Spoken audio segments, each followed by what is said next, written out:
This guy works as a food delivery driver. You call, he hauls. He might look a bit scrubby, but he's actually the young master of a multi-billion-dollar conglomerate, born at the finish line with his parents handling everything. But he still prefers to hide his true abilities. The thing is, Su Xiaowen is cursed by the cycle of reincarnation. With his protagonist Yahello, no matter what he does, he gets buffed into becoming the server's top one. However, because he's too OP, the Heavenly Down nerfs him, ensuring he never lives past 25 in any life. In his past life, he was the strongest true god. In the cultivation world, he didn't fear the lightning tribulation, yet somehow died from choking on a melon seed while broke. Or choking on water, or the toilet exploding while he was using it. All sorts of ridiculous logouts that he's too tired to even mention. That's why in this life, even though he was reborn in a world with superpowers, where heroes punch villains every day, Xiaowen just wants to be an ordinary delivery guy. Today, he was out delivering an order to a customer, when suddenly, he ran into a mess.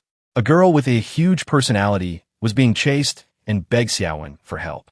But this pragmatic guy immediately refused, telling her to call the police since he's just a delivery driver. Suddenly, a tall, dark, and ugly thug stepped out from the alley. Unfortunately, it was Lin Kuei, a loan shark collecting debts. Our guy, cool and handsome as ever, immediately shoved the girl aside. Women only slowed down his delivery speed. Seeing that, the girl grabbed Xiaowen's shirt, refusing to let him leave. Even as she begged, Xiaowen calmly told her to let go, which made her furious. At this point, Lin Kuei thought Xiaowen was trying to be a hero, so he walked over to teach him a lesson. No matter how Xiaowen explained, he wouldn't listen. He grabbed Xiaowen by the collar, lifting him up, ready to throw a punch. But he didn't know he had messed with the ultimate pretender, and here's the result. Xiaowen suddenly vanished, leaving only his jacket behind. Before Lin Kuei could figure out what happened, he ate a dragon kick right to the snout. In his eyes, Xiaowen wasn't a normal human, but a crossing dragon capable of devouring everything. Even though Lin Kuei used his level 4 ice shield skill to defend, he couldn't block a single move from Xiaowen. After smacking the lone shark around, Xiaowen suddenly remembered he still had an undelivered order.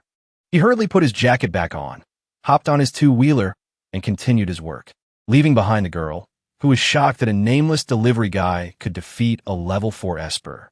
She took out a measuring device, wanting to check Xiaowen's level. But even the machine gave a massive question mark before smoking and breaking down. Witnessing this, the girl became even more curious. Who exactly was that delivery guy? Early in the morning, Xiaowen saw the landlord at his door, announcing a rent increase. Average of 5 yuan per order. Minus the electrobike costs, that's 500 yuan a month at the very least. I have to run 120 orders. But this month, I have to pay 1,500 yuan all at once. There are only 3 days left until the end of the week. Doesn't that mean I have to run 360 orders in 3 days? That would make me the top 1 order taker of the month. I might as well check myself directly into the crematorium. Then he thought about the landlord's words. A bachelor like you. You've been single for a long time, right? You don't need a living room. And 3 bedrooms on top of that, right? After calculating for a while, he decided to draft a notice looking for a roommate. Room for rent. Male or female okay. Moving immediately with just a suitcase. But then he caught a glimpse of a news article. Famous internet idol with 10 million fans found dead in home. It made Xiaowen instinctively think, no way. I cannot expand my influence. If I get famous and become top 1 again, I'm toast. Before he could even finish that thought, he gasped. Someone replied, already? That fast? It was an incoming message making an offer. Can you leave your contact info? I'll move in this afternoon. Xiaowen couldn't help but be surprised. Someone actually has their eyes on a dilapidated place like this? Finally, he decided to accept the offer. It's 10 o'clock. Time to go to work. Then, he zoomed out onto the street like the wind, carrying out his delivery duties, unaware that a fiery battle was taking place right above his head. This buff is deadly. The longer I live, the more chances I have to accidentally become top 1. I forget which life it was. I was originally just a silent, obscure artist. My friend got sick, so I helped him draw a comic chapter. The comic count that day hit top 1. At that exact moment, I got electrocuted and died. Just thinking about it feels dangerous. Luckily, I deleted it. Otherwise, who knows what kind of unbelievable event would happen next. Why is continuing to live so difficult? Even though what I earn from delivery is just enough to stay warm and fed. As long as I control the number of orders and finish work right on time, I can successfully survive another day. It's 6:30.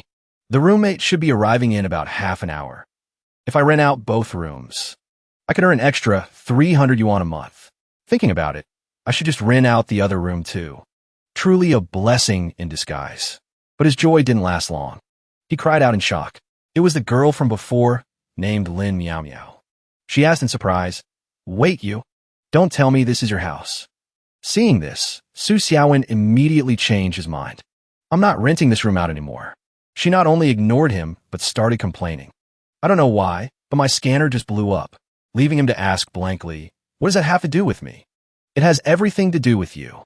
She quickly explained. "This is a device the association gave me. They are all serial numbered. If it's broken, I have to give the association an explanation. Besides, you saw what happened that day. I'm in debt and being hunted. I can't go back to my house anymore, and I don't have any savings." While Xiaowen was seriously advising her, "If you owe money, you have to pay it back, right?" Meow Meow whispered to him, "You wouldn't be heartless enough to let me wander the streets, would you?" She simply pushed the door open and walked in, ignoring his protests. "Hey, I haven't given you permission to move in yet. Take your stuff and get out of here quickly, or else I'm calling the cops." Meow Meow suddenly replied with a calm attitude, "Call the cops. The police don't manage disputes between espers. Besides, based on how you deliberately hid your aura, your true nature, your power level is probably above mine. Do you think the association will overlook an unregistered level 6 user? You're clearly so strong, yet you live so poorly. This broken-down rental of yours definitely holds a big secret." Xiaowen's gaze turned cold. "If I kill you, then no one will know my secret anymore." But Meow Meow wasn't the least bit afraid. Instead, she made the decision on her own. "I'll take this room. This room faces the sun. I like sunbathing in the early morning. It really is old. There isn't even wallpaper. It sure is poverty-stricken. When the time comes, I'll have to rearrange the furniture a bit. I'll turn this room completely pink." Meanwhile, Xiaowen tried to maintain a serious attitude. "Did you not hear? Well, I just said." Unexpectedly, Meow Meow acted shy yet confident as she replied, "You won't kill me." "Hey, what are you doing? How can you just casually take your clothes off in someone else's house?" Meow Meow replied with a nonchalant attitude. "This is my house too. When you get home, of course you have to take your clothes off to be comfortable." Her boldness left Xiaowen feeling flustered. "Are you really not afraid that something might happen if you do this? I'm the chief of the intelligence division of the association. There aren't any storms or heavy seas I haven't seen." Seeing him ask seriously, "You're a chief?" Meow Meow replied with a smug expression. "Is there a need to be that shocked? I am a VIP bureau chief." Oomph. This actually made Xiaowen admire her. A bureau chief who can survive in this slum. That actually takes some skill. Before he could finish his sentence, Meow Meow stepped forward and pleaded, "So, are you going to rent the room to me or not? This is all the money I have. Please." Xiaowen's face showed hesitation. But when he saw the stack of cash she was holding, he finally, reluctantly agreed. "It seems if I don't rent it to you, you won't let me off the hook." Behind him, Meow Meow cheered in joy, and she flopped on a bed comfortably. Then, she eagerly spoke up. "Adult matters. Do you want to know what kind of business that is?" Hearing that offer, Xiaowen immediately rejected it. Not even a little bit. While she persisted in persuading him. "Do you really not want to know? Maybe it could help you reduce some of your burdens? For example, something like checking out early. If you're not interested, then pretend I never said anything." That half-teasing remark made Xiaowen start to feel a bit interested. "How do you know?" Meow Meow confidently asserted. For something like that, this young lady only needed to investigate a little bit to find out.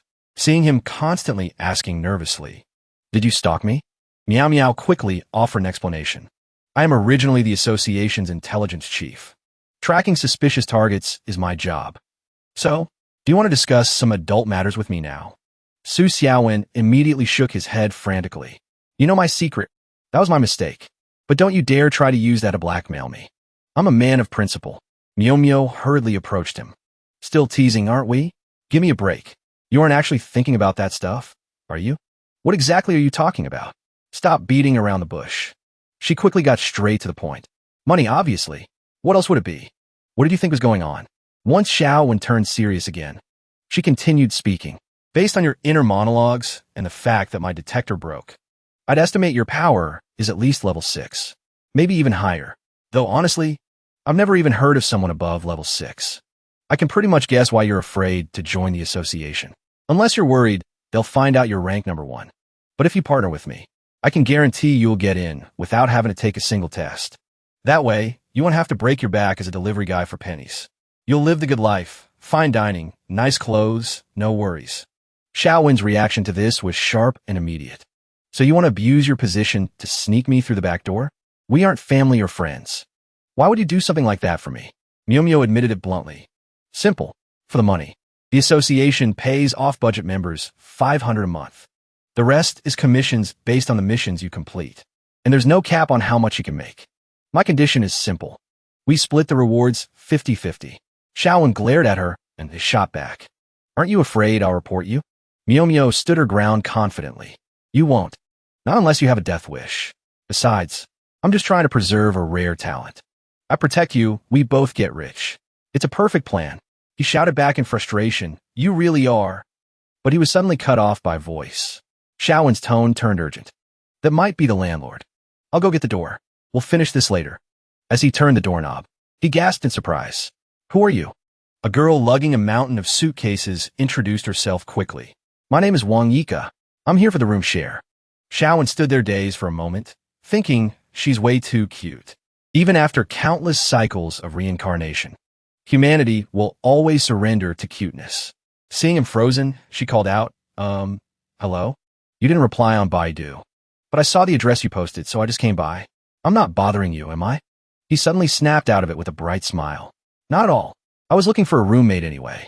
I left in a bit of a rush this morning. I didn't even check my messages. I'm so sorry.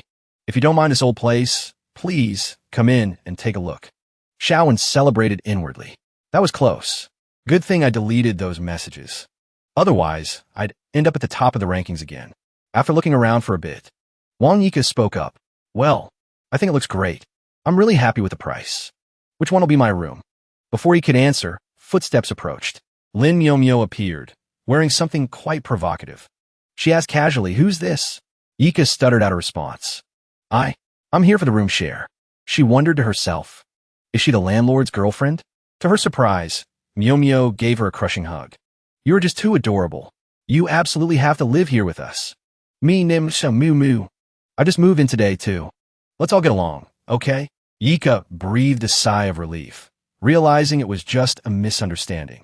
Both girls jumped when Xiaowen suddenly barked a warning. You two get back. Now, they asked in unison why. Suddenly, a massive explosion erupted behind them. The two of them were left trembling in shock. Xiaowen explained hurriedly. Because of that, he pointed toward a gaping hole in the wall. A man's unconscious body slammed into view. The three of them stared confused. Is this a terrorist attack? Then they heard a man's voice booming. Just a level 3. And you dare challenge me? I'll kill this weakling to send a message. I want those bastards at the association to know what happens when you don't know your place. His name is Lucas, a member of the Triclaw clan. Ability, Steel Fortification. Miu quickly pulled out her scanner. She announced in a panic. He's level 5. He's at the same level as me. Looking at him, he's definitely a high-profile criminal. Yika started panicking. Level 5. I'm only a level 3. I don't even know how to fight. What are we going to do? Lucas overheard them and barked. Association members, huh? Lin Miu stepped up quickly. The association will have people here any second. Don't do anything stupid. If you're smart, you'll surrender now. You might actually get some leniency. With a disturbance this big, the intel department has definitely alerted the association. I just need to buy a little more time. Lucas began to flex his power. Have you ever heard of the Triclaw clan? Do you really think I'm afraid of your association? A thought flashed through her mind. Wait, this is the perfect chance to test Su Xiaowen's abilities. But a second later, she saw him doing something ridiculous. What the hell are you doing? Xiaowen replied with total deadpan. Patching the hole. In reality, he was being incredibly cautious, thinking, death has been coming for me a lot lately. I have to be extremely careful. Can't you see what's happening right now? That's a level 5 criminal over there. Xiaowen's response was completely indifferent. His beef is with you association members. I'm just a delivery guy. This has nothing to do with me. Miao lost her cool and lunged at him, grabbing his collar. With great power comes great responsibility. Did they not teach you that in school? But all she got back was a blank stare. I didn't even finish preschool. Meanwhile, Yika screamed in terror. Hey, this is bad, really bad. That big rock guy looks like he's getting even angrier. He's coming this way. What do we do? Lucas charged forward with a ferocious roar. If you're with the association, then you can all just die. Facing certain doom, Miao felt a wave of pure despair. I can't dodge this. Suddenly, Xiaowen lunged forward and blocked the kick. She cheered in relief. We're saved. Lucas looked absolutely stunned. An Esper who can take a direct hit from me. You're the very first one. Xiaowen felt a twinge of disappointment. Why is it that in every life, the villains always say the exact same lines? Is there zero creativity anymore? The man grinned with excitement. To show a master the proper respect, I suppose I should get serious. He quickly transformed into his armored steel form. He kept muttering about how this was a sign of respect for a powerful opponent. Tell me, kid, have you ever seen hell? Xiaowen shot him a look of pure contempt. Hell? I worked there for a long time. I never even got overtime pay. Lucas lunged at him like a bullet. His first high-powered punch missed completely. Xiaowen took the chance to negotiate. Look, if we win, are you going to pay for the damages to my house? Because if not, you're going to be in big trouble. Lucas burst out laughing. Once you're dead, you won't have to worry about repairs. Xiaowen shouted back, visibly annoyed. Stop talking about death in front of me. That word isn't in my dictionary. This sent the man into a blind rage. He unleashed a barrage of kicks. They didn't leave a scratch on Xiaowen, but he cried out in pain for his belongings. My sofa, my fridge. Lucas finally admitted it. I'll give it to you, you're strong. But seeing Xiaowen still whining about his furniture made him snap. He barked an order. I suggest you start taking this seriously. Otherwise, get the hell out of my way. Xiaowen struggled in the midst of the battle, trying desperately to save his property. She couldn't stop sighing to herself. How many deliveries do I have to run to cover this damage? What am I going to do now? All this furniture belongs to the landlord. I hope he doesn't use this as an excuse to jack up my rent. Miao observed him, secretly delighted. This kid, he might actually have mind-reading abilities. I really hit the jackpot this time. Just then, the man woke up, looked at Xiaowen, and asked, Who the hell are you? Xiaowen shot the question right back. When exactly did you wake up? The man let out a heavy sigh. I stopped feeling dizzy a while ago. Xiaowen glanced at Miao, signaling her. Is your cleanup crew almost here? What's the situation now? Seeing the two of them arguing, Lucas snapped at Iko. The moment I met you, my life started going downhill. What does that have to do with me? I'm a victim here too. Iko felt a wave of suspicion rise in her chest. It seems they don't want anyone else to know what happened today. She quickly made an offer. Actually, I can help with that. She reached out, gently probing. You are Lucas, the ability user known as Winner, right? The man freaked out, shouting. What are you trying to do to me? Miao and Xiaowen looked genuinely surprised. She knows about that. Well, that's actually pretty convenient. The man, now under Iko's hypnosis, began to accept it step by step. Yeah, I am Lucas, the one with the Winner ability. Iko announced with satisfaction. All right, I've altered his memory. Miao felt a spark of curiosity. Her ability is hypnosis? That's seriously rare. But it seems she hasn't registered with the association yet. Why is that? And what a coincidence that she ended up roommates with me and Su Xiaowen. Hypnosis and mind reading, both are mental type abilities. Extremely rare. Anyone possessing these two abilities would be recruited by the association. Even if their level isn't high enough to be a core member, the association would still open its doors wide to welcome them. Seems like our shared living situation is going to be very interesting. Suddenly, a voice called out from outside. Excuse me, may I come in? Xiaowen asked, startled. Who are you? Jean Shan, chief secretary of the cleanup division, immediately introduced herself. We are the association's cleanup crew. Is it all right for me to enter? He nodded in agreement. All right, come in. The primary mission of the association's cleanup division includes handling the aftermath of conflicts between ability users, cleaning up the battlefield, and stabilizing public sentiment. The moment she stepped in, she bowed respectfully to Miao. Chief Lin. After hearing Miao's explanation, that this guy was the ability user who defeated Lucas? Jin Shan asked skeptically. A level 13 ability user defeated a level 5 criminal? Are you certain? Meow Meow replied aggressively. I saw it with my own eyes. Do you think I'd lie? Besides, it wasn't just him. That kid, Liu Kai. He helped out too. Hearing this, Jin Shan reluctantly accepted it. All right. Okay. I have a basic grasp of the situation. Sorry to trouble you today, Chief Lin. I will report the specific details to my superiors. Once the audit is approved, usually within 1 to 3 months, the reward money will be transferred to the ability user's account. However, the gentleman at the door, it appears he isn't registered with the association. Lin Meow Meow quickly jumped in. I'll handle his registration. Thanks for handling the civilian counseling. You've worked hard. She nodded pleasantly. Before leaving, she didn't forget to address him. Mr. Su, I'm truly sorry for the trouble this brought you. If you have any issues, please call the number on this card. Meow Meow suddenly popped up, urging Jin Shan out. You go to your job. I've got things covered here. Wait until she nodded and left. Meow Meow finally made her proposal. Su Xiaowen, come in my room. Then he asked awkwardly, well, given the situation, do you still want to rent the place? If you don't want to, that's fine.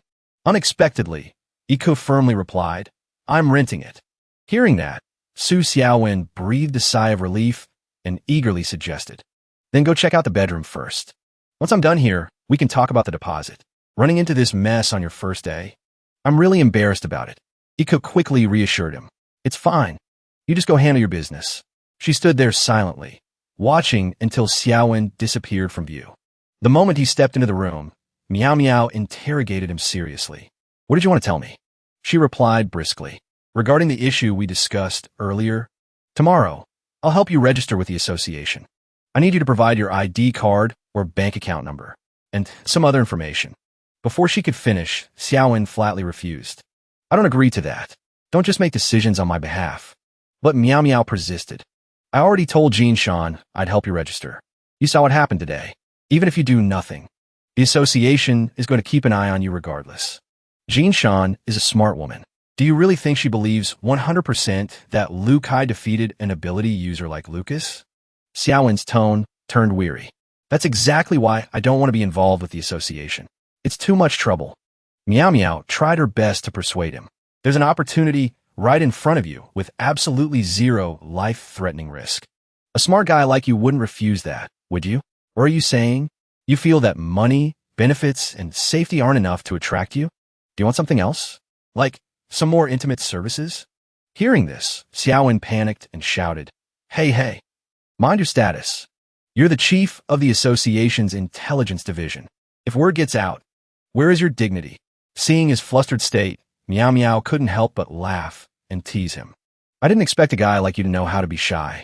I was just kidding. All right. Anyway, bottom line, I won't harm you. I still need to rely on you to make money so I can pay off my debts. Such a beneficial deal. You wouldn't turn it down, right? Is it a yes, Brother Xiaowen? Faced with her shameless behavior, he frantically negotiated. Give me one night to think about it. Okay? Meow Meow enthusiastically agreed. Of course. But give me your answer by 9 a.m. tomorrow at the latest. After running out of the room, Xiaowen let out a long sigh. Did I just get scammed? But what she said made some sense. I should probably think it over. Lost in thought, he didn't realize he had stepped on a creature. It looked like a spider, with legs covered in sharp spikes. The strange thing was, even after being stepped on, it wasn't hurt at all. Once he noticed it, Xiaowen slammed it hard with a book. He gasped in disgust. So gross. There have been a lot of spiders in the city lately. Elsewhere, an unlucky man being tormented by them was screaming incessantly. Please let me go. I have money. I'll give you however much you want. He received a blunt reply. No, I don't need your money. I have money of my own. When the man asked, then what do you want? The spider demon smiled and said loudly, I need you. I want you to passionately get close to me. Let's raise my lovely little spider babies together. Seeing the man's weak, pathetic state, constantly screaming you and I, and gently, I'm scared of pain. It made her feel incredibly disappointed. She coldly declared, then keeping you alive is useless. Ignoring his pleading and begging. I'll do anything you say. Don't kill me. His final end was still a painful death. The man's body was gradually sucked dry, until nothing remained but a skeleton. The spider demon looked around with satisfaction. This house isn't bad. Thanks. I'll stay here for a while. Babies, help mommy change clothes. The swarm of spiders quickly obeyed. They rushed to perform their task. She looked completely pleased with herself. Looks like I still have to maintain this form. Otherwise, those stinking men would get scared off the moment they saw me. And that would ruin all the fun. But doing this really consumes a lot of venom. Then she called out loudly, "Babies, go order some takeout for mommy." Seeing the spiders retreating in droves, she finally felt safe enough to assume that she could finally switch into vacation mode. At that moment, Meow Meow was watching the news with intense focus. Recently, within the city, a massive spider nest has breached our borders, causing numerous deaths and severe injuries to many residents. Citizens are advised to keep their windows tightly shut. If you are unfortunate enough to be poisoned, please seek medical attention immediately. Otherwise, cardiac arrest will occur within 10 hours, leading to death. Don't you think this news is weird? Xiaowen replied with complete indifference. What's so weird about it? It's just a species. Invading from the outside and causing trouble, isn't it? But aren't you going to the association today? Look at the time. Why haven't you changed yet? Meow Meow quickly explained. Yesterday, after Jean Shan reported to the higher-ups, the leadership found out we live together, so they gave me a day off. Her announcement clearly surprised him. Wow, your unit actually has a heart. Knowing an employee's home was damaged. They actually give you a welfare day off? Meow Meow seized the opportunity to pivot to the main topic. Oh, the benefits are huge. So, about what we discussed yesterday. Do you want to join the association? Their banter was suddenly interrupted by a loud scream. Help! Xiaowen asked blankly, what is it? Then, the terrified screaming became clearer.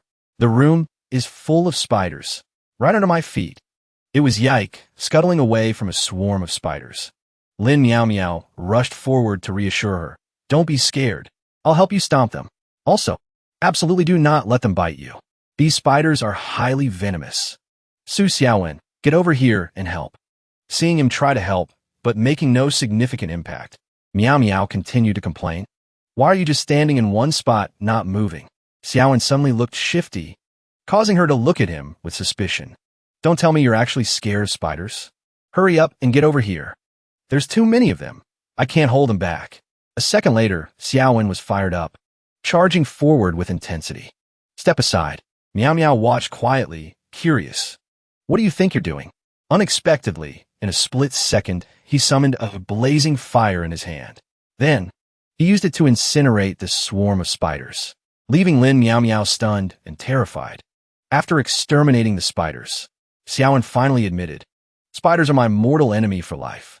To Meow Meow's shock, you know how to use fire? She stood there motionless, lost in thought, possessing 3 different abilities at once. How is that even possible? Something isn't right here. Who exactly is this guy? She was startled out of her thoughts by Xiaowen's question. Don't you have mind reading? You guess. Su Xiaowen checked his phone and happily announced, time's up. I have to go do my deliveries. If you two aren't going out, help me clean up the house a bit. Meanwhile, Yike happily agreed. But Lin Meow Meow delivered some news. No need to deliver. The association just issued a city-wide alert. Today, the entire service industry in the city is suspended. Seeing his skeptical look, she patiently explained, check your phone if you don't believe me. It's related to the spiders. Mass casualties have been reported.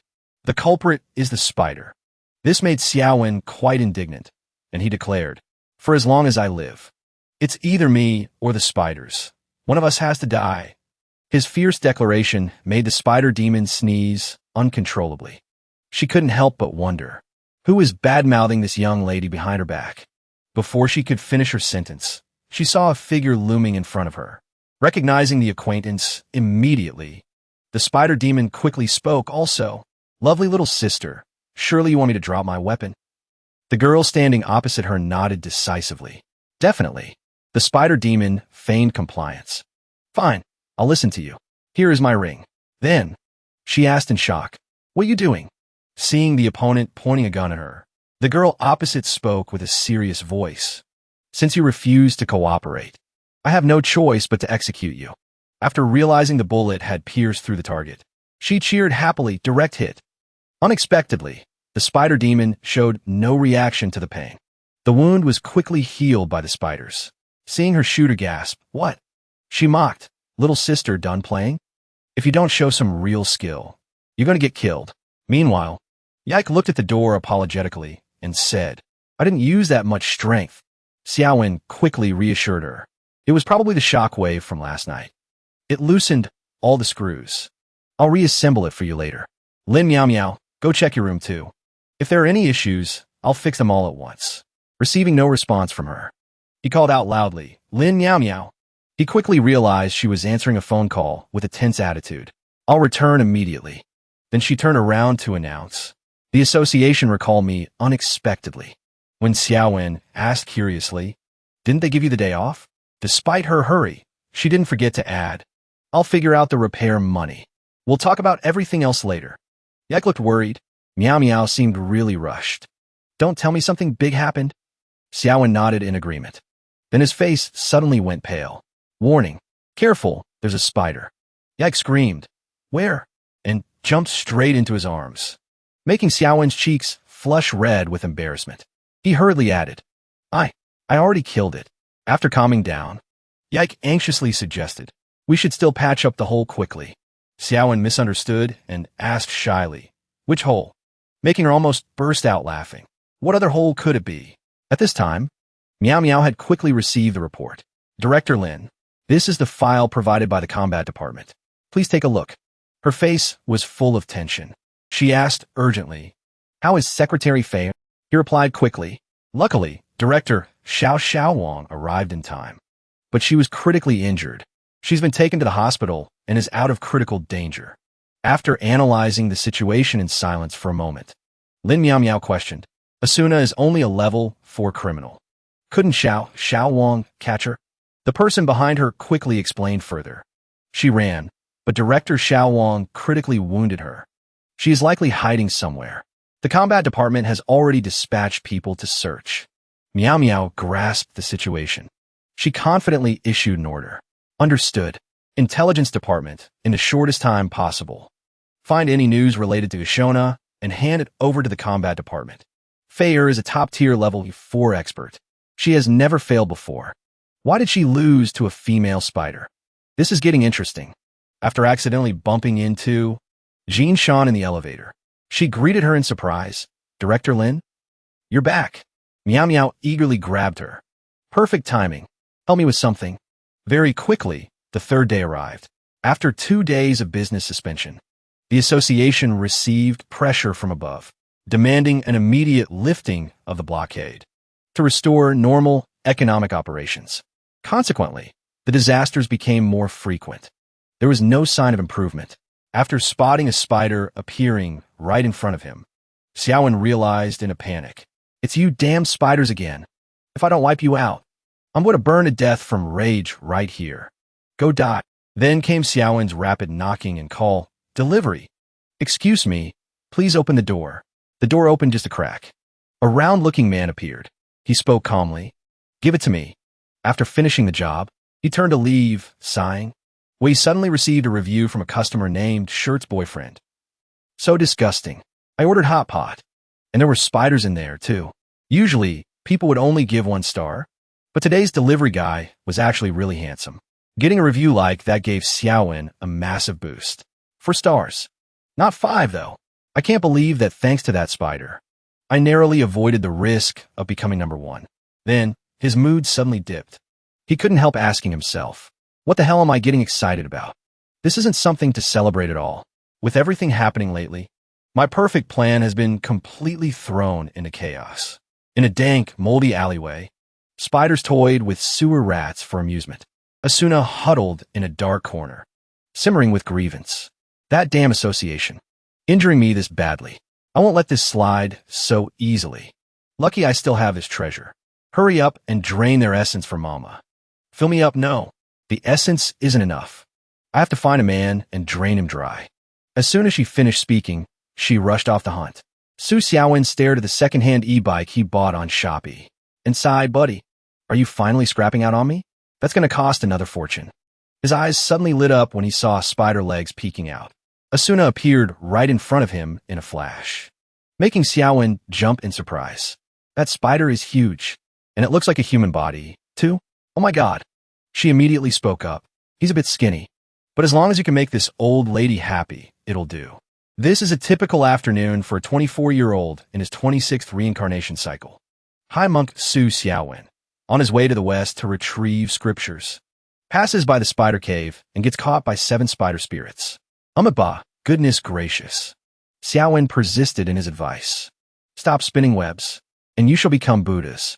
7 benefactors.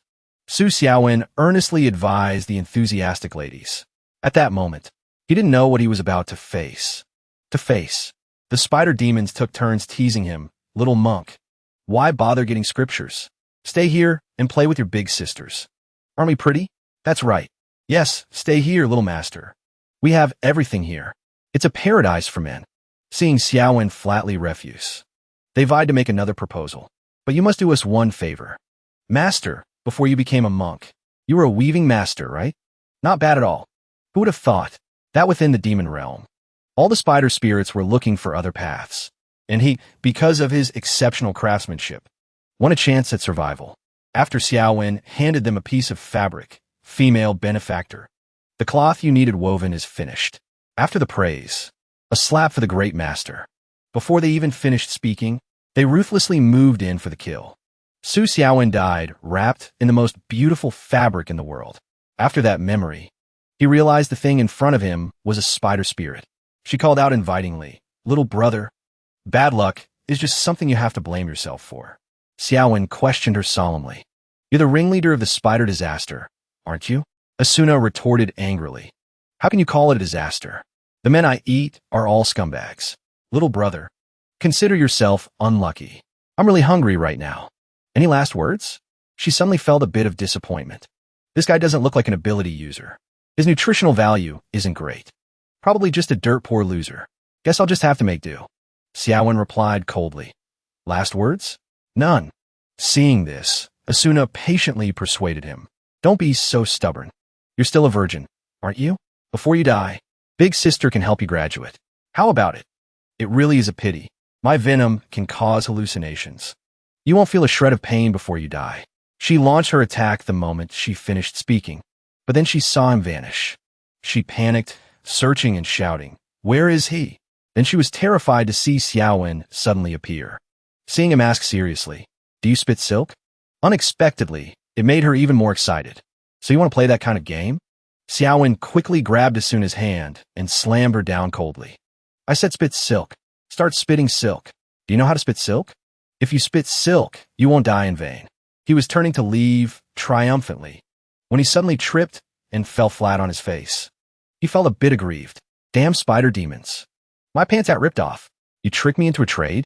Really? At this moment, a man secretly watching called to report. Asuna has been defeated. Soon night fell. Lin Meow Meow walked into the room, smiling. "I'm back." Yike responded anxiously. "Sister Meow Meow, have you been working overtime at the association these past few days?" She nodded slightly. "Yeah, but I just got a notification. Asuna has been defeated. And right in our residential area, too." Xiaowen grumbled inwardly. "I'm the one who beat her. You're making me remember unpleasant memories." Hearing this, Lin Meow Meow was stunned. She fumed inwardly. "Then why didn't you tell me beforehand?" Xiaowen's face twisted in thought. "I really can't stand this." Meow Meow announced excitedly. "I help you register with the association. This is the commission cut from when you beat Luca. But since Lu Kai took all the credit, it's a bit small." Xiaowen took the money while questioning her. "Didn't I say I'd think about it?" Meow Meow stated bluntly. "I joined for you. Next week, I'm going to the association to take the trainee position." Sunlight streamed through the window. Su Xiaowen was still sound asleep on his soft bed. Just as he turned over, he suddenly felt something strange. There was a huge lump on his bed. He asked in shock, "What is that? Is it a person?" He gently peeked under the blanket to check. Inside was a girl sleeping soundly. Xiaowen screamed in terror. "A minor!" He crawled out and sat down to compose himself. The girl slowly woke up and asked in a sleepy voice, "Is it morning already?" "Xiaowen, why are you up so early?" His face turned pale as he asked, Do you know me?" The girl didn't hesitate to hug him and whine. "I'm so hungry," he asked awkwardly. "Little sister, who are you?" She pretended to be sulky and said, "You forgot me so quickly?" Did you forget that last night I get it. Men eat their fill and then wipe their mouths and leave. Xiaowen quickly retorted, little sister, I haven't even taken my pants off yet. We are definitely innocent. Be a good girl and go home. She looked at him with a bizarre expression. Does everything have to be grounded in reality? He asked seriously. Are you an ability user? She laughed bashfully. I'm not playing anymore. I didn't expect you to be so innocent. Xiaowen was still confused. Who exactly are you, and why are you in my house? The girl smiled and introduced herself. Hello, my name is Wong Yihan. Wang Yak knocked on the door from outside. Xiaowen, are you up yet? When she walked in, she saw a scene she shouldn't have seen. Yak was flabbergasted. Sister, why are you here? You too. Xiaowen hurriedly explained. Yak, don't misunderstand. I don't know her. Yihan greeted cheerfully. Little sister, long time no see. In one morning, he received 2 shocks. The strange girl in his room was Yike's older sister. Even sitting at the dining table, his mind was still a mess because of them. These 2 sisters don't look alike at all. Am I being set up in a honey trap right now? Yihan carelessly touched her sister's heels and praised. Little sister, long time no see. You've developed quite nicely, haven't you? Yike, answer humbly. Compared to you, I'm still far behind, sister. Xiaowen questioned his entire existence, unable to believe the truth. Yike, are you sure you didn't mix up the birth order? Why does your older sister look like she hasn't even hit puberty yet? And another thing, what do you mean far behind? Am I blind or something? Yak explained everything to him. My sister is the matriarch of our clan. Her body is absolutely the hottest there is. Xiaowen turned to look at Yihan and curled his lip. Huh. Seeing his reaction, the older sister offered a charming smile. Look at that face. He obviously doesn't believe it. Yak continued speaking. The Charm Demon clan? Well, a charm demon like my sister. She can change her appearance at will. Xiaowen looked blank. What the heck is a charm demon? Originally, charm demons only appeared in men's dreams. They used demonic tricks to seduce men. But in this world, charm demons use hypnosis to seduce other ability users. Because hypnosis abilities are incredibly rare. Members of the Charm clan can be counted on one hand. So, they become targets for various factions to fight over. Even the Association of the Gifted opens its doors wide for anyone with hypnosis abilities. Yihan stood up and stretched lazily. Since my little sister is going to be living here with you, consider this a favor from her big sister, building a good relationship with the landlord. She pressed a finger against her seductive lips. Then, she blew a sweet, glowing heart straight at Xiaowen.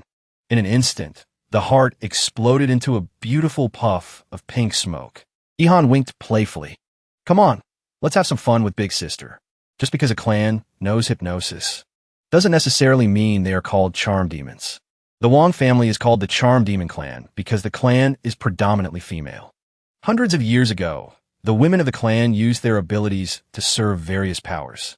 Gradually, they formed into a major clan, and Wang Yihan is the most outstanding matriarch to appear in the last 50 years. Seeing Xiaowen show zero reaction to her heart charm, Yihan began to get suspicious. Does he have performance issues or something? Why aren't you reacting at all? Xiaowen asked, looking completely checked out. What kind of reaction do you want me to have? She asked, annoyed. Is it because my sister is here? Are you trying to hide your excitement from me? The guy scratched his head and asked innocently, is everyone supposed to get excited just because they open their eyes and see a girl next to them? Anger surged within Yihan. Yike grew anxious at the situation. She whispered in fear. Oh no, she's mad. Xiaowen, stop talking. The guy stood up and said, my e-bike is broken. I have to go out early to fix it today. If you're here to visit your sister, make yourself at home. But if you have other motives, don't get in my way. She gritted her teeth. I don't believe it. I don't believe a man can truly sit this still. A strange aura radiated from her body. The aura drifted over and seeped into Xiaowen's body. Yike's eyes went wide. We're doomed. Feeling a strange sensation behind him, he glanced back and asked, what did you just do to me? His eyes widened as he looked around in shock. Where is this? Before him stood a crowd of breathtakingly beautiful women. Yihan issued a threat. Unless I decide to let you out, don't dream of ever leaving this place for the rest of your life. Seeing him standing there frozen like a statue, Yike ran over anxiously to check on him. What do we do now? If he stays in my sister's illusion too long, he'll turn into a vegetable. Inside the illusion, Xiaowen wasn't scared at all. In fact, he was excited. Well, this is actually kind of interesting. I didn't know hypnosis could reach this level of realism. I've reincarnated through so many lifetimes, but this is the first time I've experienced a virtual space like this. Ihan was baffled. This guy is seriously weird. He actually gave her a thumbs up. Good job. She couldn't contain her rage any longer. Stop looking down on people. I'll make you regret this. Devour him. In the illusion I created, everyone's willpower eventually crumbles to dust. All the girls in the illusion went into a frenzy, lunging at Xiaowen. Ihan frowned, her voice filled with annoyance. I was going to go easy on you since you're my sister's landlord. I just wanted to tease you a little, but I didn't expect you to be so obnoxious. I've changed my mind. I'm keeping you in here. Xiaowen smirked. Willpower crumbles to dust, huh? The girls began acting bizarrely. Come play with me. Play with me. The guy showed no fear, confidently asserting himself. If there's one thing I don't lack, it's willpower. They whispered incessantly in his ears. Play with me. Xiaowen created a barrier to protect his body. Anyone who tried to step inside was blocked by it. Ihan couldn't believe her eyes. He warned her, if time passes differently in this illusion and it doesn't mess up my delivery schedule, I might forgive you, but if you make me late for my deliveries... Ihan put her hands on her hips and cursed. Deliveries? What are you talking about? Is your brain broken? Xiaowen launched himself at her, shouting. Then don't blame me for hitting a woman. Caught off guard, she couldn't react in time. How can you use your abilities inside my illusion? Who the hell are you? He ruthlessly choked her. His true form flickered into view. Xiaowen flashed a savage grin and said, Take a guess. Who am I? Ihan struggled to speak through the pain. Never. No one besides me has ever been able to, inside my illusion, use abilities. You're not. He looked at her with dull, heavy eyes. Are you trying to say I'm not human? Hypnosis abilities might be rare in this world, but that doesn't mean I don't know how to break a hypnosis spell. The only way I can be hypnotized is if I agree to be hypnotized. Her face twisted with frustration. I didn't expect that while finding my sister, I'd stumble upon a monster. The association definitely doesn't know a character like this exists. Otherwise, would they really let you run around delivering packages? Simultaneously, Ihan manifested a bow and arrow. She focused all her power, aiming straight at Xiaowen. They would have locked you up long ago and sliced you open for research. Seeing she was about to attack, he asked with concern, You want to use hypnosis again inside the illusion? Aren't you afraid you'll get trapped in your own illusion and never escape?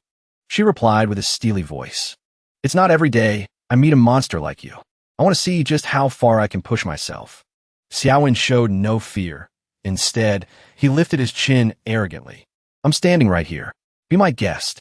The illusion around both of them shattered into pieces. Back in the real world, Yike saw her sister suddenly collapse and ran to check. Sister, what's wrong? Lin Meow Meow heard the commotion and stepped out to complain. It's early in the morning. Why do you guys have so much energy? My door isn't fixed yet. There's zero soundproofing.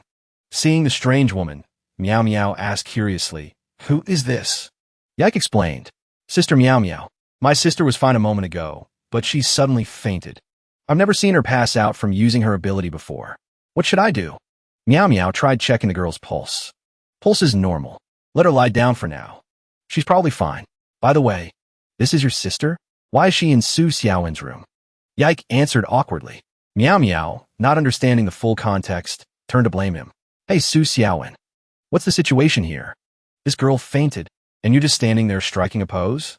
Seeing the guy, still standing stiff as a statue, Meow Meow angrily kicked him. I'm talking to you. What's wrong with your hand? He feels totally stiff.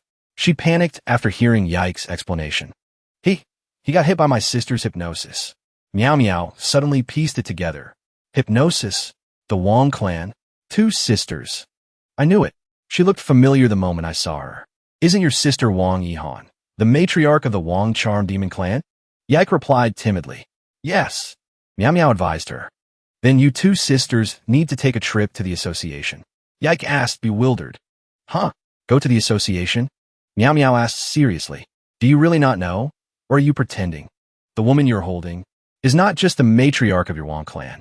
She is rumored to be lust, one of the 7 deadly sins. Yike was shocked by this earth-shattering news. How is that possible? How could my sister join such an evil organization? Meow Meow offered some reassurance. Our intelligence division doesn't arrest the wrong criminals. We just want to invite you both back to clear things up. As long as everything is cleared up, we'll let you go. Yak asked worriedly, but my sister has fainted. Meow Meow sat down to figure out a way. A moment later, she used mind reading to probe. Mind reading is a technique effective for interrogating prisoners. It allows one to enter the opponent's consciousness and steal their secrets. However, since psychic-type ability users are quite rare, and criminals hide things very well, mental transfer consumes a massive amount of spiritual energy. So unless it is a case of grave importance, typically, such immense power would not be used. Meow Meow is stunned. How is this possible? Iko asks uneasily. Sister Meow Meow, what's wrong? She answers in shock. Nothing, it's just a pitch-black void. Ihan has fallen into the second layer of the illusion. As she groggily wakes up, she realizes, this is my second layer illusion. Turns out, it's just a bottomless abyss. Where is Su Xiaowen? You should have been dragged in here with me. I thought this place would manifest as some scene from my consciousness. Suddenly, she bumps into something while walking. Looking up, it turns out to be a stone statue. And this statue looks exactly like Su Xiaowen. Ihan looks around, bewildered. Suddenly, the statue's eyes glow. Its gaze locks onto her. Ihan's jaw drops in shock. This is clearly my illusion. So why does he look more like the master of this domain? The statue suddenly moves, pointing a finger at her. Do you want to know who I am? She begins to tremble in fear. Countless images manifest before her. Ihan asks, horrified, what is all this? The images replay Su Xiaowen's deaths upon exiting Earth. Dying by gunshot, execution by beheading, even struck by lightning. One time, he collapsed right at his work desk. Ihan watches each image in silence. Xiaowen appears behind her and speaks. I also don't know what exactly I am. She turns to look at him with fearful eyes. He sighs and explains. I only know that these things are me. Whenever I am in the reincarnation cycles, I die incredibly miserable deaths. Aren't you wondering why I can control your second layer illusion? Actually, I don't know the cause either. I want to know the reason just as much as you do. Ihan frowns, thinking to herself, this guy's seriously abnormal. If I fight him, I'll definitely be at a disadvantage. Xiaowen chuckles and asks, where did that murderous courage from earlier go? Did I lose it somewhere? She covers her eyes with her hand and replies, I'm not stupid. In this situation, knowing I can't win but still fighting is just seeking death. He turns to look at the giant statue behind him. Why, in Wong Ihan's second illusion, am I able to sit upon the throne? What on earth am I? Ihan shuts her eyes tight. I'm not playing anymore. I'm getting out of here. You've killed the mood. She's already hatching a new plan in her head. Once I get out, I'll sell him to the association. Xiaowen speaks as he walks. When you leave, you won't remember anything that happened in here. Besides, I told you to start. Once you drag me in, you wouldn't be able to leave either. Ihan refuses to believe him. She summons her power. What you described only happens if we lose our minds in here. We haven't done anything yet. As long as I want to end it, I can end it whenever I want. She uses all her strength to sprint forward, focusing all her power into her fist. But absolutely nothing happens. Why didn't it work? Xiaowen stands behind her and offers. Are you sure you don't need my help? Ihan ignores his words. She stubbornly gathers momentum and punches the air again. But the result remains the same. She slumps down, pondering. Could it be he was right? Meanwhile, Xiaowen simply lifts his leg. And with a gentle kick, he shatters the barrier like glass. Iku's voice echoes from everywhere. Sister, wake up. Sister, please wake up. Ihan is astonished by his ability. Xiaowen grins. See? I told you to let me handle it. Meow Meow grumbles. Who told you to take so long to react when I called? Xiaowen clutches his small nose, feigning injury. My nose bone is broken. You have to compensate me. She feels no remorse and yells back at him. It's not broken yet. Ihan slowly regains consciousness. Iku smiles happily seeing this. You're finally awake. How do you feel now? Ihan clutches her head, thinking, my head hurts. I don't remember anything after pulling Su Xiaowen into the second layer. And that brat looks like nothing happened to him. Meow Meow stands before them. She issues a command. Miss Wong, since you are awake, please come with me to the association. Ihan asks, bewildered. Why should I go to the association with you? Who are you? Meow Meow explains. I will fill you in once we return to the association. Ihan stubbornly refuses to comply. Then come find me when you have an investigation warrant. Oh, and we're both psychic types. Don't even think about using your mind reading to pry into my secrets. Meow Meow thinks to herself in surprise. She can actually sense my ability? Ihan turns to her sister. Come home with me. Ika lowers her head and replies. I'm not going back. Her sister's eyes glare fiercely at her. Are you disobeying me? Iku, terrified, hurriedly explains. I'm not. I wouldn't dare. Ihan bellows. Then why are you standing there? Follow me. Seeing the tension rise, Xiaowen intervenes. Hold on. Ihan asks in a sharp tone. What is it now? The young man speaks bluntly. You're using your status as her sister to take my tenant away. I saw that. But she still hasn't paid her rent. She replies with a blank face. That is between you two. It has nothing to do with me. I came this time solely to take my sister home. Anything else is outside my scope of concern.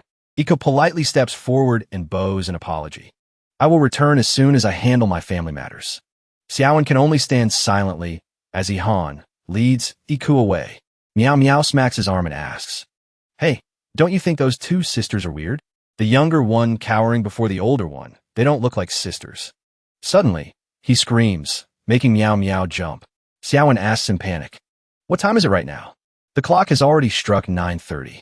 His whole world seems to collapse. I don't have time to fix the bike anymore. Ever since I met you, nothing good has happened. Meow Meow is angry at being wrongly accused. How is that my fault? Outside the apartment complex, knights stand at attention under the scorching sun. Everyone bows upon seeing the appearance of Iku and Ihan. Leave the second miss to me. The crowd shouts in unison. Greetings, second miss. Iku wonders, embarrassed. Why did she bring so many people? Ihan sits in the car, irritable. Ridiculous. Get in the car. Stop dawdling. Xiaowen stands on the balcony, pensively watching them. A hand suddenly lands on his shoulder. Startled you, didn't I? It turns out to be Lin Meow Meow, standing beside him. You didn't expect that shy girl to be the second miss of the Wong family, did you? Right? But you've already joined the association. Why do you still have to deliver food? Seeing him stand frozen in silence, she fearfully pokes him with a finger to check for a reaction.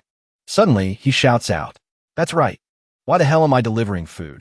In a traditional, old-fashioned room, Iku is draped in ancient ceremonial robes. An elderly woman stands behind her, combing her hair. Ika speaks with tear-filled eyes. Nanny, I don't want to get married. The old woman gently advises her. The engagement set by the master and madam cannot be refused. She trembles with anger. Why does it have to be me? The nanny freezes upon hearing her heartbroken question. She places the comb down on the table. All she can do is hold the girl in a tight embrace. This is simply your destiny. Uncle C.I. enters and asks, Has the second miss finished her makeup? The clan leader and the guests have arrived. She replies despondently, I'm coming over right now.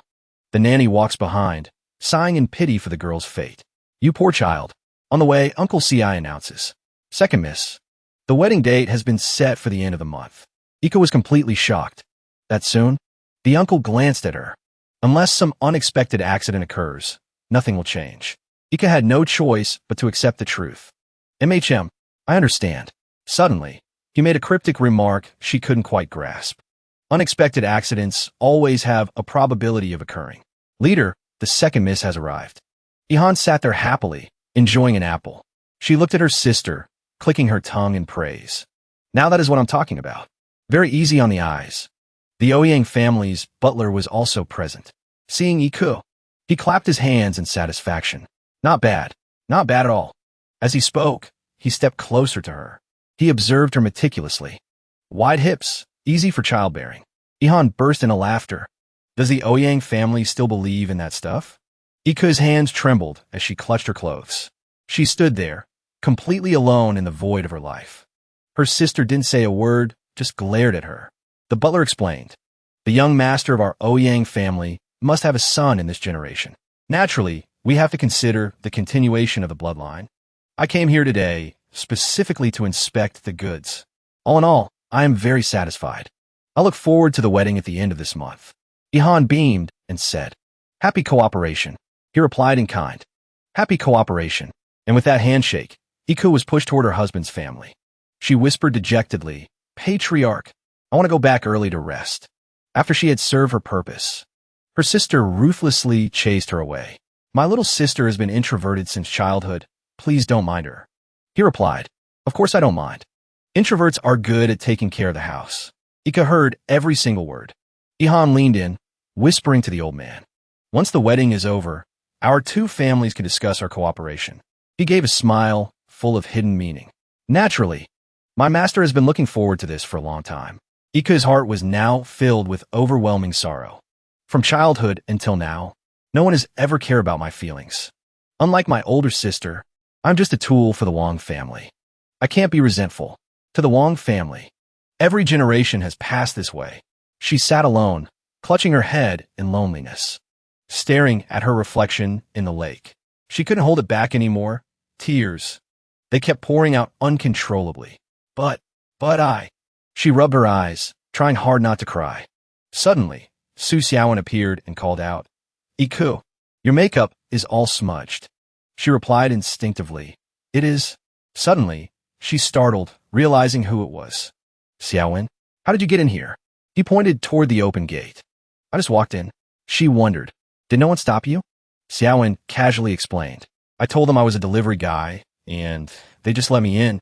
Ika was shocked to her core, unable to believe it. Ika grabbed his hand to lead him out. She didn't forget to warn him. I'll sneak you out through the back door. Don't come looking for me ever again. He asked curiously, You still haven't told me why you were sitting by the lake crying like that. She turned back, hesitating. Because Hearing a noise, she immediately went on alert. Someone's here. Uncle Su stepped out from the shadows and asked, Second miss, who is this? Iku stammered, asking, Uncle Su, why are you here? He replied, I just saw off the Ouyang butler. I was about to go to the backyard to water the patriarch's plants. She breathed a sigh of relief and sighed. Luckily, it's Uncle Su. Seeing Iku holding hands with a strange boy, Uncle Su grew suspicious. You too. Second miss, is this the reason you don't want to marry someone else? The two of them realized something was wrong. Iko hurriedly let go of his hand and explained. Uncle, you misunderstood. I don't have anything going on with him. Uncle Su turned to question Xiaowen. This little brother looks like a delivery guy. I understand now. Ika shouted from behind him. What do you understand? A script immediately formed in the uncle's mind. This is truly a tragic tale. A daughter born into a prestigious noble family, falling in love with a delivery boy of poor, ordinary status. This mismatched love is causing the young miss such pain. What makes it even more heartbreaking is the young miss's sister is forcing her into a marriage alliance with another clan. The grudges of the wealthy playing out in reality. Love, hate, passion, and vengeance. It truly moves one to tears. Iku was helpless against Uncle Su's wild imagination. Suddenly, Xiaowen pulled her back and said, That's right, Uncle. You didn't get a single word wrong. Can you help our true love last forever? The uncle wept bitterly and replied, I refuse. Talk about a mood swing faster than flipping a pancake. He glared and asked, Then what was with that deep performance just now? Uncle Su powered up aggressively, declaring, Since it is a forbidden tragic romance, if I simply agree to help, it wouldn't fit the standard of the script. Ika saw the situation getting tense and hurriedly explained, Uncle Su, don't listen to his nonsense. Xiaowen is just my landlord. Other than that, I have no relationship with him. He ignored everything she said. It seems the second miss has sunk deep into the path of love. Hard to extricate yourself now. Step aside a moment. I will help you test the true sincerity of this brat. Xiaowen couldn't believe Uncle Su had such a rich imagination. What kind of soap operas do you watch usually? Uncle Su, I'm just a delivery guy. You don't need to fight me, do you? The uncle retorted. An ordinary delivery guy could never get into this courtyard. Xiaowen confessed honestly. I admit I used some tricks, but I didn't harm anyone. I was just passing by and came to visit Ika. He shouted, Stop talking, and hurled a ball of fire straight at him. Thanks to his agility, he dodged in time, completely surprising Uncle Su. What is this kid's background? He's so fast, I can barely see him clearly. A hand suddenly appeared, lunging forward. Xiaowen instantly subdued him from behind. You're getting on in years. Don't be so hot-tempered about everything. The uncle gritted his teeth, wondering, Since when? Small flames erupted from his hands. He used his strength to break free. Smoke and fire rose up, blinding the area. Xiaowen walked out calmly and said, I told you not to be so rash. It seems there's a reason Iku was hiding away crying. Your family all has the same disease. You never listen to what others say. The uncle's rage boiled over. Which clan are you from, brat?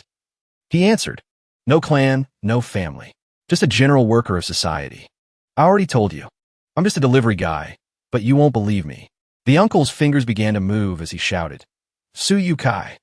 Level 5 Scorching Hand, please advise.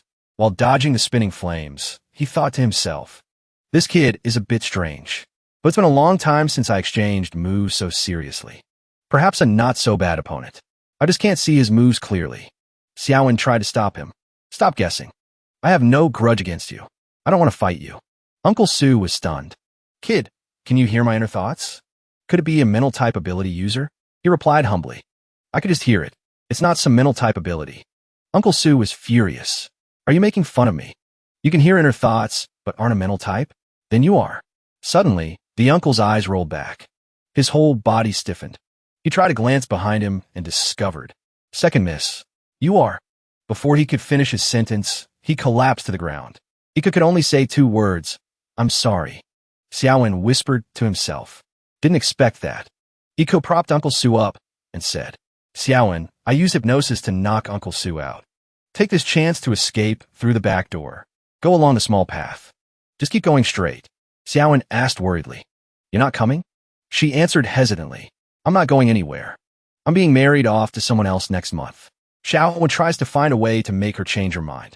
Well, in that case, I can't refund your room deposit. Tears began to stream down Iku's cheeks. There's no need for a refund. I'm the one who broke our agreement first. You should leave now. You don't have to help me. It's not like we're close anyway. Xiaowen remained silent for a long while before making a decision. Fine, then I'm off. Suddenly, a shout rang out from the tree. Su Xiaowen, you stay right there. Lin Mayumiu leaped down from above. Iko was completely stunned. Sister Mayumiu, since when did you? She grabbed him by the shirt and scolded him. You just gonna dust off your pants and walk away like that? You spent the whole day pestering me for information. Then you dragged me all the way out here. And this is all you're going to do? He curled his lip and muttered to her. Lin Mayumi, you shut your mouth. She glared at him threateningly. If you refuse to help, then I'll report everything you've done to the association. By then, whether they want to slice you into pieces or rip your guts out, don't blame me. Ika's eyes began to sparkle. Did you specifically come here to find me? Xiaowen gave in helplessly. You husband killer. Fine, you win. Mayumi didn't miss a beat and snapped back. Takes one to know one. You rotten brat, saying one thing while doing another. He held his head in self-reproach. If I die in this lifetime, it'll definitely be because of this woman. He walked over and sat down to talk heart-to-heart with Iko. If you don't want to get married, just tell me. She hesitated, stumbling over her words and refusing to answer. He started to lose his patience. I'm asking you one last time. If you tell me you don't want to get married, I'll help you. If not, I'll just act like today never happened. Ika started to sob, summoning all her courage. She finally answered. I don't want to get married. I don't want to be used as a tool. I don't want to live like this anymore. Please just take me away. Xiaowen quickly covered her mouth. Don't scream so loud. He whispered to himself. Damn, this reminds me of those brats who wrecked Judicial Island. This is going to be the death of me. Ika said, I'm sorry, I got a little carried away just now. Mayumiu reached out her hand to her. If you're not staying at the inn anymore, I wouldn't dare stay alone with this Su Xiaowen guy anyway. Ika gently placed her hand in Mayumiu's and silently thanked him. Xiaowen scratched his head and asked, So what should we do now? I have no idea. Mayumiu said with a sarcastic tone. You don't know, yet you still drag me here? I thought you had already come up with some kind of foolproof plan. He answered bluntly. I never actually said I was going to help Iku. I just came to check on the safety of one of my tenants. Just so I don't get in trouble with the police later. Mayumiu screamed right in his face. Honestly, my blood pressure is through the roof. Xiaowen made a suggestion. Whatever, who cares? Just come back to my place first. If your sister comes looking for you, then let her come find me in person. Iko asked worriedly. But then what about my family? His words snapped her back to reality. A place that only sees you as a tool doesn't deserve to be called a home. Mayumiu pulled her into a comforting embrace. All right, we'll figure out the rest later. The three of them walked out the door together. Mayumiu suggested, I'm hungry. Let's go get something good to eat. There's a snail noodle shop open on the East Road. Under the leaves, a hand reached up. Uncle C.I. woke up from his stupor. He hurriedly took out a handkerchief to wipe his tears. Wow, that was fast. The second miss finally has friends. Uncle C.I. went inside to report his failure to Ihan, clan leader. Your servant was incompetent and couldn't stop the second Mississippi. The landlord and her friends have taken her away. She replied, your incompetence certainly knows how to pick the right people, doesn't it? He rushed to explain. Your servant is forever loyal to the clan leader. Ihan stared at him and asked, Uncle C.I., I was only joking. Why are you so worked up? He said with a determined voice, I will bring the second miss back.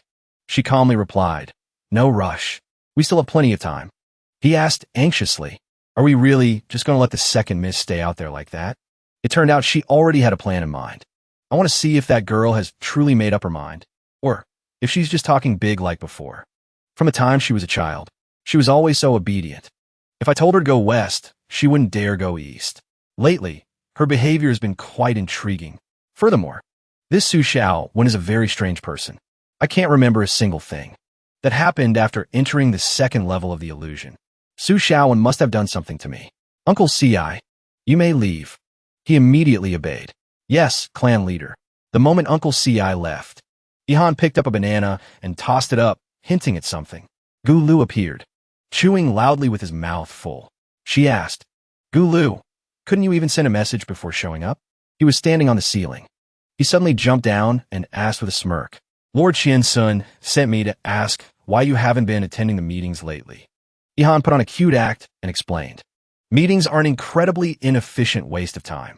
Tell him if there's anything, just send a message. Don't call. He replied, Lord Qian-sun already tried that, but he prefers more traditional methods when it comes to business. Besides, your demon clan having social anxiety? That's something I've never heard of before. Seeing him talk while eating made Ihan very annoyed, so she ordered, Gulu, can you stop eating for a second? He looked at her with a displeased expression and asked, what's wrong? Do you think I'm fat too? Ihan frowned at him. I hate it most when people make that smacking sound while eating. Didn't you already know that? Gulu gave his reason. If I don't eat, I get very angry. And when I'm angry, I mess things up. She asked again, whatever, suit yourself. Aside from telling me to go to the meeting, is there anything else? He relayed Lord Qian-sun's words. Is the marriage alliance between the Wong and Ouyang families going smoothly? She answered confidently. Smoothly. Extremely smoothly.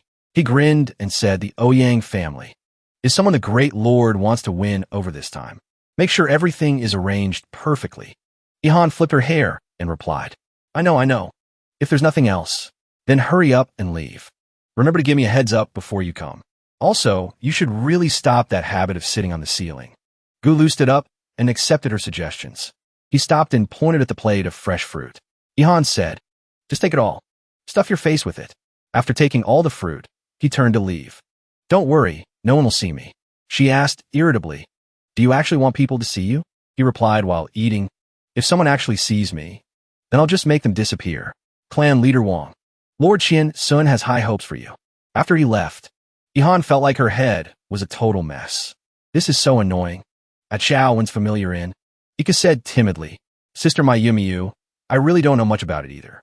Lin Mayumiyu questioned her. You're the second miss of the Wong family, yet you know nothing about your own family's affairs? She shrank back in fear and replied, they call me the second miss, but in reality, I'm just an outsider. This is so scary. Sister Mayumiyu is really terrifying. Xiaowen sat down on the chair. He picked up the remote, about to turn on the TV. Mayumiyu flew into a rage and snatched the remote away. Be serious for a second. We're working here. He sighed and said, I have no talent. I can't read minds.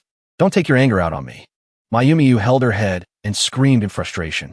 The association still has no lead on Shun, Shi's son. It wasn't easy to finally catch. How could I just let this slide? He spoke his mind quite bluntly. I knew you weren't acting out of the goodness of your heart. And yet, here you are, trying to save Yike yourself. Before questioning Yike, Lin Mayumiyu had already done some digging into the Wong family. It was exactly as Wong Yike had described. Mayumiyu pouted and asked, I can handle psychic phantoms and mental interference. Do you really think I'm short on cash? In the Wong family, the eldest son has always held the highest status. The other children are merely tools, raised to be sacrificed for the family's prosperity. Mayumi made a suggestion. Oh, by the way, follow me to the association for the next 2 days to participate in training. Yike spoke up tentatively. Sister Mayumi, could I come along and tour the association? Even just a look around would be enough. I wanted to join the association's official rank since I was a kid, but my rank is just too low. I'm afraid I don't stand a chance of getting in. Mayumi looked surprised. How is that possible? The association is always looking for people with psychic abilities. Yike answered gloomily. But my sister said, Mayumi snapped back sharply. Listen, starting right now, if you want to break free from that family for good, stop starting every sentence with my sister said.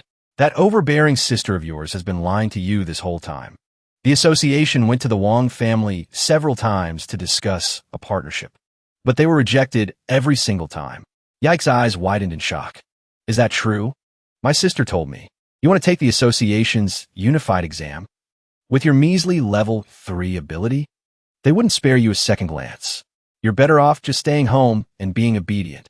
Back then, she simply believed everything Wong Yihan told her. Mayumi flared up with anger after hearing about Yike's submissiveness. Could you have a little more confidence in yourself?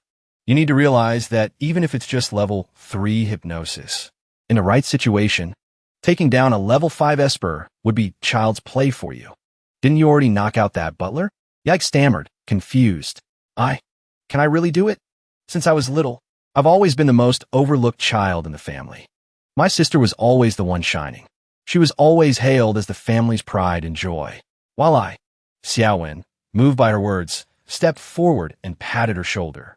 Actually, sometimes the stronger your power, the more headaches you have. Being exceptional can be a curse in itself. Mayumi stood there, lost in thought. After a moment, she asked excitedly, Do you really want to join the association? Yike replied with newfound determination. I do, Mayumi said. I have a way, but Xiaowen predicted. Whenever she shows that smile, it definitely means trouble. Yike said expectantly, I'm willing to try, no matter what it takes. Mayumi used her knowledge to explain a few of the association's rules. Normally, if an Esper wants to join the association, they have to pass the National Unified Civil Service exam.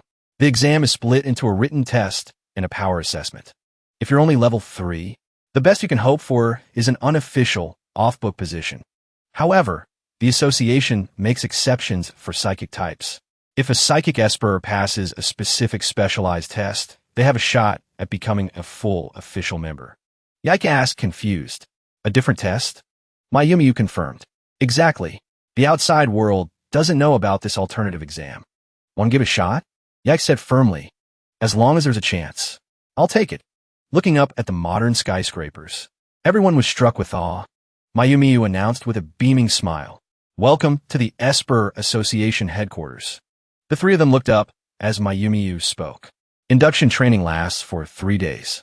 During these 3 days, you'll be staying here at HQ. I'll take Xiaowen to check in at the training center in a bit. Yike, you wait for me in the office. Yike nodded obediently. Mayumi turned back to remind him. Did you remember everything I told you?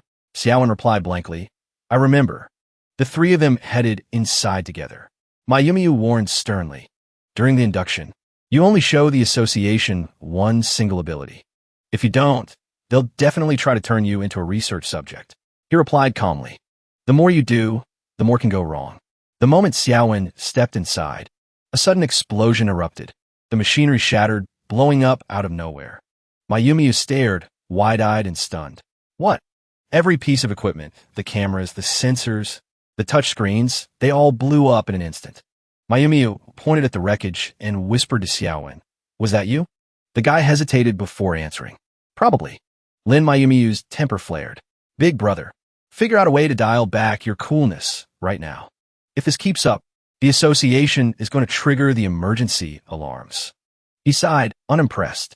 How was I supposed to know your testing equipment was so flimsy? She kept nagging inside his head. Think of something fast. If everything ends up broken, the higher-ups are going to notice. Left with no choice, Xiaowen resorted to his last-ditch plan. I never thought I'd actually have to use this thing. He reached into his pocket, rummaging for something. Suddenly, he slapped 2 arrow-like things onto his head that looked like horns. Does this work? Mayumi was curious. What is that? He explained. Haven't you ever seen Seiki K? I'm mimicking him to suppress my power. Hang on a sec. Good grief. He's like a master of disguise. In a flash, he changed his hair and even put on glasses. Does this look more like it? My Yumiyu flew into a rage and smacked him upside the head. Su Xiaowen, do you have a death wish? Su Xiaowen asked, puzzled. Didn't you say before that the testing machines would break if they got too close to me? That's why I made this specialized limiter. I brought it today, just as a precaution. But creating mental suppression devices isn't exactly my specialty. So, this limiter only lasts for about 5 minutes. Which means, fuming, Lin Mayumiyu grabbed him by the shirt and dragged him away. Why didn't you say so earlier? Stop wasting breath and get moving. Hey, wait. Yak didn't even get a chance to say a word. The elevator doors slid open. The two of them charged forward like a freight train. Emergency! Out of the way! A gust of wind brushed past. He realized with a start that it was my Yumiyu. She shouted, We're out of time. Who is this guy, anyway? Xiaowen was tossed straight into the room. She slammed the door shut in a hurry. That was close. Yak was completely lost. Sister Mayumiyu, why are we running like this? Don't you realize our landlord is a total monster? Xiaowen offered his own commentary. What a chaotic mess. You've certainly got style. A monster? I don't get it. Mayumiyu gave her a brief explanation. Basically, this guy is strong. So strong that testing machines fail or just explode around him. These words hit Yak like a bolt of lightning. What rank is he? Xiaowen spoke up. A rank is just a label. You can't take it with you when you die. That's why I've never actually been tested. She found it hard to believe. You've never been tested? You don't even know yourself? No, that's not it. I was tested back when I graduated from kindergarten. Back then, most people's ability ranks were already fixed. He admitted it candidly. Well, there you go. I only finished 1 year of kindergarten before dropping out. Yike, I don't want anyone else knowing my secrets. Can you keep this between us? She agreed, blushing. I'll keep your secret. Oh, could you let me see that thing on your head for a second? Xiaowen took it off immediately. It's useless now anyway. Look all you want. My Yumiyu flopped onto the sofa with a groan. I completely forgot about the most important thing. I'm screwed this time. The higher-ups are definitely going to be watching me now. Is my plan to make money all for nothing? How am I ever going to pay off my debts at this rate? He glanced over at her. If you're going to talk to yourself, could you at least speak up? Yike's eyes lit up. Mr. Xiaowen, you're a genius. I think I can help you build a suppression device just like that one. Yike's lesson began. She started her lecture. Over the last few decades, technology has advanced at an incredible pace. Many scientists have conducted research into why the human body develops supernatural abilities. 10 years ago, a scientist proposed a theory. About 100,000 years ago, Earth experienced intense, global nuclear reactions. Human DNA was shaped by the influence of nuclear radiation over tens of thousands of years. A mutation occurred, granting us what we now call abilities. And this speculation was finally verified this year. The abilities humans possess are born from genetic mutations in our DNA. It's just like electric eels. They can generate electricity on a whole different level compared to other creatures. Humans are thinking animals. The cerebral cortex can use calculations to automate these abilities.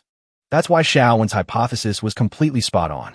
By performing a few tweaks to the cerebral cortex, we can indeed control or enhance an Esper's powers. Meow Meow looked at Iku with pure admiration. If your family knew you were this brilliant, they'd definitely regret letting you go. She lowered her head and replied, No way. Then, she took out a necklace. Sister Meow Meow, wouldn't this attract too much attention? I can use this as a disguise. Do I have electric automation too? Xiaowen asked curiously. I don't know about those things, but I can use a low-level hypnosis technique to embed a specific frequency into this necklace. Then, it calculates the frequency of your cerebral cortex. From there, it controls the output of your ability. However, my power level isn't very high. I can only find a few matching frequencies. I can guarantee that each adjustment will last for 3 days. Meow Meow was overjoyed. Oh my god, 3 days is plenty. Xiaowen stepped closer, facing Iko. If you could do all this, why don't you perform the control on yourself? It seems like a small effort for a huge payoff. Iku explained slowly. Let me give you an example. Does a surgeon perform surgery on themselves? Mental-type espers can indeed control themselves, but only a few actually do it, because using mental abilities on yourself amplifies the power to 100%. One wrong move, and you turn into a drooling idiot. Hearing this, his spirits immediately sank. That's a real shame. But these research results have been public for a while now. Surely plenty of people have tried it, right? What if criminals get reformatted this way? Meow Meow said, those are just rumors. Besides, nothing like that has appeared yet. Shaowen tried to analyze the things that he could do. There's a high probability others have tried too. Among the people who tested it, there are bound to be a few psychos. This is equivalent to human body modification. A level 3 Esper could use cerebral cortex calculations to boost their rank. She made a decision. We can't say for sure without evidence. Anyway, the Intel department hasn't uncovered anything related to this yet. But thanks to your reminder, I'll send people to keep an eye on this aspect. Iku, just focus on helping Xiao when control his power for now. But don't let it interfere with his training. Ika happily agreed to the request. I think it's ready. He accepted the necklace. Xiaowen was curious. Hey, don't you need to test it first? In Meow Meow's hand was a new testing device. I already checked, although it's a bit unstable. It's hovering around level 4, but it's not a big issue. Ika felt guilty. I still haven't found a way to stabilize the frequency better. I'm sorry. She spoke sincerely. You've already been a huge help. My personal ATM is finally secure. Xiaowen easily read her thoughts. You don't need to show your true colors like that, you money grubber. Meow Meow's temper flared. Peeking into people's minds whenever you want is incredibly rude, you know? He replied in a small voice. It's not like I'm peeping on purpose. She switched the subject. It's almost time. I'll take you to the training center to report in. Iku, wait for me in the office. She hummed a hum. Then she cheered him on with a gentle voice. Do your best, Xiaowen. He blushed, embarrassed. This girl, Ika, really has no defenses. I need to remind her later not to smile at people like that. A moment later, the two arrived at the location. This is the induction training center. Xiaowen's eyes went wide as he looked around. This place is... Counter number 1 is temporarily out of service. Please invite Mrs. Wong Chunhua to counter number 8 for processing. Isn't this just a regular government service hall? Meow Meow shot back. If not this, then what? What exactly were you expecting? He hurriedly replied, nothing. I really watched too many movies. Training counter number 5 handles induction training levels. She reminded him to act natural. Xiaowen said, okay, and walked off. Yuanja, correct? The clerk began reading the form. Your scores are excellent. Intel department? With these scores, you really should have gone to the combat department. Are you sure you want to join?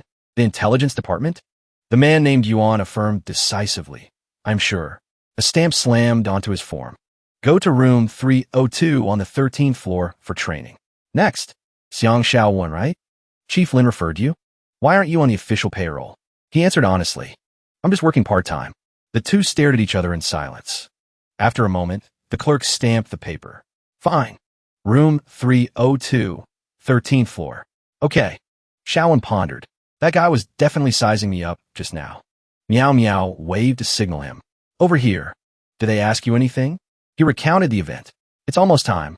I just filled out some info, but he asked why I'm not on the official payroll. Looks like internal referrals usually get fast-tracked to full staff. Huh? She pouted, not necessarily. Right. Did you answer exactly what I told you? I said it. Part-time. She wondered. He didn't ask anything else? No. He shook his head a few times. Meow Meow chuckled. That's good then. The people working here are logistics staff. They look calm on the surface, but they're actually very sharp. If you pass through smoothly, then just head on up to training. Xiaowen frowned and asked, what exactly is the content of this training? There won't be any performance exams or anything, right? Meow Meow reassured him. Training isn't testing. So just relax. The training has 2 items in total. The first item is incredibly interesting. The second item is actually just some boring combat assessment. He stared blankly. Is that supposed to be a compliment? She tried hard to suppress a laugh. If I tell you too much, it ruins the fun. Just go experience it for yourself. This is a rare opportunity. I'm going to go sort out Iku's situation now. Take the elevator upstairs yourself. See you in 3 days. Bye-bye. He let out a long sigh. I really hopped on a pirate ship with this one. An angry voice rang out. Hey, brat, don't block the door like that. He turned his head to look. Is that a bullhead? Xiaowen couldn't believe his eyes. The person immediately got annoyed. What are you staring at, kid? Didn't you hear the great me talking? He pointed ahead. My apologies. 10. There really are all kinds of people here. Is that horn real or fake? It feels like it's real. He pressed the button to go up. The doors opened, and he stepped inside. Someone spoke while admiring themselves in a mirror. Trouble you to press the 13th floor for me. Thanks. Shaowen realized they were going to the same floor. The elevator pinged. Arrived at the 13th floor. The elevator doors opened. Everyone stepped out at the same time. He felt a sense of unease. I have a very strong premonition that I'm in the same training class as that flashy guy, standing in front of the door. The guy who spoke earlier. So we're in the same class after all? He replied friendly, that's right. Sure enough, a flashy self-introduction ensued. Hello, my name is Edward. Call me Edward the Great. Actually, you could just call me Edward. He shook hand with the guy, then quickly stated his name. I'm Xiang Shaowen. What a coincidence. We'll be classmates from now on. Let's help each other out. He gave a non-committal and the two pushed open the door. Inside, several people had already arrived. From left to right, Yuan Jia, the twins Chunhua and Chun Tian, and finally Bullhead. They greeted in unison. Edward waved flamboyantly. Hello, everyone. Yours truly is the Flower Sword Prince. Please look after me. You can all call me Edward, or call me Xiao AI or Xiaoda, whichever works. The officer looks over at Shaowen. Hello there, fellow student. First, please come up to the podium to collect your training schedule. He readily agrees. Sure thing. Holding the schedule in his hand, he freezes on the spot. What is this? Looking at the itinerary, he feels a massive headache coming on. The first item looks incredibly interesting. The second item is actually just some pointless combat tests. No wonder Lin Miao said the first part was interesting. He puts the schedule down and sinks in a deep thought. This won't do. I have to find a way out of this. The officer appears out of nowhere. Hello. We've all just finished introducing ourselves. You're the only one left. The officer looks truly blessed. His inner self is screaming, but he manages to force out a few words about himself. Su Xiaowen. I used to be a delivery driver. He adds a bit more. Before that, I was a student. I've dropped out now. Suspicion arises in his heart. Is he trying to use empathy to close the distance between us?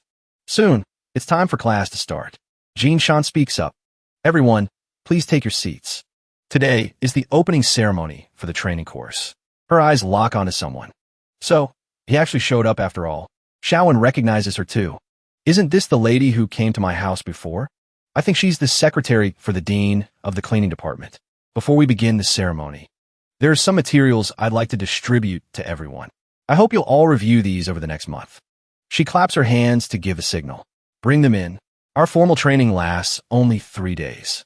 Therefore, we can only provide some detailed reading guides.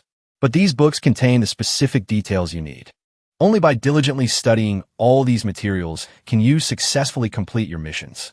Everyone is left speechless by the news. Gong chuckles to himself. No big deal. The officer responds confidently. Jinshan looks at Shaowen and continues. In this group, we have official staff members. And we also have non-official members. But regardless of your status, you all work for the association and contribute to society. Once you become a member of the association, you're no longer an ordinary citizen. Shaowen notices something off. There's an evaluation, and there's no deadline. I thought they said there wouldn't be any tests. Jinsen looks down at the class and speaks seriously. According to Article 30, page 100 of the Physical Education Training Manual, public urination or defecation is strictly prohibited. Violators will have their offending tools confiscated. Shaowen's face clearly shows his displeasure. I never heard anything about tests like this before. And of course, just when it's my turn, they add this requirement. They're definitely trying to drive me into a corner. If I'd known, I would have just stuck to being a delivery guy. The second day of training arrives. There are a total of 5 Ability User Association headquarters worldwide. Our city's headquarters leads the associations across Asia. Every 5 years, the United Nations organizes a global friendly competition. While it's called a friendly match, it's actually a chance for nations to showcase their power. Furthermore, the continent of the winning nation will lead the association for the next 5 years. Therefore, regarding the significance of this match, I don't think I need to explain it any further to those of you sitting here. I hope some of you will have the chance to represent our country in battle. Shaowen feels completely drained, but I can't just quit the competition. Is there really no way to opt out? He pulls out a piece of paper. If there's an evaluation, I can't participate. Myo looks bewildered. An evaluation? Was that newly added this year? He points at the paper and glares at her.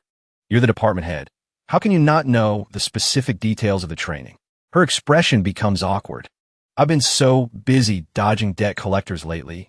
I pushed all the work onto my secretary. Besides, a department head can't participate in training with the team members. The department secretary handles all the training sessions. Myo clasps her hands together in apology. I heard the secretaries talking before. They said the training content was incredibly dry and boring. I never heard anything about a test. I'm so sorry. He scratches his head. Myo, how can you be this unreliable? Anyway, I'm not taking any tests. She rushes toward him desperately. My cash cow. Please don't go. Shaowen snaps at her. This is my limit. Let go of me now. She remains thick-skinned, refusing to let go. Shaowen, if you walk away now, it counts as forfeiting the match. What? The words hit him like a bolt of lightning. According to association regulations, once a member joins, unless a superior approves an exemption, no one is allowed to withdraw from training. Furthermore, regarding internal association evaluations, if you forfeit directly, you'll be ranked dead last. As far as Shaowen is concerned, whether he's ranked first or last, as long as it's an item, he can't escape death. Myo, right now, I really feel like killing someone. His mind is a mess. If I don't withdraw, maybe if I get injured on purpose during the test, I can get out of it. No, that won't work. I don't even know the content or format of the test yet. He groans at the heavens. You've got to be kidding me. Can I really not escape this fatal destiny? The third day of training arrives. Jinshan speaks up. After these 3 days of training, I assume you all have a certain level of understanding regarding the association's intelligence department, right? Take a few minutes to rest. Our evaluation is about to begin. Everyone looks exhausted. I'm freaking dead. My head is full of democracy and unity. The only thing I can think about right now is not peeing in public. Useless trash. Gong scoffs and curses under his breath. As for Shaowen, he spent the last 3 days thinking only of death. His mind right now, he doesn't have a single coherent thought, only test and death swirling around. Jinshan asks with feigned concern. You all look very tired. Will you be able to handle the upcoming evaluation? Only Wantong is paying attention. Excuse me, what exactly is the test? The board only lists the start time. It doesn't say when it ends. Does that mean the duration hasn't been determined yet? If that's the case, I can only assume. This test doesn't have much to do with the training we've done over the past few days. Her answer is cryptic. I can't say. He immediately grows suspicious. Based on your answer, I can deduce that the test content is different for everyone. That's why you can't give us a specific scope for the exam. For a member of the intelligence department, that's a commendable way of thinking. However, I still cannot disclose anything. Jinshan announces, all right, 30 seconds until the evaluation begins. Is everyone ready? Shaowen lets out a long sigh. Looks like there's no running away. Fine. At worst, I'll just restart. 20 seconds. Suddenly, everything goes pitch black. Panic sets in. What the? The lights went out. Is it blackout? Wait, this must be part of the test. Secretary Jinshan, what's going on? Why are we locked in here? Secretary Jinshan. Only 15 seconds left. The countdown begins. Shaowen realizes it's an anesthetic gas. Knockout gas. They want us all to pass out? She had already prepared a gas mask for herself. Everyone begins to lose consciousness. He feels confused. What are they playing at? Some kind of escape room game? So annoying. Screw it. I'll just lie here and see what happens. When time runs out, Jinshan speaks. The evaluation begins. A while later, the first to wake up is the officer. He blinks his eyes, confused about what happened. Why did I pass out? He glances around in a daze. Where am I? Su Shaowen is the second to wake up. He still has some fragments of memory. They used a specific anesthetic. After knocking us out, they brought us here. It seems this is a place they want to keep secret. The surroundings seem to be hiding something. Wantong starts complaining. The least they could have done was let me keep my laptop. His words prompt Xianhua to snap. Look at what time it is, and you're still thinking about playing on your computer? So young, yet already a total internet addict. Maybe I should take you to a lightning specialist for some shock therapy. Suddenly, a screen flickers to life on its own. Testing, testing. Can you hear me? Everyone's eyes are drawn to it. A mysterious laugh echoes through the room. The sound is coming through clearly, right? Shouda steps forward. What testing? Where the hell are we? A blurry silhouette appears on the screen. I almost forgot to introduce myself. We are the inspection team for this session. Welcome, new members of the Intelligence Division, to the Association's training exam. Anyone who forfeits this exam will have their association membership revoked. Before we begin, please select an item from the table in front of you. Everyone takes one item. Shouda yells out, "Hey, you still haven't told me where we are?" Still, there is no response. The items had been prepared beforehand. He scans the table, completely baffled. What the heck is this stuff? Why is there a head of mustard greens? Wei Tong smartly deduces, down jacket, ice pick. Chocolate creates a group with the mustard greens. Sunscreen forms another group. He immediately drops to his knees in admiration. Little bro, how did you figure that out? Wei Tong offers a brief analysis. Chocolate provides heat, the down jacket, and the ice pick are tools for a low-temperature environment. As for the other group, water and mustard greens are used to replenish electrolytes. And the sunscreen proves that the location will be extremely hot. Get it? Shouda puts on a serious face, but his answer is, not really. He sighs, exasperated. Why would someone like you even want to join the Intelligence Division? Because the Intelligence Division sounds the coolest out of all of them. Only the coolest division is worthy of my stunning good looks. As Shouda speaks, he strikes a seductive pose. The figure on the screen suddenly speaks up. All right, you have all selected your props. Interesting. Each person chose a different item. No two are alike. In that case, we will split the teams based on the props you selected. Hearing the word split, the twin sisters panic. Chunhua is filled with anxiety. My sister and I have never been apart. Why didn't you tell us beforehand that we'd be split up? Chun Tian hugs her sister tightly. The face on the screen frowns menacingly. Since Secretary Kim has finished the countdown, our examination will now begin. As displayed on the board, this exam is divided into two phases. Phase 1. You are divided into two teams based on your items. You will enter doors A and B respectively. A scoreboard appears. Member presses button, +3 points. Teammate presses button, +1 point. Member hasn't pressed button, -1 point. Please utilize the props in your hands to clear stages A and B. Then, proceed to Phase 2. In Phase 2, the first team to press the button in the room gains points. Members of the opposing team will have corresponding points deducted.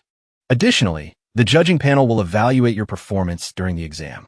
Therefore, aside from the button condition, your individual performance is also crucial. He licks his lips, sending a chill down everyone's spine. Once the scores are tallied, the person in last place will face a corresponding punishment. Members who chose the down jacket and ice pick and chocolate, please enter door A. Those three are Shouda, Chun Tian, and Xiao Wen. The remaining three are Wei Tong, Yuan Ji, and Chunhua, who chose the mustard greens. In Sunscreen, please enter door B. He suddenly remembers something. All right, so you can track the progress of your opponents. We have prepared progress display devices for you. Shouda eagerly volunteers. I'll wear it. Let me. Wei Tong takes charge of the device for the other group. This device will announce the progress of your squad and the opposing squad. Make every second count to complete the exam. Chunhua rushes over to hug her sister. After a 10-second countdown, doors A and B will close. Any member not inside by then will be considered to have forfeited. The association will never accept you again. Chunhua grits her teeth in protest. We can't be separated. You people. Chun Tian's heart is filled with anxiety. Sis, what should we do? Xiaowen speaks up with a masculine reassurance. I will protect your sister. Let's focus on finishing the exam first. She sighs and comforts her sister. Don't be afraid. We'll see each other again very soon. MMH. Chun Tian holds back her tears. The two groups arrive at their designated spots. The doors slowly slide open. Blinding light pours in. It's a desert. Yuan Ji's group stands atop a vast expanse of sand. Meanwhile, Xiaowen's group faces the Dragon Spine Snow Mountain. The figure on the screen smiles eerily as he announces. Phase 1 begins now. A freezing, snowy mountain landscape appears before their eyes. The door behind them slowly seals shut, cutting them off from the outside world. A biting gust of wind blows past. The three of them shiver uncontrollably. Shouda can't believe it. It's freezing. Dragon, Spine, Snow Mountain? This isn't a room projection. It's a real snow mountain. Are you kidding me? Xiaowen gallantly hands his chosen item to Chun Tian. Put this on first. He's wearing shorts and a short-sleeved shirt himself, yet he's worrying about the girl. Thank you. Her face turns red, and not just from the cold. He scans the surroundings. This is likely a simulated environment. To create a simulation on this scale, the association really put in a lot of effort. I wonder what the exams in the other rooms are like. Probably not the same simulation. Xiaoda's body won't stop shaking. What should we do now? It's really freezing. Chun Tian kindly offers. If you're cold, I can give the clothes to you. His acting mode engages instantly. His attitude does a complete 180. A gentleman would never let a girl suffer the cold. I'm perfectly fine. She gives a quiet MH. Xiaowen starts walking. Let's move. If we just stand here, our body temperature will continue to drop. If hypothermia sets in, you'll start shivering uncontrollably. When the shivering stops, you'll experience mental confusion. In severe cases, you'll engage in paradoxical undressing. And finally, cardiac arrest. The temperature right now is about -10 degrees. As long as we keep moving, we can fight off the cold. Xiaoda is full of questions. There isn't a single instruction. How are we supposed to proceed? He sticks close to Xiaowen. They should have at least given us a target or a clue. We need to find a path. That leads to the structure for Phase 2. He feels hundreds, thousands of eyes watching him.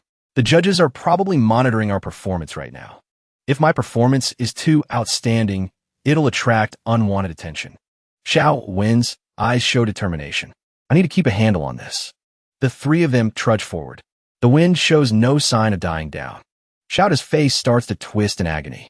Xiao won, Chun Tian. Don't you guys feel it getting suddenly colder? I'm terrified of the cold.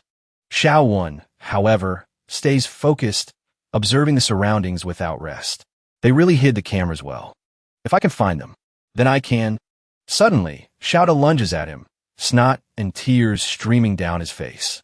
I'm freezing to death. Give me a little warmth. Chun Tian proactively takes off the jacket and hands it to him. I'm not cold. You wear it. At this moment, he abandons all pride and chivalry, putting it on immediately. Even so, he tries to act tough. I'm just wearing it for a little bit. Okay? Chun Tian, you're a girl. You need to stay warm. She smiles. I've practiced martial arts since I was young. Master took us to train in many harsh environments. I can handle this temperature for now. Xiaowen points into the distance. Let's head for that cave up ahead. Let's see if we can start a fire there. My vision is getting a bit blurry. Everything here is just snow and stone walls. Staying out here too long will cause snow blindness. When the intense light reflects off the snow and overstimulates the eyes, it causes pain and can lead to blindness. Xiaoda agrees immediately. They head towards the cave together, except for Xiaoda, who puts his head down and sprints ahead. A moment later, they find some dry firewood. Chun Tian remarks, "We found a lot of this outside. A lot." He is slightly surprised. I didn't anticipate this. It's like it was prepared for us. Clearly, there isn't a single tree around here. Xiaowen thinks to himself, it seems the level designer predicted we'd choose to enter the cave to build a fire. So, there must be a clue inside this cave. This is getting complicated. He looks at the other two and asks, do either of you have a fire element ability? No. They shake their heads in unison. He feels a headache coming on. I can't let the association know about my fire element ability. Do they seriously expect me to rub two sticks together to make fire? I'm literally speechless. It's all because of Mio Mio. Ever since the day I met her, I've been cursed with bad luck. He let out a long sigh. I guess that's that then.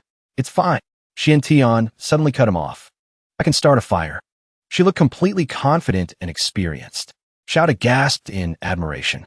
I never thought I'd see someone actually use the hand drill method in this day and age.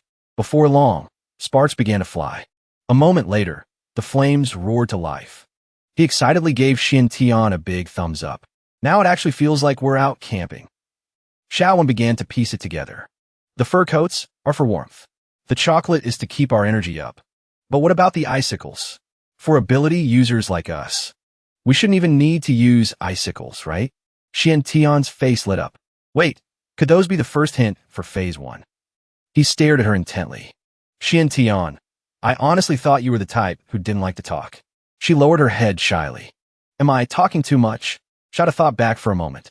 When we were outside, you were always sticking to your sister. Aside from hearing you call out to her, I really didn't hear you say a single word. Remember what the judges said? They're going to grade us based on our performance. So, everyone, try your best to show off your strengths. He silently observed her. It seems Xian Tian's analytical skills are actually quite sharp.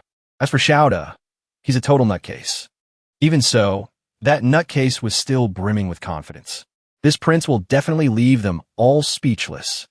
Xiaowen sighed, looking exhausted. Anyway, right now, we just have to use every bit of info we can get. If it's really like Xian Tian said, and the icicle is a clue, is it telling us to look for a layer of ice? Suddenly, Xiaoda signaled for silence. He picked up a sound. The three of them stood up instantly, backing into a defensive triangle. Something is heading our way. No matter which way they looked, there was nothing but endless sand. Yuanji's group trekked slowly through the desert, unsure of their destination. The progress tracker emitted a sharp beep. Ning Tong checked the screen. Team A's progress just jumped by 5%. At that moment, Yuanji spotted something. Guys, look, there's some kind of structure up ahead. He focused his gaze. Looks like our progress is about to go up too. Back with Xiao Wen's group. A round, white ball of fluff rolled slowly toward them. It bumped into Xiaoda's leg and bounced back. He blinked in confusion. What the heck is this? The fluff ball transformed into a strange little creature. Xian Tian studied it closely. I think it might be a Yeti. A Yeti. It's definitely a Yeti. She stepped closer and asked softly, "Where are your mommy and daddy? Come here, let me hold you." The creature looked up with puppy dog eyes and suddenly lunged into Xian Tian's arms. It couldn't hide the smug look of satisfaction on its face. The two men turned purple with rage. This brat is clearly just trying to take advantage of her. Shout appeared into the darkness. I swear I felt something massive approaching us just now. How did it turn into this tiny thing? Xiaowen nodded in agreement. Your instincts were right. There's definitely something huge nearby. We can't let our guard down. Ignoring the tension between the other two, Xian Tian happily nuzzled its face. Are you really a little Yeti? You're so cute. Suddenly, a savage roar echoed through the entire cavern. Xiaowen had expected this, so he wasn't particularly shocked. Well, speak of the devil. A massive foot slammed down, cracking the ground beneath it. The entire cave began to shake violently.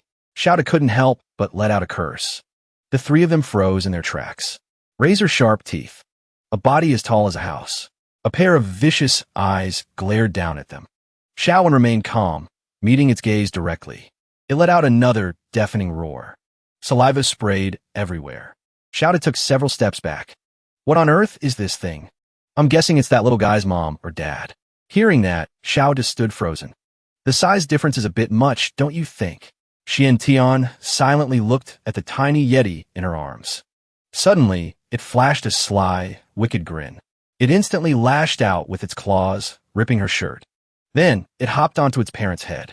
It waved a scrap of fabric mockingly, taunting them. Xiaowen's teeth ground together. You little pervert. I'm going to beat the life out of you. The beast's eyes grew even more furious. Its breathing became heavy and labored. He pointed right at its face. You petty monster. Xiaowen stepped forward.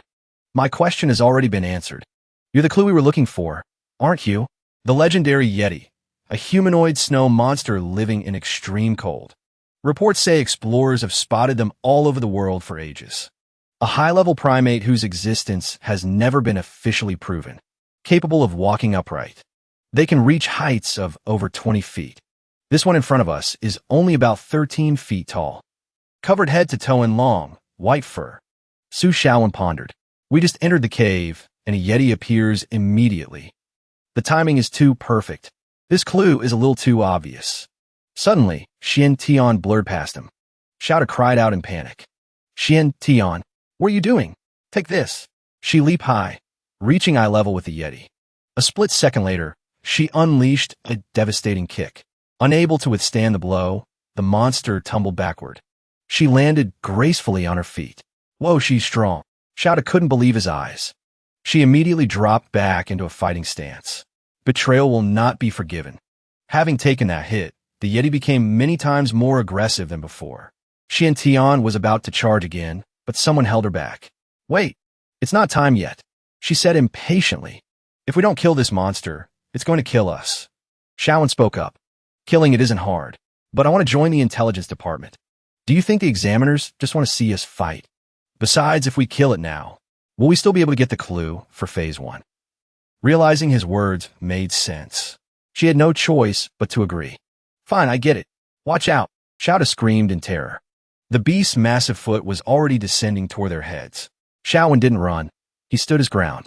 The Yeti sensed something terrifying. An overwhelming aura of suppression radiated from him. It froze, unable to move a muscle. He wondered, why did it suddenly stop? The little Yeti also clung to the monster's leg, paralyzed with fear. He quickly made up an excuse to keep his identity hidden. Maybe it cramped up? He stood there, dumbfounded by the cramp excuse. Shaowen whispered into Xian Tian's ear. It stopped. Are you sure you can knock it out? She replied confidently. Get ready for the finale. She leaped into the air to face it. She let out a fierce battle cry. Then, she slammed a heavy punch straight into the Yeti's face. It crashed to the ground, completely unable to fight back. Shouda turned pale with shock. It's out cold. She walked slowly back toward them. He asked her, completely bewildered. What did you just do? Just a punch. His brain started working overtime. Shaowen said the Yeti had a cramp. Was he messing with me? That thing was clearly terrified of something. Shaowen felt suspicious. The game has only just begun. The protagonist is just using the monster to test the waters. It makes sense, but something still feels off. He repeated his words. It makes sense, but something feels off. This exam of ours. Why would the committee set us up against a monster several times stronger than we are? We live in a society of laws. If someone dies during a simple exam, it's just not worth it. Don't overthink it. Either way, this guy is down. We need to figure out what the next clue is. Shouda glanced over. Based on what you said, we don't even need to think. The clue is probably on that little pervert. Who brings their kid along to a fight, anyway? What's wrong? He happily patted his shoulder. Dahua, you're actually pretty smart. Hearing the name Dahua, he angrily corrected him. It's Edward. Edward, damn it. I am a prince. The tiny Yeti hid silently behind a rock. But nothing could escape Xiao Wen's eyes. He found it easily. Come here. Let's study this guy for a second. Let's see what big secrets this little pervert is hiding. Xian Tian chimed in. What do you think the clue is on him? In his stomach? Or should we just dissect him? Perfect timing. I've been wanting to see how a snowman's internal anatomy differs from a human's anyway. She grit her teeth, agreeing with Xiao's idea. I vote for dissection. You damn pervert, you're dead. Tears began to well up in its eyes. It put on a look of utter misery. He stepped closer. Listen up, little guy. I'll give you 1 minute to think. Is there anything you want to say to us? Or perhaps, anything you want to give us? Before the minute was even up, it took the hint and produced a key. Shaowen happily accepted it. Not bad. You've got good survival instincts. The three turned and left the cave. Time to go find the ice layer. This team's completion progress has increased. The three chatted happily as they walked. That punch earlier was so cool. It was nothing. Everything was being watched by a mysterious group of people. The blonde boy didn't take his eyes off the screen. This group is interesting. No, perhaps this Su Xiaowen is the most interesting one of all. In front of Yuan Ji's group lay a vast desert. Behind them was also nothing but desert. Xianhua felt confused. Was that town earlier just a mirage? I've heard that when people lose their sense of direction in the desert, they hallucinate and see lush oases. Then they run toward them, only to find it was all an illusion. And so, they die in despair. Wai Tong offered a scientific analysis. Mirages form because of low heat capacity. The temperature rises very rapidly. Hot, low-density air near the ground interacts with the denser air above. Light gets refracted, and that's when the refraction phenomenon occurs. Common mirages usually appear in the same locations. That's why many explorers mistakenly believe there are ruins here. She started to lose interest. So you're not going to explain if it was a mirage or not. God, it's hot. He was also drenched in sweat. We've been walking for almost an hour already. If it were a mirage, it would have vanished by now. A glimmer of hope returned to her. So the town must actually exist. Yuan Ji peered into the distance. We're almost there. Once we're in the city, we can find some shade to rest for a bit. Xianhua was panting heavily. So hot. She decisively peeled off her outer layer. It is seriously incredibly hot. She plopped down right onto the sand. I need to rest for a second. Wu warned her. In the desert, it's best not to leave your skin exposed. You'll dehydrate. She countered. Back when I was training, my master used to take us to the desert. If my body feels off, I'll notice it. I didn't expect a kid like you to have such good stamina. I thought you were just some shut-in nerd who never saw the light of day. He didn't bother arguing with her and simply said, "Get up quickly." He pointed at the progress tracker. Team had just made more progress. We need to find a clue fast. She remained seated. Ever since we entered this place, it's been nothing but sand, sand, and more sand. I don't even know where to start. Suddenly, his voice turned grave. "Rowan, don't move." He turned his head, bewildered. "What is it?" A scorpion took a direct hit. It died before it could even twitch. Yuanji had spotted it just in time. Otherwise, they'd be in serious trouble. This is a fat-tailed scorpion, one of the most venomous scorpions in the desert. They're extremely aggressive. He picked it up to examine it. Plus, these scorpions are typically nocturnal. If we run into them at night, we're screwed.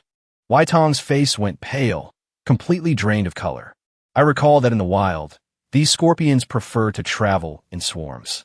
The other two's expressions twisted in horror upon hearing that. Xianhua immediately looked down at her feet. A swarm?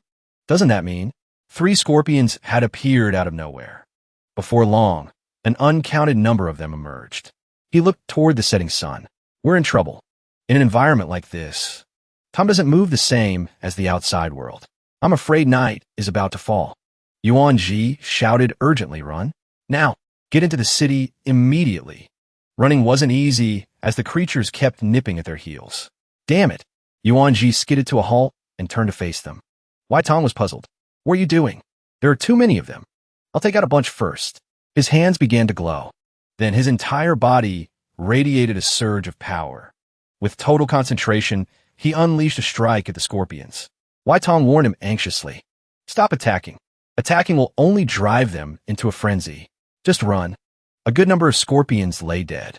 Just as they thought they could breathe easier, Yuan Ji sensed something wrong. The sand is sinking. Something is crawling up. The town slowly materialized right before their eyes. The scorpions suddenly stopped and turned away. Xianhua was bewildered. Why did they stop chasing us? I don't know. This was the first time Wai Tong had ever seen anything like this. Yuan Ji speculated. Maybe they're afraid to enter the city? Inside the town, there was a sudden explosion. Sand flew everywhere. As the dust gradually cleared, a giant scorpion emerged. He couldn't believe his eyes. "You still want to go in?" Wai Tong understood immediately. The scheme is obvious now. They're definitely trying to force us into the city. If we go in, we're doing exactly what this trial wants us to do. But if we don't, there's no way we can fight off all these scorpions. Wai Tong tried to analyze the situation. In the desert, our stamina drains twice as fast as usual. Kill one batch of scorpions, and another will just appear. Eventually, we'll just drop dead from exhaustion. It seems our only path right now is into the city. Xianhua shifted into a fighting stance. "So, are we going in or fighting? If we fight, I'm taking the big one." He pondered. At a time like this, what would the examiners want us to choose? A solution flashed through his mind. Into the city first. There's no point wasting our energy right now. Better to get inside, calm down, and then decide our next move. Seeing the other two bolt for it, Yuan Ji sighed. "Well, that was sudden. Wait for me." The 3 of them ran into the town together. A voice rang out. How was this group performing? The blonde boy smiled and asked back. "Are you interested in this exam too, Master?" He dodged the question. "I can't say." The boy walked over to advise him. "Master, at your age, you should try to stay calm. Watch your blood pressure. This group is about to get into the zone. The intelligence department's exam is much more interesting than the others. Watching them analyze clues is like watching a reality show." The 3 stood before a sign.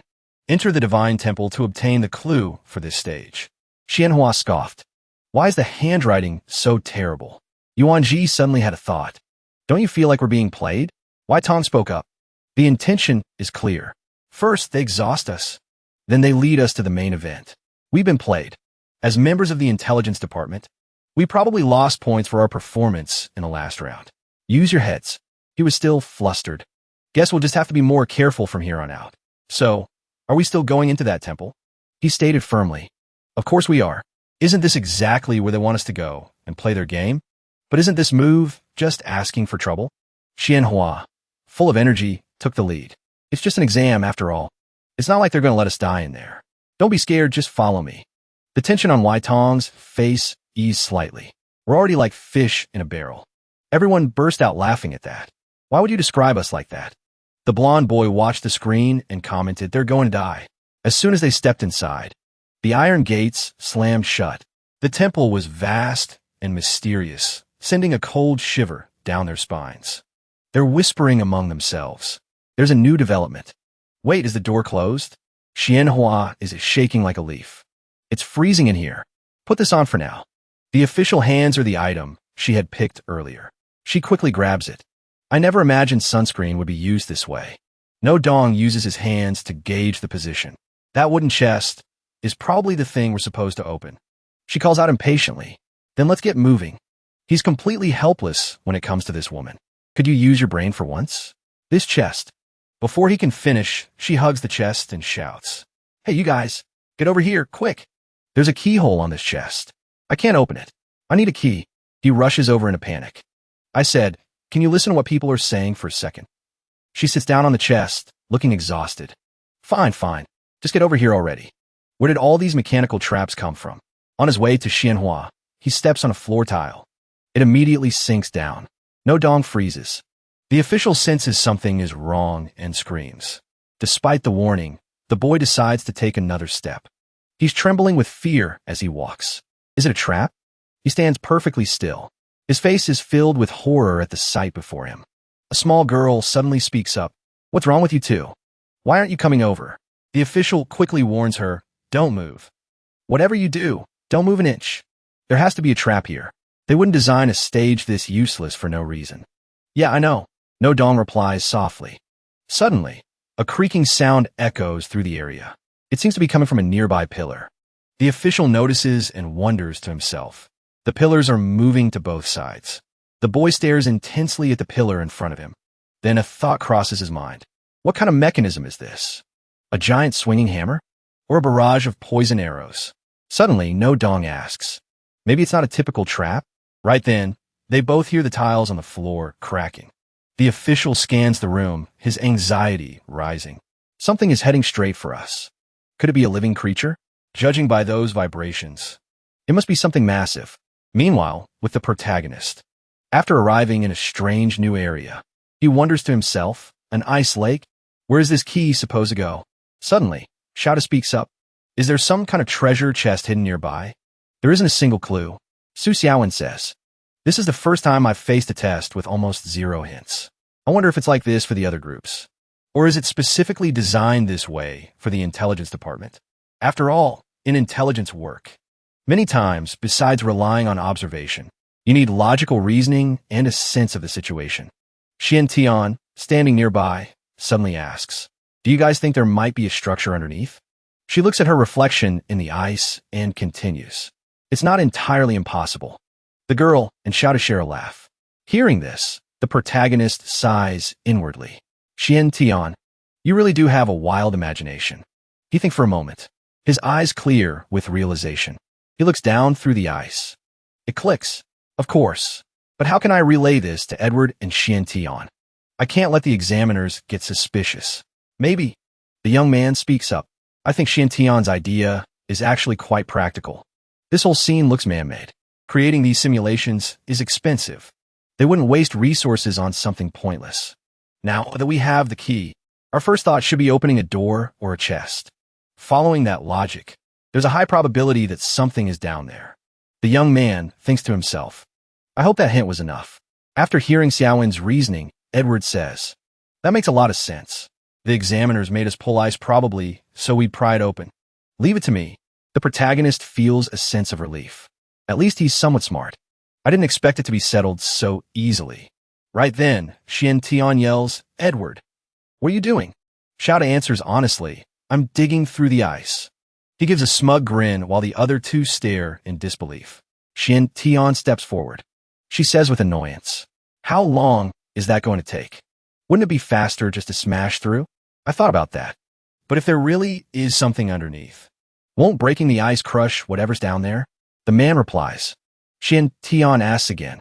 The temperature is dropping. Haven't you guys noticed? My body temperature feels 10 times lower than before. The protagonist explains. This is a simulated environment. The temperature is definitely being controlled manually. The examiners don't want us staying here too long. Shouda turns to Xian. Here, wear this for a bit. How would it look for a man like me to be the only one in a fur coat? He takes off his coat and hands it to her. She puts it on and says, thanks. So what do we do now? There doesn't seem to be anything else to explore. Su Xiaowen thinks to himself, I've confirmed there's a structure under the lake. That has to be where we go next. But I can't use my powers while the cameras are on me. Then he says aloud, if only we had someone with fire abilities. We would have been inside ages ago.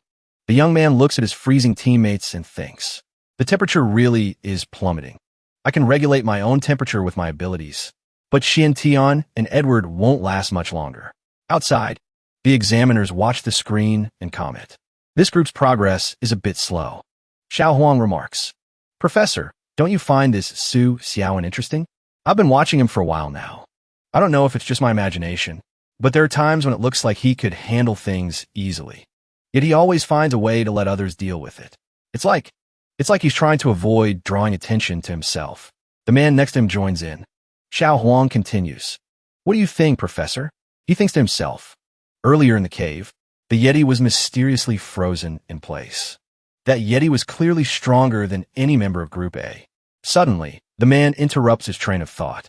I just looked over the group rosters. Even though every department has some off-book members, this Su Xiaowen didn't even pass the entrance exam to get here. Furthermore, he was recommended by Meow and I. Andy, get Meow and I in here. I want to know what's really going on with this Su Xiaowen. Yes, Professor. The boy replies quickly. The man stares intently at the screen. Then, he mutters the name Su Xiaowen. His eyes are deep and calculating. Back to the protagonist's location. After digging fruitlessly, Shouda starts complaining.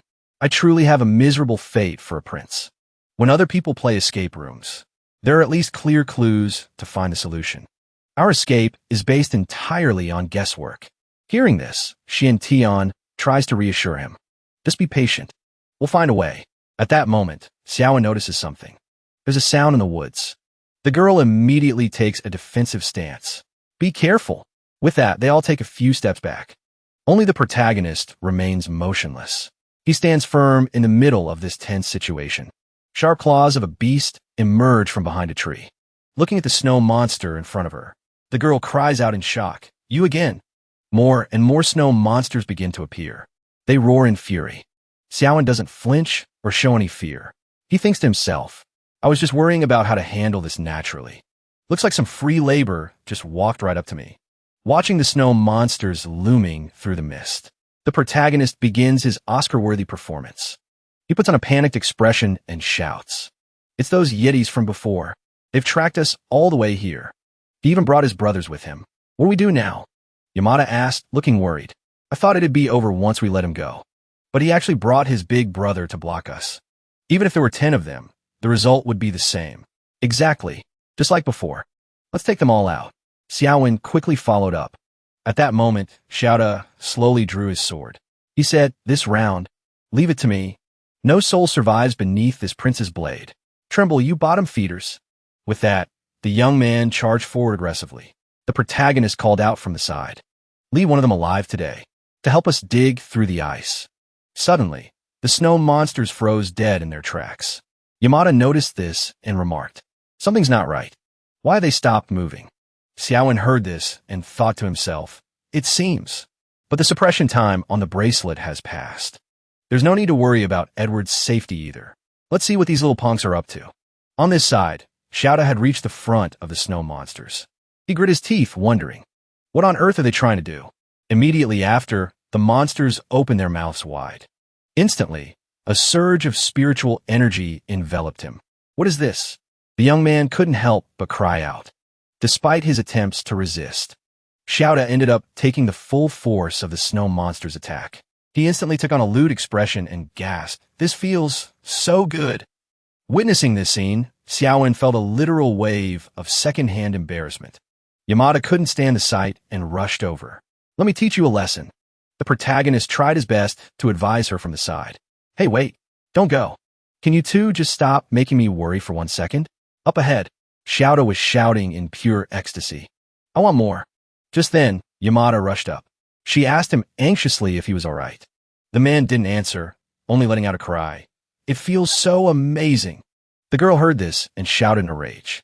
What have you monsters done to Edward? Why has he turned into this? The protagonist was equally frustrated. He couldn't stop sighing. What a degenerate. Right then, the snow monsters opened their mouths again. Yamada began to struggle against them. She wondered, what is this feeling? It feels so strange. We're clearly in freezing weather. So why do I feel so hot? If it's this hot, why even wear clothes? And just like that, Yamada lost her senses. She took on the same lustful expression as Edward. Suddenly, Xiaowen stepped forward to calm them. Pull yourselves together. The girl turned to him and said, I'm so hot. I'm so hot, Xiaowen. Don't you feel hot too? You must be burning up, right? I'm not hot at all. The young man replied coldly. The snow monsters opened their mouths wide again. The same gas from before reappeared. It pushed Yamada and Edward's pleasure to the absolute limit. Seeing this, the protagonist looked completely fed up. What a total pain. I can't let this keep going. Don't go messing up my plans. With that, the young man's eyes flashed, causing the surrounding space to tremble. The snow monsters were absolutely terrified by the pressure. One after another, they fell flat on the ground. In the end, Xiaowen single-handedly suppressed the giant snow monsters without breaking a sweat. Outside, the snow was falling heavier. The monsters lay sprawled across the ice. It seemed they were gradually losing consciousness. As for Yamada, she let out a soft cry of pain, and she collapsed onto the ground, completely unconscious. Xiaowen looked at the two of them and let out a long sigh. He glanced at Xiaoda's watch and thought to himself, Team B's progress is at 60%. Finally, the young man looked off into the distance. His heart was heavy with thought. By the time night fell, the protagonist had set up a makeshift tent and brought Yamada and Xiaoda inside to rest. He stayed outside to build a fire, warming himself against the freezing weather. At that moment, Edward suddenly woke up. He asked dizzily, Is it night already? What's wrong with me? What happened? Why can't I remember anything? Stand up and try taking a few steps, the protagonist suggested. Xiaoda used a nearby rock for support. He said, My legs feel like jelly. I don't have any strength left. Xiaowen, what happened to me? Your vitality is weak, the protagonist replied. Inside the tent, Yamada was also starting to wake up. Once she regained her senses, she suddenly screamed, My clothes! The protagonist saw her huddled in a corner and tried to reassure her. Relax. I stopped them just in time. Nothing happened. Yamada replied bashfully. Then Xiaoda suddenly asked, Wait, where are the snow monsters? Over there, Xiaowen said, pointing behind him, to where the snow monsters were huddled together like small piles of cotton. The young man continued, They're eager to dig through the ice for us. Edward's eyes widened when he heard that. He exclaimed, How is that even possible? The protagonist finally decided to explain. Fine, I guess I can't fool you guys. I haven't properly introduced myself yet. I'm a mental type ability user. I've placed those snow monsters under hypnosis. Xiaowen thought to himself, Luckily, Lin Mayumiyu hasn't registered my specific ability yet. Xiaoda heard this and said seriously, So that's how it is. That explains everything. Our intelligence department needs mental type users like you. Let's go over there and check it out. Xiao Huang, watching this from the outside, wondered, A mental type ability user? A mental type user registered as unassigned? What is this Lin Mayumiyu up to? Within the protagonist's space? The young man suddenly asked, How's the digging going? The snow monster was startled by the sudden voice. Oh my god. It then pointed downward. After observing, the protagonist praised it. Very good. Edward chimed in from the side. Xiaowen is only level 3, but he's already this impressive. I can't even imagine how powerful a level 6 mental type user would be. Xiaowen suddenly cut him off. All right, the digging is done. Get ready to head down. Then let's go. The two beside him replied enthusiastically. With that, they all quickly jumped into the pre-dug hole. The protagonist, still above, spoke to the snow monsters. All right, your job is done. You can all leave now. Then he quickly jumped down into the hole as well. He landed softly, silently observing his surroundings. Finally, Xiaowen noticed a lock on the ground. He immediately took out a key and said, Let me unlock it. He then proceeded to open the lock. A notification appeared on the screen. Team A, 60%. Back with Ngandong and Yuanzi. The boy suddenly asked, Xianhua, how did you manage to get over there just now? The girl hesitated for a moment after hearing the question. Then she put on a pitiful expression. I just walked and jumped. I wasn't really paying attention. Anyway, nothing happened and I made it across. What I mean is, which specific path did you take? Think about it carefully. Ngandong said impatiently. Xianhua replied, from your left, go 2 tiles. Then jump another 2 tiles. The boy thought to himself, go from my left side, then jump after 2 tiles? I think that's it. The girl replied with a forced smile. Ngandong grew increasingly anxious. He slowly analyzed it. Every step, every move. Go from the left side. Then jump after 2 tiles. The mechanism must be related to the floor's layout. But what exactly is the layout? The floor in the middle of the temple corridor is exactly a 6x6 square. Go left. If I jump 2 tiles, will I trigger the mechanism? At that moment, the boy suddenly asked Xianhua, which 2 tiles exactly did you walk on? And which 2 did you jump to? I really can't remember. Who remembers the paths they picked at random? The girl answered honestly. Just then, Xianhua provided a clue. Is there some connection to the ground? Can't we just walk around behind the giant? The boy shook his head, looking exasperated. If it were that simple, it wouldn't be much of a test, would it? Hearing this, Chunhua shouted out. Maybe that's just a trick to fool over thinkers like you. You guys always complicate everything. To me, these are just 2 oversized rocks. They surely rely on a physical trigger to move. Nothing to be scared of. Why don't we just smash them right now? Before we accidentally trigger anything? The girl tossed her jacket aside. With a face full of determination, she declared, leave this to me. Before she could finish her sentence, she froze. The stone giant towered over her. Wutong and Yuanji also noticed the statue stirring to life. The boy shouted a warning. Chunhua, look out. Yuanji eyed the statue and cursed. Crap, is it winding up for an attack? The statue loomed closer to the girl. She panicked, her thoughts racing. I'm dead. I can't dodge this. Just then, Yuanji unleashed his power. He blocked the stone giant's strike head-on, successfully saving Chunhua from being crushed. Suddenly, the girl realized something. The pillar behind them had snapped in 2. Wudong saw it and yelled, don't let that pillar hit the ground. Yuanji roared, Chunhua, move. The girl responded instantly. The boy cast his spell immediately, allowing Chunhua to land safely. Small debris rained down around them, creating a loud, clattering racket. They stood frozen, watching for a few seconds. Finally, Wudong let out a long sigh of relief. That scared the life out of me. He turned to scold Chunhua.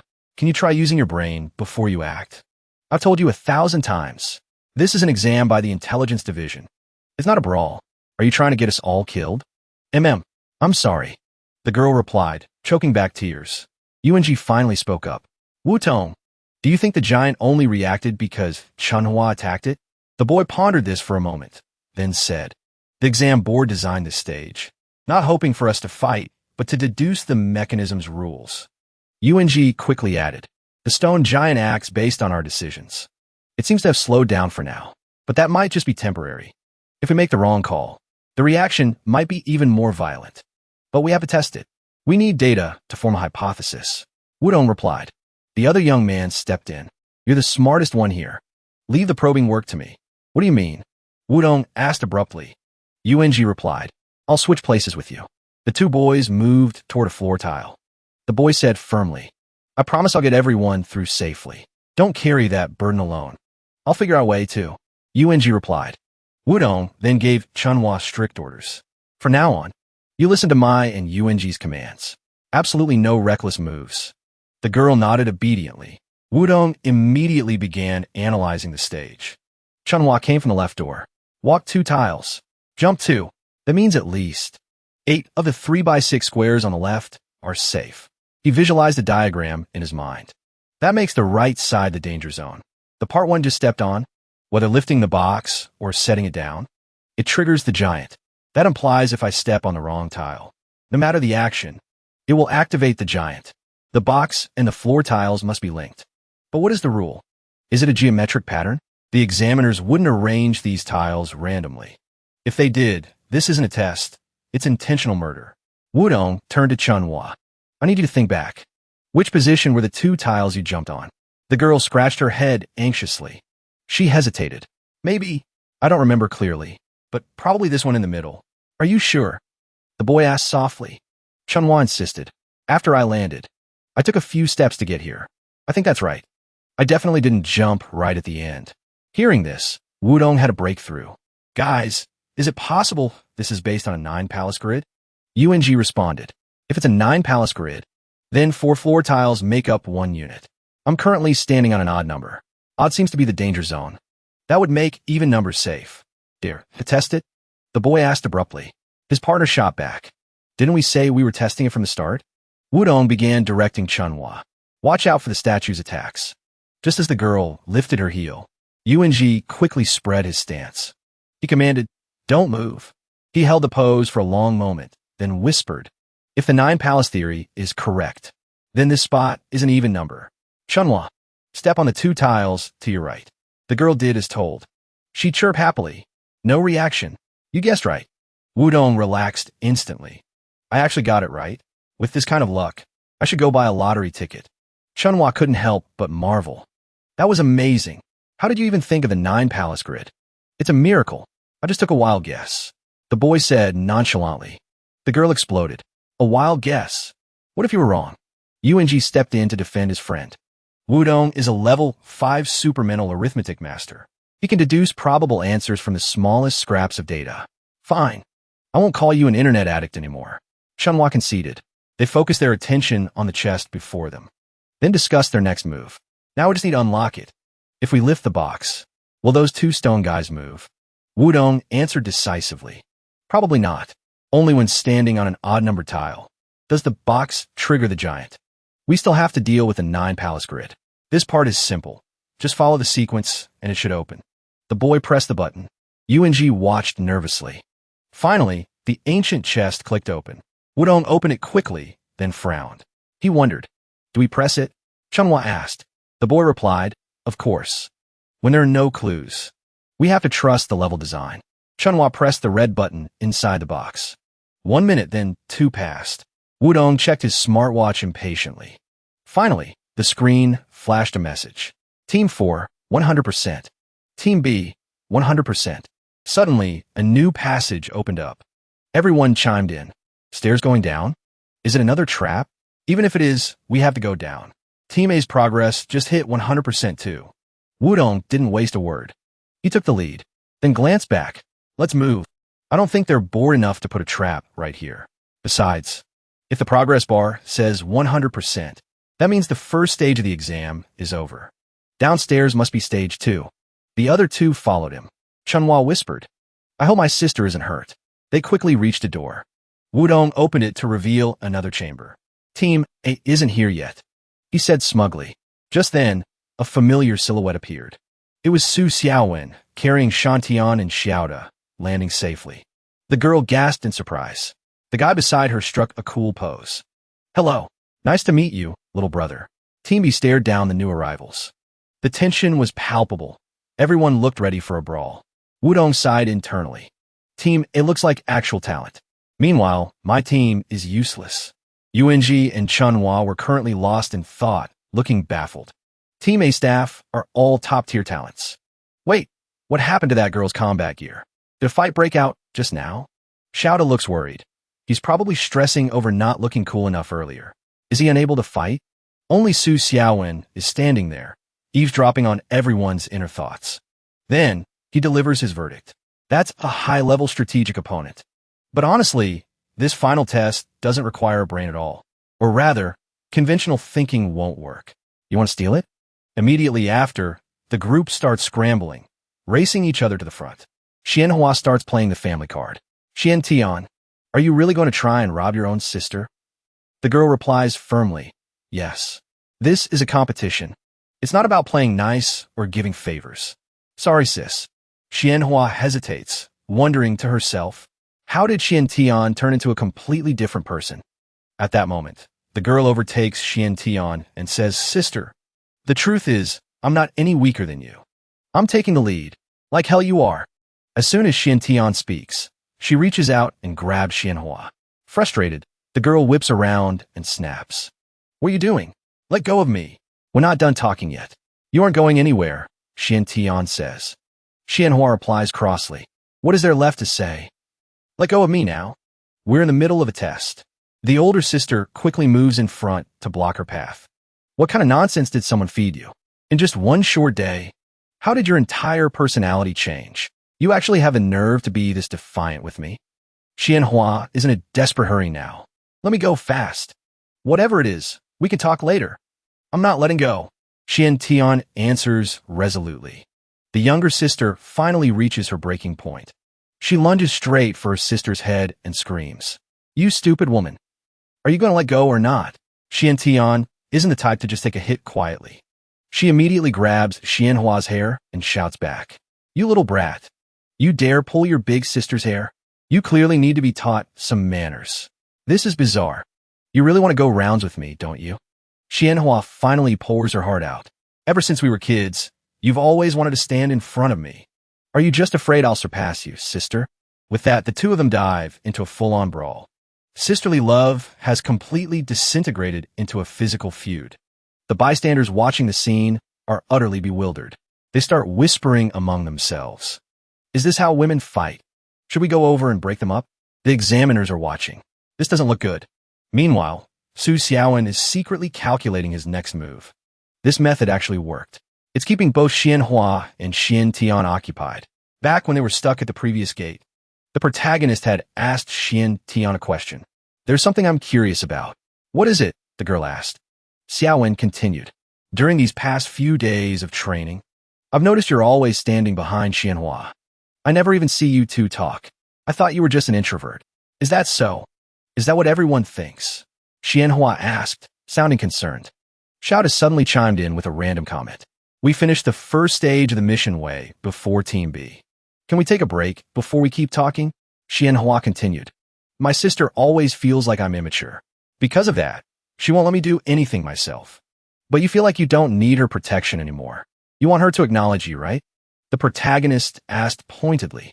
Hearing this, the girl looked like she completely agreed. Xiaowen then began sketching out a plan for Xianhua. Next time you see her, you can do this. Perhaps that is exactly why, in the present, the two sisters are currently locked in a non-stop shouting match. Xianhua curses at her. Stop acting like you're so great. Just because you were born 2 minutes earlier. You think you're some kind of elder authority? You stupid old hag. I'll scratch that face of yours. Xiantian is stunned by the verbal assault. You rotten brat. What the hell did you just say to me? The people watching can only sigh in disbelief. Women fighting, it's truly terrifying. Su Xiaowen thinks to himself. The plan seems to be going smoothly. It's just that these two seem a little out of control. Next, I just need Edward to keep Yuanja busy. I'll pretend I can't beat Ngao Dong. And then let Ngao Dong press the button. That should do it. That way, Xianhua and Xiantian will lose points, while Yuan and Edward get to showcase their abilities. Ngao Dong and I will look pretty average this round. Then Ngao Dong hits the button and gets the bonus points. That'll keep me safe. I really am a genius. Just then, someone taps the protagonist on the shoulder. Xiao suddenly speaks up. I'll go hold back Yuanja. You go press the button. Xiaowen says solemnly. Are you sure you can win? In that case, I'll go hold back Ngao Dong.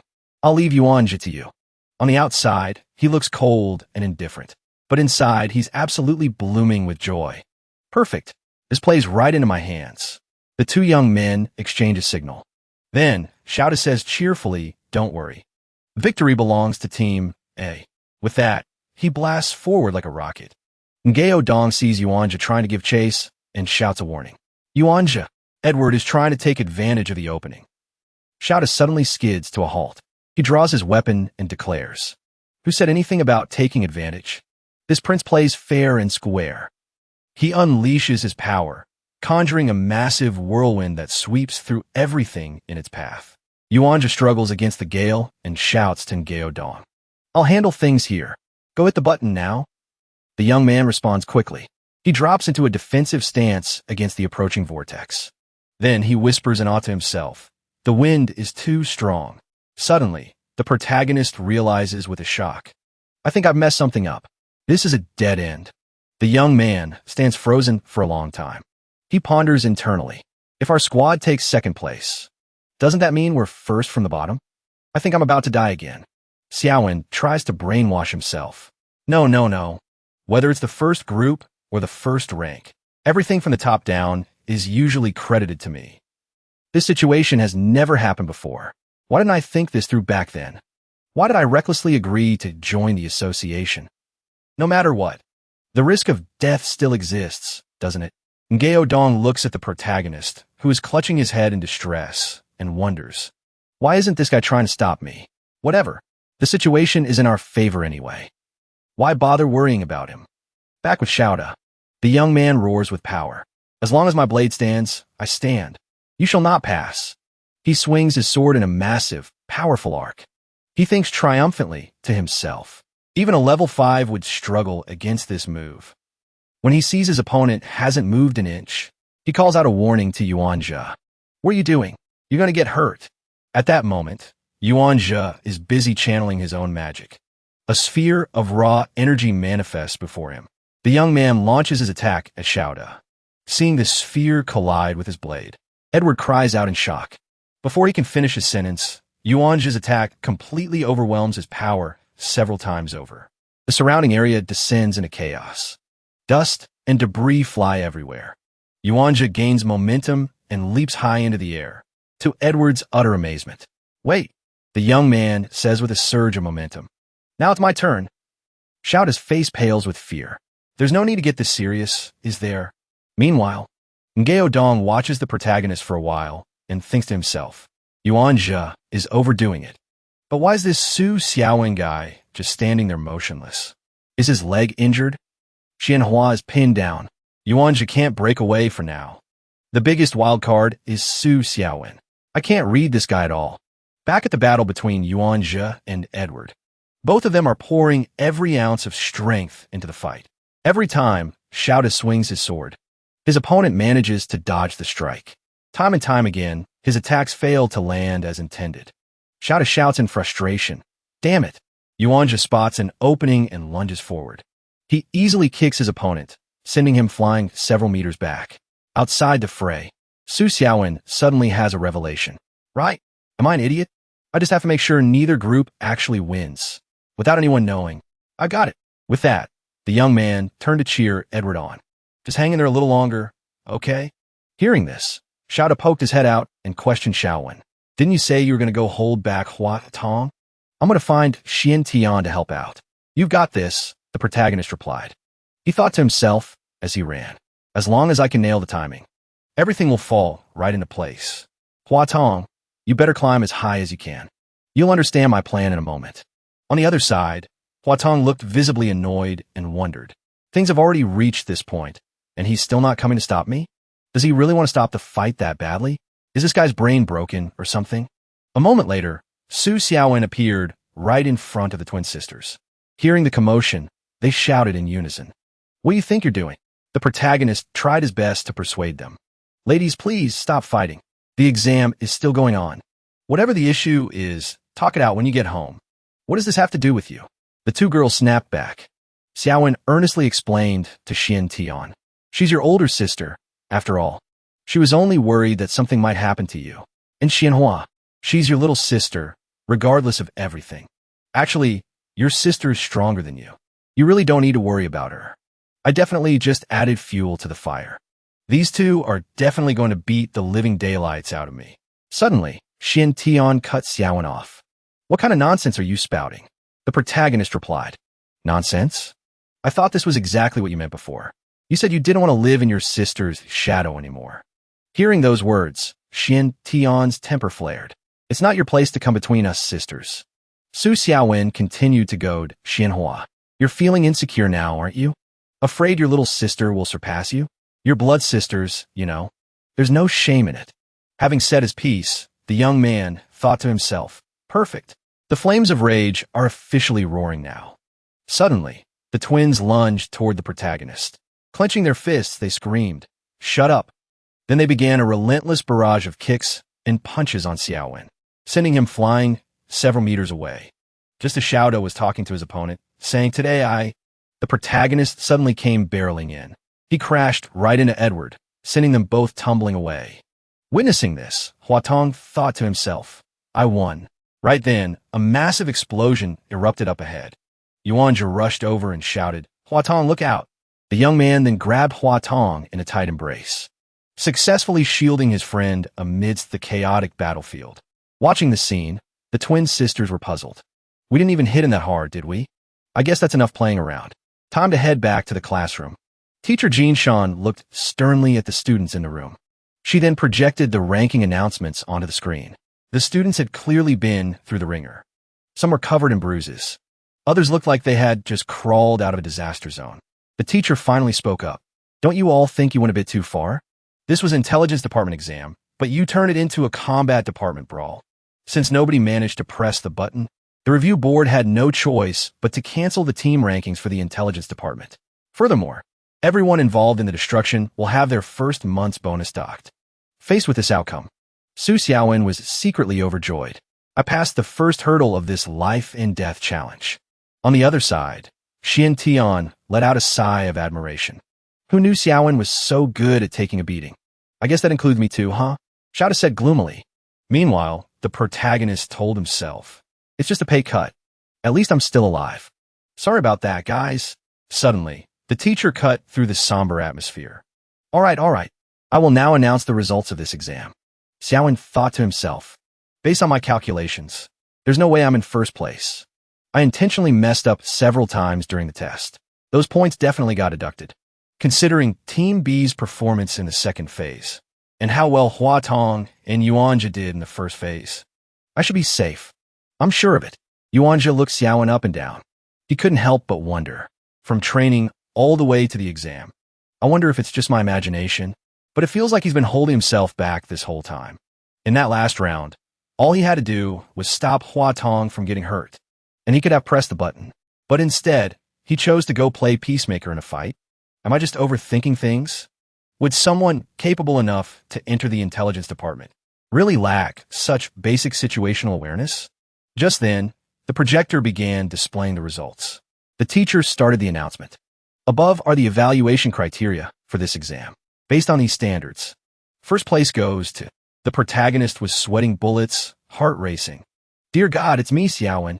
If I survive this, I swear I'll go vegetarian and pray for at least 3 days." Seeing Xiaowen's anxious expression, Yuanja felt a bit of sympathy. Does he really care about his grade that much? To be this stressed? The teacher continued. "First place is Yuanja." As soon as she finished, the protagonist slammed the desk and stood up abruptly. Startled, the teacher asked, "Su Xiaowen, are you unhappy with these results?" The boy quickly sat back down and replied, "No, not at all." Nobody knew just how ecstatic he was inside. Level 2, cleared. Teacher Jean Shan continued, "Right. If there are no further objections, I will announce the final rank. Xianhua, you don't have any issues with being ranked last, do you?" "No, ma'am." The girl answered timidly.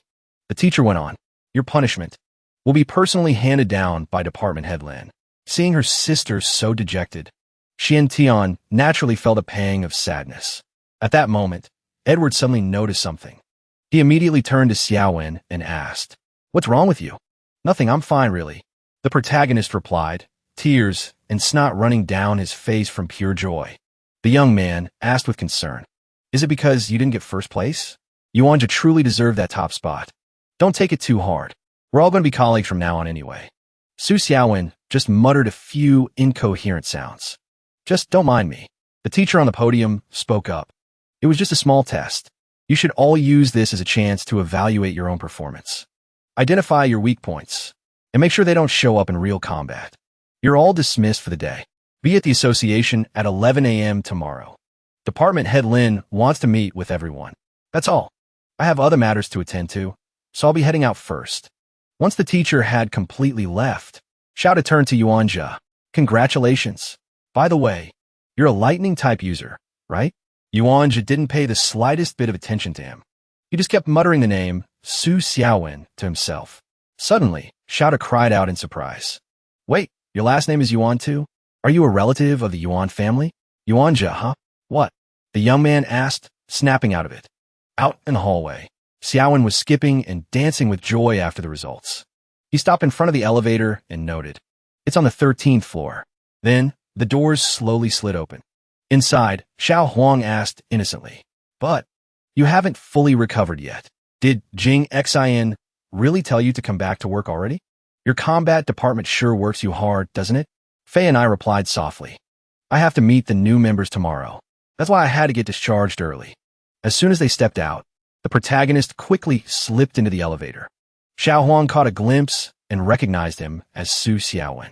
He wondered to himself, what on earth is he so happy about? The scene shifts to Miu house. The girl was talking on the phone. Of course I'll pay it back. Just give me a few more days, please. The person on the other end barked back. Lin Miu, I'm giving you one more week, and that's it. If you still don't pay up, I'll have no choice but to take you as collateral for the debt. Fine, don't worry. I'm hanging up now.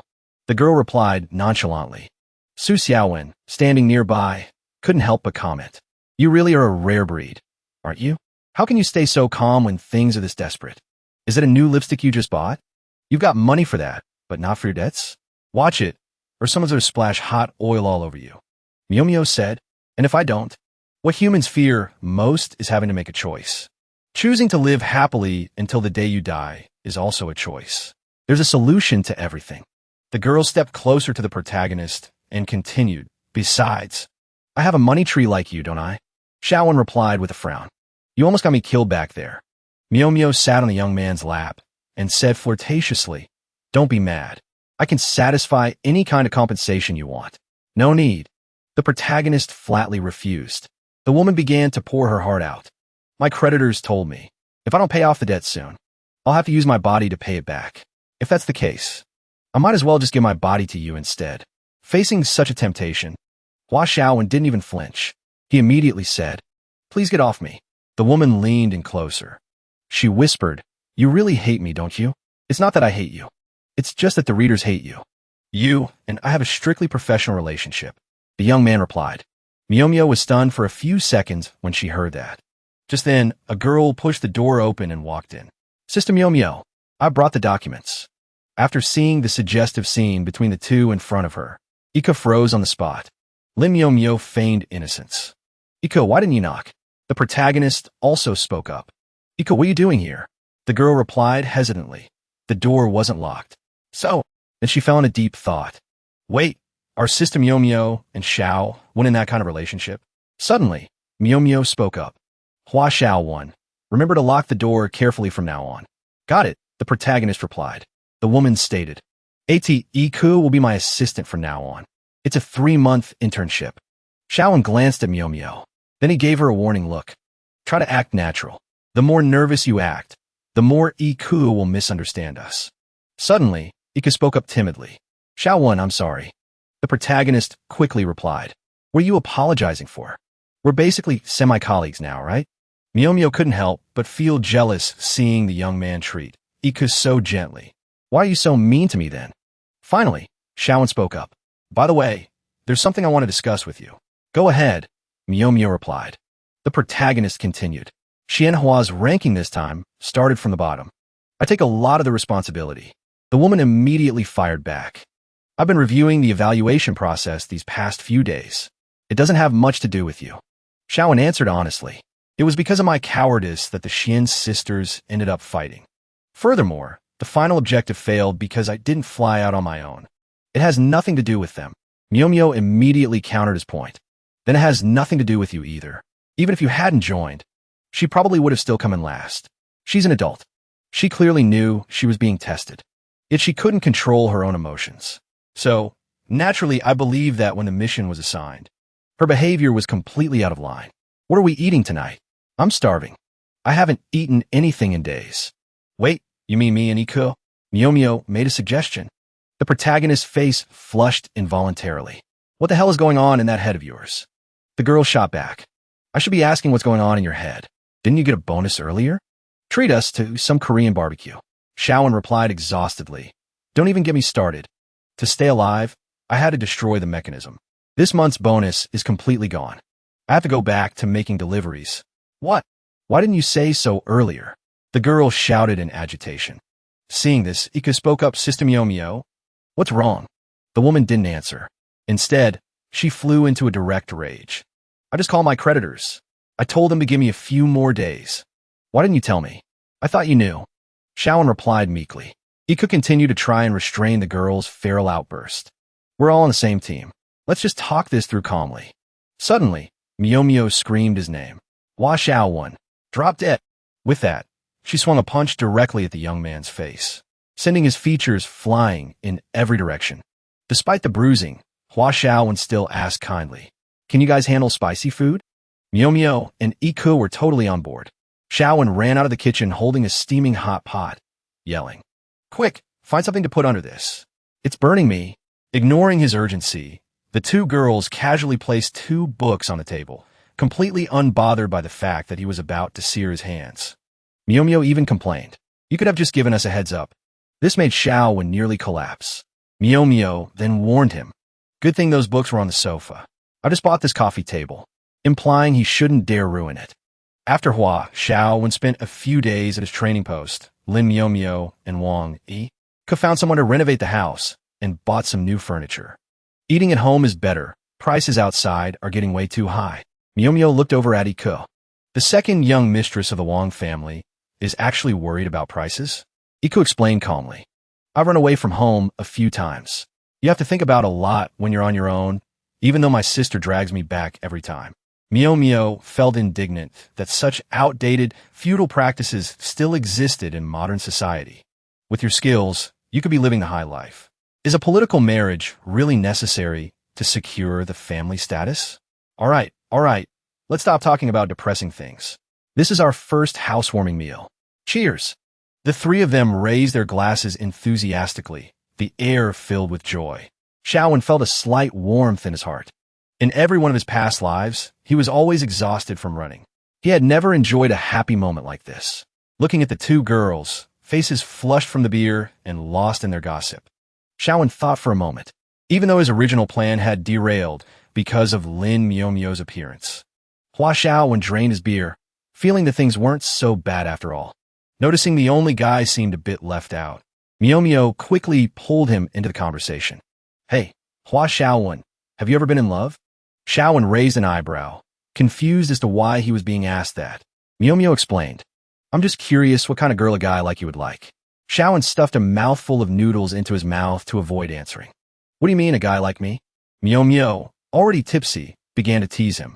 It's nothing. Just looking for something to talk about while we eat. Honestly, I think only an idiot would like you. Shaowen changed the subject. By the way, how's your debt situation?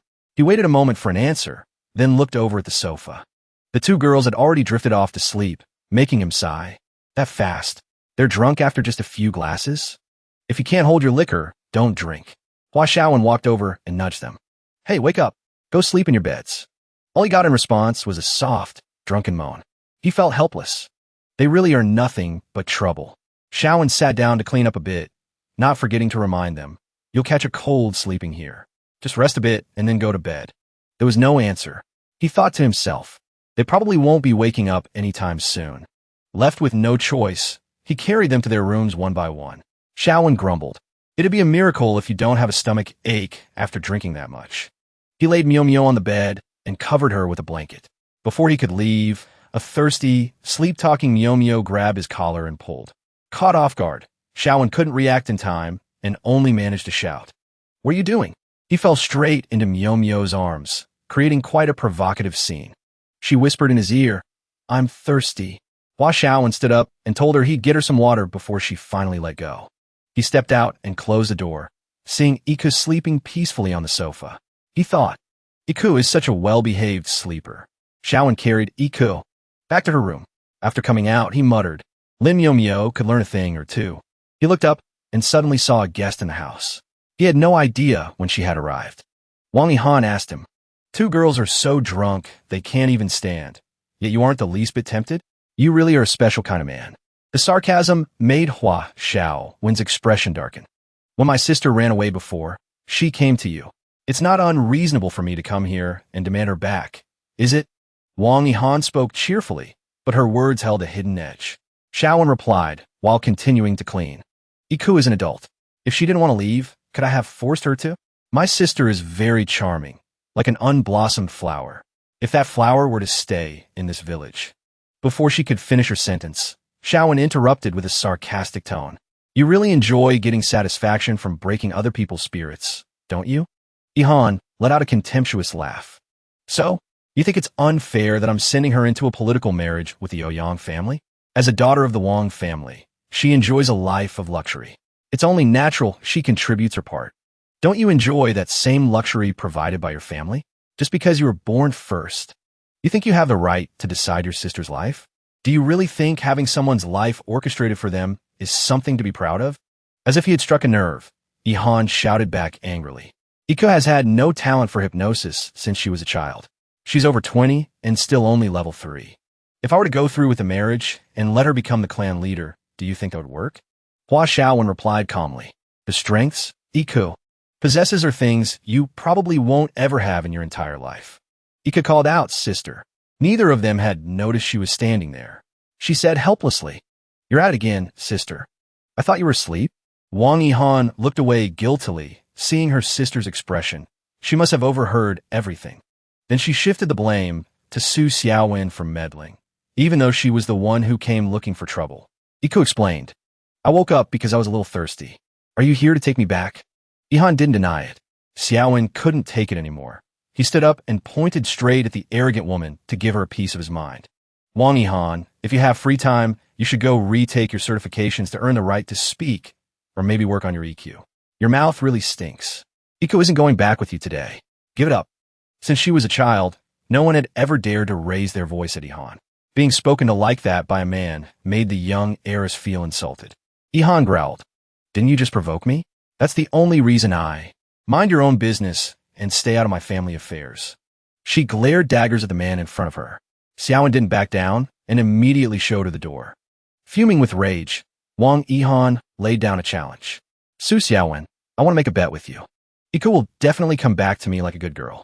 With that, she turned and left. As she passed her sister, she didn't forget to drop a warning. Your wedding day is coming up. I'll just assume you have pre-wedding jitters and let you stay out to clear your head. I'm heading home first. Since you've been drinking, get some sleep. Wang Iko could only remain silent in her sadness. Once he confirmed the uninvited guest had left the house, Xiaowen slammed the door shut and turned to comfort Iko. Don't take anything your sister says to heart. Just focus on staying here. Iko lowered her head sadly, whispered a thank you, and went back to bed. Su Xiaowen felt strange. Why am I so angry? This clearly has nothing to do with me. Watching her bedroom door close heavily, Xiaowen sighed, feeling a hint of regret. I shouldn't have said those things just now. It only made things awkward for Iko. Early the next morning, at the association building's parking lot, Xiaowen was fussing over his bike, muttering under his breath. My dear bike, fixing you cost me nearly a few $100. Please hang in there. Don't break down on me again, okay? Our protagonist was heartbroken over the lost money. Just as he finished parking, Yuanja called out to him. Su Xiaowen, wait up. Let's head inside together. As the two walked and talked, Yuanja asked, We never really talked during the induction training. Are you going to keep working as a delivery guy? Xiaowen nodded. Yuanja continued, What area do you usually cover? Xiaowen gave a casual answer. I deliver everywhere, but mostly near my place. He wondered to himself. This guy seems to be paying a lot of attention to me. Yesterday, when the results were announced, he kept staring at me. Yuanja brought up the day of the competition. By the way, those punches from Xianhua and Xiantian were incredibly powerful. You seem fine, though, not a scratch on you. Xiaowen simply said he'd had a strong recovery ability since he was a kid.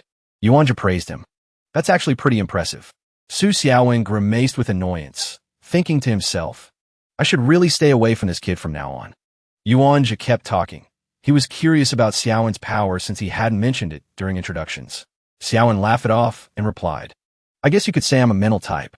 Yuanja was momentarily surprised, then noticed someone following them and immediately launched a magic attack in that direction. Strangely, the intruder absorbed the lightning Yuanja fired. When the magic faded, Yuanja recognized him instantly.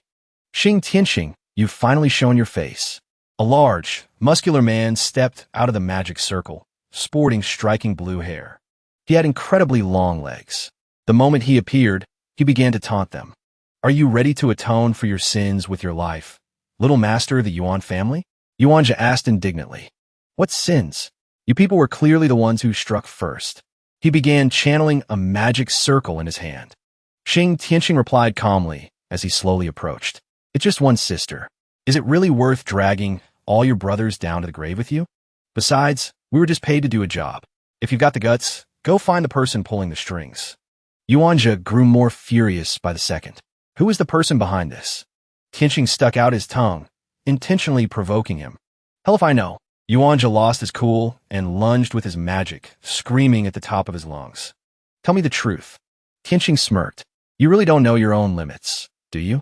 He raised his hand, creating fluid barriers to block the attack. Watching his magic dissolve against Tianqing's wall, Yuanja was left speechless in shock.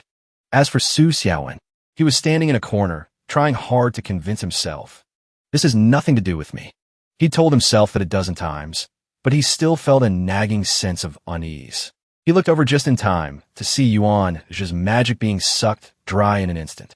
Xiaowen suddenly realized something. Is that an illusion assassin? For a natural-type user like Yuanja to run into him, talk about bad luck. Tianqing closed the distance to humiliate his opponent, not forgetting to threaten him first. Rats like you, I thought you were hot stuff, like you could actually kill all my brothers. Is this really all you've got? With that, he kicked his opponent in the head and followed up with a punch to the gut. Caught off guard, Yuanja couldn't react and just took the hits, the force of the two blows sending him flying. Tianqing laughed mockingly. How's that? Su Xiaowen was horrified by the scene. Why do I keep getting caught up in these things? But standing by and watching someone die isn't in my nature. Yuanja crawled back up, wiping blood from his mouth. Tianqing had no intention of sparing him. He charged in, determined to end him right there. Yuanja moved quickly to block the attack. Finding his opponent somewhat interesting, Tianqing grew excited. Aside from using your powers, you don't know much else, do you? You're not bad. I'll give you that. Despite his outward stance, Yuanja was filled with dread.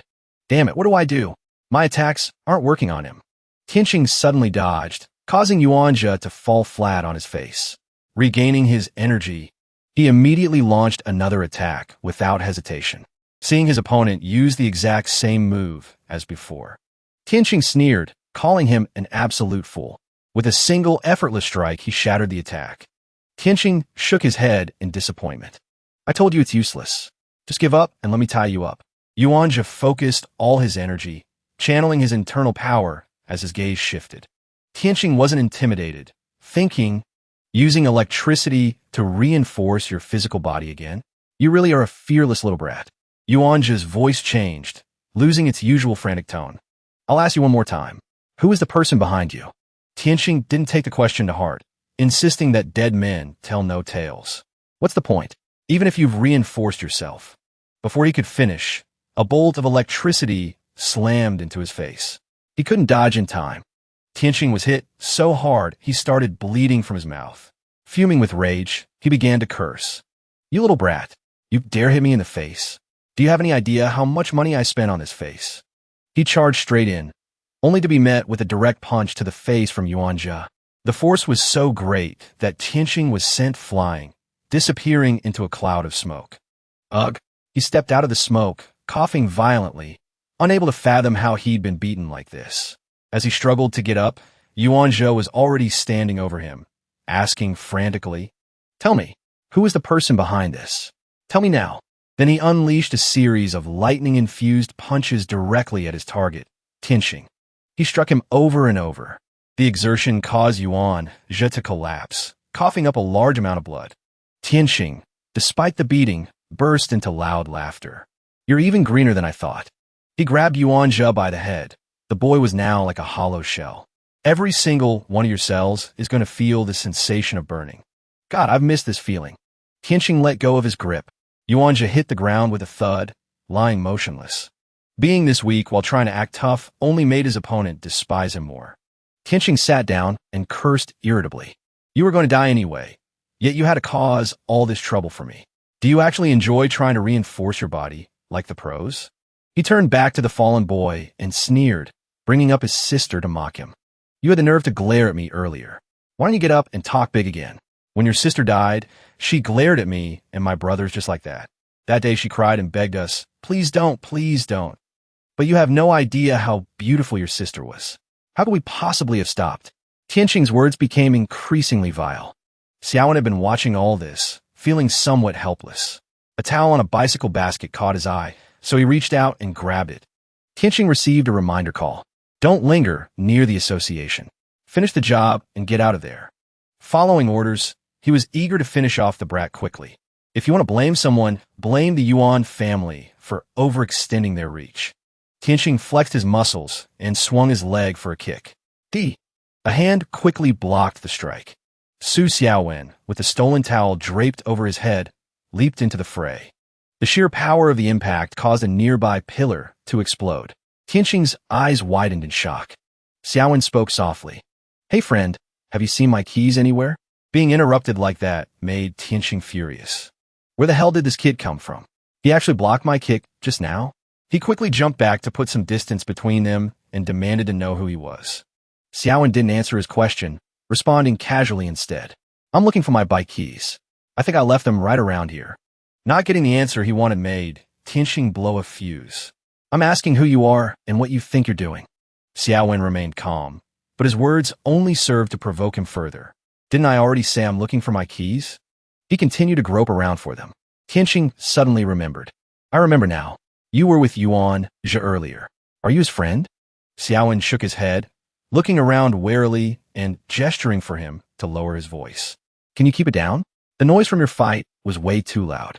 The association staff will probably be out here to investigate soon, and I really don't want to be seen. Tianqing looked at the scrawny Xiaowen. He didn't have a single muscle on him. So why did he feel this overwhelming sense of dread? Xiaowen kept searching. Oh, I know. He must be lying on top of my keys. Despite the strange feeling, his arrogant nature took over. He considered himself superior and feared nothing. So he charged in for a close-quarters fight. Xiaowen calmly delivered a stinging slap that left Tianqing stunned, his jaw hitting the floor. You dare to slap me? Xiaowen snapped irritably. Didn't I tell you to keep your voice down? Tianqing was speechless, but his determination to take down his opponent only grew. Xiaowen landed several more slaps in a row. The satisfying thwack sound were music to his ears. He scolded him with every slap. Who told you to talk so loud? Have you no sense of public decency? This is what you get for not listening and for being a bully. It was as if Tianqing's energy had been drained. He just stood there taking the hits without defending himself. A moment later, his handsome face was swollen like an overripe melon. He wobbled and collapsed right in front of Yuan Zhe. Seeing his opponent was completely out of strength, Xiaowen actually felt a bit of respect for him. He's actually pretty tough. Lasting that long before going down, a true warrior. I'm impressed. Xiaowen started playing around. He posed the limbs of the two victims as if they were in the middle of a battle. This should prove that Yuan Zhe was the one who defeated this villain. Hearing strange noises, the cleaning crew rushed out. The moment Xiaowen saw them, he vanished. They surrounded the two unconscious men, while Xiaowen ran to hide in a corner. Little did he know, the whole thing had been witnessed by someone whose words didn't sound friendly at all. Impressive. He defeated such a powerful criminal using nothing but slaps. All eyes were fixed on a single point. What's going on here? Is he making a V for victory sign with his hands? The oldest-looking man in the group suddenly realized something. Wait, isn't this the top-tier officer from the intelligence department who just finished orientation? And who's the guy next to him? That's Xing Tianqing. He's a level 5 wanted criminal. The only girl on the team spoke up. He was actually taken down by a rookie officer. The chubby guy with pink hair gasped in shock. The combat department tracked him for a month and couldn't catch him. I can't believe a newbie handled him before even officially joining. The leader immediately barked out orders. Get an ambulance here now. Also, notify the intelligence department. We have a prisoner ready for interrogation. The guy who had been stalking Xiao when suddenly appeared. He had something important to report. I saw it. It was a guy in a hoodie who took down Xing Tianqing. A hoodie with a really unique floral pattern. The other two looked at him, completely bewildered. A guy in a floral hoodie? Who's that? Is he a member of the association? Lu Kai froze for a second. Realizing they wouldn't believe him, he grabbed the blonde guy by the shoulder and started pulling him. Follow me. I'll show you. He left through the back of the garage. He probably hasn't gone far. When they arrived, Lu Kai's eyes widened in surprise. Huh? He's gone? Did he escape through the roof or something? The spot where he saw Xiao when earlier was empty. The man in the floral hoodie had vanished. The search turned up nothing. The man with the spiked hair suggested a plan. All right, here's what we'll do. Head back to the association with the team. The intelligence department will look into this. The cleanup department still has work to do. If you're free, you could come lend a hand. Liu Kai agreed, looking dejected and sad.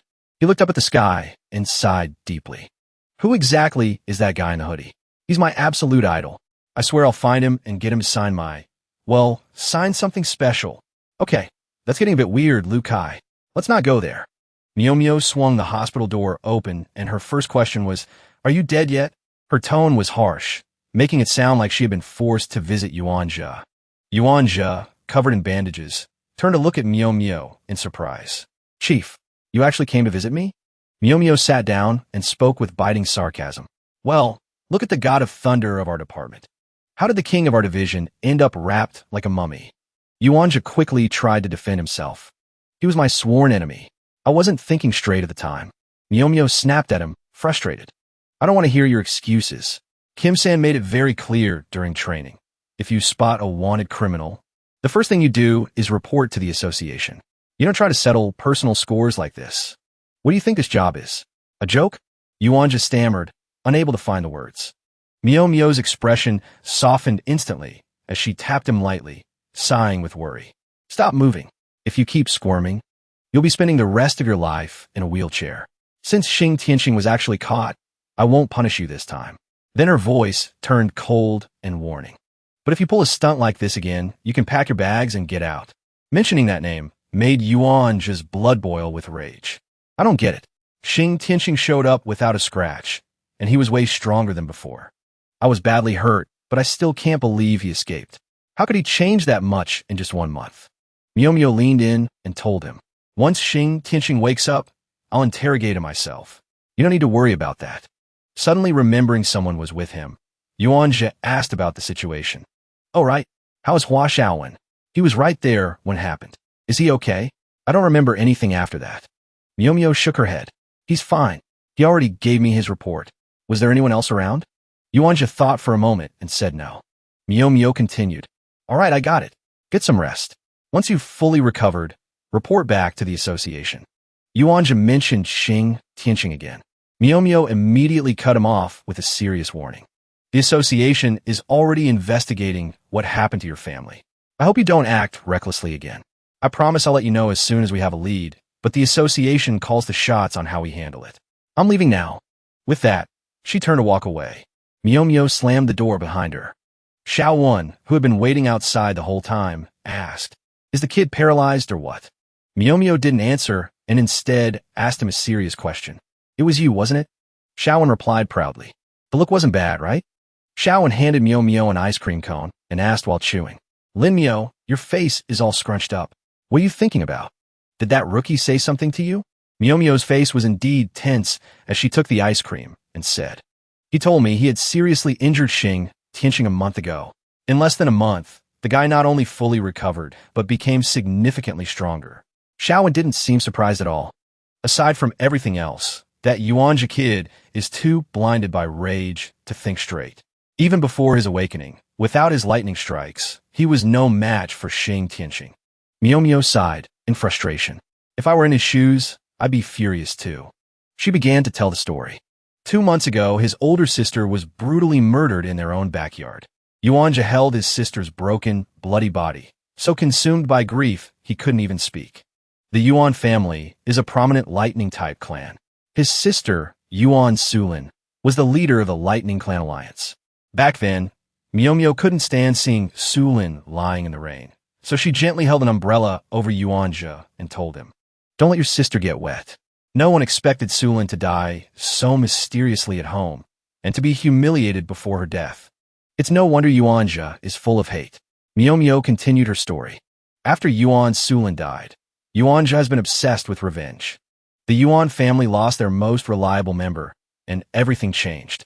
She was in the middle of this tragic story when she realized Xiaowen was snoring, which made her so angry she cursed. "Hua Xiaowen, I'm telling you a heartbreaking story, and you actually fell asleep?" Xiaowen rubbed his eyes as he woke up. "I don't know why, but I've been feeling unusually sleepy lately." Miao wasn't buying that excuse. She snapped back. "So you didn't hear a single word I just said?" Xiaowen replied casually, seemingly unbothered. I heard you. But look, your ice cream is melting everywhere. Miomio stared at him, speechless. Shaowen licked some ice cream off his hand and asked, finally showing a bit of interest. By the way, was Yuan Sulin really that weak? Miomio answered softly. She was level 6. Shaowen paused for a moment, beginning to analyze the situation. Then that's strange. Didn't Yuan just say he beat Xing Tianqing a month ago? Yuan Zhe is only level 5. How could his sister be killed by a criminal like that? Miomio agreed. Exactly. That's why I said her death in the courtyard was very strange. Wait, how did you hear everything while you were asleep? Do you have some power I don't know about? Shaowen smirked, putting on a mysterious, cool guy act. It's a secret. Miomio gave him a look of pure disgust. She judged him silently. Shaowen continued. With everything happening lately, don't you think someone is actually conducting human experiments? It finally clicked for Miomio, and she nodded in agreement. The possibility is very high. Shaowen pondered further. I saw with my own eyes how Yuan Zhe gained a massive burst of power from his own lightning strikes. Is there any intel regarding that? Miomio told him the truth. In the lightning-type families, only the Yuans can pull off a move like that. The association believes the Yuan family's lightning strike is a unique ability within the lightning element. Shaowen suspected the Yuans were being targeted. Miomio concluded. The villains must have wanted the Yuan family's power. Yuan Sulin probably refused to cooperate, so they took revenge. However, Shaowen didn't seem too concerned. He remarked, but this is all just speculation. It fits the current clues, sure, but it doesn't prove human experiments actually exist. Miomio told him, I'll interrogate Xing Tianqing myself once he wakes up. Miomio then teased him playfully. What's up with you anyway? Shaowen looked genuinely confused. What do you mean, what's up? Miomio brought up the past. Didn't you used to hate getting involved in other people's business? Why do you suddenly care so much about Yuan Zhe's situation? Shaowen sighed and replied, being nosy is just human nature. Being curious doesn't mean I want to be friends with the guy. Miomio turned on her phone and showed it to Shaowen. Oh, my secretary just sent me a link. You should take a look. Shaowen took the phone, curious. Isn't this just a gossip forum for people with abilities? What am I looking for? You're actually pretty famous among the gifted community right now. The screen showed a post by Lu Kai about a guy in a floral hoodie. Miomio gave Shaowen a sly look. That hoodie guy is you, isn't it? Shaowen smirked, but then pointed at the drawing on the screen and complained. Since when did the standards for art drop to kindergarten level? What the hell is this drawing supposed to be? Miomio thought it actually captured his vibe quite well. Shaowen gave up and admitted it. Whatever. As long as no one recognizes me, it's fine. I wasn't paying attention to who else was there. I just wanted to finish the job and get out. If I knew there were witnesses, I wouldn't have lifted a finger. Miomio suddenly remembered something. When you fought Iona, this Lu Kai guy was there too. It seems like you two keep crossing paths. Luckily, I was the one who interrogated him, so I kept your name out of it. Shaowen said, I've bumped into him a few times on the street. He probably lives in my neighborhood. He stood up to say goodbye. I've got deliveries to make this afternoon. I'm heading out. Miomio was slightly taken aback. You're still doing deliveries? Of course. How else is Shaowen supposed to pay the bills? This month's bonuses were all canceled, and there haven't been any missions for a few days. Mu Musha Funzang. She picked it up and received some shocking news. Chief Lin, Xing Tianqing is gone. What a coincidence. Just when she was about to interrogate him, he vanished. Miomio called out to Shaowen, her voice sharp. Why do you look like you already knew? You don't look surprised at all. Shaowen replied nonchalantly. Isn't this how it usually goes? The villain with the big secret always disappears. Right at the most critical moment. Doesn't that prove Xing Tianqing isn't the real mastermind behind all this? I mean, aside from the whole murder and arson thing. Miomio stood up, annoyed, and told Shaowen to come with her. Come back to the association with me right now. Shaowen refused. There's no point in me going with you. Besides, I already have a plan for today. I need to hit my 5 delivery quota. Miomio made a pouting face and asked, Are you seriously serious right now? Shaowen glared at her. Yes, deliveries are serious business. Now go. He walked away without looking back, ignoring Miomio calling his name. She kicked a chair in frustration. Ugh, he is so infuriating. What is wrong with him? In her fit of rage, she accidentally knocked something over, tripped, and fell hard on the floor, her leg throbbing in pain. Miomio returned to the association. Refusing to believe someone could just vanish from there, she immediately gave orders. Lock down the building. Has every security camera been checked? The secretary reported the situation.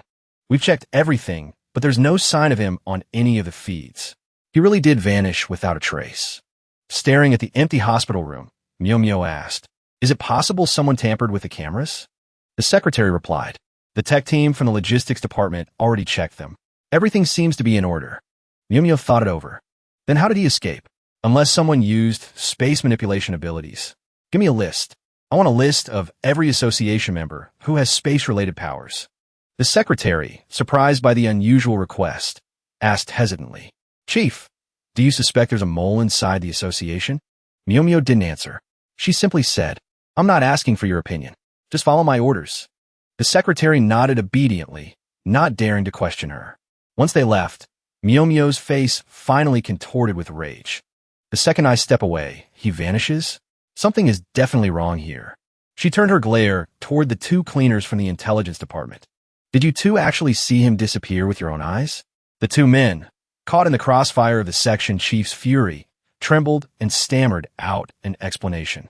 "I only looked down for a split second, and then Xing Tianxing was just gone." Exactly. It's not so much that he vanished in front of us, but more like he timed it perfectly to disappear the moment we blinked. Getting no real answers made Myo even more livid, and she barked out an order. "Check every single camera angle in detail. Now." She was determined to drag this arrogant prick out of hiding no matter what. Myo returned home. Yike, who had been waiting, perked up when she saw her come in. "Myo, you're back. Is Yuanja doing okay?" Myo slumped into a chair, looking exhausted.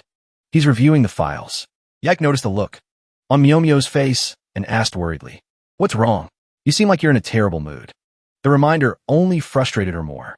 "Xing Tianxing is gone." Yike gasped, unable to believe it. "How is that possible? This is the association. Was he intentionally let go?" Myo was thinking the exact same thing. It has to be. What pisses me off most is that he vanished right under the intelligence department's nose. Those big shots upstairs are already starting to target me again.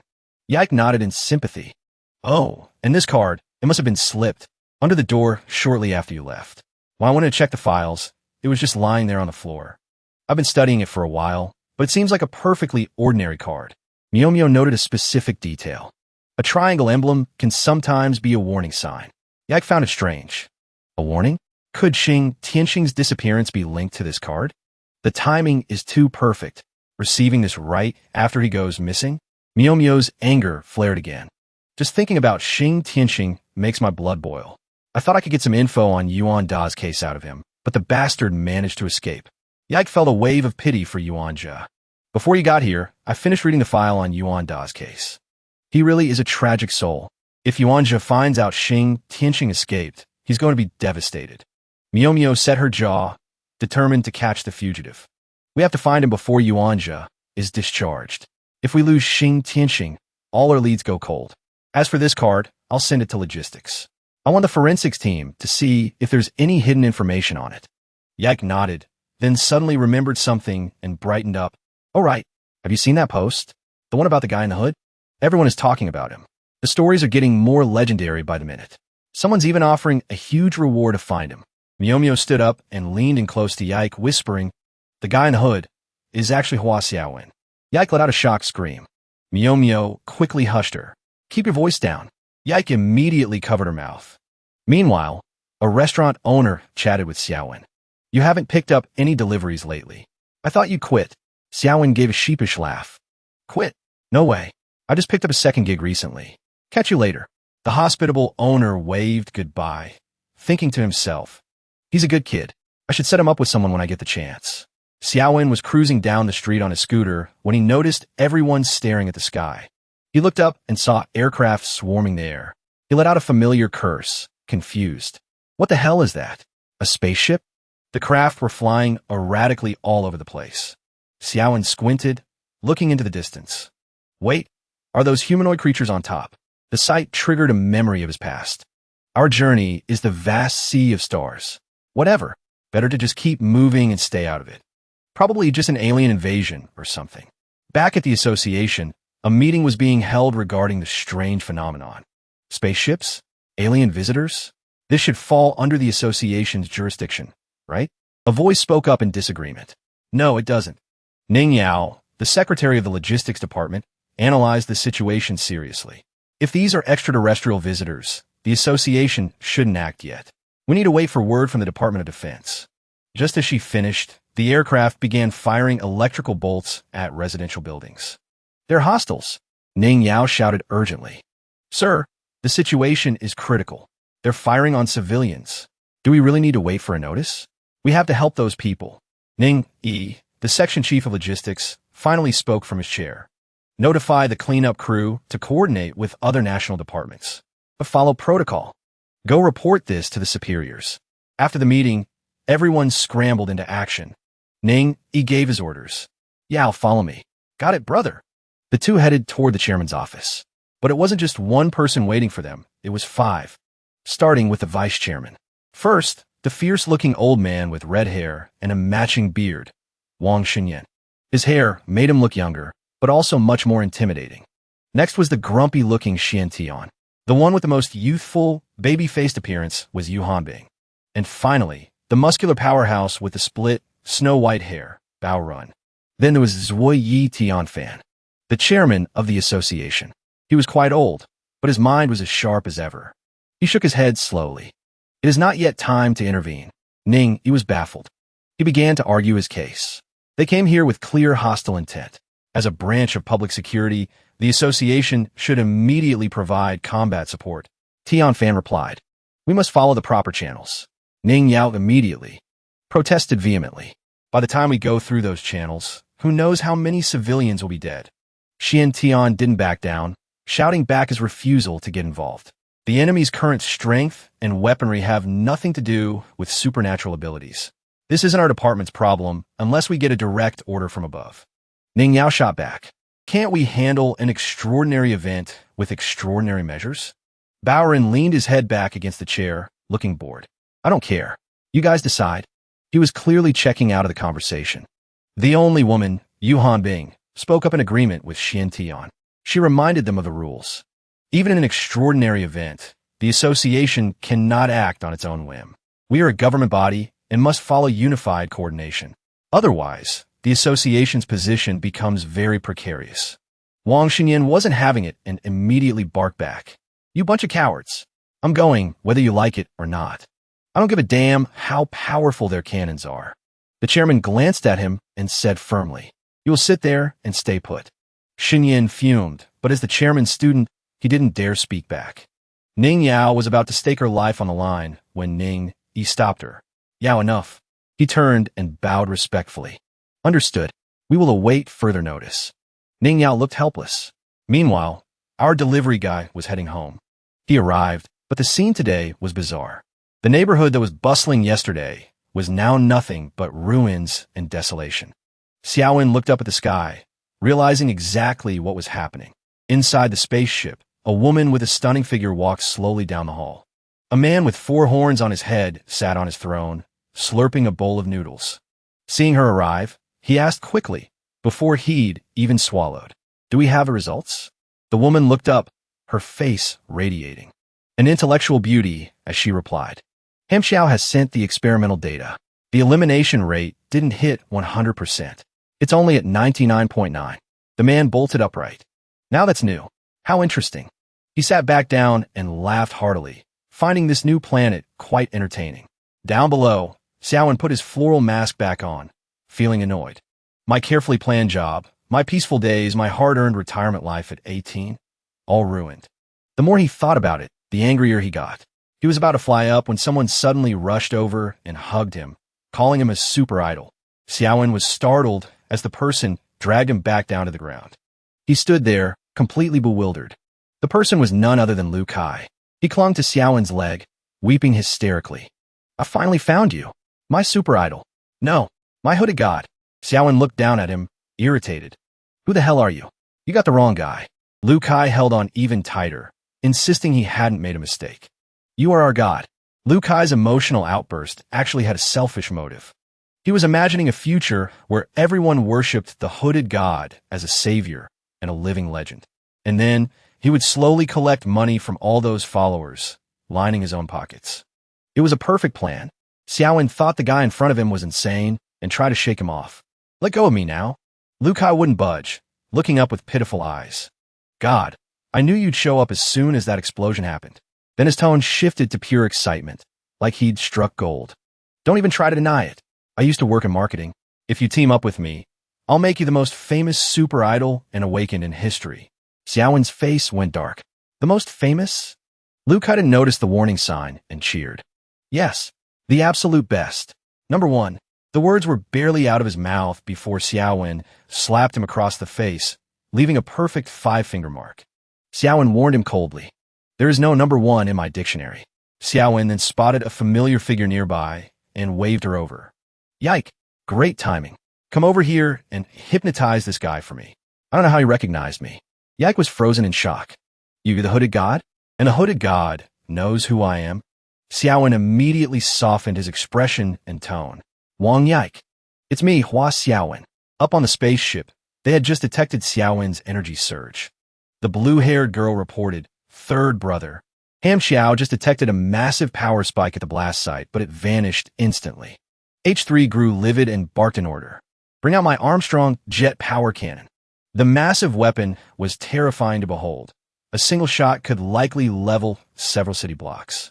Without hesitation, H3 opened fire.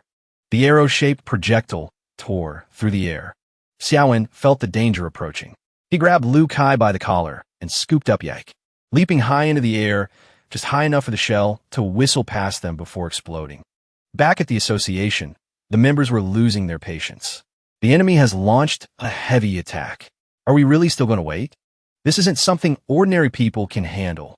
Why hasn't the chairman given the order yet? On the monitor, a figure appeared through the thick smoke of the explosion. Everyone at the association turned bright red. In reality, it was just Xiaowen straining to hold on to one conscious person and one unconscious one. Xiaowen's voice turned cold and angry. You just don't know when to quit, do you? The wind from the projectile had ripped away the cloth covering his lower half. Yike, as it happened, was positioned right at eye level with it. She stammered out an embarrassed warning. Xiaowen didn't even try to cover up. He stood his ground defiantly.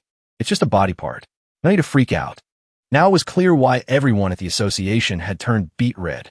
Yike was speechless, her words caught in her throat. She could only turn her head away to avoid the view. I think he's finally snapped. Xiaowen let out an enraged roar. You wrecked my house, burned my clothes, and cut off my livelihood. Today, only one of us is walking away alive. But as he looked up at the sky, the spaceship had already vanished, leaving Xiaowen standing there looking like an idiot. Xiaowen regained his composure and began to think. An alien invasion? How could it disappear so completely? Their level of technology must be far beyond this planet's civilization. A soft breeze blew past, making Xiaowen shiver. Looking down at his little brother, exposed for the whole world to see, he realized his situation and cursed under his breath. I really look like a total pervert. He snapped his fingers and a blinding flash of light erupted, so bright that had to shield her eyes. Xiaowen smirked with satisfaction, thinking this solved the problem. But was it really that simple? Liu Kai slowly woke up and saw Xiaowen emitting a strange light. The guy seemed totally dazed, not noticing the light was only coming from one very specific spot. Instead, he assumed Xiaowen was some kind of god of light to be radiating such a dazzling glow. Liu Kai's nose immediately erupted in a bloodbath, and he passed out again right before the stunned eyes of Xiaowen and Yike. Xiaowen finally remembered the task at hand and turned to ask for a favor. We need to put a stronger hypnotic suggestion on this guy. Otherwise, he'll remember everything about me sooner or later. I'm counting on you, Yike. Despite being blinded by the light, she still agreed. Before they could do anything, a crowd of people came charging in like rockets, heading straight for the pinkish glow. The center was leveled by explosives. There's a powerful light over there. Move in and check it out. Search thoroughly for survivors. Get the medical team down here fast. Xiaowen's ears twitched like a rabbit's. He sensed people approaching. He couldn't let anyone see him like this, or he'd definitely be on the front page tomorrow.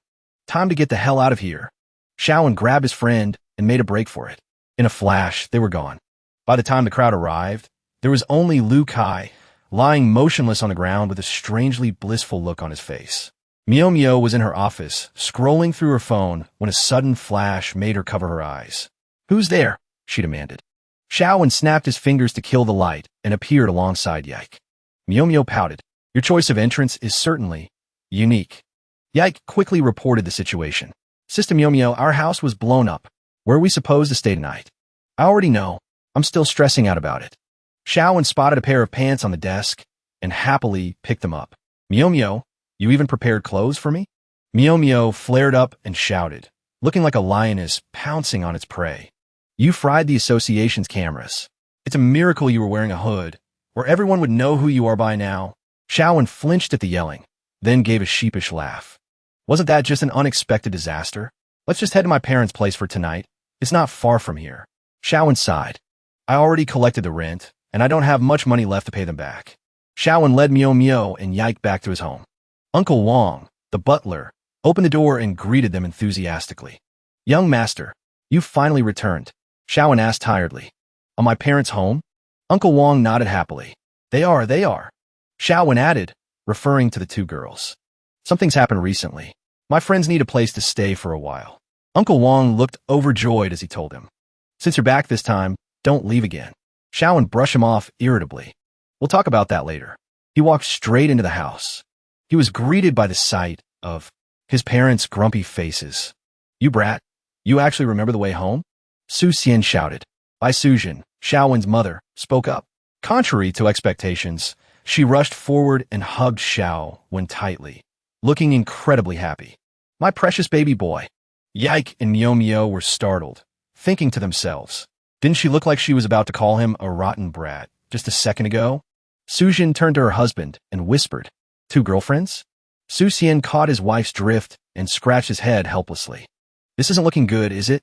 Xiaowen was held so tightly by his mother, he couldn't even move. Miomio overheard the couple's exchange and felt completely exasperated. I can hear you, you know. What exactly do you take us for? Who would have guessed that Mr. and Mrs. Su were already thinking about naming their grandchildren? If it's a boy, we'll name him Su Sherlin. If it's a girl, Su Xiaoqing. We can't expect much from Xiao when given his kindergarten-level education, but if we have grandkids, that's a different story. Bai Sujin finally spoke up in a serious tone. It's almost dinner time. Xiaowen, take your friends to the living room to watch TV. Su Xian called out. Uncle Wong, tell the kitchen to start cooking immediately. Xiaowen felt helpless. My parents haven't changed one bit. Miomio spoke to Xiaowen as if using telepathy. Is your father really Chairman Su Xian of the Bayo Zealand Pharmaceutical Group? I remember his face from the news. Is he going to be on the front page again? Xiaowen nodded in confirmation. Mrs. Su suddenly hurried out, saying she needed to find something, while old man Su warmly invited them. Come. I'll play host. Tell me whatever you'd like to eat. Xiaowen watched his mother walk away, wondering what she was looking for. Sujin opened a safe and pulled out a golden box, whispering softly. Finally, the day to break the seal has arrived. Su Xian said with a smile. I'll go check on the progress in the kitchen. He waved and walked away. Miomio called out after him. Thank you for the trouble, uncle. Before leaving, Su Xian peeked back into the room and smiled. You kids just go ahead and chat. He slammed the door shut and rushed to the kitchen to find his wife. Out of breath, he asked Bai Sujin, Is everything ready? Bai Sujin replied with a sinister smile, Of course. We can pump it into their room through the ventilation shafts. In less than 10 seconds, we'll be able to hand things over to that great one. Su Xian also gave a wicked grin. After waiting all these years, our time has finally come. Faced with his employer's villainous expressions, Uncle Wong could only watch helplessly. Holding a fan and scratching his head in worry, he said, Master, mistress, this doesn't seem right. Upon hearing this, both Su Xian and Bai Sujin screamed in rage. Parents love their children. It's a profound love. What do you know? Terrified, Uncle Wong quickly replied, Yes. I'll turn on the power right now. Back in the living room, looking at the expensive dishes on the table, Wong Yike couldn't help but say in surprise, Xiaowen, I had no idea your family was this rich. Xiaowen clutched his head and replied, My parents are the rich ones, not me. Hearing that, Miomio chimed in, But you'll eventually inherit the family business anyway. To Miomio's comment, Xiaowen casually responded, I haven't even graduated from kindergarten. I have no idea how to manage a company. My parents made a will long ago. All assets go to my son. If there's no next generation, it all goes to charity. Feeling dejected, he thought, if I managed it poorly, I'd end up as the world's #1 failure. Wouldn't that be a total disaster? As for Mio Mio, after hearing Xiao Wen's words, she thought in confusion. I can't tell if you're delusional or just thick-skinned, but your parents are definitely not simple. We just got here, and they've already named their grandchildren. At that moment, Wong Yike spoke up shyly. If only I had your confidence. I wonder how my sister is doing right now. Suddenly, Xiao Wen sensed something and looked up. A cloud of smoke was pouring from the ceiling, accompanied by a countdown. 10. Sensing danger, Xiao Wen yelled. Hold your breath. Mio Mio looked on in confusion. But she quickly followed suit and asked, What's going on? 8. While Wong Yike was still standing there in a daze, Xiao Wen lunged toward her and covered her nose with his hand. Don't breathe. We need to get out of here now. By now, a massive amount of gas had filled the room. The gas began to envelop Wong Yike, causing her face to flush red. Seeing this, Xiao Wen asked worriedly, Yike, what's happening to you? The gas had turned purple and began invading Wong Yike's body. 2. No. Wong Yike's entire body lost all control as she began frantically absorbing the toxic gas. Terrified, she pushed Xiao Wen away and screamed, Everyone get out. Don't come near me. Go fast. Now, Wong Yike looked extremely vulnerable, her body writhing as she tried to fight the sensation. Xiao Wen panicked at the sight. This is bad. Can those white particles penetrate through the skin? My parents really went overboard this time. Meanwhile, Wong Yike could no longer endure it. She let out a scream that violently shook the surrounding space. Against the surge of power, Mio Mio tried her best to hold her ground. Yike's power is exploding. It's too late. Once a succubus's hypnotic power erupts, nothing can stand against it. With that, Mio Mio collapsed. Seeing this, Xiao Wen turned in worry. Mio Mio, what's wrong? While supporting Mio Mio, Xiao Wen shouted, Yike, control yourself. Don't let the power take over. I can't control it anymore. What do? I don't know what's happening to my body. Suddenly, a hand reached out toward Wong Yike. Smiling comfortingly, Xiao Wen said, Let me help you. I just need to knock her out temporarily. Maybe that will stop her power from overloading. A moment later, it was unclear what had transpired between them. But the gas dispersed, and Xiao Wen's group lay unconscious on the ground. Everything that had happened was witnessed by Xiao Wen's parents, and the butler threw the cameras, leaving all three of them stunned. Bai Sujin asked blankly, I didn't mishear that, did I? With a grim face, Su Xian replied, You didn't. It's definitely a succubus. Bai Sujin smirked. The secret technique of my Bao Zealand triggered her succubus nature. I refuse to believe I can't handle my own son. Su Xian looked solemn, while Uncle Wong remarked with a hint of gloating. Xiao Wen is in deep trouble this time. The succubus of dreams. Demons who lure humans into illusions. They are masters of the dreamscape, capable of stealing a person's 5 senses. They create a space that even gods fear to enter. Legend says that humans who encounter a succubus will die within 30 days. The scene shifts to a magnificent castle, standing tall under a quiet moonlit night. 2 familiar figures stand looking at it, Xiao Wen and Mio Mio. Suddenly, Mio Mio broke the silence. We're in trouble. With a serious expression, Xiao Wen replied. Yeah, big trouble. We've been dragged into Yike's illusion. Xiao Wen started walking forward and added, Interesting. Hearing Lin Mayumi's question, Last time, when Wang Yihan trapped you in her illusion, how did you manage to get out? However, Su Xiaowen remained silent, continuing to walk forward with composure. Suddenly, he spoke up. Have you always been this overbearing? Bewildered by Su Xiaowen's vague answer, Lin Mayumi's head filled with questions as she stammered back. Huh? But suddenly, Su Xiaowen stopped dead in his tracks with a grim expression, causing Lin Mayumiu to slam right into him. Clutching her nose, which was throbbing from hitting Su Xiaowen's rock-hard back, Lin Mayumiu asked resentfully, Why did you stop so suddenly? Glancing back at her, Su Xiaowen replied, Doesn't it get exhausting? Lin Mayumiu replied with a playful jab. Are you always such a busybody? This doesn't seem like the Su Xiaowen I know. Hearing that, Su Xiaowen looked at her and said, Well, since we're trapped here, I might as well find something to talk about. I have no idea what you're talking about. Let's just find Yike quickly. This is an illusion. After all, we shouldn't stay here too long. As she spoke, Lin Mayumiu unintentionally flaunted her curvaceous figure. Ignoring that, Su Xiaowen said with a smirk, When you gaze into the abyss gazes back into you. Feeling a bit annoyed, Lin Mayumiyu replied. Eavesdropping on someone's inner thoughts is incredibly rude, you know. Su Xiaowen countered. You're the one who started it. Your heart is so loud and chaotic, I couldn't help but hear it even if I didn't want to. With that, Su Xiaowen grabbed Lin Mayumiyu's hand and pinned her against a tree. Caught in this embarrassing position, Lin Mayumiyu flushed red and said, You have no idea the lengths I've gone to. I didn't have a powerful background to get to this chief physician position. I got here by being ruthless and stopping at nothing. Having said her piece, Lin Mayumiyu pushed Su Xiaowen aside. Seeing her resistance, Su Xiaowen turned his head and muttered, Right. People who say they'll stop at nothing are usually the most interesting ones. I know the secrets of many people. To me, they're just white noise, not secrets worth keeping. As he spoke, Su Xiaowen turned and smiled at Lin Mayumiyu.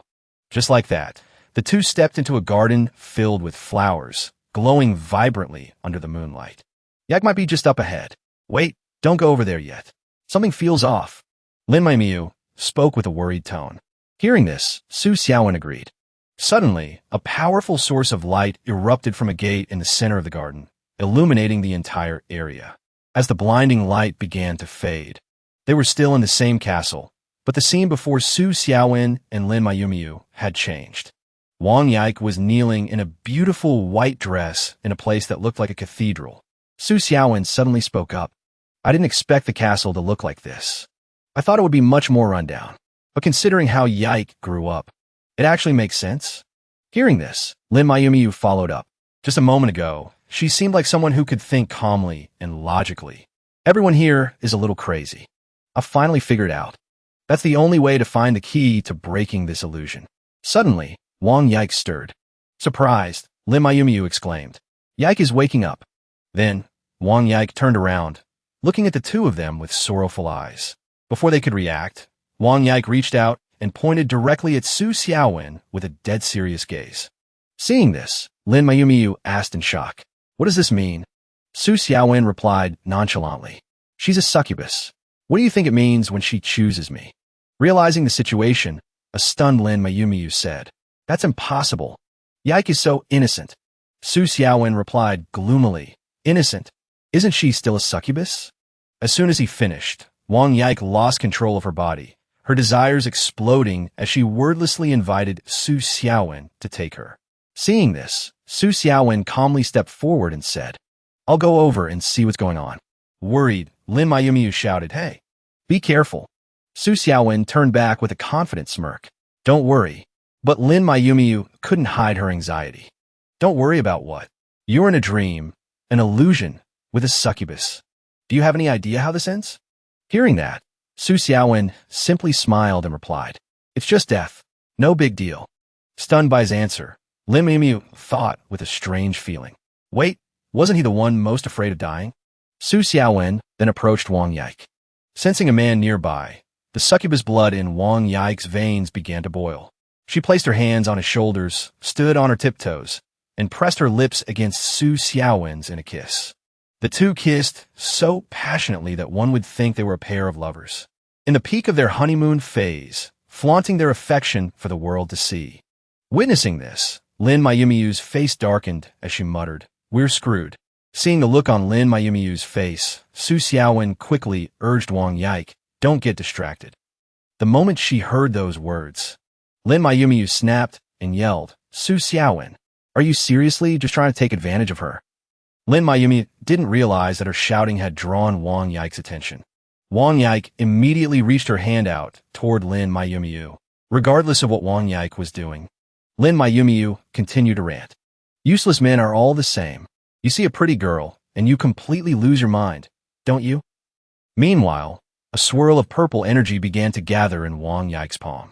Lin Mayumiyu screamed. I really misjudged you. Panicked by Lin Mayumiyu's reckless behavior, Su Xiaowen shouted, Yike. We can keep going, he thought to himself. Lin Mayumiyu is going to ruin everything. By now, Wong Yike was ready. She fired a blast directly at Lin Mayumiyu. Seeing the dire situation, Su Xiaowen screamed, Lin Mayumiyu, get out of the way. Despite Su Xiaowen's shout, Lin Mayumiyu replied stubbornly, Move. You're just trying to get rid of me again. You shameless bastard man. She's only a measly level 3. What's there to be afraid of? The attack was now right in front of Lin Mayumiyu's face. Unable to just watch, Su Xiaowen lunged forward to save her, shouting, "Look out!" A massive explosion erupted, destroying a section of the castle. Lin Mayumiyu stood there in shock, while Wong Yike looked furious that her man was now holding another woman. Furious at Lin Mayumiyu's stupidity, Su Xiaowen barked, "Do you have any idea why I told you to stay away? If you get hit by an attack of that caliber, you might never wake up in the real world again." Lin Mayumiyu seemed to regret her actions, lowering her head in silence. Refusing to let their intimate moment continue, Wong Yike licked her lips and spoke, "Interloper." Following those words, Wong Yike's entire body began to emit countless strands of purple energy. Seeing this, Su Xiaowen said grimly, "Yike's power is being—" Before he could finish, Lin Mayumiyu interrupted, "Wait, just now you—" Hearing that, Su Xiaowen snapped, "Just now I what? You seriously have a nerve to talk right now? I was seconds away from breaking this illusion." Flustered, Lin Mayumiyu asked, "So, you were kissing her just to break the illusion?" Su Xiaowen replied, "She's on guard now. I'm afraid it won't be easy to catch her again." Worried, Lin Mayumiyu said, "You were able to clear Wong Yihan's illusion. This one shouldn't be that much harder, right?" Su Xiaowen replied, "Yike's illusion is like quicksand. The more force you use against it, the deeper you sink. She and Wong Yihan are completely different cases." Suddenly, Wong Yike reached out, causing roots to burst from the ground and attack Su Xiaowen and Lin Mayumiyu. Terrified, Lin Mayumiyu said, "It looks like she wants to trap us here forever." On the other hand, Su Xiaowen said calmly, "I suggest you don't move." Hearing this, Lin Mayumiyu panicked. "Can't you read her mind to find the breakthrough point?" Su Xiaowen replied, "I already tried. The Yike in front of us is like a door, not a person with thoughts. Mind reading doesn't work on her." Confused, Lin Mayumiyu asked, "What do you mean, a door?" Su Xiaowen explained, "It means she only lets in those she trusts. If you fight back now, she will label you an enemy." Lin Mayumiyu still sounded skeptical. "What if your guess is wrong?" Su Xiaowen answered flatly, "Well, with you by my side, my chances of dying once we get out are going to skyrocket anyway. I'm going to die sooner or later, so I've got nothing to fear." But as Su Xiaowen was rambling, the thorny vines bound Lin Mayumiyu in a very suggestive position. As he finished speaking, Wong Yike's eyes turned white as she unleashed her power, wrapping the two of them in a sphere of thorns. Once finished, cracks began to appear on Wong Yike's body. The cracks spread slowly until she dissipated into a cloud of purple butterflies. Time passed. The wall of thorns slowly parted, revealing Su Xiaowen and Lin Mayumiyu, safe and sound. Witnessing the scene before her, Lin Mayumiyu said in awe, This level is even more desolate." The two of them began to walk around, scouting the area. Su Xiaowen suddenly spoke up. "Yike, just what exactly have you been through?" Looking into the distance, Lin Mayumiyu said, "I once looked into the history of the Wong succubus clan. I discovered that in their 100-year history, there has never been a single instance of internal conflict. The clan leader has always remained a clan leader. Furthermore, no matter how weak a leader was, all the retainers and family members remained loyal and never betrayed them." Kicking a can, Su Xiaowen said, "Based on the way they treat." "Yike, I have a theory." Curious, Lin Mayumiyu asked, "What theory?" Su Xiaowen replied, "Ever since I was a child, I've been an outcast in my own family. No one ever took me seriously. A political marriage was the only thing I was ever good for in their eyes, sacrificing the other children just to protect the eldest son's position." He thinks with a grim expression. Feudal superstitions truly claim lives. Suddenly, the can that Su Xiaowen had kicked earlier rolls to a stop at someone's feet. That person leans down, and it turns out to be none other than Wong Yike. Seeing her, Lin Mayumiyu calls out in a low voice. Yike has appeared. The tension is thick as Su Xiaowen faces off against Wong Yike. He thinks to himself, she was forced in her own second-level illusion. She must be lost in this place. The longer she stays here, the more damage it will do to her. Suddenly, Wong Yike picks up the can from before and hurls it forward with incredible force. Seeing this, Lin Mayumiyu thinks in shock. What the? Not even a moment's transition. As Lin Mayumiyu stands frozen, the can flies toward her. Her heart screams, this is bad. But before things can escalate, Su Xiaowen appears out of nowhere, intercepting the can and shouting, take this. He kicks the can right back at Wong Yike. After landing from his maneuver, Su Xiaowen says, "Looks like I'll just have to crush that weakness of yours." The moment he finishes his sentence, both of them drop into combat stances. In the blink of an eye, Wong Yike vanishes. She leaps into the air and unleashes a kick with terrifying power, forcing Su Xiaowen to drop to one knee to block it. Looking seriously at Wong Yike, he says, "Do you really think you're safe hiding here?" Suddenly, Wong Yike springs back to create distance, then accelerates instantly to launch another kick. She puts all her strength into a strike aimed straight at Su Xiaowen. But instead of counterattacking, he simply continues to defend, causing him to slide back a considerable distance. Remaining calm, Su Xiaowen continues his attempt to talk sense into her, saying, "I thought you didn't know martial arts. So, your subconscious learned how to protect itself long ago. With movements this agile, your sister would be absolutely stunned if she saw you now." Ignoring everything he says, Wong Yike accelerates again and lunges at Su Xiaowen. However, unlike before, this time he starts dodging, though Wong Yike's incredible speed still manages to graze him. A piece of fabric is torn from his shirt.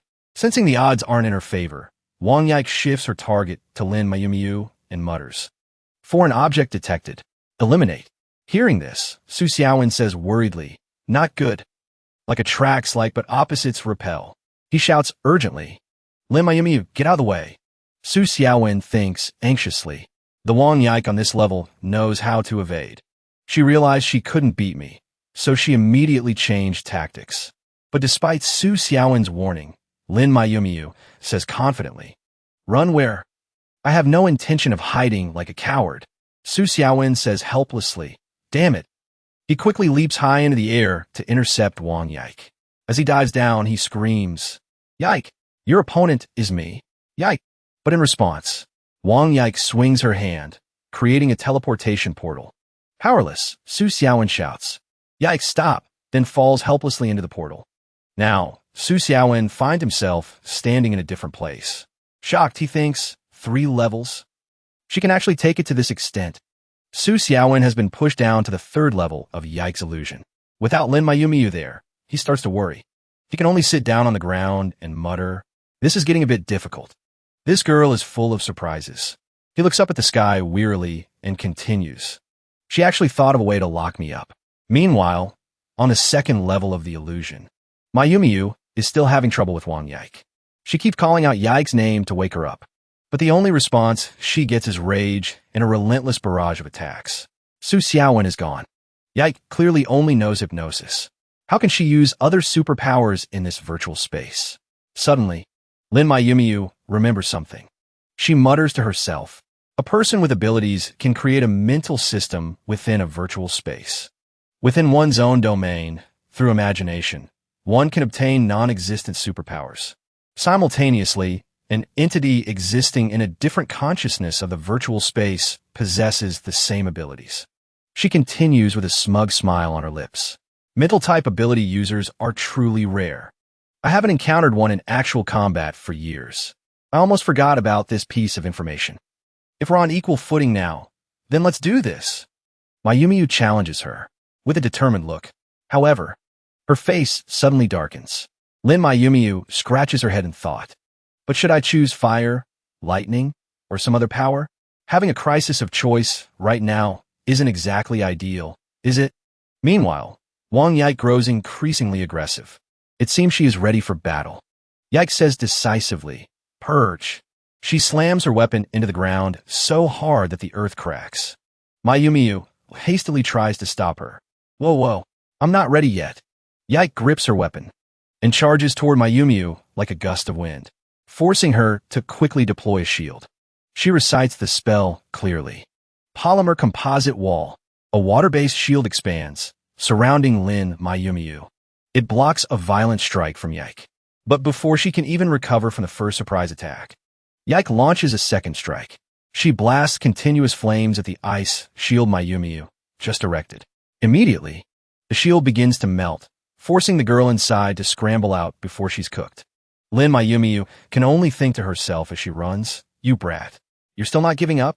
Mayumiyu seems to have reached her breaking point. She points at her opponent and yells, "Fine then. Just you wait.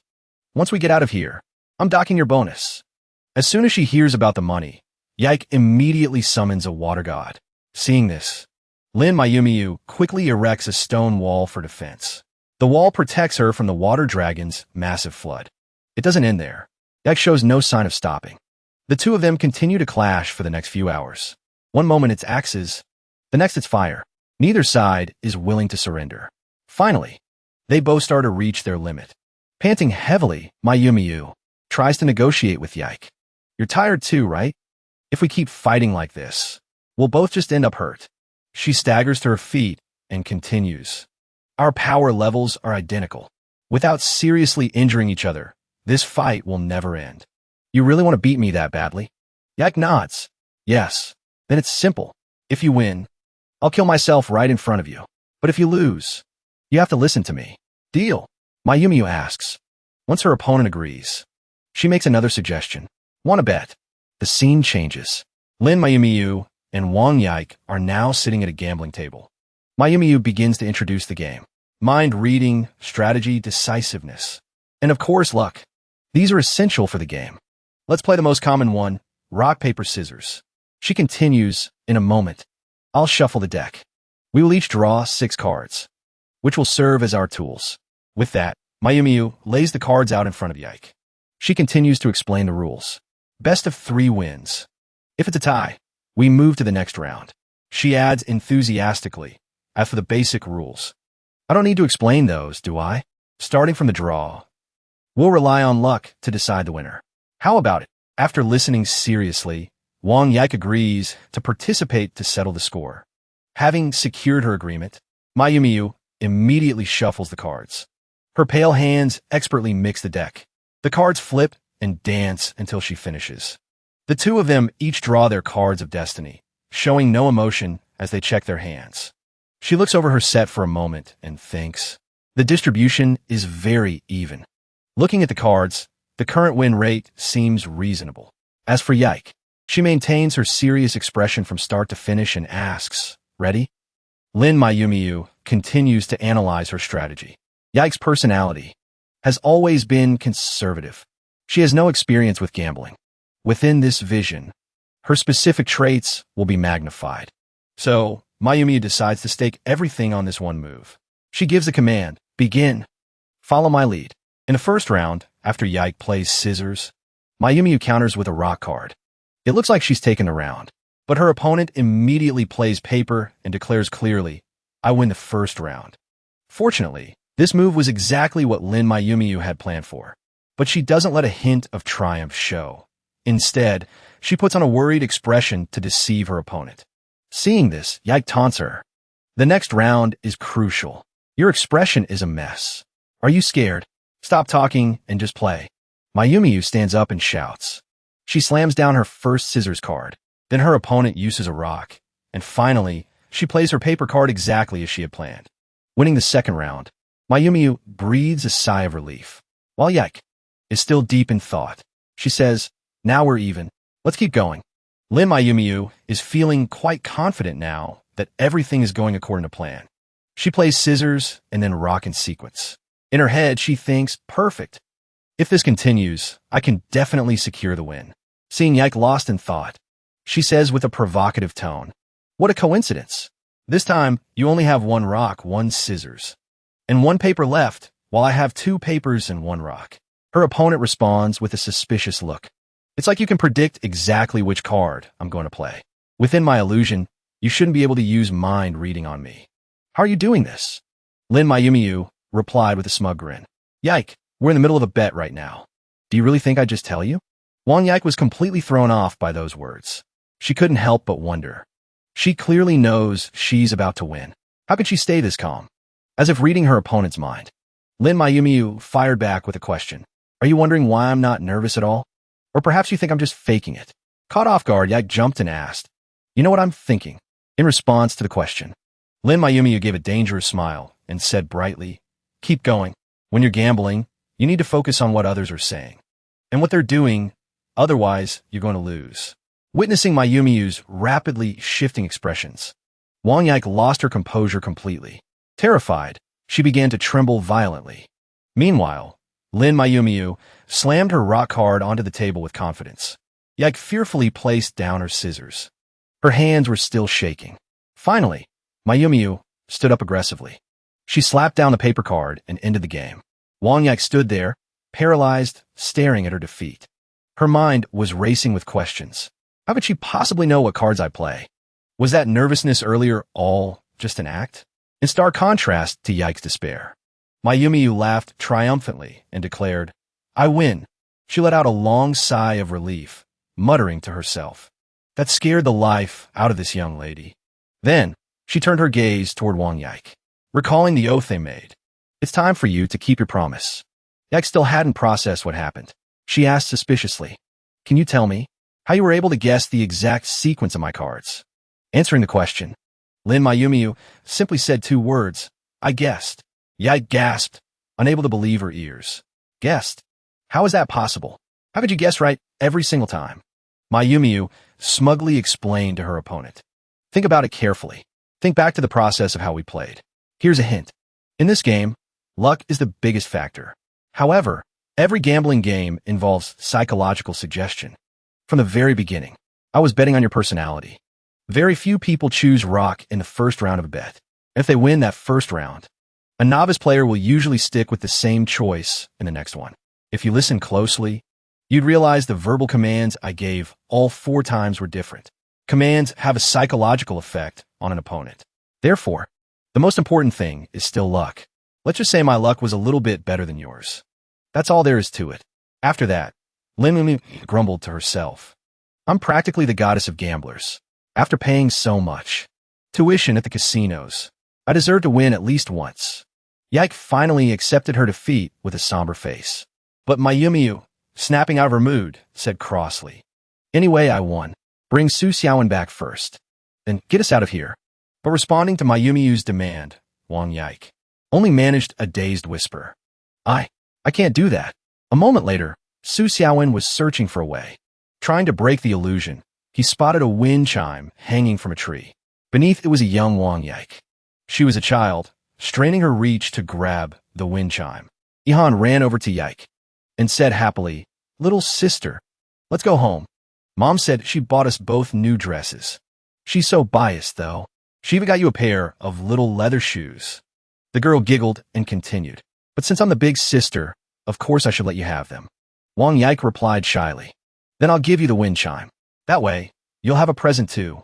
The 2 little girls in Yike's illusion vanished, leaving Xiaowen standing alone. He paused for a moment, deep in thought, then murmured, "The love of parents. 2 sisters who were close. This is what lies at the bottom of Yike's heart." Su Xiaowen looked up at the yellow leaves drifting in the wind and whispered, "She's clearly stronger than her sister, yet her tested ability was only level 3. Has an illusion like this been imprisoning her all this time?" At the Wong residence, Ihan opened a drawer and pulled out a photograph. In it, Ihan was beaming radiantly. She was wearing a beautiful princess dress with a lovely sash. Next to her stood a sorrowful Yike, head bowed, wearing an old brown shirt and tattered shoes. A complete contrast to her sister beside her. Gazing at the photo for a long time, Wang Ihan looked at her sister's image and whispered, "I'm sorry." Suddenly, there was a knock at the door. Uncle Tu stood outside to inform Ihan. "Eldest Mississippi, the people from the Ouyang family have arrived. They want to see the second miss."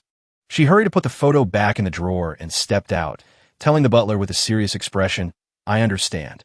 At the Wong estate, Butler Lee sat in a chair, restless and impatient. He finally snapped. "The clan leader has already kept me waiting for 15 minutes. Uncle Tu replied calmly. The clan leader went to bed early tonight. She didn't know the Ouyang family would be visiting. Please wait just a little longer. Even the butler was thinking to himself, this guy comes barging in the middle of the night to disturb people. Where are his manners? Just then, Wang Ihan walked in. She asked Butler Lee, "What wind blew you in here at this hour?"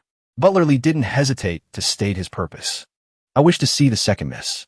Ihan answered immediately. "She's asleep." "Asleep? Are you sure?" Butler Lee asked back, unconvinced. Her irritation became clear. "What exactly are you implying?" He explained his position. The second miss is set to marry into the Ouyang family in a few days. However, there have been rumors lately that she's been seen with people from the association. Butler Lee continued. Both the Wong and Ouyang families are loyal to Lord Tianji. If the second miss has sided with the association, that would be quite problematic. Therefore, it will be best to invite the second miss here, so we can settle this face to face. Ihan acted indifferent to his request. Settle this. That's a rather harsh way to put it. He put on a grave look and explained. It's just for confirmation. Please don't overthink it, clan leader. Once he finished, Wong Ihan slammed her hand on the table in anger. It is a tradition in our family that for several days before a wedding, the bride does not meet with the groom's family. If the Ouyang family wishes to break this rule, then we might as well just terminate this engagement right now. Butler Lee stood up abruptly. What did you just say? Ihan no longer cared for his words. She gave the order to see him out. Take him away. Butler 2 immediately stepped forward. Butler Lee, allow me to escort you to the main gate. Having failed his objective, Butler Lee tried to reason with her. Clan leader, why must you act like this? We both serve Lord Tianji. There's no need to damage our relations. Ihan replied decisively. First, you insult my clan by accusing us of colluding with the enemy. Then, you attempt to violate our family's sacred traditions. It seems to me that your Ouyang family has no sincere intention of marrying my sister. Furthermore, we all serve Lord Tianji.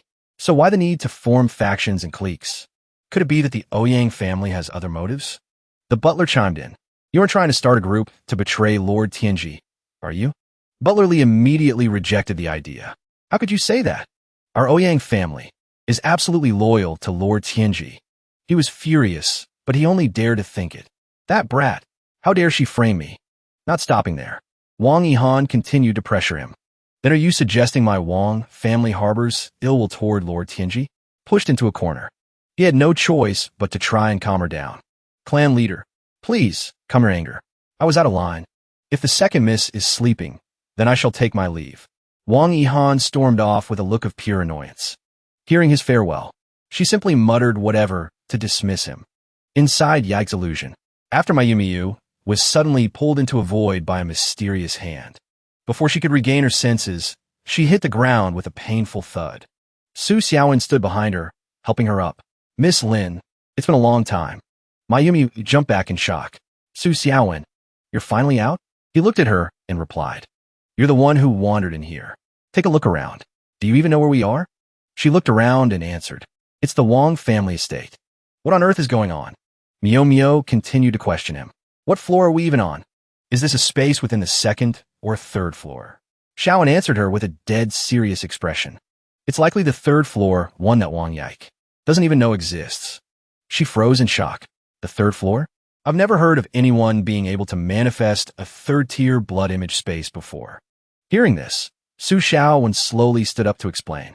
This wasn't created by Wang Yike. Someone else built this for her. Mio Mio still looked confused and pressed further. What do you mean, someone else? Xiaowen wasn't entirely sure, but he offered his best guess.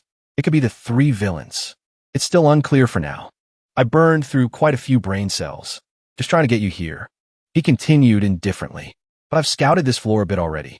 Everyone here seems perfectly happy. It's like a paradise. For some reason, Lin Mio Mio suddenly felt a wave of exhaustion.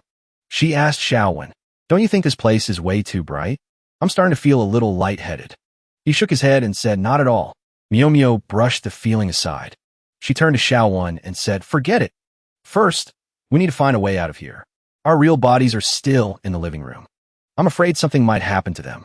Meanwhile, at the Su family residence, Butler Wong stood before the three unconscious bodies. His face darkened as he muttered to himself. Young master, please don't blame me. I watched you grow up since you were a child. You've always been strong-willed, but you refused to move forward. As he spoke, he pulled Su Xiaowen's hand and continued. The Su family's century-old legacy cannot be ruined by your stubbornness. Uncle Wong give you a hand. Then, he forcefully dragged Xiaowen's body between the two girls and said emotionally, this is the best Uncle Wong can do for you. When you finally wake up, I'm sure you'll thank me. On the other hand, Xiaowen, inside the illusion, spoke up anxiously. I have a bad feeling about this.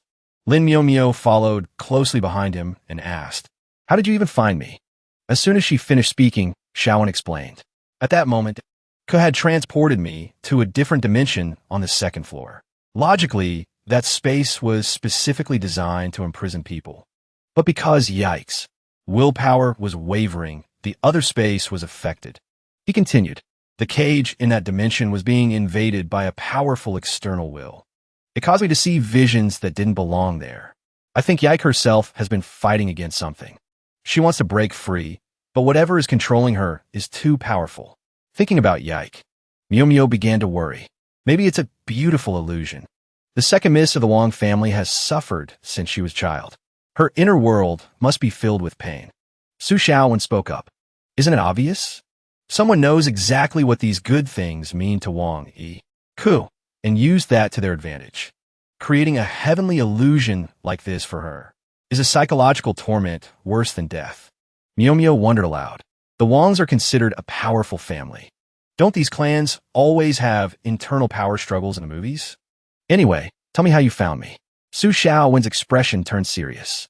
He explained calmly. I stayed in that other dimension, waiting.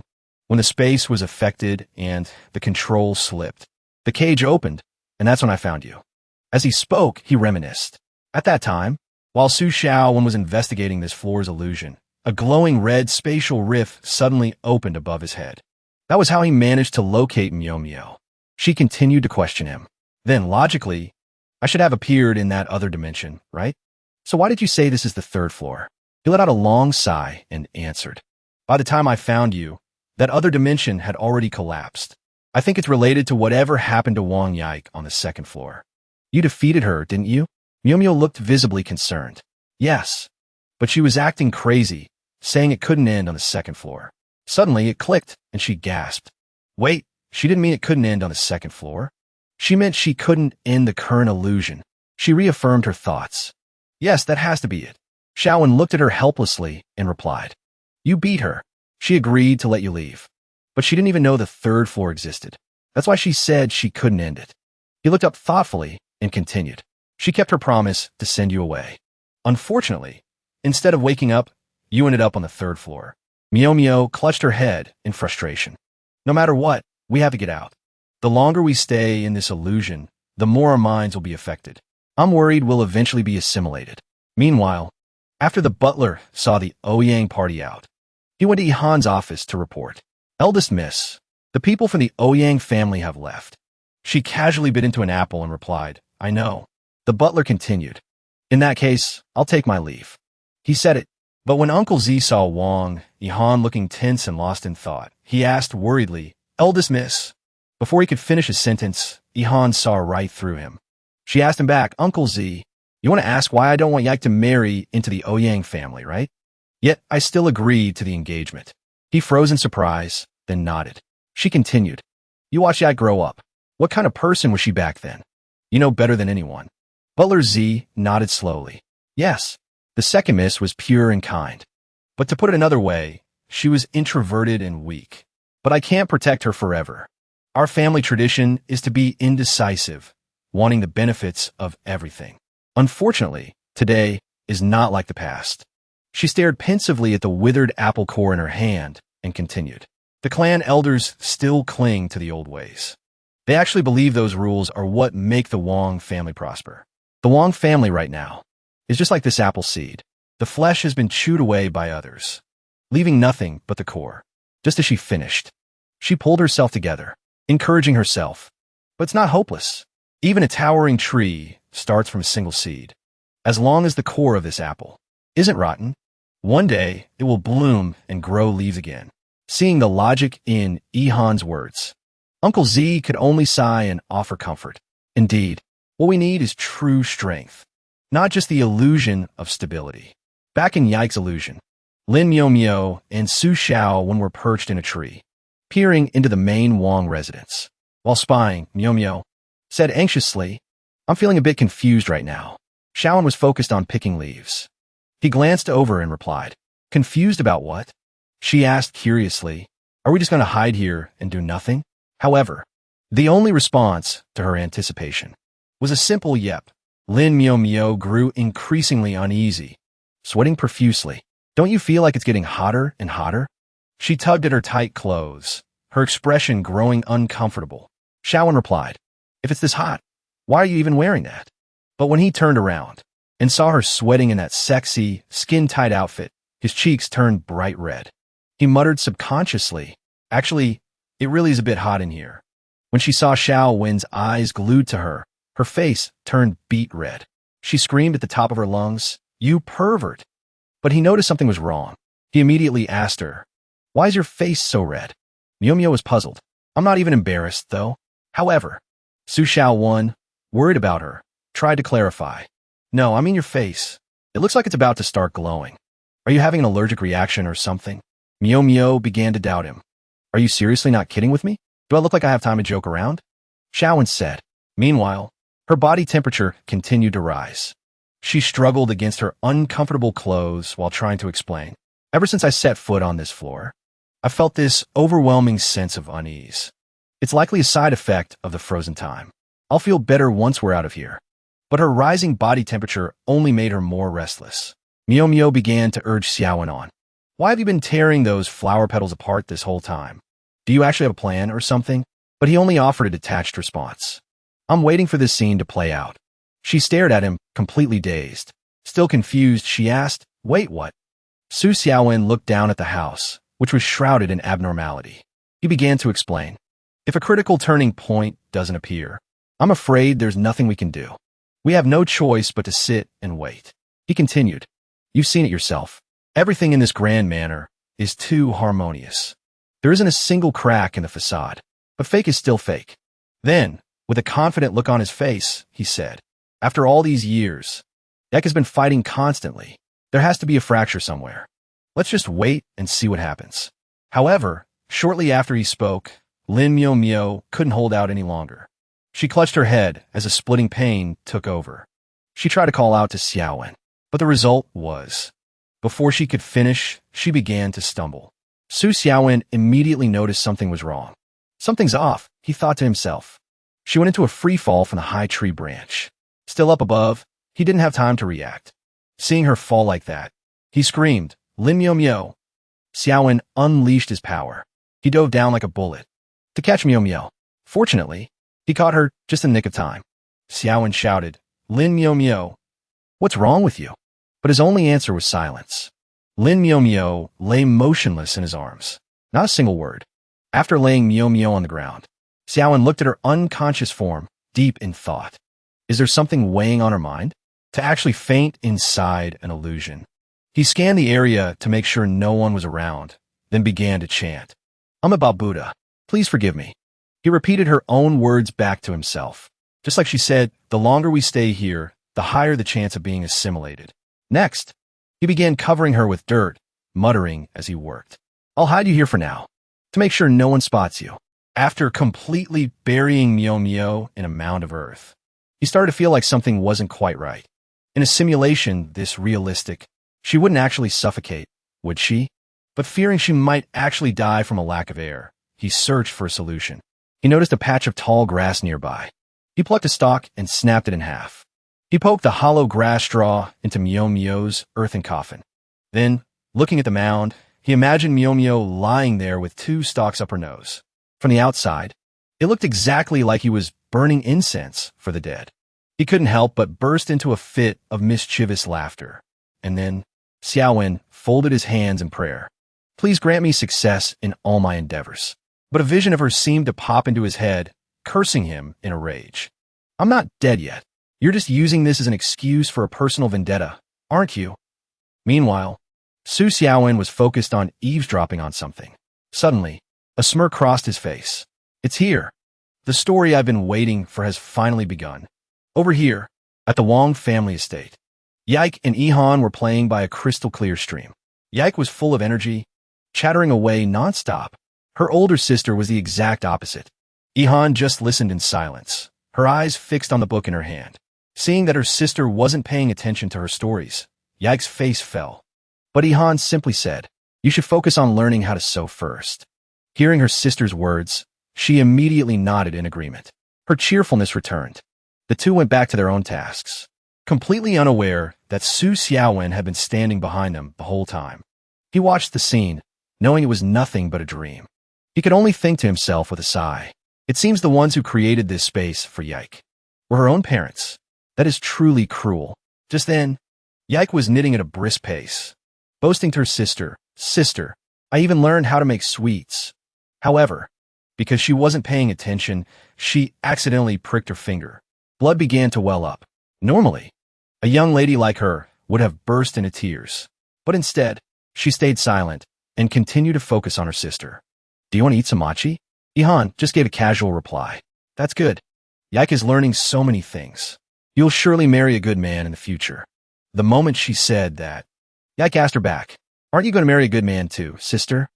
She immediately snapped her book shut and answered, I have to become stronger so I can protect you. That way, when you get married, no one will dare to mistreat you. Yike looked at her sister with a worried expression, but her sister continued, I will always love you, and so will mother and father. Having me in this family is enough.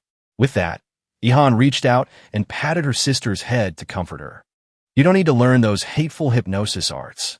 You just need to grow up happy. As long as you listen to father, mother, and me, that's all that matters.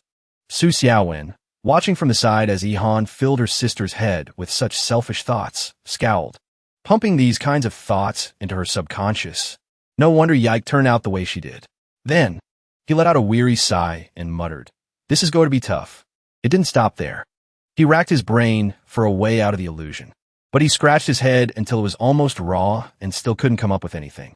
His mind began to wander. There's clearly no way to just jump out of here. There's simply no way. Just then, Ihan noticed him acting like a madman behind her.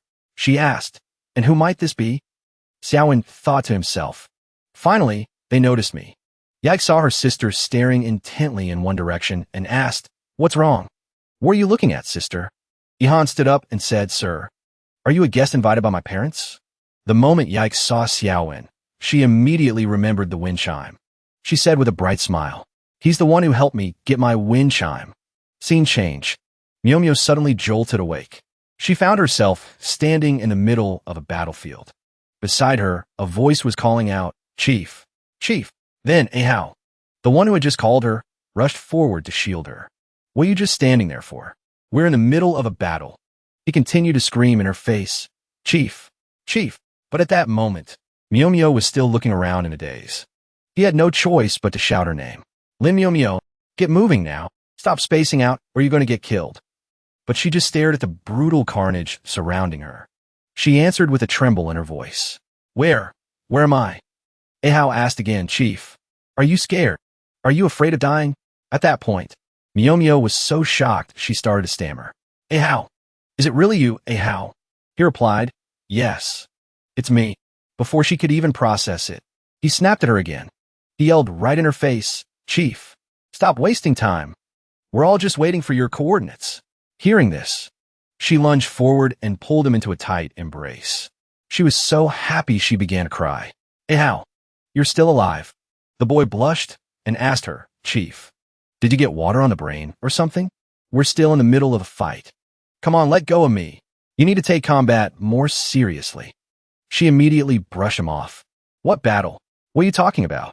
Ahao answered, the operation to wipe out the children of Shinshi. When Miomio heard those words, her heart skipped a beat. Her face turned pale. She couldn't believe her ears. She asked again, wipe out? Shinshi. Seeing her go pale, Ahao urged her on with worry. What is wrong with you? Did you suddenly get amnesia? We're about to win. Tears began to well up in Miomio's eyes. She said hollowly, we won't win. But Ahao ignored her words. He was desperate.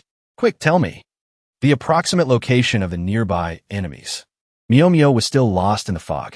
She spoke subconsciously. We're going to lose, and it will be horrific. At this point, only a few enemies remained. Ahao saw an opening and tried to reassure her. There aren't many of them left. Our victory is practically guaranteed.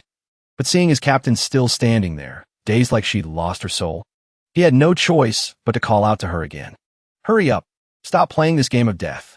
However, in response to him, she suddenly screamed, Ahao, look out. Right above him now hung a demon with razor-sharp teeth and a long, lolling tongue, eyeing its prey with starving greed.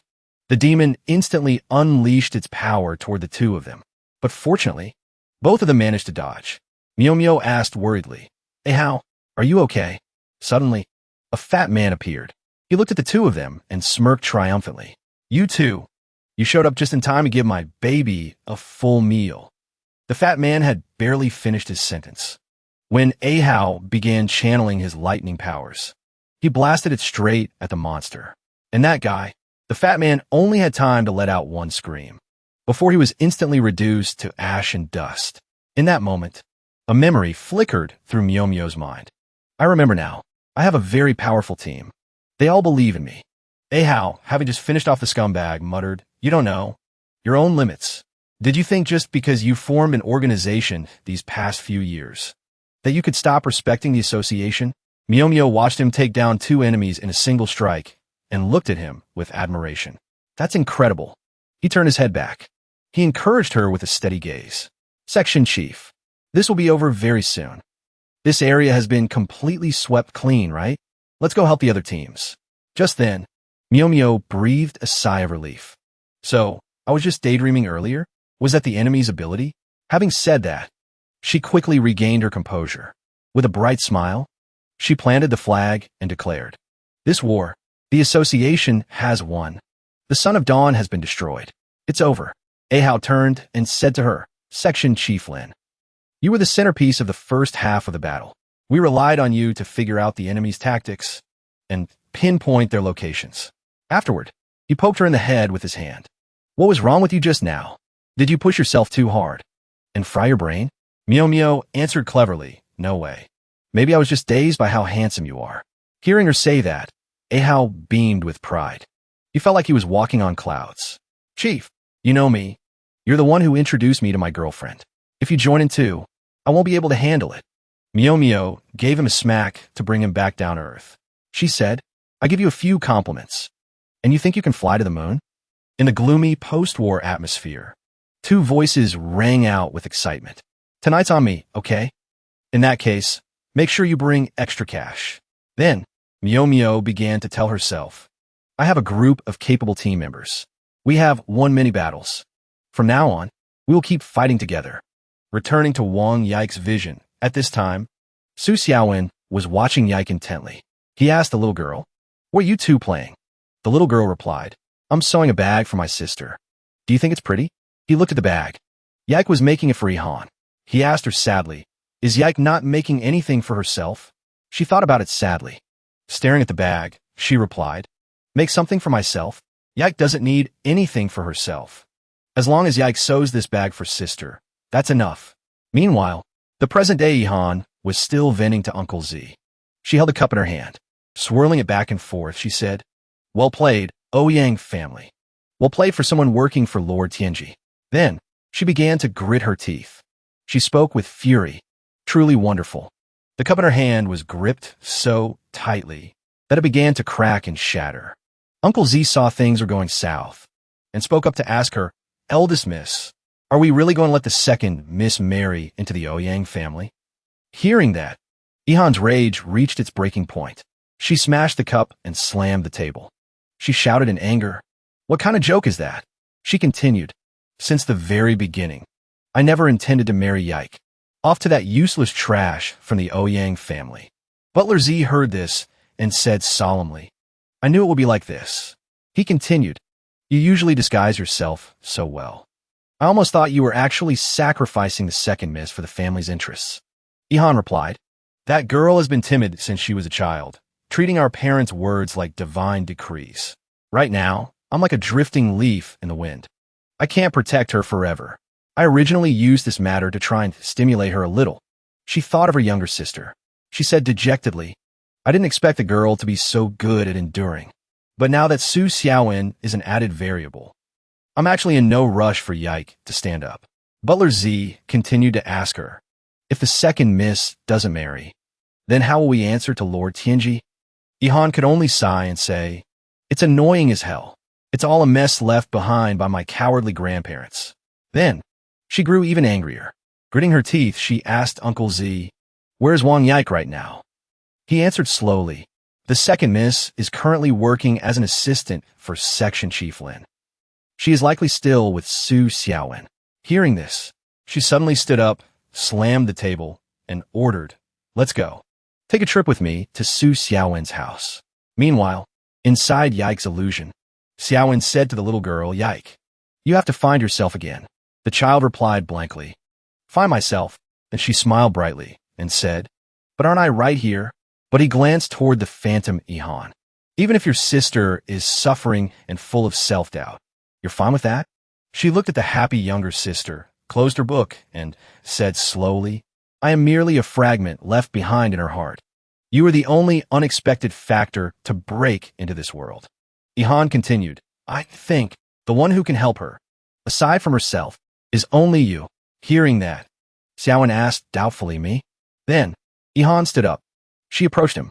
He asked warily, What are you trying to do? Contrary to Xiaowen's thoughts, Ihan rushed over. She suddenly hugged him tightly and said, Love. She needs real love. He doubted again. He asked once more, Love. Suddenly, she began to fade away. As her image flickered, she continued speaking. This is the key our parents left behind. Think about it carefully. Hearing this, Xiaowen was still confused. Wait, no. What is love? Am I supposed to go love her? However, Ihan just smirked and said, Having lived through so many lifetimes, and you still don't understand even this? Then you've lived them all for nothing. You're hopeless. The words lived through so many lifetimes hit him hard. He froze. She knows too, but then he thought, no. This is Wong Yike's illusion. This Wong Ihan was created by her. He turned to look at the innocent Yike and muttered to himself, Could it be that Yike knows everything I've been hiding? At this moment, Yike was still innocently talking to a flower. Little flower, you have to grow up quickly. Yike wants to grow up too. Ahao peeked through the door.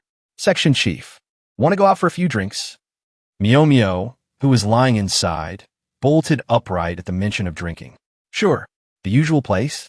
He replied, Yeah, head straight there after work. We've already booked a spot. Lin Yamyo happily agreed. Suddenly, a voice echoed in her head. Look at you. If you stay here, then you won't ever lose everything again. Mio Mio panicked. Who's talking? But she was met only with silence. Furthermore, there was no one in the room but her. Mio Mio started to doubt herself. Could it be that I've just been too tired lately? Did I hear wrong? Then, her head began to throb with a splitting pain. She could only clutch her head and collapse. Suddenly, that voice echoed again. You're dreaming. The voice grew louder in her head, making her skull throb with pain. But it didn't stop there. It rang out once more. You're dreaming. The voice droned on relentlessly.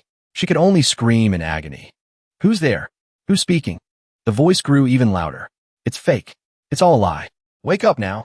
At that moment, another Lin Mayumiyu suddenly appeared right in front of her. She screamed, Wake up. Hurry. The Mayumiyu inside the illusion couldn't see her. She could only think to herself, Am I hallucinating? I guess I should take some time off to rest. Then, she brushed past the Mayumiyu standing before her and continued, I need to relax tonight.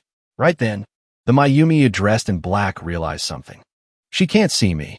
Confused, she thought, What on earth is going on? Why is there another version of me inside Wong Yike's illusion? Then, she looked around. When she saw the clock showing January 4th, 2018, she panicked. Why this day? Why today of all days? Sensing the danger, she turned to watch the other Mayumiyu walk away. No, I have to stop her. Even as she spoke, she began to give chase. Tears starting to fall. I must stop her at all costs, because on this day, they're all going to die. Scene change. Back to the third level of Wong Yike's illusion. The young girl held a rose and asked Xiaowen, Why do you keep staring at me? He replied, Oh, I was just thinking. Inside his head, Wong Ihan's words kept circling around, weighing on his mind. What did Wong Ihan mean by that? Love? What even is love? What does that have to do with me? Then, he looked at Yike and couldn't help but think further. Even though Yike is adorable, and being her boyfriend would be great, falling in love with a girl inside an illusion like this doesn't make any sense. When her parents placed this restriction on her, what were they thinking? Suddenly, Yike stepped closer to him and said, Big brother, you don't have any friends either, do you? Xiaowen looked at her in surprise. He stammered back. Why would you say that? But she ignored his question, leaned into his ear and whispered, being all alone on this journey. It's exhausting, isn't it? Hearing those words from Yike, he flinched, his eyes wide with shock. Then, she suddenly pulled Xiaowen into a tight embrace and began to flirt with him. The heavenly thunder and the raging fires. It must have been so painful, right?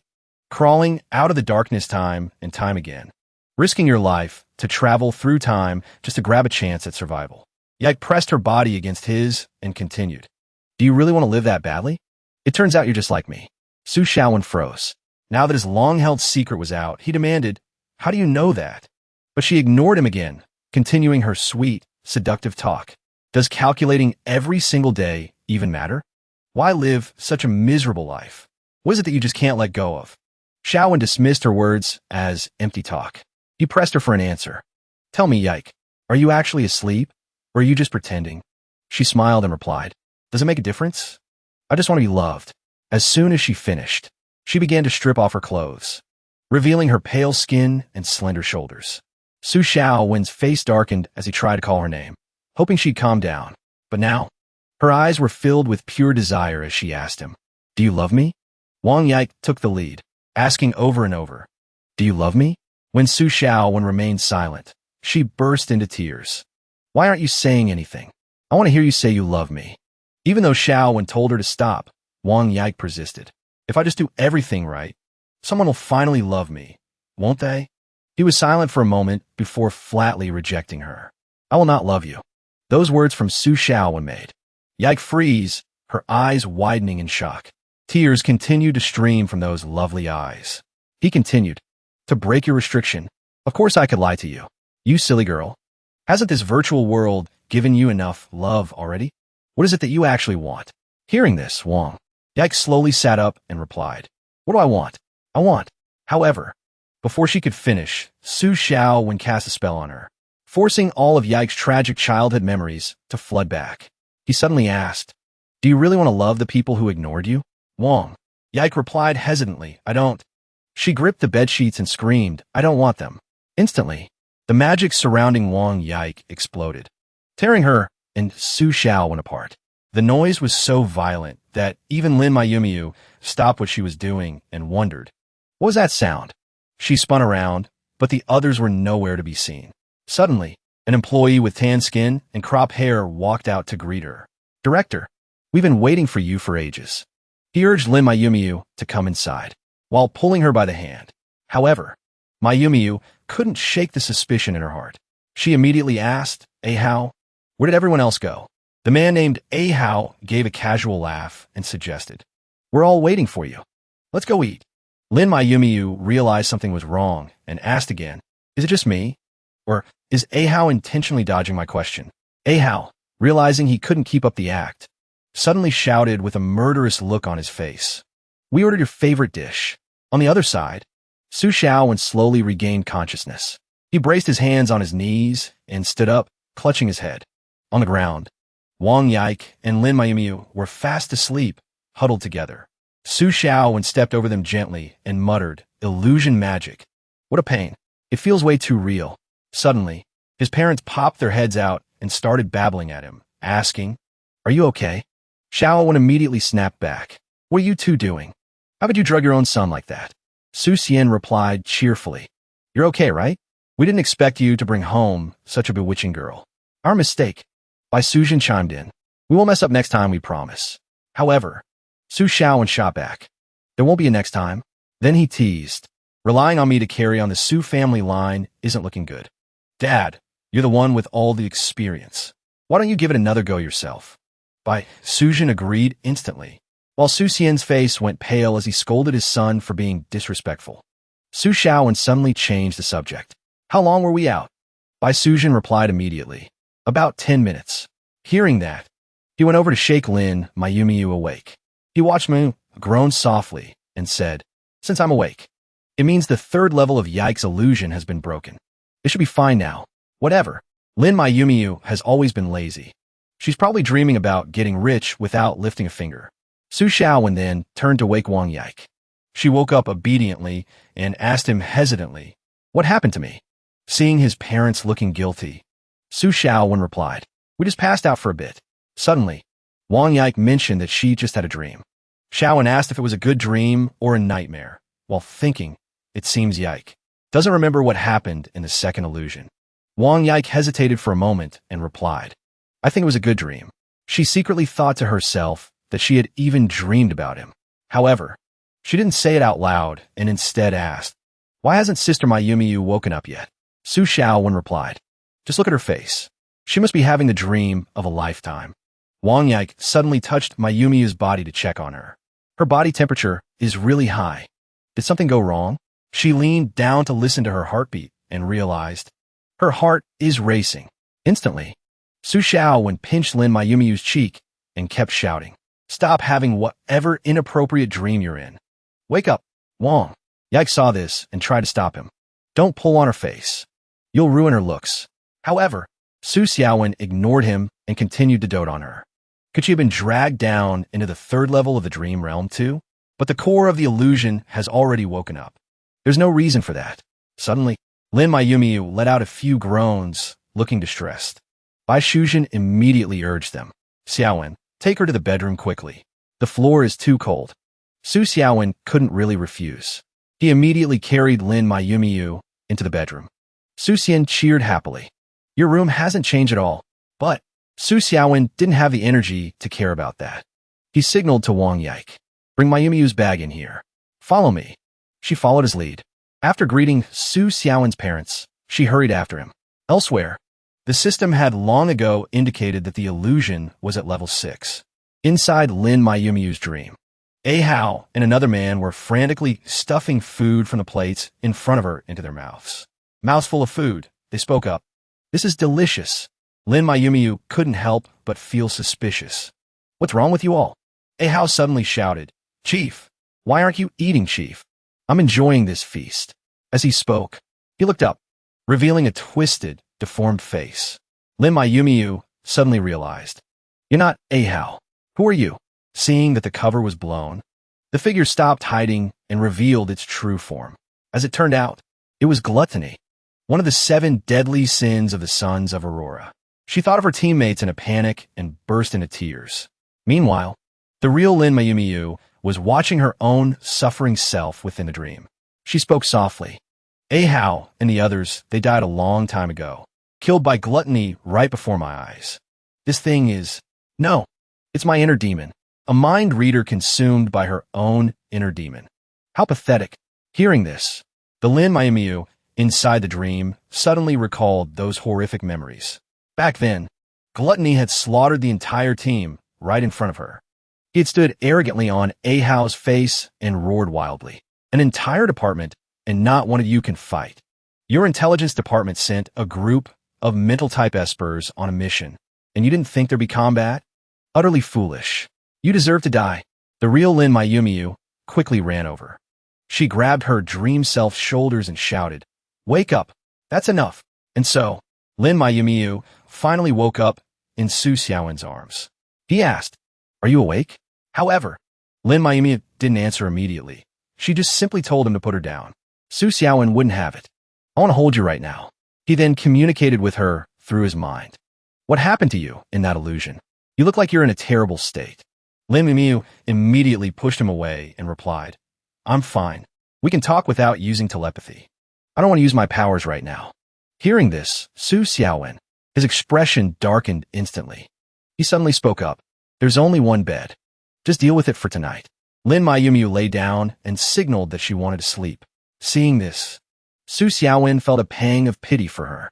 "I'm more used to you being an annoying, irrational brat.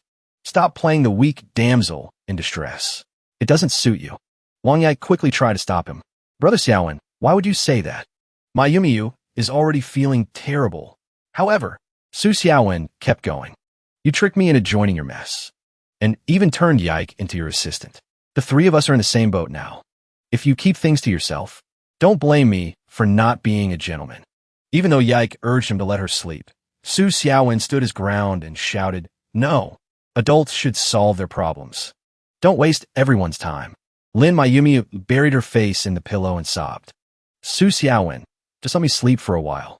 After a nap, I'll be the same Lin Mayumiyu as before." Hearing that, Xiaowen replied with concern, "If you're this weak, why did you drag me into your team in the first place? I'm counting to 3. If you don't get up, I'm using force."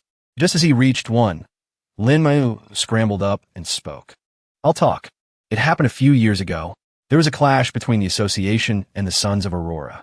My team and I received high-level orders regarding their movements. At that time, Lin Mayumiyu used her mind reading to track the enemy. Ahao asked her, "Is it possible they're doing this on purpose? This is almost too easy." However, Lin Mayumiyu believed they were too busy fighting. Where would they find the time to put on an act? Trust me, my judgment is never wrong. Back to the present. Lin Mayumiyu continued her story. That was my first major mission since becoming department chief. If it wasn't for my error in judgment and my arrogance, they wouldn't have died. Back then, gluttony wouldn't stop mocking them. A bunch of mental-type espers with zero combat ability actually thought they could track us? We fed you one piece of fake news, and you fell for it. How pathetic. You know mind reading?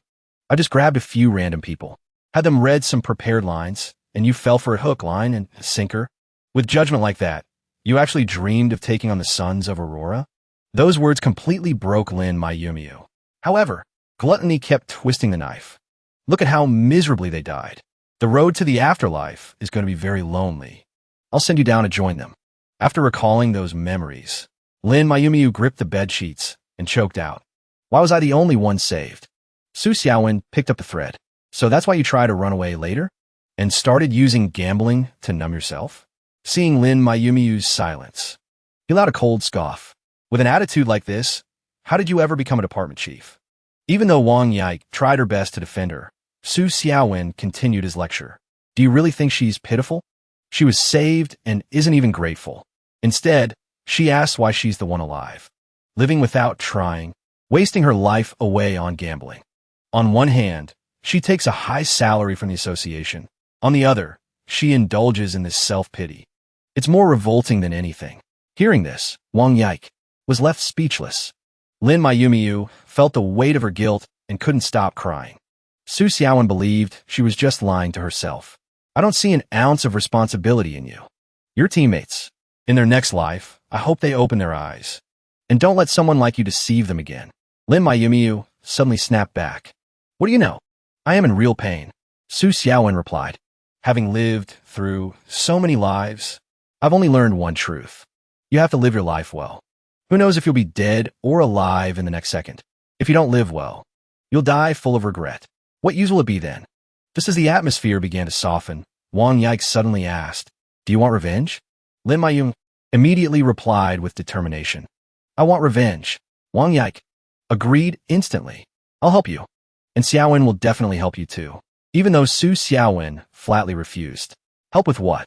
If it's your own grudge, settle it yourself. But when he saw speak up in indignation. You're cold-blooded, heartless, inhuman. Xiaowen could only think to himself in a panic. Her pouting face is actually pretty cute. But Su Xiaowen stuck to his guns. No, you've misunderstood me. I mean, if you use someone else to get revenge, is it even revenge anymore? Lin Mayumiyu replied bashfully. But I don't know how to fight. Hearing that, Su Xiaowen spoke up. Don't you still have me? A white-haired old man was knocking on the door of the Su residence. A short while later, a servant opened the door and asked, "Hello, can I help you?"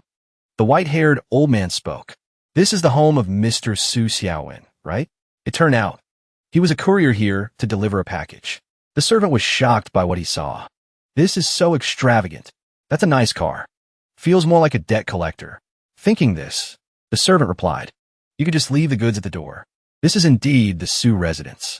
But our young master ran away from home when he was a child." However, the white-haired old man didn't leave. He replied politely, "Is that so? Then please inform your master and mistress that Mr. Su's fiancé is waiting. If we don't find him," speaking of which, he suddenly threatened, "Consider this engagement off." Hearing that, the servant immediately cried out in a panic, "Fiancé?" He thought back to Lin Mayumiyu and Wong. But after focusing his thoughts for a moment, she's here to collect a love debt. No wonder the young master kept refusing like that. Turns out, he just wanted to play around a bit more. Wang Yihan suddenly got out of the car and pressed the white-haired old man. "Uncle Su, what's going on?" Elder Su immediately replied, "Eldest miss, we're still talking." Seeing this, the servant spoke up cheerfully. "Are you really our young master's fiancé?" Wang Yihan didn't hesitate to speak plainly.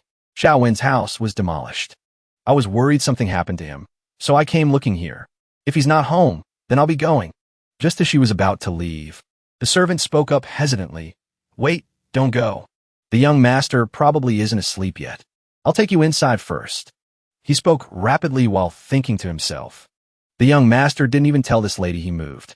It seems there's more to the story. But if she's the fiancée, the master and madam should probably meet her. And so, the two of them headed inside. Meanwhile, the servant rushed to inform Su Xiaowen.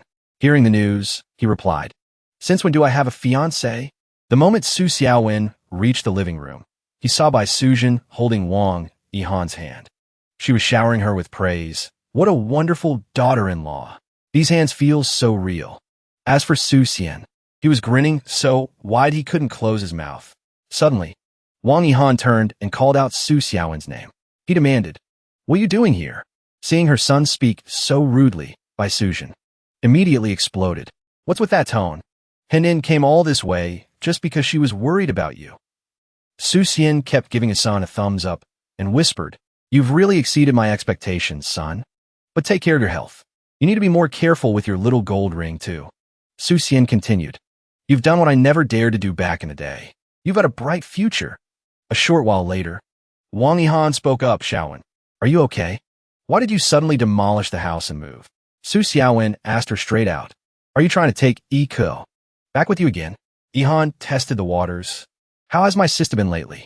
Is she eating and sleeping well? Instead of answering, Su Xiaowen followed up with another question. Why did you go through the trouble of transforming just to come to my house? Hearing this, his parents immediately became agitated. Across from them, Wang Yihan grabbed Xiao Wen's arm and replied, I just wanted to visit you, and Iko. Can't you stop being so mean?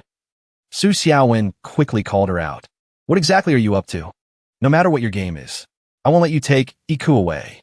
After eavesdropping on their conversation, Bai Sujin and Su Xian assumed he was deceiving Yihan's younger sister.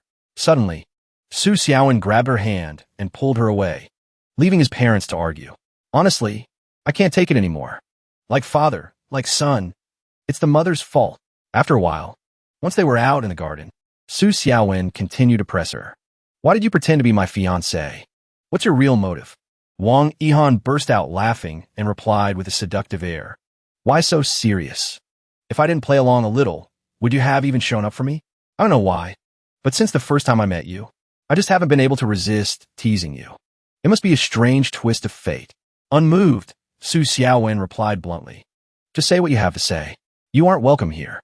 Suddenly, Wang Yihan dropped to her knees. Caught off guard, he asked in surprise, What are you doing? Wang Yihan replied, This is the highest form of etiquette in our Wong family. Please, please protect us. Hearing this, Su Xiaowen shouted in shock. What do you mean? The conversation between Su Xiaowen and Wang Yihan continued. She was kneeling on the ground before him as if pleading for something. With a somber expression, she spoke, I want to escape the son of dawn, but I can't protect my clan and Iko on my own. That day, when you enter my illusion, even though I have no conscious memory of it, my subconscious tells me that you are strong, strong enough to protect us. After Yihan finished, he argued that if she didn't want Iku to join the Ouyang family, she should have just refused from the start. In the end, wasn't it just because of your own arrogance? She remained kneeling there, her head bowed. Sorrowfully, she said, If only I could have refused. Although the Wong family's succubus bloodline holds a significant place among spirit-type users, it seems spirit types have no way to protect themselves. The Son of Dawn provides our safety and security. Unfortunately, every step was a mistake. We are protected, but at the same time, we are under their thumb. I originally wanted to use this opportunity for Iko to go through trials and evolve, but time isn't on my side. The Wong family has run out of time. She cried out like a confession, Xiao Wen, before you appeared. I could only stall for time, until I met you. I knew then.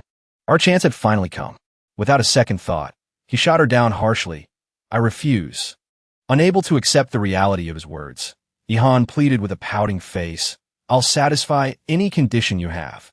He put a hand to his chin, thinking, and said, Money? Actually, my parents have plenty of power and influence. But I'm not interested. I just want to live a quiet life. Helping you means the risks would skyrocket. As he finished his sentence, Yihan's eyes welled with tears. Suppressing her emotions, she said, I've never knelt before a man in my entire life. I've already bowed and shown you my utmost respect. Don't you think you're being a bit too much? Still not giving in? He replied coolly. Emotional blackmail won't work on me. Get a rest. Besides, think about how annoying you were before. Don't you have any self-awareness? Faced with the sobbing girl kneeling in such a formal manner, he casually rubbed his nose and said, We aren't even friends. At most, we're just acquaintances. Just because you bow to me, I'm supposed to just agree? Who made that rule? As he finished, a voice suddenly called out from nearby, Sister. Wong Yiku approached, looking equally sad, and said, I heard everything. Ihan immediately stood up, delighted. Yiku, it's been so long. After Ihan spoke, the younger girl immediately rushed into her sister's arms. She reproached her sister. Why didn't you tell me?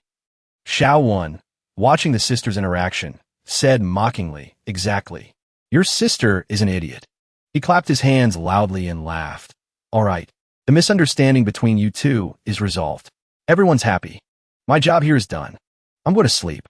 Suddenly, a terrifying sight appeared in the sky, making him frown in annoyance. Just as he thought, an attack was coming. The sky suddenly lit up with streaks of fire, shocking the three of them. Xiaowen raised his hand to shield them. Frowning, he said, Another strange attack from the sky. Seeing him use his hand to block it, Yiku asked nervously, Xiaowen, Is your hand okay? He shoved his hand into his pocket and replied nonchalantly, It's nothing.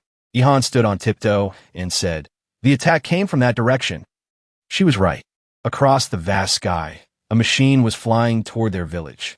Inside that machine was H3, holding a bowl of noodles and chopsticks, about to eat. However, he didn't eat. Instead, he grinned and said, Found you. Standing below, Xiaowen could only look up in apprehension, his frown deepening. H3 took his first bite of noodles. Then, he turned, wiped his mouth, and ordered, Hold my noodles for a second. I'll be back in a flash. H6 took the bowl and said, Boss, what if the noodles get soggy? He barked back, They won't. 2 minutes tops.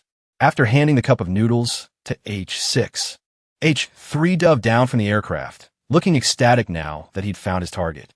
He slammed into the ground with such force that Xiaowen could only stand his ground. He stood up, gripped his arm, and glared at Xiaowen after that explosion that day. Our sensors detected a surviving life form. I figured you must be a very strong opponent. Hearing this, Xiaowen thought tensely. Meanwhile, the two sisters could only stand by in silence. He continued, I've been looking for you for a long time. Finally, I've locked onto you. Suddenly, Bai Sujin ran out crying, My flower garden. Hearing her wail about the flowers, he could only fall silent, confused by what was happening. Then, he thrust his arm forward and unleashed a blast of fire. This sent Xiaowen's parents into a state of panic and terror. But without hesitation, Xiaowen lunged toward the flames to meet the challenge. He threw a punch directly into the fire. The battle erupted fiercely in the courtyard, giving his parents no time to retreat. Seeing the dangerous situation, his father shouted, Son. Before his parents could say more, he called out, I'll explain everything later. For now, find somewhere safe and hide. The man replied, All right, fine. Tam stood there, issuing a challenge to Xiaowen. I've been itching to see what you're made of. Before he could even finish his sentence, his eyes went red as he demanded, Are you the strongest man in this world? Xiaowen acted like he didn't hear a thing, looking every which way. This infuriated Tam, who barked, Stop looking around. I'm asking you a question. Xiaowen pointed a finger at his own face and cried out, What? The strongest? Don't go throwing words like that around so recklessly. He continued to double down on his warning to Tam, saying stuff like that will get you killed. Hearing this, Tam just stood there frozen in thought. A memory flashed in his mind of himself declaring, I want to be the strongest in the universe. Suddenly, two dark shadows appeared before his younger self, laughing and shrieking. You shouldn't say things like the strongest so carelessly. It'll be the death of you. Back to the present. Tam's teeth ground together in annoyance. Who the hell are you anyway? Xiaowen scratched his head and fired back. You came looking for me, yet you don't even know who I am? Then what are you even here for? Hearing that retort, Tam snapped. He snarled, Why do you sound exactly like my two older brothers? Xiaowen just spread his arms helplessly and muttered, Maybe it's just a coincidence. But he didn't stop there. He added, "Besides, we have some debts to settle." Hey Tam let out a mocking laugh. "Big talk. You seem pretty confident. Fine then. Let's settle the score once and for all." Internally, Hey Tam reconsidered. The plan has changed. I can't kill this kid yet. I'll just cripple him, tie him up, and drag him back to the ship for an interrogation. Maybe I'll finally find out what happened to my big brothers. Shaolin pointed a finger straight at Hey Tam and shouted, 245,168.8. Irritated by the random number, he barked, "What the hell is that supposed to mean?" Shaolin pointed to his own head and explained, "You trashed my house. There's no way my landlord is giving me back my security deposit now. Plus the utilities I already paid for, the furniture, and a few other miscellaneous expenses. It comes to a grand total of 245,168 yuan. He then casually asked, "So, you want to pay by wire transfer or cash?" Hey Tam looked like he'd just been insulted. His face twisted in pained confusion as he gasped, "What?" Unable to take it anymore, he hung his head, clutched his hair, and groaned. "Are you making a fool out of me?" Shaolin didn't hesitate to snap back. "I'm making a fool out of your damn grandfather. I worked hard. I avoided those in power, trying to keep my assets safe. And you ruined everything." Not backing down, Hey Tam scowled and replied, "I'm going to make sure your defeat is absolutely humiliating." Shaolin turned to him and asked flatly, "Oh, so you want to fight?" Hey Tam shot back, "I want to crush you." Shaolin held out his hand, signaling him to wait. "Fine, we can fight. But answer my question first." Hey Tam laughed hysterically. "Trying to stall for time? Let me tell you something. In the face of absolute power, your little tricks are useless. But I'll be merciful and let you say a few last words." Shaolin's face darkened as he held his head in regret. "What's your deal? Your status? Are you rank number 1 or something?" Hey Tam chuckled at the question. "I'm a man who doesn't hide his name or his face. The name is Hey Tam. And wherever I go, I am the strongest." Shaolin's eyes went wide with genuine terror. "The strongest?" He clutched his head again, complaining, "This is bad. This is really bad." Meanwhile, Hey Tam crossed his arms and declared, "I'm going to grant you a great honor." Shaolin looked like his whole world had collapsed. He slumped down, burying his face in his hands, and wailed, "Oh God, why are you doing this to me?" He continued to lament, "My 25th birthday is only a few days away. Are you really trying to kill me off now?" Suddenly, Hey Tam remembered the noodles he'd left on the machine with Xiaolu. He called out, "My noodles are going to be all soggy." Shaolin panicked and shouted, "No, no, great hero. I can't beat you. You're the number 1 in the universe. There's no need to fight." Hearing that, Hey Tam gave a sharp, determined smile. "No one has ever looked down on me like this. I am Hey Tam, the sovereign of the universe. Today, I'll make sure you pay the price." Hey Tam bellowed, "You coward. Someone like you actually dares to be called the strongest?" Shaolin didn't back down. He countered, "I never said that. That's just what you keep assuming." Hey Tam threw a punch to start the attack. But to his absolute shock, Shaolin caught the fist effortlessly with one hand. He stared at him, bewildered. "Ooh, who are you, really?" Shaolin stood his ground and replied, "You've asked me that a dozen times already. What kind of answer are you even looking for?" Still not satisfied, Hey Tam pressed on, "Do you know Hey and Hey Air?" That question made Shaolin rub his chin in thought. "Who are they?" Hey Tam roared, "My name is Hey Tam. Anyone can tell Hey E and Hey Air are my older brothers." Shaolin found the names ridiculous. "Wow, your family really didn't put much effort into naming you guys, did they?" He then added, "But sorry, I don't know them." Unable to accept the truth, Hey Tam snarled, "I don't believe you. You're the only man who has ever been able to block my attack. And with all these coincidences, you're telling me you don't know Hey E and Hey Air? Do you think I'm an idiot?" Shaolin scratched his head. "Look, I really have no intention of starting a war with you. If you truly can't pay me back, then I'll just keep my mouth shut. I'll just drop it, okay?" Shaolin thought to himself, this guy is fast, really fast, but he's not so strong that he can actually beat me. Still, he's going to be a pain to deal with. But if what he says is true, that he's defeated every powerhouse on Earth, if that's for real, and I fight him, winning will be a death sentence for me too. But that block from earlier was eating at Hey Tam. He evaded my strike so easily. His aura didn't even flicker. I've never encountered someone like this before. He lowered his head, a thrill running through him. It's been so long since I felt this excited. A wide grin spread across his face. Facing him is just like facing my brothers. Is this the charisma of a true powerhouse? He looked up and let out a boisterous laugh. This is it. This is the feeling. Watching him, Xiaowen groaned, classic villain behavior. Hey Tam declared, you're the strongest person on this planet. I'm going to defeat you. And then I'll make you cough up everything you know about my brothers. Xiaowen sighed in exasperation. Can you please stop using the word strongest? I really hate that word. And for the last time, I don't know your brothers. The battle between the two finally erupted. Hey Tam launched himself high into the air, and Xiaowen tracked his movement. Despite the pressure, Xiaowen remained calm as he braced for the impact. He leaped up as well, before slamming back down to the ground. When Hey Tam threw a punch, Xiaowen didn't even flinch, blocking it head-on. Hey Tam then unleashed a torrent of flames from his arm. Xiaowen charged forward, undeterred by the heat. Holding a crystal fire orb, Hey Tam roared, Wrath of the Great Blazing Flame. Xiaowen met the orb with a powerful kick, pushing it back. This forced Hey Tam to grit his teeth and endure the blow. Xiaowen, meanwhile, handled the situation with total composure.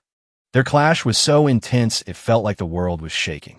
Watching the chaos, Yuko screamed, Go Xiaowen, while Wong Yuhan marveled, He's incredible. Seeing Xiaowen's resistance, Hey Z shouted, He's just blocking and kicking. Use your brain. How can his defense be so hard to break? As the battlefield filled with smoke, a voice grumbled, Damn it, this suit was a custom piece by a famous designer. The two stood up and glared at each other. Xiaowen yelled, I'm done. I'm not fighting anymore. Do you not understand plain English? While the battle raged on, Mio was woken up by the noise. She sat up and asked, Are they doing roadwork outside? What time is it? She got up and opened the door. Outside. Hey Tam and Xiaowen were still at it. He asked him again, I said I'm done. Is there something wrong with your ears? Seeing the heated exchange, Mio asked, What's going on?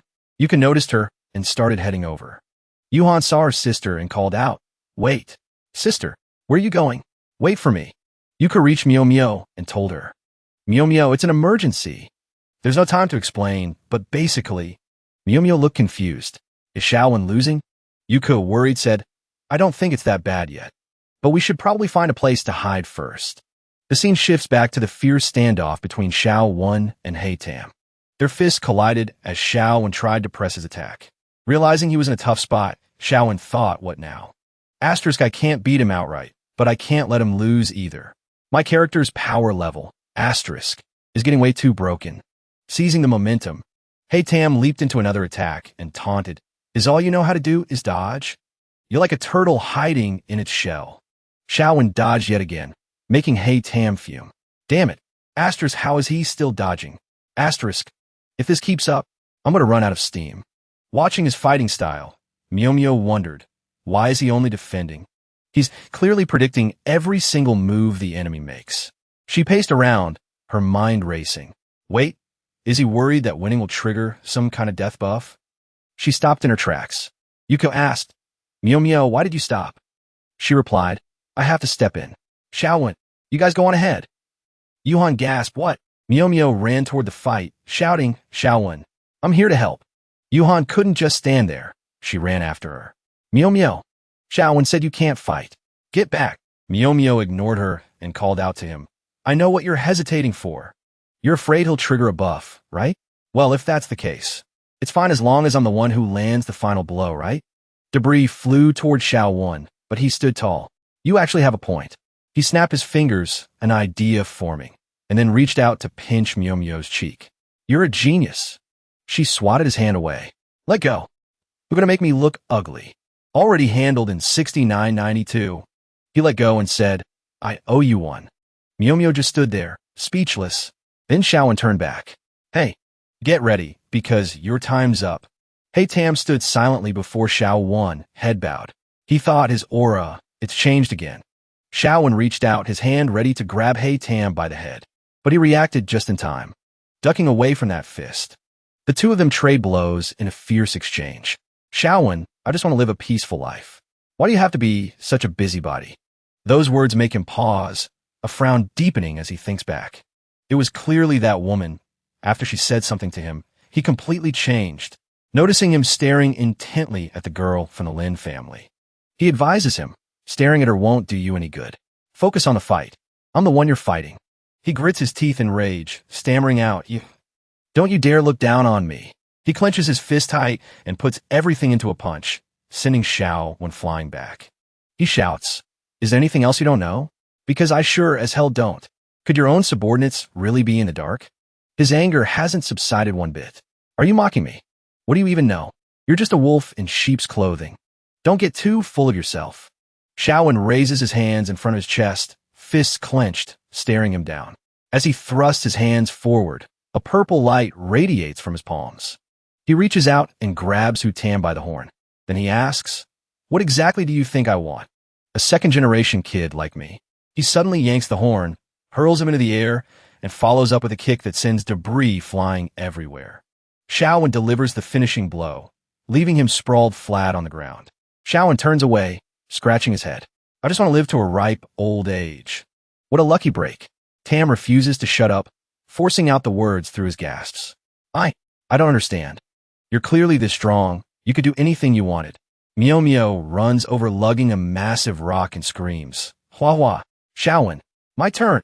Caught off guard and panicked. He can't even process what's happening. What do you think you're doing? As the boulder falls from above, she shrieks, Just die already. Tam cries out helplessly, Young lady. Xiaowen watches the rock crush him. Yet he seems fine. Surprised, he mutters, He's still okay after that. Miss Lin, is this the help you were talking about? She shrugs. Who knew his head was that hard? Maybe I should just use a knife instead? Since he can't move anyway. He barks back. A warrior can be killed, but never insulted. The glory of Haksada will not be tarnished by the likes of you. Fuming with rage, he roars, I'll skin you alive. I'll eat you whole. The moment he finishes, Xiaowen shuts him up with a resounding slap. Eat this.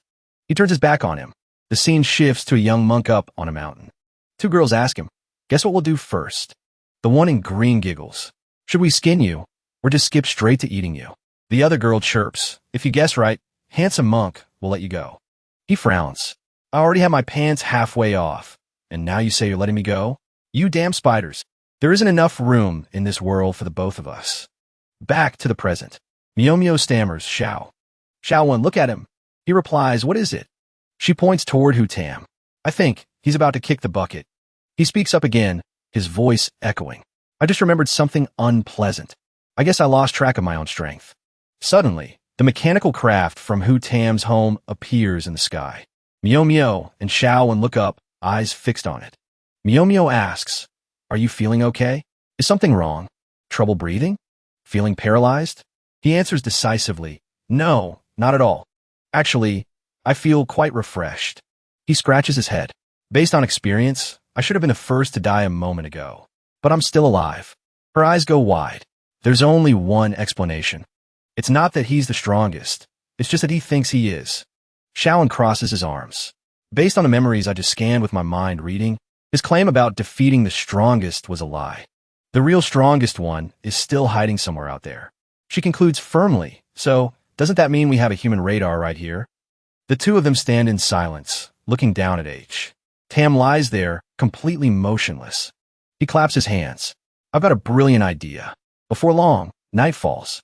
The cityscape suddenly feels heavy and somber. A young boy sits before a monitor, observing the world outside. Another person stands beside him, watching. The one sitting is Ning Yi. The one standing is Ning Yao. The two of them are discussing something serious.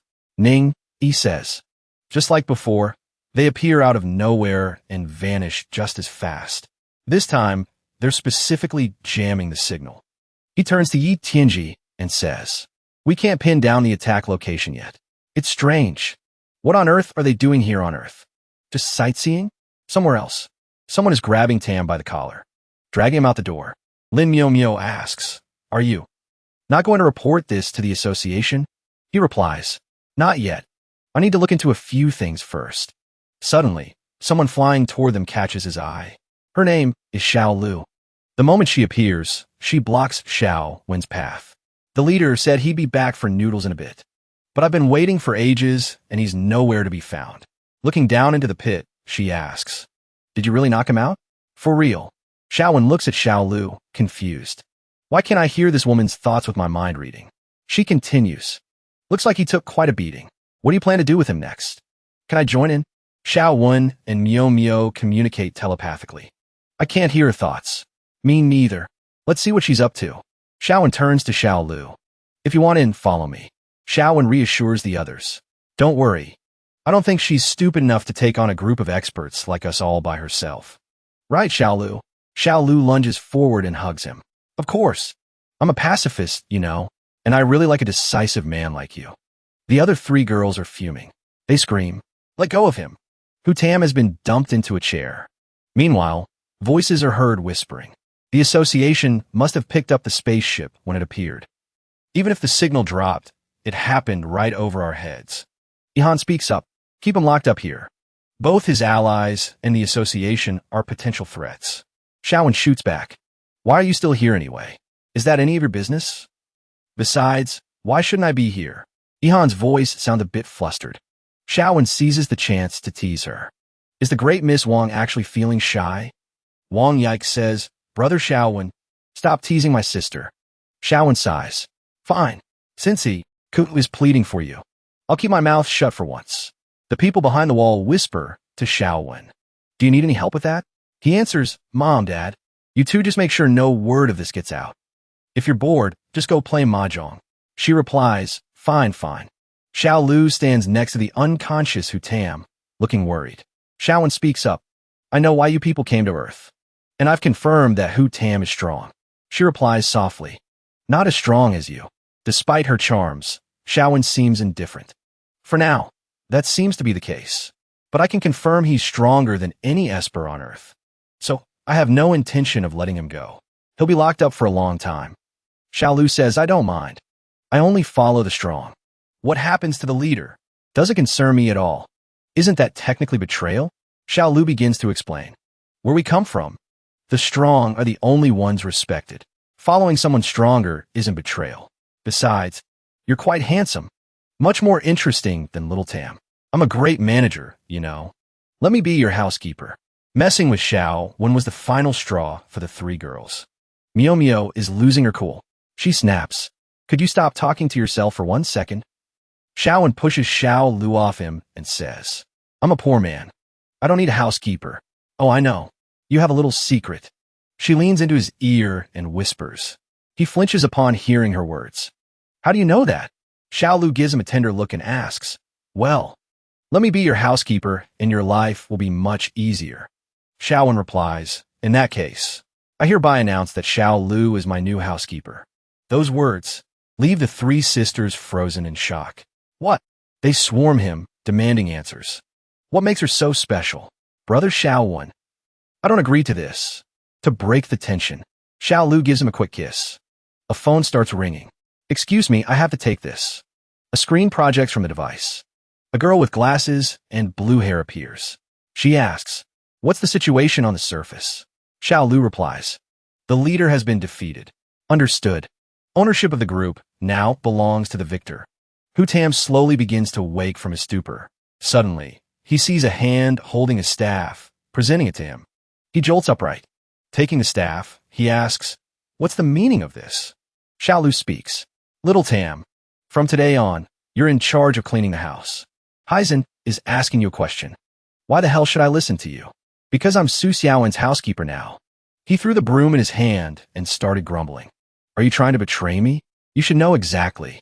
What happens to traitors? Xiaolu pointed at the blue-haired girl, leaving him stunned. The girl was lecturing the children. Read along with me. Speak clearly. Keep your posture straight. Hello, sir. Your food has arrived. Please come downstairs to pick it up. The whole group repeated her words in unison. On the other side, Xiaolu sighed. It's not just me. The whole group belongs to Su Xiaowen now. He gnashed his teeth in bitter frustration. I'm the leader here. Who gave you permission to do this? Heisen. On our planet, the winner is the leader. Besides, those are the rules you set yourself. If you lose, you kneel and submit. There's no arguing with that. He was left speechless. The sound of footsteps approached. Su Xiaowen walked out and questioned them. It's too early for all this noise. What's going on? The crowd shouted at once. Good morning, leader. The delivery corps is ready for action. We're just awaiting your orders. Xiaowen was overwhelmed by the massive force under his command. He stammered. What is all this for? What do you mean, delivery corps? Stop joking around with me. Xiaolu stepped aside to explain. I've tracked all the food delivery platforms. For the Xiaowen lunchbox fleet, we're implementing a strict top-secret plan. At the same time, we're about to monopolize all lunchbox resources. We'll become the industry leader. Still not following? Xiaowen asked again. Lunchboxes? A fleet? Top enterprise? What the hell is this? Xiaolu replied with a smile. This is your future career. Xiaowen whispered into Xiaolu's ear. You know my secret. Becoming a top enterprise is just going to get me cremated on the spot. She replied, don't worry. Your name won't be on the documents. I'll make sure you get a full monthly salary. I'll strictly manage every main account in your hands. I'll ensure your life is both comfortable and safe. If that's the case, why pick food delivery? He asked. We're aliens, after all. We don't know Earth's regulations. But the rules for delivery are simple. Besides, delivery is just the first step. My plan starts with food delivery, and step by step, we'll take control of every industry on Earth. With that, she turned to Lakos and commanded, it's time. Get to work. She seems to be having a lot of fun. Lakos immediately deployed the plan. Commencing operations, Xiaowen was shocked by the scale of the force. The delivery fleet is using spaceships to deliver food? Correct. This is a total revolution for Earth's delivery services. A massive carrier ship released countless smaller scout vessels. The one monitoring them was Ning-Yi. He panicked. That fleet has appeared again. They're launching countless electric vehicles toward the ground. Ning, he shouted. War is inevitable. We need to summon all members for a counterattack. Ning, you try to calm him down over the phone. Don't get worked up. Nobody wants a war. But this situation falls under the Department of Civil Affairs and Labor and the Department of Foreign Affairs. Oh, right, the Department of Commerce too. They all need to coordinate. Ning, he was restless by his side. He asked what's wrong. On this end, Ning, you continued talking. They're all holding the same type of phone, and they're all transmitting data. This is definitely related to an invasion. Ning, you took a long sigh and spoke. Just listen for yourself. The phone chimed. You have a new order. The voice on the other end was frantic. This is going to destroy all the delivery companies. No delivery fees. No taxes. They're using AI, and they can fly. In this world, is there no law and order anymore? Xiaowen watched the fleet head into battle in awe. I've lived many lives, but this is the first time I've seen such a grand spectacle. Heisen sat on the opposite roof, complaining. I, Heisen, would rather starve to death than sweep a floor. Xiaolu appeared right behind him and gave him a choice. Delivery or cleaning, pick one. You used to treat losers the same way. Did you forget? He went silent again. Then he suddenly put on a pitiful face. Can I skip the cleaning? I'll just cook, okay? No way. Your cooking is absolutely terrible. Mio stood in the corner of the room, observing. Both of them. Ihan stepped forward and spoke. Section Chief Lin. Do you want to know the weakness of the glutton? The one who slaughtered your entire team. I know him like the back of my hand. Ihan asked Mio, what do you think of my offer? Mio replied, you want to betray the son of divine hope? Traitors never have a happy ending. Ihan asked again, an organization that uses family safety to threaten its subordinates. Why should I serve them with my whole heart? Times change, and so do people. With Su Xiaowen's help, why would I stay loyal to them? Mio was still unsatisfied, but Xiaowen hasn't agreed to take you in yet. In another room, Heisen had put on an apron. He had officially become the cleaning staff. He scratched his head and asked, why do I have to wear these clothes? They aren't practical at all. Xiaowen and Mio sat nearby, watching. She said, the association just announced that this is a cosmic commercial invasion. What's your next move? He replied, do what needs to be done. Accept the macro control. First, I want to introduce our future plan to everyone. She gestured toward Heisen and said, the ultimate humanoid detector. He'll help us solve all combat-related issues. He played his part perfectly. Don't look at me like that. Xiaolu added, as for me, the universe's #1 calculation expert. I'll make sure Xiaowen lives a life of maximum reward for minimum effort. Mio asked her, just by yourself? Heisen spoke up. Xiaolu isn't a natural organism. She's an artificial life form from the M66 nebula, with a brain capable of hypercalculations. The job of a housekeeper is no problem for her. Mio sighed at their perfect coordination. Is that so? If she's that amazing, how come she didn't predict your pathetic defeat?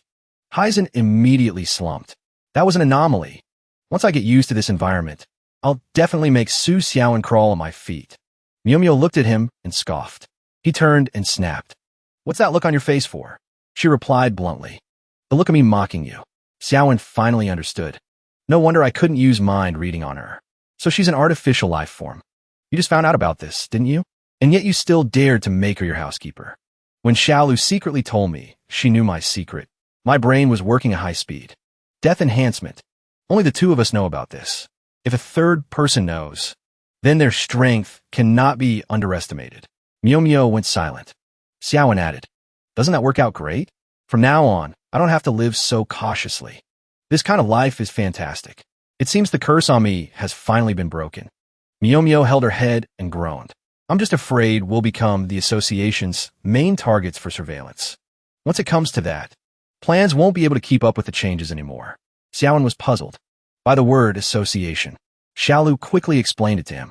The association was established by Earth's national governments to monitor and manage abilities, a legal organization against superpower crimes. The association has a vast number of branches. Each branch is managed by a regional headquarters. Hyzen laughed out loud and said, so, the association must still have some powerhouses. Xiaolu replied, of course. But Xiaoan hasn't fought them yet. And your combat time was too short. I can't accurately analyze the data for now. Hyzen asked Xiaolu, clearly annoyed. Why didn't you just fight them? Besides, there's a secret. What on earth is that? She answered him. Xiaoan has an enhancement. No matter what he does, he can easily take first place.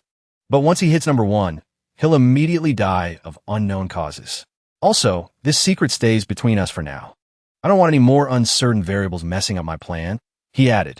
So, does that mean Su Xiaoan is an S rank? Xiaoan thought back to the S rank classification. He rested his chin on his hand, lost in thought. Speaking of S ranks, those two older brothers of mine are also... Meanwhile, Yak walked up to Xiaoan and asked, are you free right now? Yeah, he replied. A second later, Xiaoan asked how she was doing. By the way, Yak, did you get some good rest last night? I stayed up talking to my sister for a long time. Yak answered. Xiaoan followed up. Is something on your mind? The girl began to explain. Since the apartment we rented was leveled, and since the misunderstanding with my sister has been cleared up, I'm planning on moving back home. Miu heard this and immediately asked, have you really made up your mind? But your sister is a member of the Children of Dawn. Besides, what about your engagement to the Ouyang family? Yike hesitated, sounding uncertain. She said, she'd help me deal with the engagement. Xiaoan looked at the girl and asked, if she's got it covered, then why did you come and find me? Miu suddenly turned to Xiaoan. What do you think? Recalling the time, Ihan spoke. This is the highest etiquette of our Wong family. He gave a slight smile and said, H3 said he's down for a fight. The scene shifts to Zuyi Tianquan's residence. The air is fresh, and the scenery is quite poetic. Bao Yu's voice rang out. Wang Yihan seems to want to break the alliance between the Wong and Ouyang families. He was sitting there, scrolling through news on his phone. Suddenly, he shouted, Xiao Yu, I want to start making short videos too. My big brother's fan count has already surpassed 10 million. How can I let myself lose to him? Bao Yu looked at him, completely speechless. She scolded him. Lord Tianquan, I am discussing official business with you. Please stop interrupting. Ignoring whether she was being serious or not, he held up his screen and insisted. But this is official business. The bossy side of Bao Yu flared up. She screamed in his face, enough.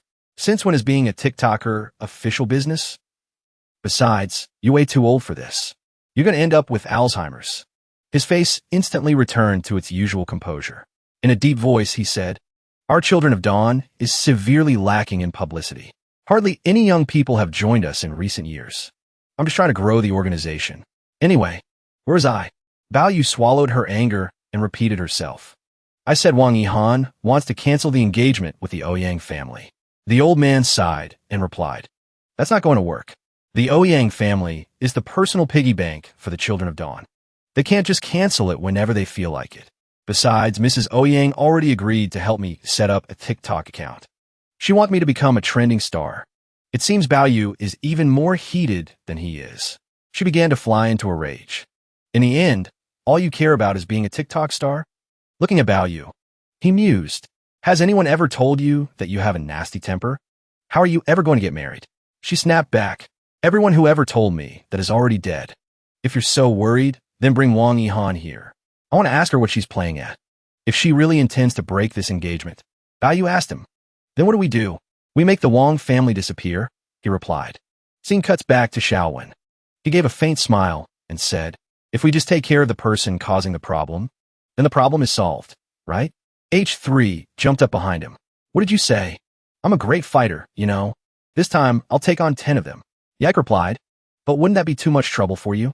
Honestly, you've already helped me so much. My sister and I can figure something out. Xiaowen immediately reassured her. Ever since I was a kid, I've been focused on surviving. I never really had friends. You and Miao are the best friends I've ever had. As he spoke, he gently patted her head. Even though Lin Miao is a bit of a mess and a total control freak, our Yike is so sweet, cute, and sensible when a friend is in trouble. Of course I'm going to lend a hand. Hearing those words felt like 1,000 needles stabbing Miao.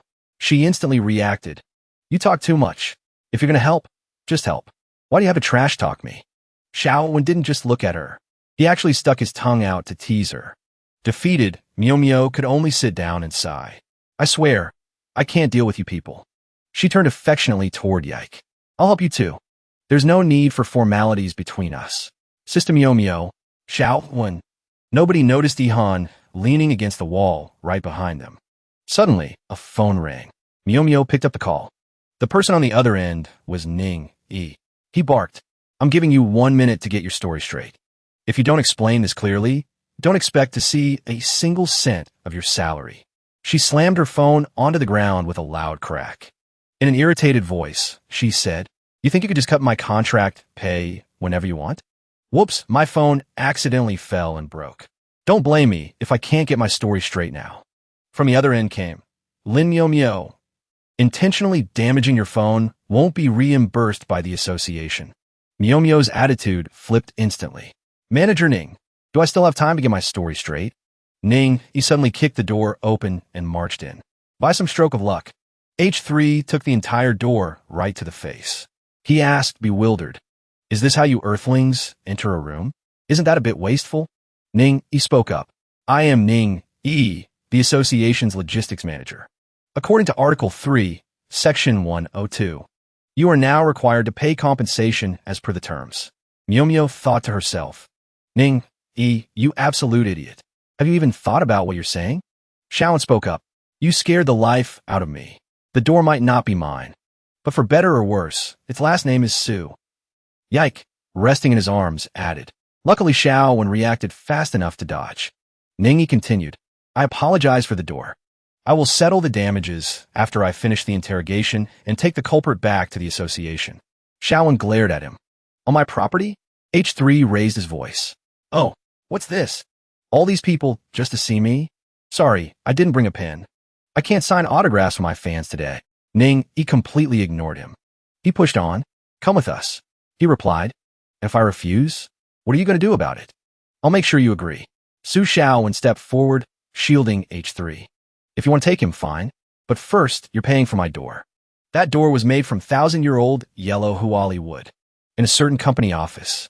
This book would make a fortune on web novel sites. Join the live stream and shout Grandpa Tianji is the best to get a 10 yuan coupon. Someone stopped the recording. It was Ning Yao. He said to Zhu Yi Tianji, Chairman, the video is finished. Please have a look. The old man waved him off. No need. I trust your filming skills. He then asked, your brother should be back soon, right? Ning Yao replied. He's been out for nearly 3 hours now. I'm afraid he might have run into some trouble. The old man stroked his beard and said, I heard Miao is with that guy named Su Xiaowen. During the association's entrance exam, this Su fellow performed quite well. The fleet appeared again last night. The inspectors found several flickering pips on the radar. What does that mean? He asked. Immediately after, several Alliance inspectors reported that they had also detected them. Coordinate points are appearing very rarely on the screen. This includes high-level veterans with special abilities, or the pinpointing of natural disaster origins. As of now, these light points appear to have no pattern at all. The measured quantity is overwhelming. There are likely over 20 of them. He immediately issued an order. File this. The experts must monitor these coordinate points from now on. After a single press of a button, the door swung open. The person walking in was Ning Yi, who had just returned. He approached him and said, "Chairman, I'm back." Ning Yu, standing nearby, asked him, "Where are Chief Lin and Su Xiaowen?" "They're acting up in the lounge." This sentence made Ning Yu itch with irritation. Acting up, Ning Yi began to recount the story. Su Xiaowen keeps demanding compensation for that door made of 5-year-old yellow pearwood. Otherwise, he refuses to budge. Additionally, I brought back the fleet leader, H3. Even Zuiyi, Tianji, and Ning Yu were stunned. "What?" The old man spoke up. "Bring them here first. Give them as much compensation as they want." The two of them obeyed. Understood. Right away, inside the association's lounge, Xiaowen was sitting in meditation alongside H3. The people behind them were bewildered. What on earth are those two doing sitting in the middle of the lounge? They don't look very bright.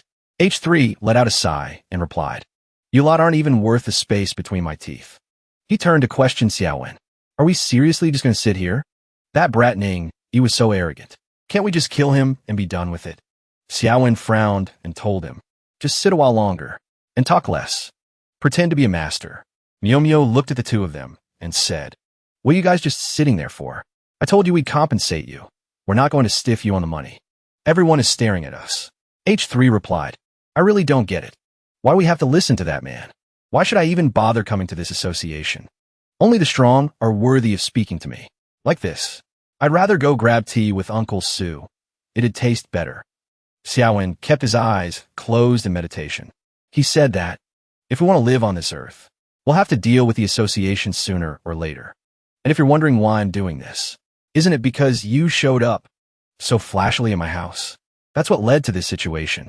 Though I have Xiao Lu as a housekeeper to handle the survival stuff, I've still got one nagging doubt." H3 asked him, "What doubt?"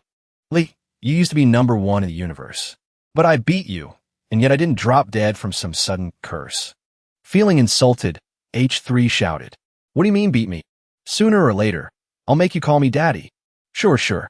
If you actually beat me, I'll call you whatever you want." H3 calmed down, rested his chin on his hand, and said, "You're a strange one. Why try so hard to win? Isn't it better to just lose on purpose sometimes?" Xiaowen held his head and groaned. "If I lose on purpose, I'll get killed. Besides, I've got this buff on me. The ultimate kind that forces me to win." H3 gave a half-hearted compliment. "Fine, you're the strongest."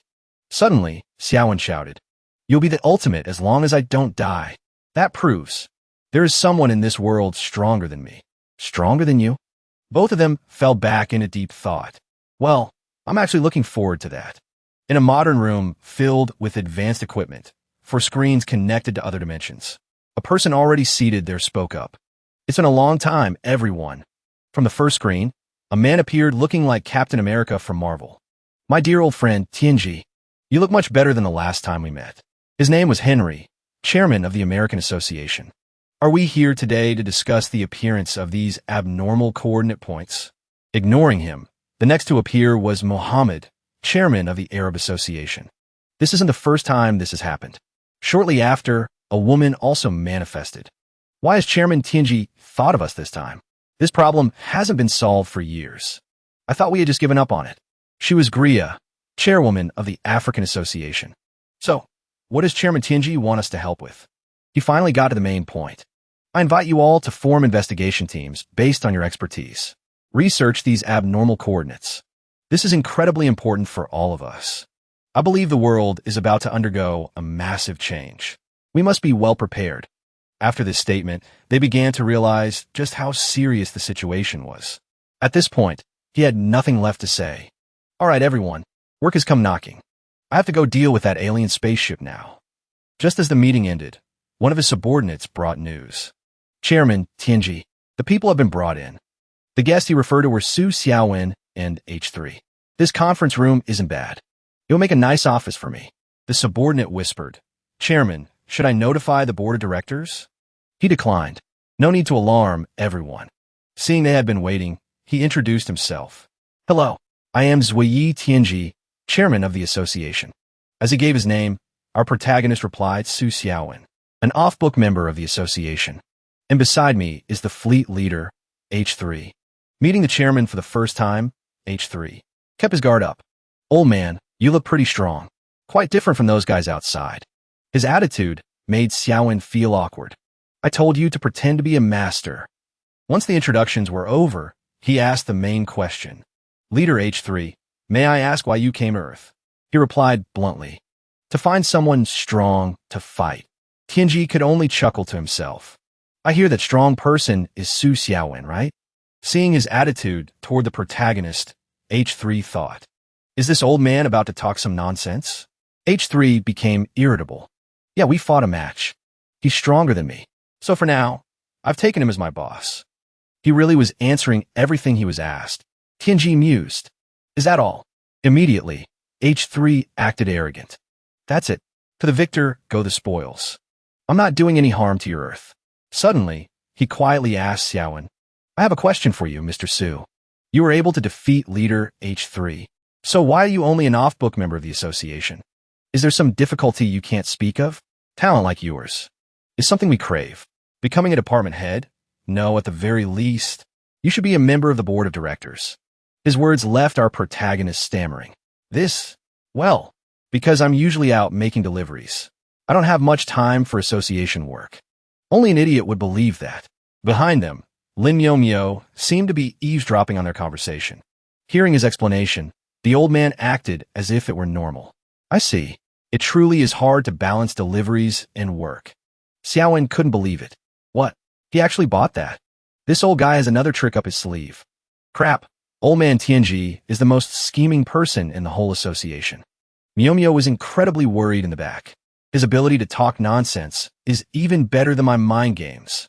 Su Xiaowen, please don't slip up. I'm begging you. However, he had already spotted her and waved her over. Oh, isn't this Miao? If you want to watch, just come in. She had no choice but to accept and walk in. Oh, I was just passing by. He saw H3 looking troubled by something. Leader H3. Hearing his name called, he snapped to attention. What? Something else you want to ask me? However, the chairman's expression turned dead serious. Your initial attack on Earth resulted in dozens of casualties. How shall we settle this debt? I am simply seeking justice for those who suffered. If I were to kill you, you wouldn't blame me, would you?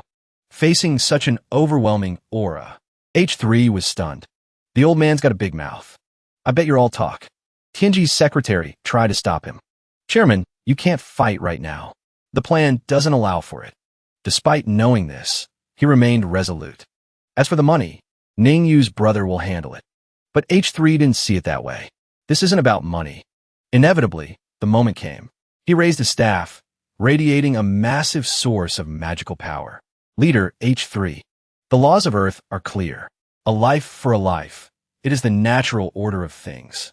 But as the staff struck the ground, the room seemed to shift into an entirely different dimension. Despite the chaotic scene, Ning Yao actually pulled out her phone to start filming.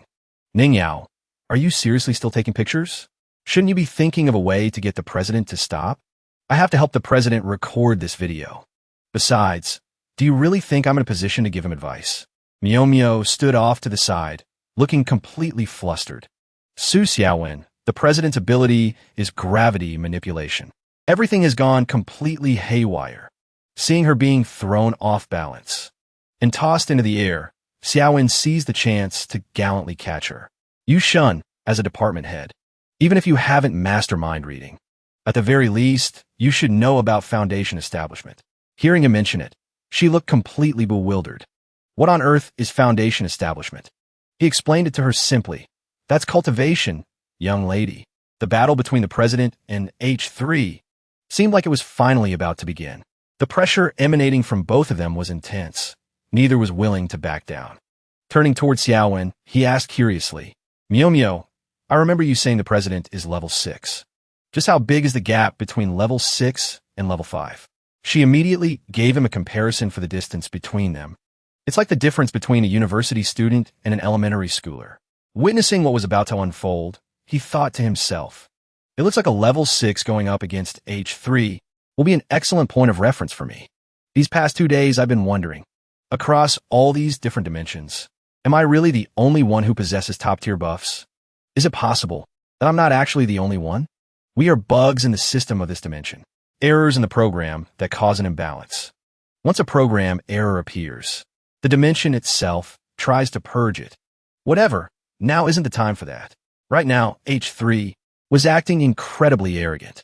Is that all you've got, old man? I'm starting to lose my patience. Right at that moment, the president began to display his true power. Lower universal gravitation. In reality, he was doing this just so Ning Yao could capture the moment for him. I knew it, President. Hurry up and show off your ultimate move. His technique was so powerful it literally tore the ceiling apart. H3 watched the display and let out a scoff of admiration. He's actually got some skill.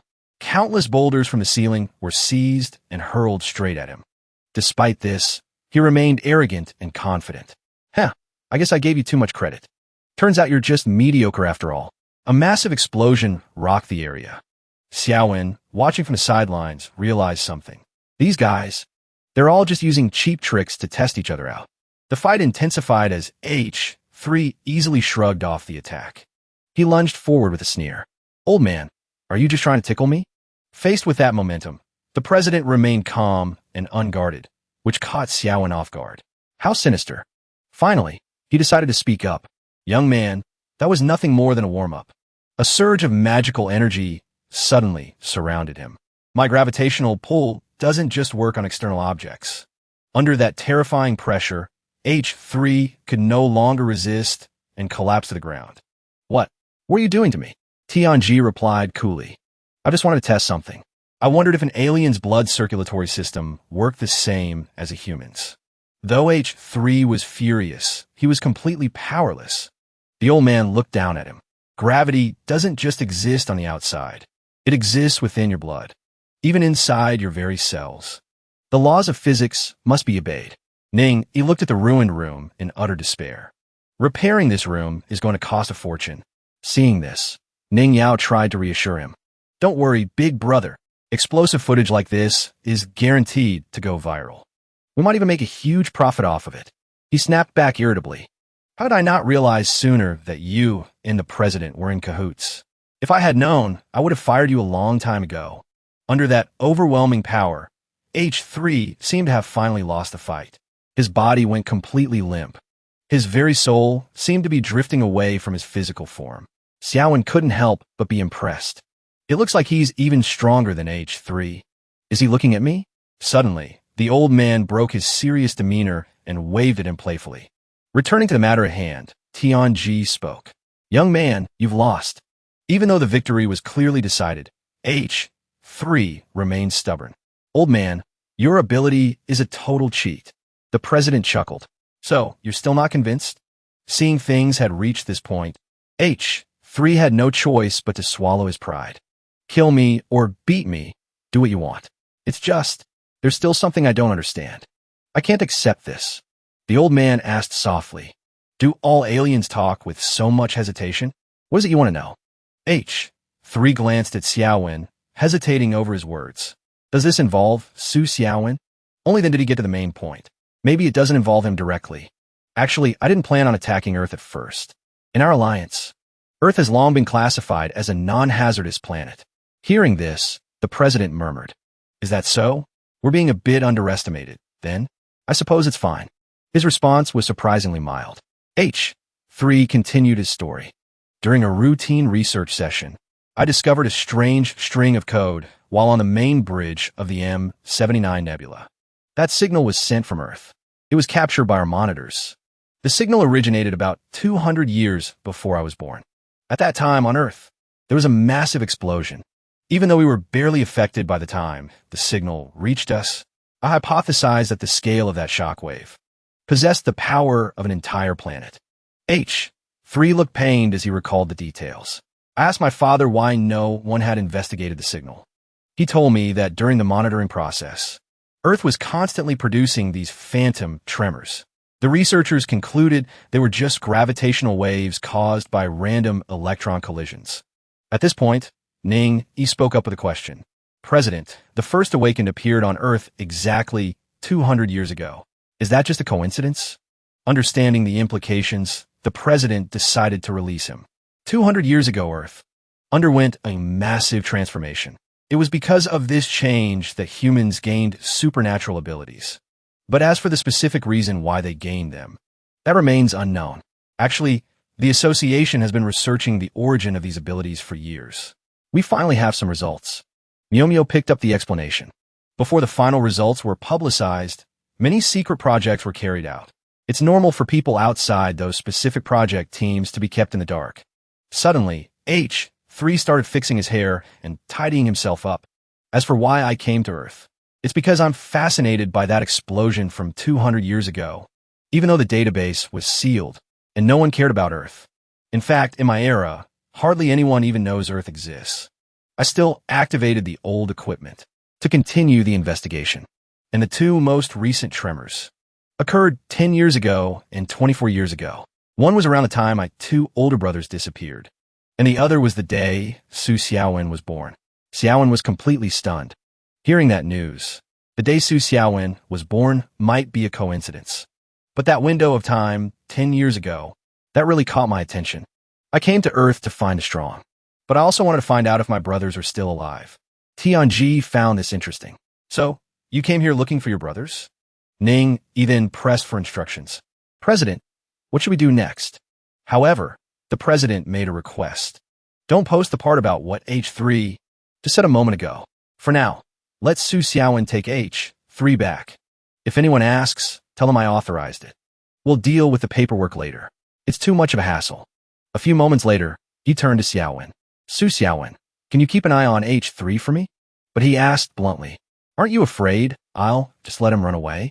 Tianji replied, you don't strike me as the type of person who'd be that stupid. I guess I've never really let anyone down before. Once the conversation ended, he called out softly, Manager Lin, you need to stay here. I have something I need to discuss with you. The scene shifts to some time after the battle. H3 was still confused. That old man actually just let us go. Is he really not afraid of us escaping? Xiaowen turned to him and replied, you've tasted the president's power firsthand. If you want to run, feel free to try. Gravity is basically the same as telekinesis, right? Xiaowen turned back with a sly look on his face. I want to try a little experiment. H3 looked at him blankly. What kind of experiment? He wanted to confirm whether or not he actually had an ability. H3 was stunned by the suggestion. But when he tried to use it, H3's body unexpectedly got launched into the air. Xiaowen was delighted by his newfound power. Whoa, this is fun. It just drains a lot of mental energy. The president and that guy. I wonder who's actually stronger? Just as they were arriving back at the room, Xiao Lu stepped out to give them an update. Xiaowen, you have a guest. She's a real beauty. She told me who she was. Says she wants to see you. She's waiting for you in the living room. The moment he stepped into the living room, he was met with a sight. Right before his eyes, Yike and Ihan were absolutely terrified. Help! Standing behind them was another woman. It was Wong Yiru. Hello, I am Wong Yiru. He was momentarily stunned. Seeing her presence there took him by surprise. She spoke up. That's right. I'm their cousin, Wong Yiru. Xiaowen still hadn't fully processed the situation. 3 sisters? At this rate, I'll have to ask if they have any other relatives the same age. The two of them shook hands in greeting. This Mr. Su is quite special. No guander, no guander. My level 6 spirit sense can't read him. Xiaowen analyzed the situation. A defensive veil. Just then, Yiru turned back to call out to her 2 younger cousins. Whatever the case, we're still sisters. When did we become so distant? Why are you standing so far away? Get over here now. They seem to be deathly afraid of their older cousin. Cousin, we're not being distant at all. My sister and I are just standing here because it's breezy. Right. Exactly. Her behavior was starting to make him feel a bit uneasy. This Wang Yiru is unpleasant. She continued lecturing her 2 younger cousins. Patriarch Wong, you're sweating quite a bit. Do you have a guilty conscience about something? Ihan desperately tried to avoid her gaze. Cousin, what could I possibly be hiding? Crap. Why did she suddenly come back from the special administrative zone? She couldn't have found out, could she? If she knows, I'm dead meat. She felt her cousin hesitating, as if she were hiding something. So she spoke up. From the time we were kids, whenever you did something wrong, you'd act exactly like this. Better think long and hard about your next words. Iru's expression was so full of murderous intent that Ihan began to tremble in fear. How could I be scared of you, sister? Let go of me. This is so embarrassing. Finally, she let go of Ihan. No need to be so tense. It's not like I'm going to eat you. She then turned toward Xiaowun. Mr. Su, have my sisters been bothering you? Faced with their pleading eyes, he ultimately decided to answer. Well, I suppose a little bit. That answer made her explode. You liar. I'm going to tear your face off. But she didn't realize a sharp, murderous gaze was fixed on her. You're a clan head, behaving so recklessly and violently. Where is your sense of decorum? That small remark alone turned her face pale with fright. I'm sorry. It was my fault. Iru addressed everyone. I'll be staying here for a while this time. During this period, I intend to re-educate my younger cousin. Xiaowun thought to himself, none of my business. Ending the conversation there, Iru commanded the two of them. Let's go, cousins. We have things to discuss back home. Do you want to tell me yourself? Or should I find out on my own? Ihan's worst nightmare had arrived. I'm doomed. I'm totally doomed. Since you already said it has nothing to do with you, Yai couldn't bear it and turned to Xiaowun for help. Please, you have to help my sister. She can't go back with our cousin. Cousin Iru is kind to everyone else, but my sister is the only exception. The night scenery in this place was incredibly dull. Inside Xiaowun's office, the two of them sat listlessly. H3 was calmly devouring a bowl of instant noodles. Xiaowun finally broke the silence. About what you told the chairman this morning. I have 2 questions for you. You've already eaten a whole crate of those pickled vegetable noodles. Slow down. No one's going to take them from you. Since March 15th, after finishing off a pile of noodles, he sighed in satisfaction. Oh, that was amazing, Xiaolu. Buy more of these so I can take them home for everyone to try. I'm done. Ask away. He jumped straight into the first issue. You have to guarantee me that you can defeat all the powerhouses on other planets. H3 responded nonchalantly. Well, every planet I've ever visited. I've won every single fight. Can't you read minds? Use your power and you'll know if I'm lying. It's just that the planets I chose were all designated as threat level by Nebula M79. If there are other anomalies like Earth, then I can't be certain. Xiaowun replied. So you're saying some might have slipped through the cracks? H3 fell into thought. I said it was an anomaly. That's not a standard reference. Besides, I'm no fool. Once I detected the abnormalities on Earth, I did a sweep of the other planets. Those planets aren't actually dangerous, unless the scanning equipment is malfunctioning. Xiaowun moved on to the second question. Why do you think your 2 brothers are missing and not dead? His expression turned serious. In Nebula M79, there is no tool or person capable of killing my brothers. Hearing this, the protagonist still found it hard to believe. How can you be so sure? He replied, do you think Nebula M79's technology is as primitive as Earth's? Our warriors receive combat data through scientific testing. In one of the strongest category tests, my 2 brothers, not only do we have scientific lab equipment, but we also hold various tournaments. Sometimes, if we think people on other planets are being treated unfairly by their rulers, we step in to help. My 2 brothers have never tasted defeat. One thing Xiaowun was curious about. You guys really are annoying. Can this combat testing system be used on your spaceship? He turned to ask Xiaolu. Can we use it? She replied, I'm not sure. I could try running a test on a human. It'll just take some time. Doesn't Mio Mio have a power detector? If we can use that device, borrow it for me. It might speed up the combat system.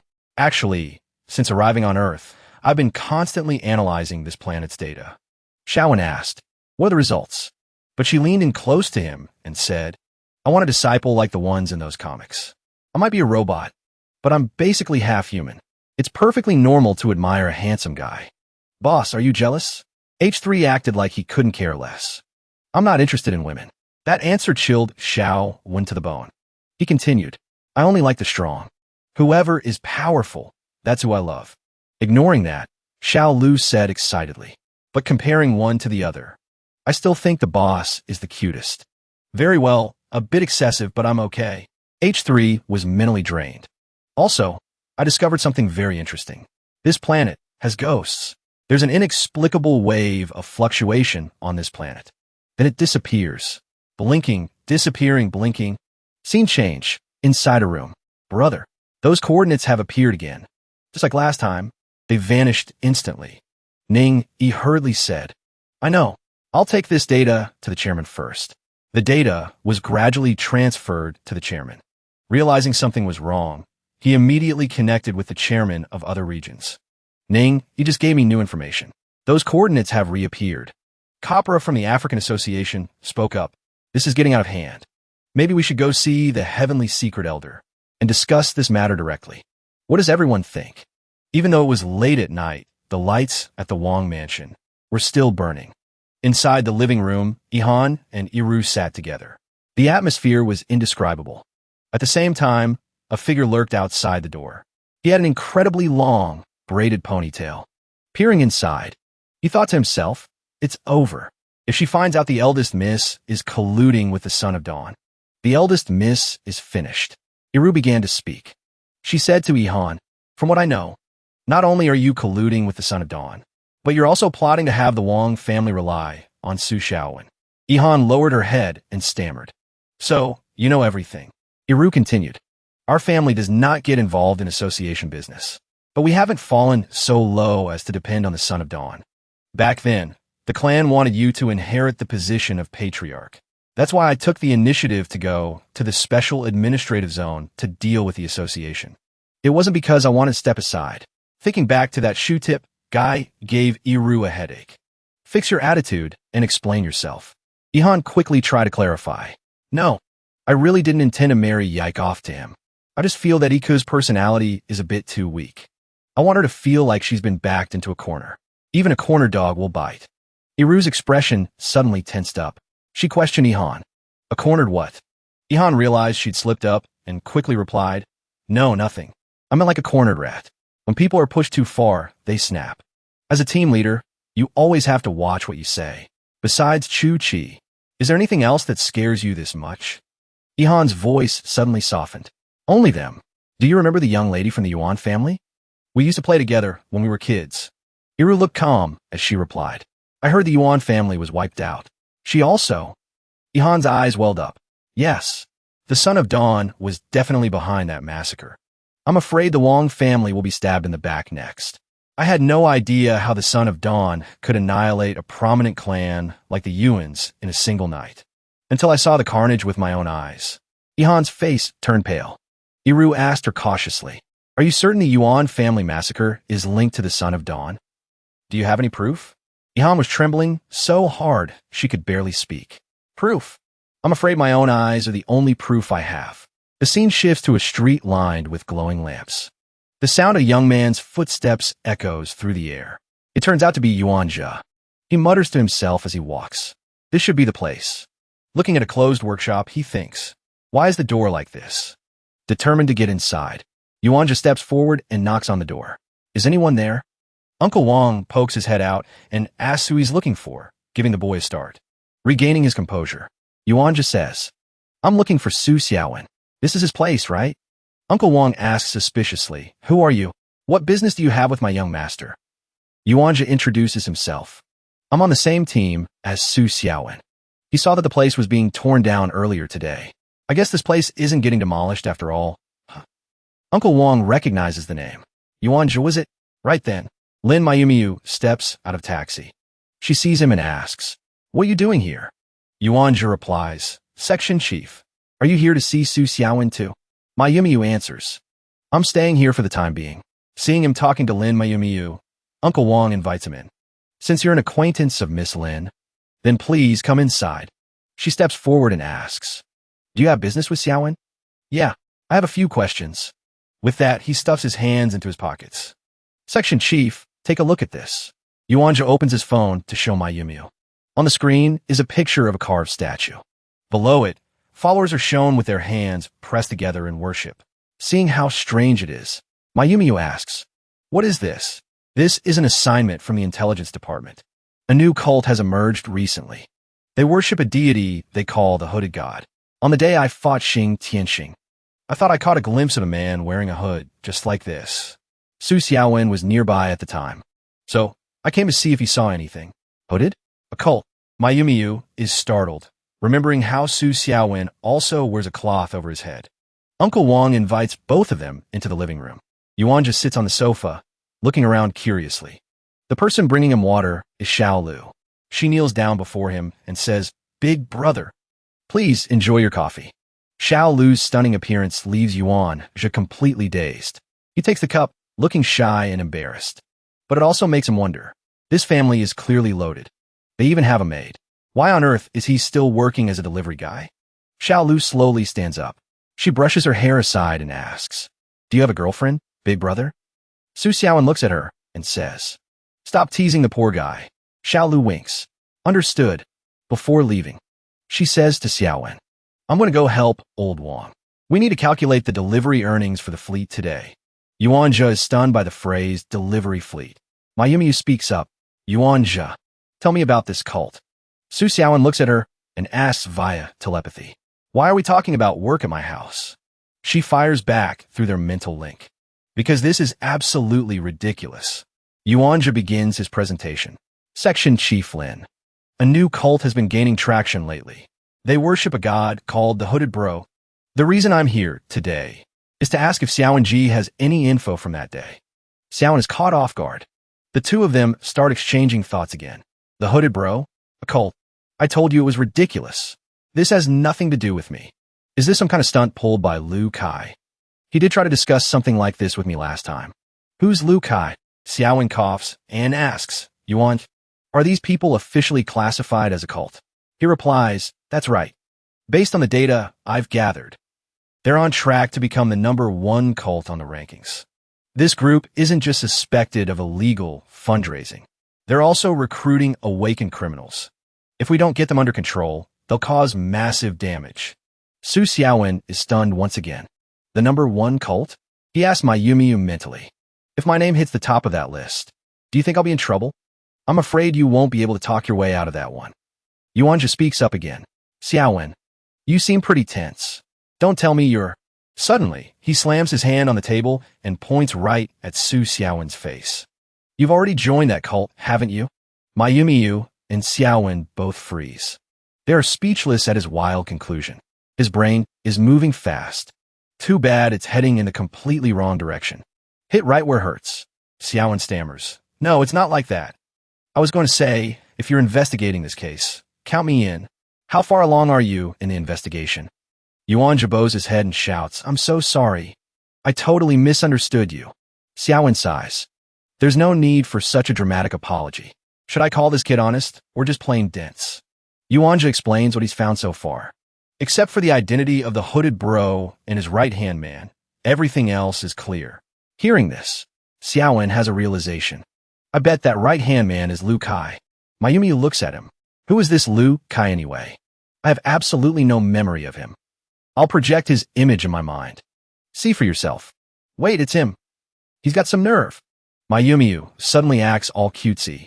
"Xiaowen, I want to go on the investigation too." "No way."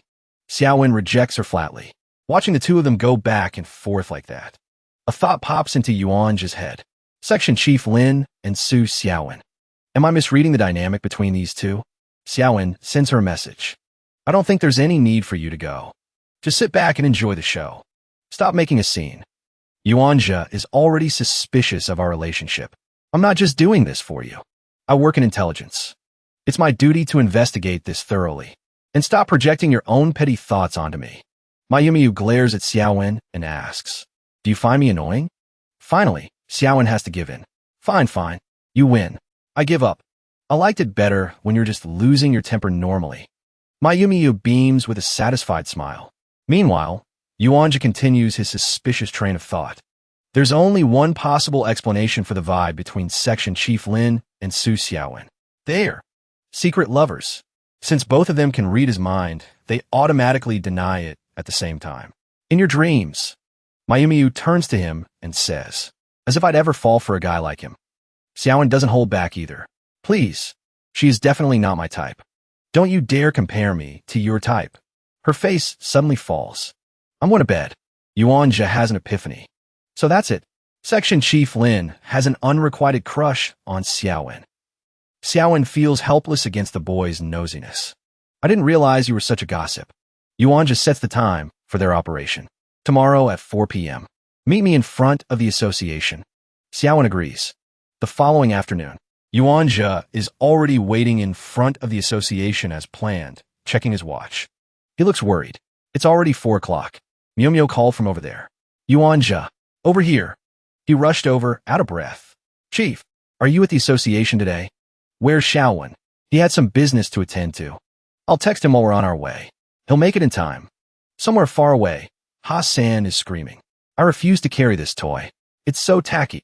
In just a few moments, the sky turned pitch black. Miao spotted a massive crowd gathering in front of an abandoned factory. Disguised as a bubbly schoolgirl, she whispered, "Wow, there are so many people." Standing beside her, Yuanja recalled, "At the last meeting, there weren't nearly this many. The growth rate of this hooded cult is absolutely terrifying. Time's running out. The meeting starts exactly at 8:30. Will Shaowen get here in time?" Miao tied up her hair and replied. He just replied to my text. He said, Shaowen appeared the second Miao finished her sentence. He looked a bit dazed. Sorry, it took me a while to get this.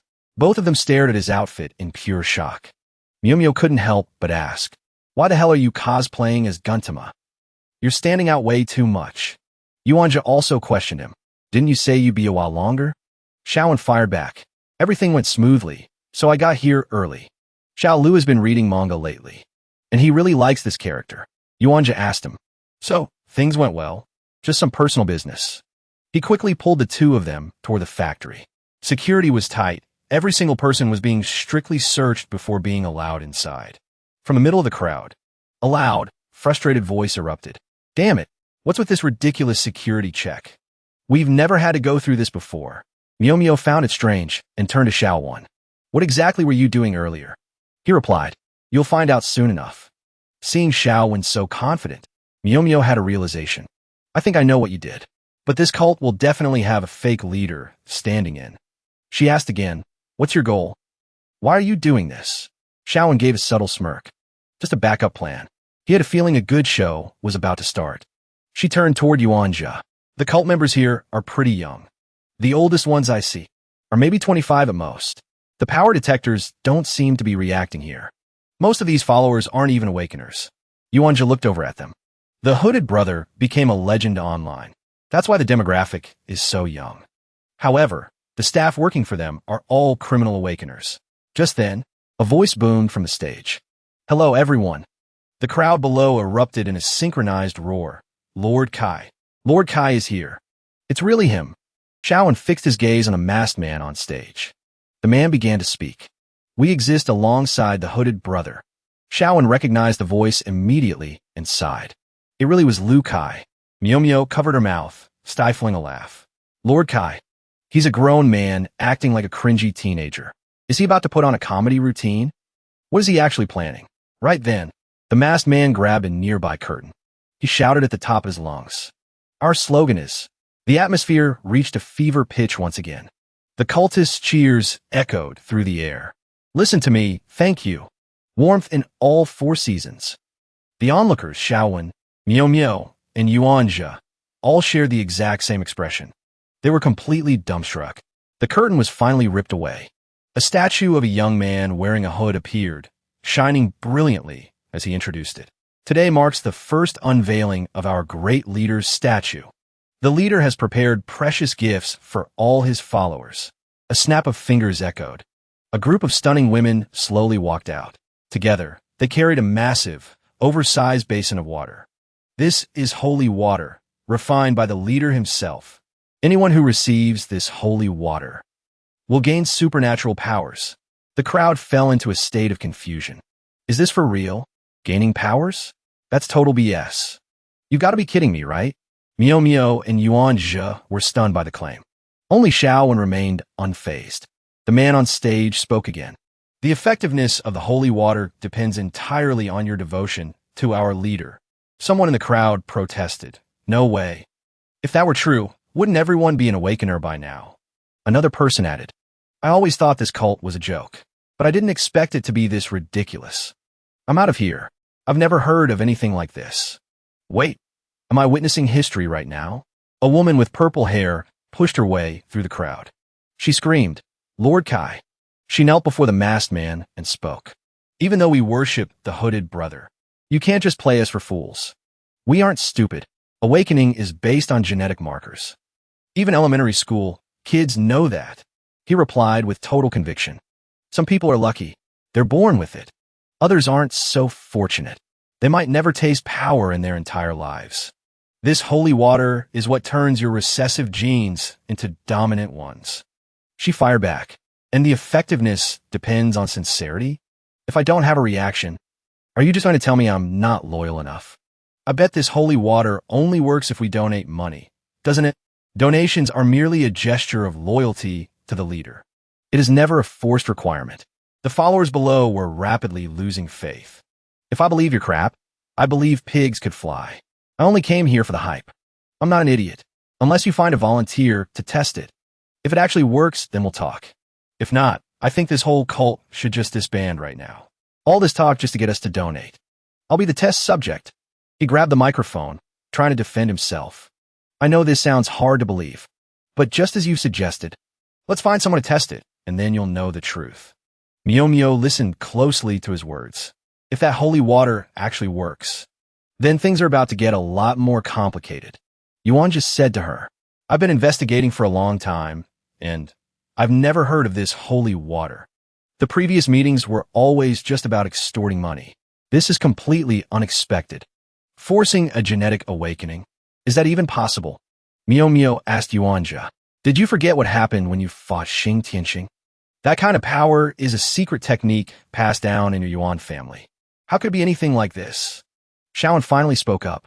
Regardless of the how, the results speak for themselves. At the very least, it proves that activating genes and gaining powers isn't entirely impossible. It's just, Liu Kai doesn't have that kind of ability. You want to know who is really pulling Liu Kai's strings? Under the spotlight, as the followers waited in suspense, Billy opened up. Honestly, we suspected for a while that this cult was just using our admiration for the hooded brother to squeeze us for cash. Every meeting is just another excuse to ask for donations. The more I thought about it, the more wrong it felt. My last loan was supposedly used to make this holy water. He said to her, your efforts will be rewarded. He held up a cup of holy water. Drink. Huli looked at him, her mind racing. Does this really work? No matter how I look at it, it just looks like plain tap water. He's so calm. Could it really activate my genes? She put her doubts aside and brought the cup to her lips. Worst case scenario, it just does nothing. After draining the cup, Huli asked, how long until it takes effect? Within 10 seconds, he replied. 5 seconds. 4, 3. Huli panicked. That fast. The countdown continued. Everyone held their breath, waiting for the final second. A heavy silence filled the air. Huli looked down at her body. No reaction. Then, something changed. Her body began to tremble, and she suddenly collapsed. It's so hot. Shaoan observed her closely. That girl isn't faking it. She's actually undergoing a transformation. Mio felt a wave of anxiety. We have to do something. Yuanja, protect her. Keep an eye on those guys under the stands. Don't act rashly. Shaoan gave a smirk and spoke. I told you before, didn't I? Let the bullets fly for a while. Activating genes can come with some physical changes. I just forgot to mention that. My bad. A strange pleasure surged within Hulu. She whispered, What's happening to me? He explained, girl, mind follows intent. Intent is born from the heart. Move as your heart desires. Act as your heart leads. A faint green sprout and light flickered in the girl's hand. Seeing this, he riled up the crowd below. Look, from this moment on, the world has gained another wood-type Esper. Believing him, the crowd erupted in cheers. No way, it's actually real. Is that girl just an actress? An actress? Are you blind? Seeing is believing. This is the real deal. I want to donate. Take my money. Give me the holy water. I'm going to be an Esper too. Mio was fuming. Let them fly. Let what fly. I can see Liu Kai's group trying to make a break for it. They've already achieved their goal. I'm telling you, this cult has officially hit dangerous status. Sparks of lightning crackled in Yuanja's hand. He asked her, should the operations chief move in? Shaoan glanced at him and said, he's here. Mio looked at him, confused. A massive dark shadow appeared outside the factory. It let out a roar. Listen to me. Thank you, friend. Everyone inside panicked instantly. What the hell is that? Who's there? From the roof. Something came crashing straight down onto the stage. The masked man snapped out of it and demanded, Who are you? He snatched the microphone. Stepping onto the statue, he declared, In the warmth of the Four Seasons, I have arrived. Tam suddenly appeared, grabbed the mic, and screamed, "You bunch of idiots! I'm the real hooded brother." Holy water? More like dish soap. Aren't you afraid of getting poisoned? Kai Huang spoke up immediately. Where did this lunatic come from? Give me back that mic. Hearing this, Tam pointed at him and shouted, "So you're the little punk selling the fake meds?" One of the bystanders asked, "What's going on? Wait, is he really the hooded brother? Why is he saying Kai Huang is selling fake medicine? Was that girl really just faking it?" As they spoke, they pointed at a girl. Then they continued, "Kai Huang, you better explain yourself right now." Kai Huang tried to calm the crowd. "Everyone stay calm. This man is definitely not the sect master. He's an imposter." Tam picked his nose and said, "Got any proof I'm a fake?" Kai Huang shot back, "I am the proof."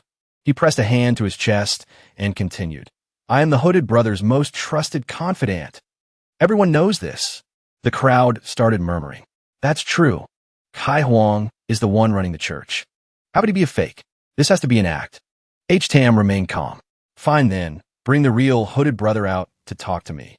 Kai Huang replied, "The hooded brother is our sect master. A person like you isn't worthy of meeting him." Tam smirked even more. "The hooded brother you're talking about, I bet he's just an empty shell.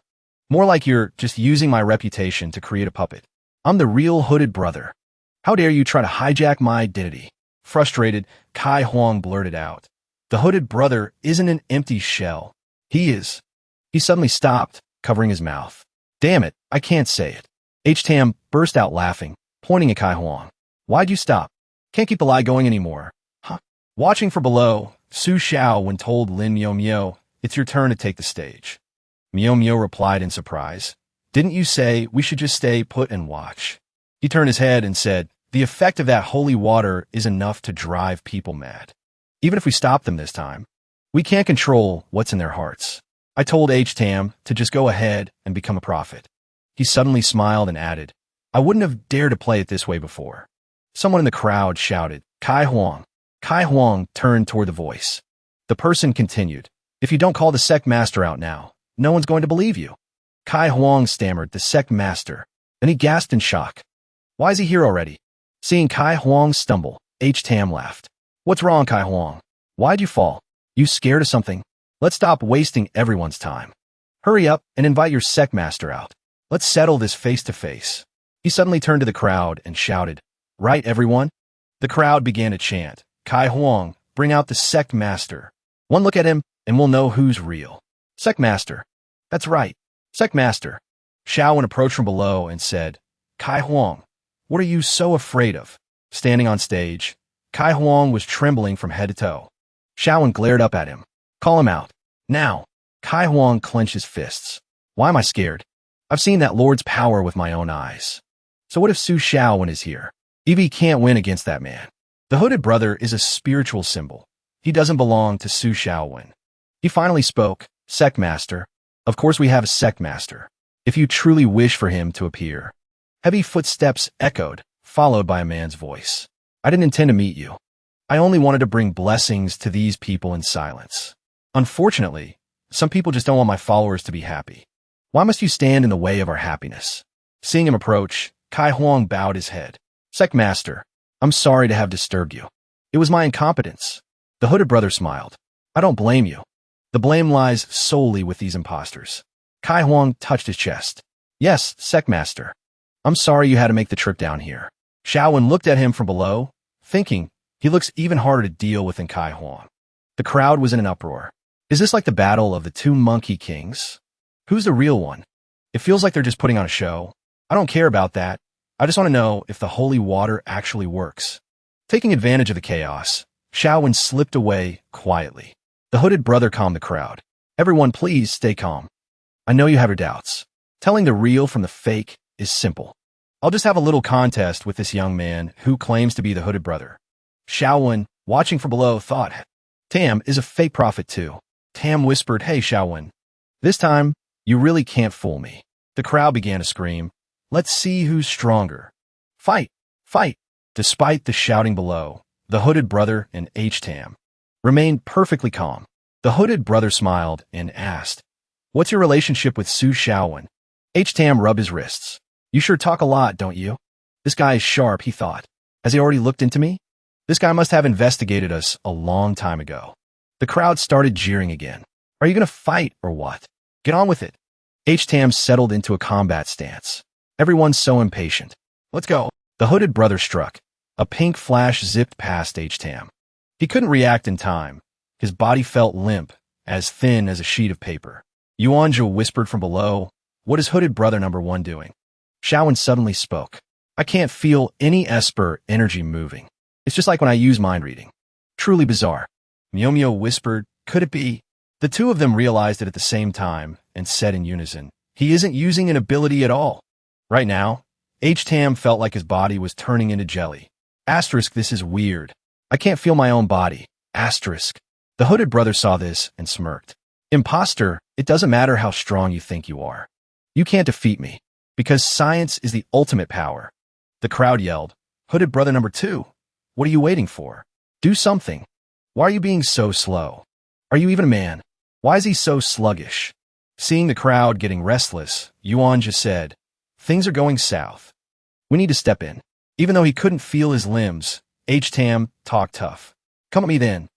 "You scared to get close?" The hooded brother replied, "It's fine if you won't tell me your connection to Su Shaowen. The data will tell me everything I need to know. Goodbye, idiot." Just as he was about to flick H-Tam away, Yuan just shouted, "Stop." He tried to rush up, but a shadow blurred past him and appeared instantly on stage.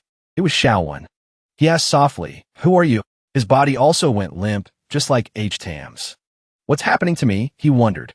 The hooded brother said, "Su Shaowen. I thought you were going to keep playing the part of an audience member." H-Tam suddenly blurted out, "Shaowen, something is really wrong here." Shaowen had a sudden realization. We might be trapped inside some kind of field. Below, Myo stared at her phone. The level display was blank. He's really not using any skills, she thought. Is he using some kind of gadget? On stage, Shaowen thought, what is this sensation? The hooded brother laughed triumphantly. It's all futile. I didn't expect you to walk right into it so easily. I clearly gave you too much credit. Shaowen thought, he was just right in front of me, but now he's so far away. No, it's like he's far and near at the same time. Nothing feels real. The hooded brother held his head high. True invincibility. It's a lonely path. At that moment, Shaowen and H-Tam were communicating through their thoughts. Shaowen, I know you can hear my thoughts. You must have felt how abnormal it was when you stepped up here. I've been here long enough to figure it out. This abnormality comes from our energy being drained away. From H-Tam's thoughts, Shaowen understood. High-intensity light activation skill.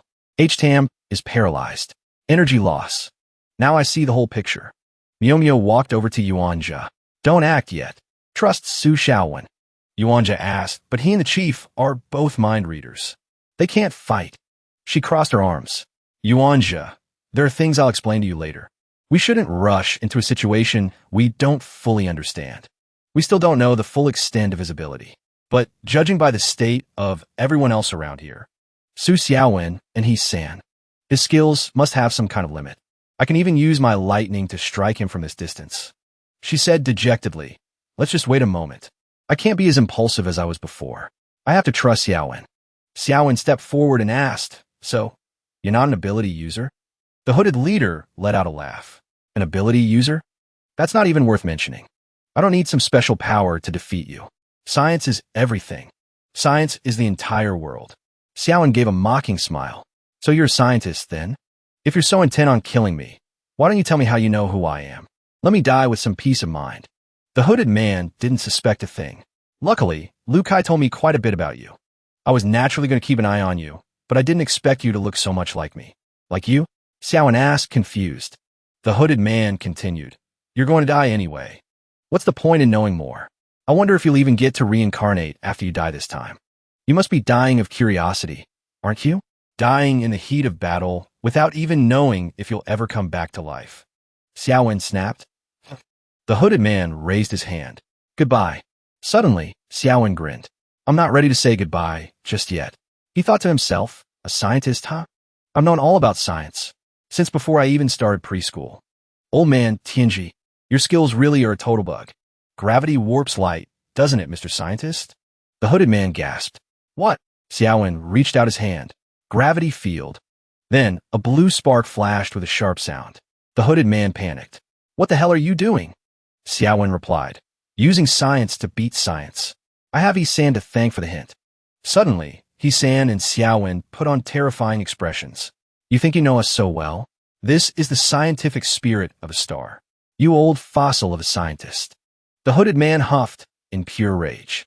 Seeing this, Sin said, "I'm really starting to get pissed off." Xiaowen continued, "That little trick won't work on me anymore. If you're out of options, I'm going to torture you until you give me some real answers." Suddenly, he threw a sphere and shouted, "Su Xiaowen." The sphere began to glow, shining directly onto him. Meow Meow and Xiaowen stared at the transformation unfolding before them. Suddenly, he transformed into Dr. S. She spoke up. "You really are the most special bug of all." Someone below muttered, "I'm totally lost here. Those people are just standing there doing absolutely nothing." Xiaowen scowled, looking irritated. Dr. S spoke up. "Su Xiaowen, I never actually intended to kill you. What would I even gain from your death?" He finally asked, "What did you mean earlier when you said we're the same?" She replied, "Please, do you really not get it? Or are you just playing dumb? After reincarnating through so many worlds, haven't you ever wondered why?" He scratched his head with a sheepish look. "To be honest, I've thought about it, but I just can't wrap my head around it." She laughed. "I won't make things difficult for a preschool dropout like you, because our very existence shouldn't be allowed. The universe is a system, a vast, infinite, and independent system. The end of the universe is caused by extreme temperatures. It's all because of entropy. The increase of entropy is irreversible. Entropy is essentially a type of bug, possessing infinite potential, always coming out on top, no matter the circumstances. I'm sure you're well aware of this. That's why the universe wants to accelerate the death of entropy. Poetically speaking, you could call it heaven destroying the gifted." She suddenly burst out laughing. "But the increase of entropy is unstoppable. How can a bug ever be truly destroyed?" Hisan chimed in. "I know all about bugs." After the doctor finished speaking, the crowd below started getting rowdy again. "Hey, will someone explain what's going on?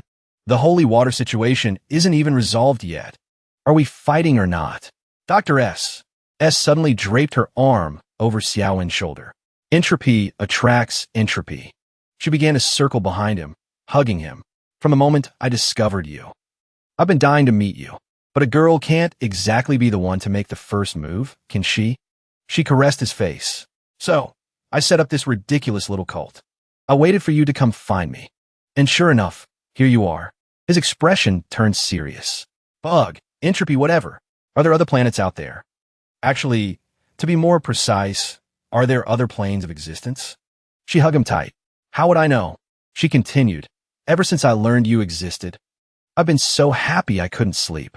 I just wanted to see you. I had to see you. It was the only thing on my mind. I just wanted to meet you." Meow Meow, watching from below, was fuming. "What kind of fight is this? They're hugging. Do they even care that we're here?" She stepped forward and shouted at the top of her lungs, "Hey, hey, hey, are you two going to fight or what?" Seeing her lose her cool, Yuan said, "Chief, didn't you say we should wait and see?" She turned around, furious. "Wait and see? Screw that." Yuan looked down, dejected. "But you're the one who said it." Suddenly, Hisan raised his hand from behind. "I'll give you 3 seconds. I want to know everything about this bug stuff, Dr. S replied. "I have no interest in talking to an idiot like you." Hisan snapped. "Who are you calling an idiot?" Xiaowen finally spoke up. "So, before you met me, you'd never seen anyone else like us?" She replied, "Having you is more than enough." He continued, "So the world top scientist is really just like this, huh?" "What's that supposed to mean?" she asked. He replied, "If you really were the world's top scientist, you probably would have died a long time ago. How are you still alive and kicking like this?" She said, "Because you exist." Xiaowen tilted his head and scratched his ear. "In all my reincarnations, I've never once been the world's top scientist. Being number one makes you unique. I want to know why you haven't died yet." His face suddenly turned grave. "There are only 2 possibilities. Either this plane is a recovery station for bugs at the end of entropy, or you found a way to cheat death." Lin Meow Meow stepped closer to Dr. S. Said, "You've been talking to yourself for quite a while now. Now we're taking you in." "Dr. S," she asked mockingly, "you think you can?" Then she thought to herself, Happy times are always so fleeting. Xiaowen spoke up. Taking a crazy woman like you in and interrogating you slowly seems like a solid plan. If you're really as smart as you say, we'll find the answers eventually, won't we? She thought to herself, how boring. She pulled out a rose and said, compared to being with you, I have much more important things to do. Xiaowen stared at her intently. The rose, along with her, began to slowly fade away. She continued, until next time. Then, her entire body vanished, turning into rose petals that scattered everywhere. Xiaowen stood there. She was using a double. Scene change. Xiaowen is sitting on the porch. His parents watched him from behind a pillar. His mother said, honey, ever since our son woke up, he's just been sitting there. Do you think something's on his mind? His father asked, sounding puzzled. Something on his mind? Turning around, his father saw 5 girls, Wong Yihan, Wu Yiru, Wang Yika, and Lin Miao Miao, along with little Lu all fighting with each other. He held his head and groaned. I can deal with the girls, but that one in the maid outfit is really going to be a headache for our son. His mother replied, that's true, but I really want to hold a grandson. Still, our son is being a bit too reckless. Uncle Wong, standing nearby, thought to himself, Master, Madam, you two are the ones being reckless here. Scene change. Su Xiaowen sat on the porch, lost in thought. Entropy attracts entropy. If that's the case, that guy posing as the hooded leader was actually drawn here by me. If I want to get to the bottom of this death of the bug thing, Wu Yiru walked over, interrupting his thoughts. What's on your mind, Xiaowen? With her hands on her hips, she looked down at him as he sat on the ground. He replied, oh, is something up? She turned to look off into the distance. We're planning to go on a picnic, she replied. A picnic, he asked. She looked back at him. We finally have some time off, after all. Lin Miao Miao stepped out to join the conversation. Didn't we take down the hooded gang 2 days ago? The higher-ups gave us a massive bonus, but the money can only be used for group activities. So, I'm planning to take everyone on a picnic in the suburbs. Xiaowen held his head and replied, uh-huh. You guys go ahead and arrange it. It was Sunday at Mount Biha. A small bird perched on a rock, singing peacefully. Suddenly, the car carrying Xiaowen's group sped past, startling the bird into the air. Inside the car, Xiaowen looked out the window, looking bored out of his mind. Wang Yika, sitting next to him, suddenly called out, Xiaowen. He turned to her. What is it? You seem so troubled and unhappy lately, she said. Is there anything I can do to help? He reassured her. I'm fine. She rubbed her hands together and made a gentle suggestion. Our priority clan has a little trick. It can help people relax. If you want, I can. He hurriedly declined. No need. We're still in the car, after all. She replied. It's fine, even in the car. It's just a way to adjust one's consciousness. He looked at her with a worried expression. Yika, you don't have to force yourself to do something you don't want to just for my sake. She answered quickly, but I want to. He hesitated. Xiaowen thought to himself, do I really look that miserable to everyone else? Lin Miao Miao leaned over from the back seat. Extremely miserable. Startled, Xiaowen dodged to the side. The car came to a halt. The driver announced, we've reached the foot of Mount Biha. Everyone, grab your things and get ready to head out. 3 days from now, at this same time, I'll be here to pick you all up and head back to the city. Xiaowen scrambled out of the car to break the awkward tension. We're here. I'm going to go find a restroom. Inside the car, Miao Miao sighed. Yika, you get embarrassed way too easily. Yika replied. It's because you kept insisting I say those things to him.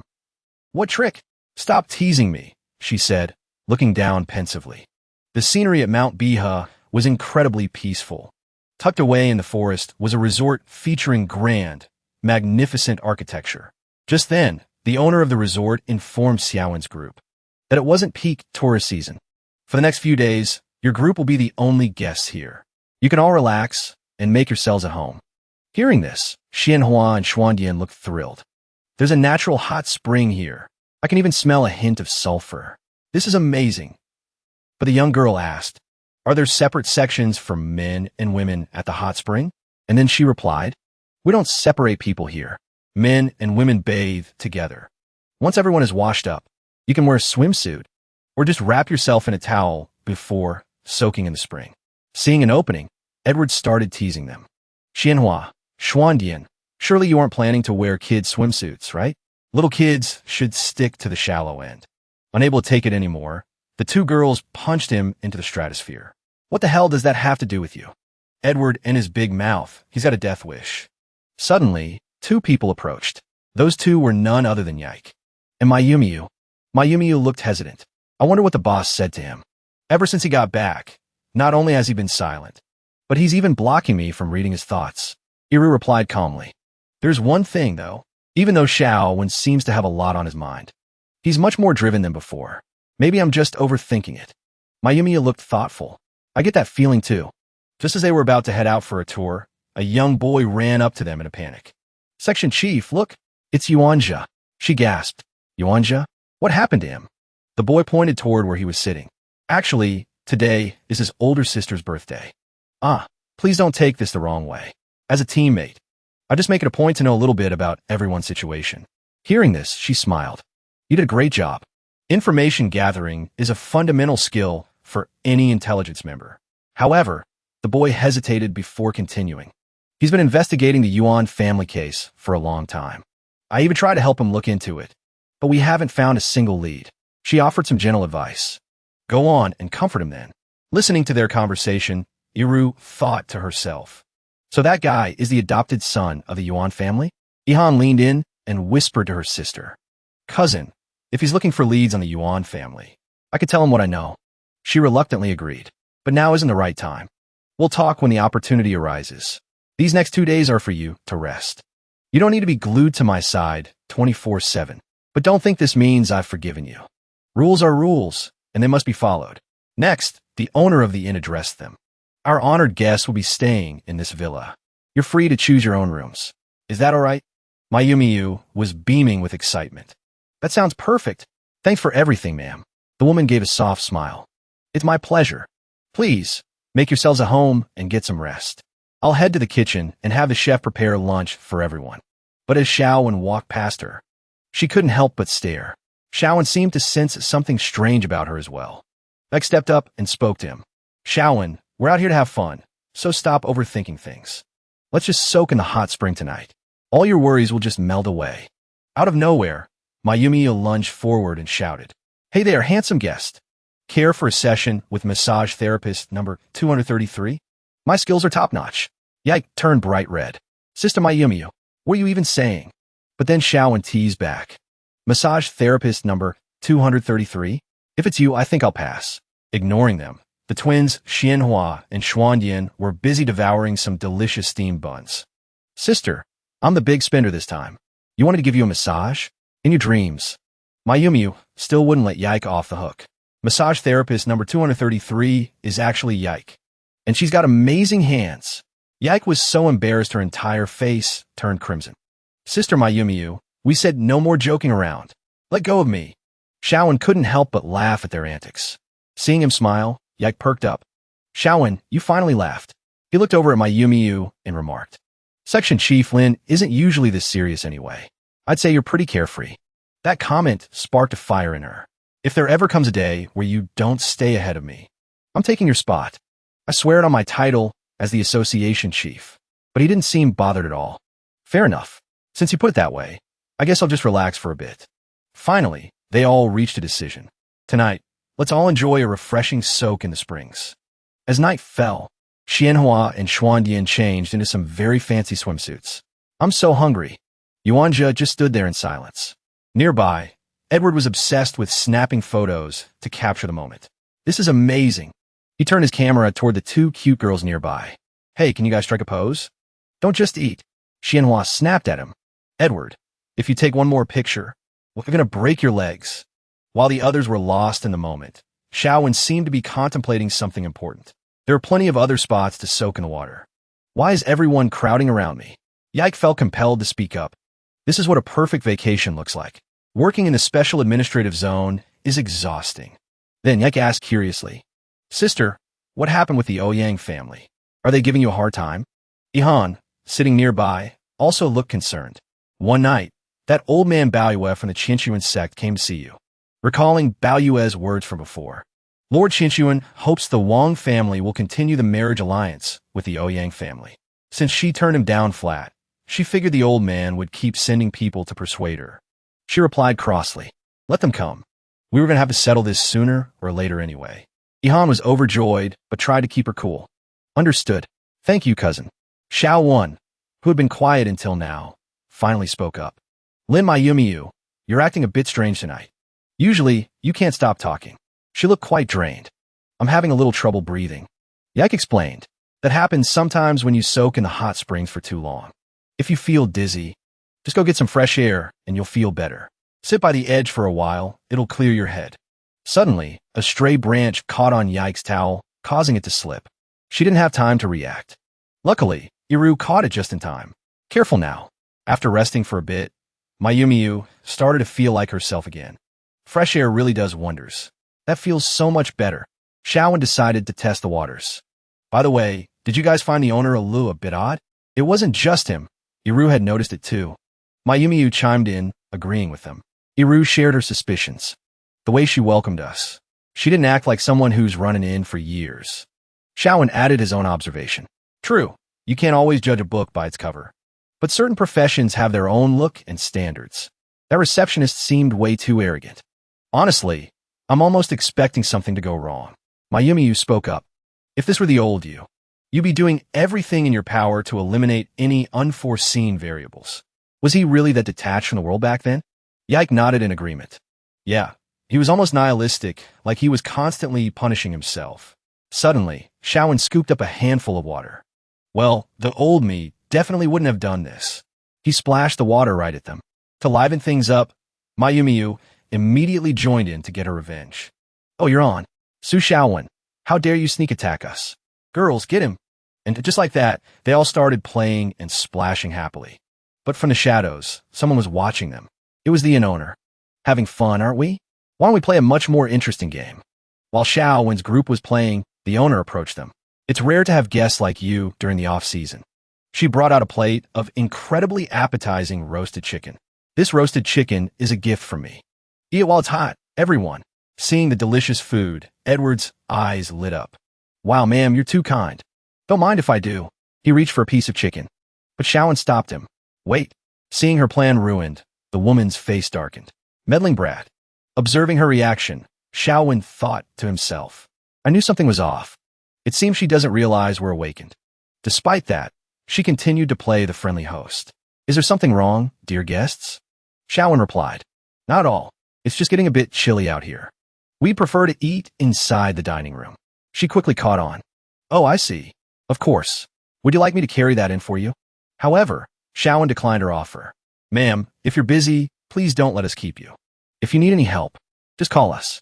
Since he put it that way, she had no choice but to listen. All right, you guys enjoy yourselves. It's about time for me to clock out anyway. Edward looked absolutely miserable. Why do we have to eat inside? I haven't even tried the hot springs yet. Xianhua completely ignored him. Serve you right. Who told you to act like a creep, hovering around us just to take pictures? Refusing to give up, he ran after them, pleading. But photography is my passion. Nearby, a group of people watched them with sinister grins. Sister Ale, these folks look like they're loaded. You bet. Everything those girls are wearing is high-end designer gear. Finally, she showed her true colors. I can't believe we hit the jackpot like this. Easy pickings, 2 scores in one go. Once we find that stash the innkeeper couple mentioned, we'll be set for life, living on Easy Street. She boasted arrogantly. I already spiked the food. Once the drugs kick in, they won't be able to lift a finger. One of her lackeys piped up excitedly. Those girls. Man, I could have fun with them all day. You guys really have some heavy tastes. Another one spoke up, questioning the plan. Sister Ale, we're all level 4 awakened. Why bother with drugs? Wouldn't it be more efficient just to knock them out cold? She immediately slapped him across the face. We aren't common bandits. Can't you try being more professional? Besides, the drugs are for insurance. Only a sprite could ever detect this stuff. Having learned his lesson, he tried to act smart. Right. Sister, do you think any of them are sprites? She confidently reassured them. Don't sweat it. I checked the lunar calendar today. Everything is aligned in our favor. Besides, sprites are incredibly rare. What are the odds of running into another one? Even a level 5 would succumb to this drug. Hearing their leader say that, the group cheered enthusiastically. You're a genius, big sis. You really think of everything. The moment the roasted chicken was brought to the room, Edward couldn't resist grabbing a drumstick. This chicken smells incredible. Allow this young master to test it for poison on your behalf. Suddenly, Shaowen warned him. It actually might be poisoned, you know. Mio sighed helplessly beside him. Edward, you're supposed to be an intelligence officer. How could you not notice something this obvious? Starving, he insisted there was nothing wrong. It's just a normal drumstick, isn't it? I'm telling you, Ashue, that landlady. Faced with such a delicious cake, Iru couldn't hold back and swiped a bit with her finger. True, it's spiked. But for us sprites, it's no big deal. Our bodies process drugs differently than humans. Don't worry, everyone. It's just a little sedative. You'll just have a very peaceful sleep. No wonder that night Iku was so sensitive. Hearing that, Iku rushed over to Mio, flustered. Don't make it sound so suggestive. We just felt a little lightheaded, that's all. People are going to get the wrong idea. In contrast to her anxiety, Mio replied cheerfully. Oh, don't worry about it. It's all the same thing. It wasn't just Ku. Now Xianhua and Xiantian were getting nervous too. But we ate so much. What are we going to do? Iru calmed them down. It's fine. Big Sis will protect you. Just go to sleep and don't worry. Overjoyed by her words, they threw their arms around her. Sister Iru, we love you. Then she made a suggestion. Since we've already been drugged, why don't we play along and put on a little show for them? Iru beamed with absolute confidence. Time to show them my real skills. Night fell over the resort where they were staying. The landlady decided the time was right. She ordered her men to move in. They stealthily approached the area where Xiao Wen's group was staying. The door slowly creaked open. Inside, Edward realized they had arrived. Here they come. Right on cue, he was grabbed from behind by one of the thugs. The woman entered with total confidence, unaware this would be the last time they ever pulled a stunt like this. She didn't hesitate to announce herself. The name's Hulo. Out on the streets, the boys. They all call me Sister Lo. I'm just here to borrow some cash to drown my sorrows. If fate allows, maybe I'll pay you back later. She immediately barked orders at her men. Tie them up. One of the men questioned her. Boss, is regular rope okay for this? Stop wasting time talking and just tie them up already. Having finished his task, one of the men started acting like a creep. I didn't come all this way for nothing. Boss, I want this girl. She's so hot. I'm claiming her for later. She sighed, giving in. Fine, whatever. A robbery's a robbery. Do what you want. Look at how they're dressed. They probably aren't good people anyway. Standing before Wai Tong, she found something odd. Are these people planning some kind of weird roleplay out here in the wild? Half an hour earlier, while Xianhua and Xiantian were fast asleep, Iku explained, my cousin Iru's ability is different from the rest of ours. Our specialty is building illusions within the mind. But my cousin can turn reality itself into an illusion. At that moment, Iru activated her technique. The mind is a bright mirror, the mirror a sacred altar. A surge of purple mana appeared in her hand, condensing into a small orb. Flowers in a mirror, the moon in the water. The moon in the water, flowers in a mirror. Now my power will envelop the entire base of this mountain. The orb of mana shot outward and exploded like a firework. Seeing the flash, they're still in the mood for fireworks? Young people these days really know how to party. Edward muttered. Nothing seems to have changed. But then he couldn't believe his eyes. The three of them had been turned into women.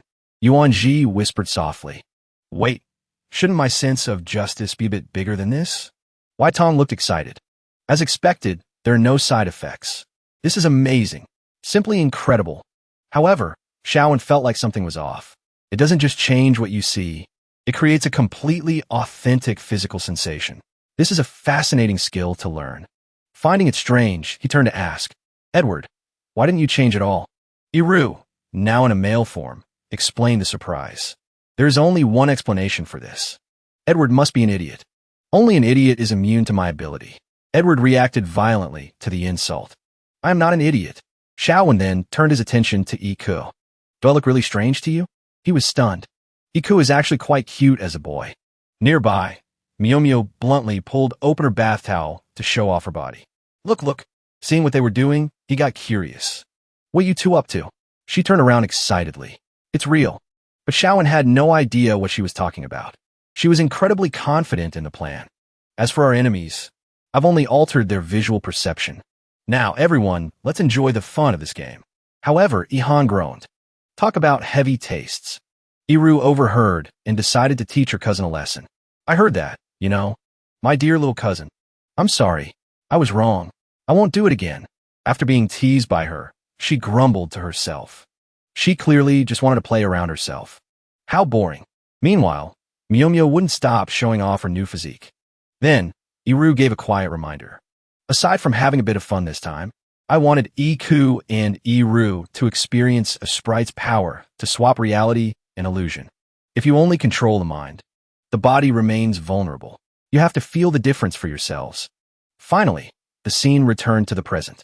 One of the thugs had already picked his target. Nobody touched this one. Dark skin and white hair.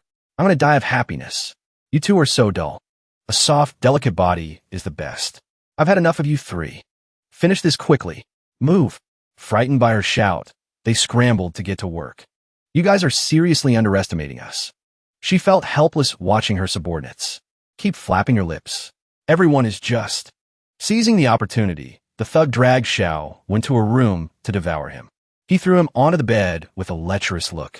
It's a big one, so try to bear with it, okay?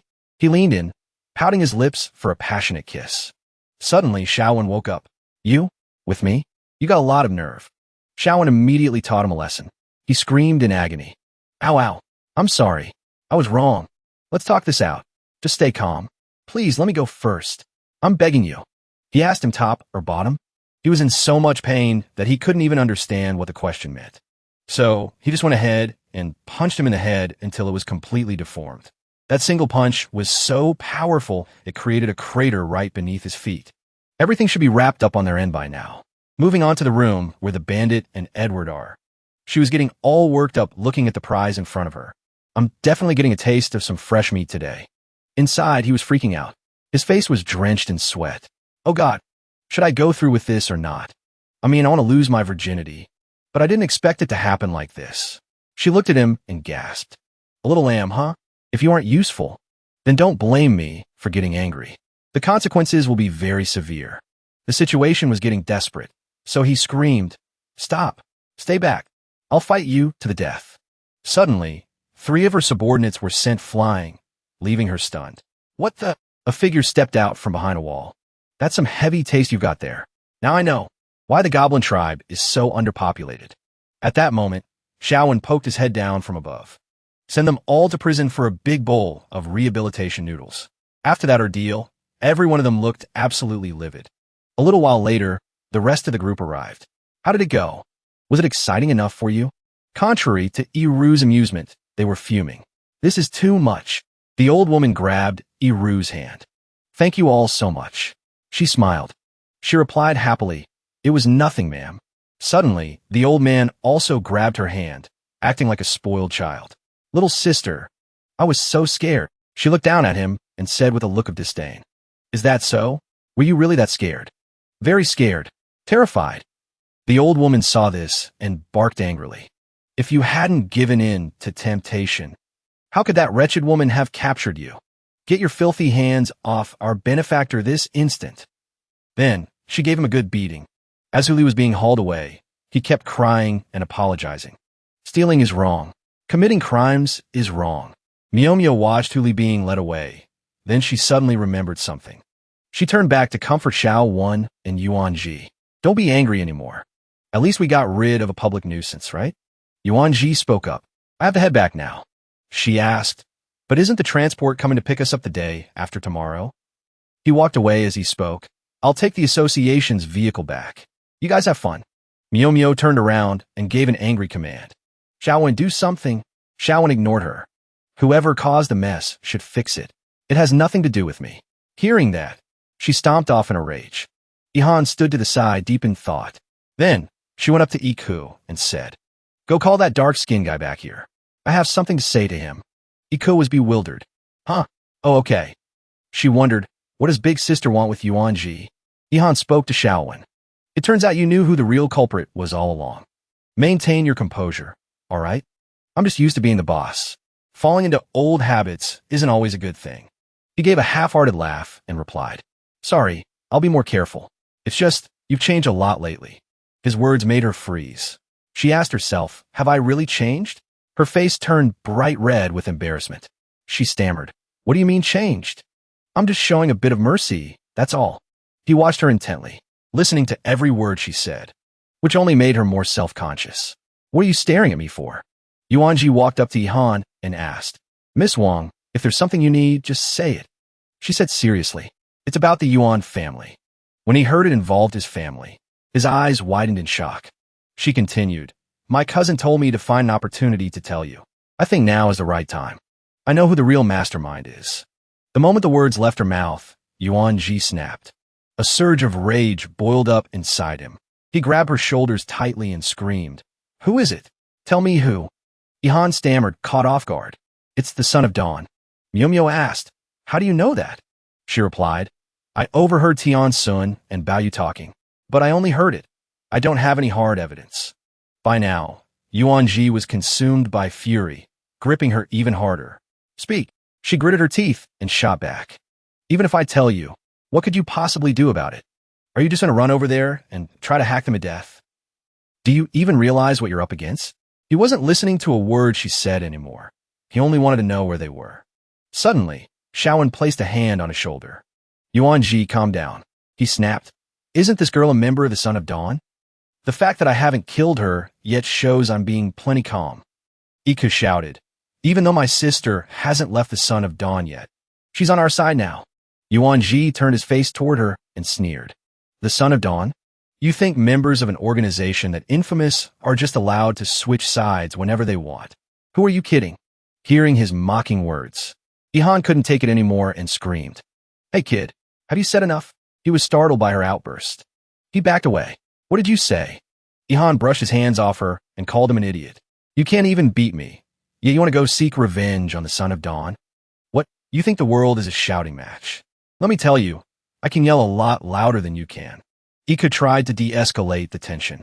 Yuanji, you aren't the only one with a grudge against the Son of Dawn. Myo stayed silent for a moment before finally speaking. Yuanji, listen to me. I don't want to see you go off and get yourself killed. I can't bear to lose another teammate right in front of my eyes. Shaowen watched the scene and thought to himself, Lin Myo, that was a bit heavy-handed. Myo's eyes welled up with tears. Don't be impulsive. Listen to me. Trust us, okay? Those words, they slowly made him settle down, though he looked like he might faint from the emotion. Myo rushed forward and pulled him into a hug. I mean it. This time, I'll protect you. He was deeply moved. Tears began to fall as he heard those words. At Shaowen's house, Xiaolu spoke to his mother. What's wrong with Sanzi? He's been acting so moody and depressed these past few days. She looked worriedly at Sanzi, who was sitting in a corner of the yard. He was lost in thought. Perhaps he was confused as to why he kept losing ever since he arrived on Earth. A few days later, Shaowen walked out of the house, looking dazed and confused. Yuanji was waiting for him in front of the house and bowed. I'll be in your care from now on. He hadn't processed the situation yet. Wait, what is happening? The house was getting more crowded by the minute. What's with all these people? Do they think my house is a hotel? His mother came up from behind. He asked her, Oh, is there something going on? The house hasn't been this lively in ages. Your father and I are so happy. His parents were giggling with excitement. His mother whispered, Shaowen, remember to take care of your health. You're young and fit, but you should still practice some restraint. He turned pale. Dad, you've got it all wrong. Forget it, his father said, hugging him and whispering. We're both men, and men should be brave and honest with themselves. Our family has the money. We can support everyone. The two of them were talking when a cloud of dust came flying toward them. Hasten was busy sweeping up. He asked, Sanzi, what are you doing? Hasten looked up and said, Oh, sorry about that, sir. Shaowen looked at him. He wondered, who is this guy? His mother chimed in. I don't know what's gotten into this boy, but he's been acting like a soulless ghost every day. Maybe aliens have that time of the month too. But thanks to him, we don't even need to hire a cleaning crew. Suddenly, Xiaolu rushed up from behind and hugged him. His heart is completely shattered. He's been like this the whole time you were out. Seeing the intimacy between their son and Xiaolu, his parents started whispering. Honey, I remember Xiaolu is some kind of robot, right? Can she even have children? That is indeed a problem. Seeing his parents like that, he felt helpless and didn't even want to explain anymore. He turned to Xiaolu and asked why. She said ever since he came to Earth, he's done nothing but lose. He's probably having an existential crisis. Sunset arrived. Xiao and Hei-san were sitting on a vast grassy hill, enjoying the breeze. Hei-san sighed. The wind is quite noisy today. Xiao replied sympathetically, but this wind is weeping. The scene was visually striking. It almost looked like a couple enjoying the sunset together. Xiao asked, "You can't stand the fact that you lost, can you?" Hei-san replied gloomily, "I'm nothing but a clown." He leaned back, letting himself fall into the tall grass. "I know you came here to comfort me. Forget it. I don't need your pity. I just came to see if my human detector was broken." Xiao said, "You're still not being honest with yourself." Hei-san spoke blunt, harsh words. He seemed deeply hurt, reincarnated through so many lifetimes. "You should have realized that a long time ago. You don't need to worry about me. I'm just a passerby in this world of yours." Xiao maintains a look of total indifference. "Look, I'm being blunt. I don't actually want to care about you. But you're useful to me. Meeting you showed me that my life could have other possibilities. That's why I don't want to see you this disappointed in yourself." Hearing this, H3 rests his arm over his eyes and sighs deeply. "Wow, you really don't hold back, do you?" Xiao tries to comfort him. "There's no need to have an existential crisis. I can say for sure that you're strong. You're just a strong guy with no brains." He lets out a soft chuckle at that. He replies gently, "You're the one who's brainless." The conversation is starting to feel romantic. Suddenly, a dog barks, snapping them both out of it. A lady blushes as she looks at them and scolds her dog. "Team, come on, let's go. Don't interrupt people while they're in love." H3 snaps and shouts in anger. "Hey, what the hell are you talking about? I'll beat you up."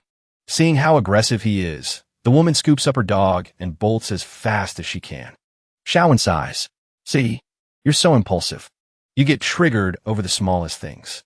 Being in a state like that makes it way too easy for someone to take advantage of you in a fight. In this world, Invincible doesn't exist. There are only those with brains and those without."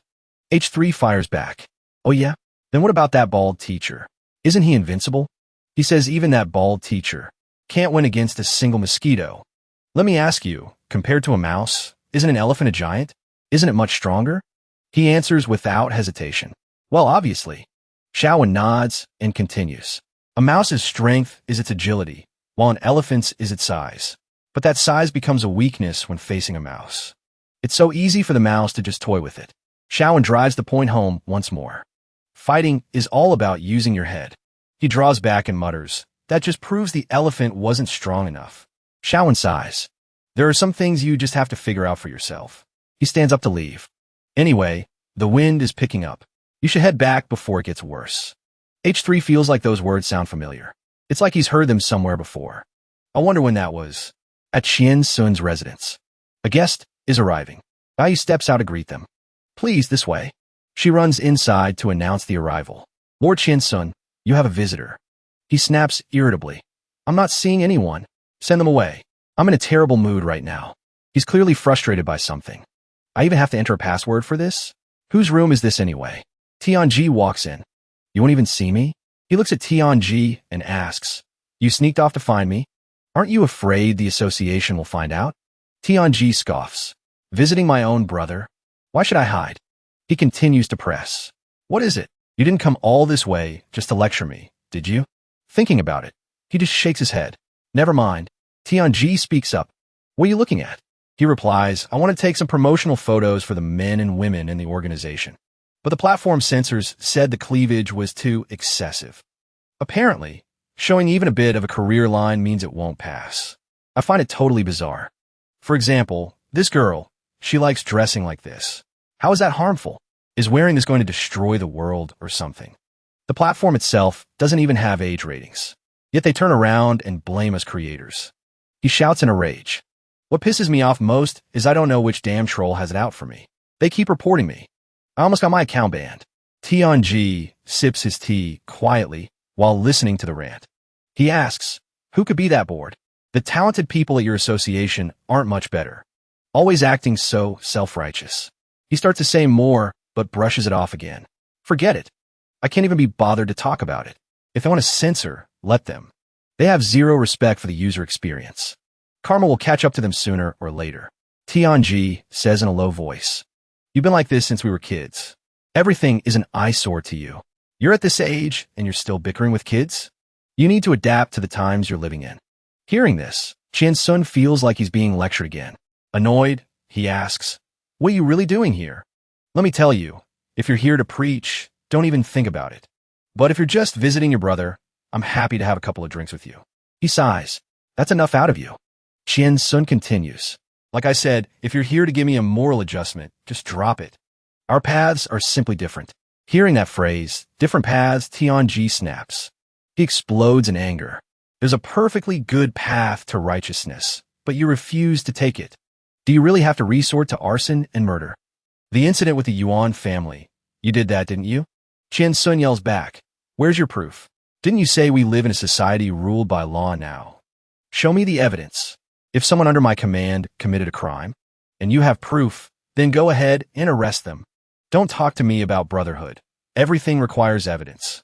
Tianji crushes the teacup in his hand. "Years ago, when the association wanted to wipe out that gluttonous group under your command, we both know exactly what you did to my subordinates." Sun laughs. "Gluttony? Whatever he did, what's the point in blaming me?" He looks his brother straight in the eye. "If it wasn't for your orders, would he have dared?" Sun, "We're both old men with one foot in the grave. Why are you meddling in the world of the young?" Sun stands up and laughs loudly. "The world of the young?" He gestures widely. "This is the world that we brothers built. I just want to take back what belongs to us." Tianji stands up to leave.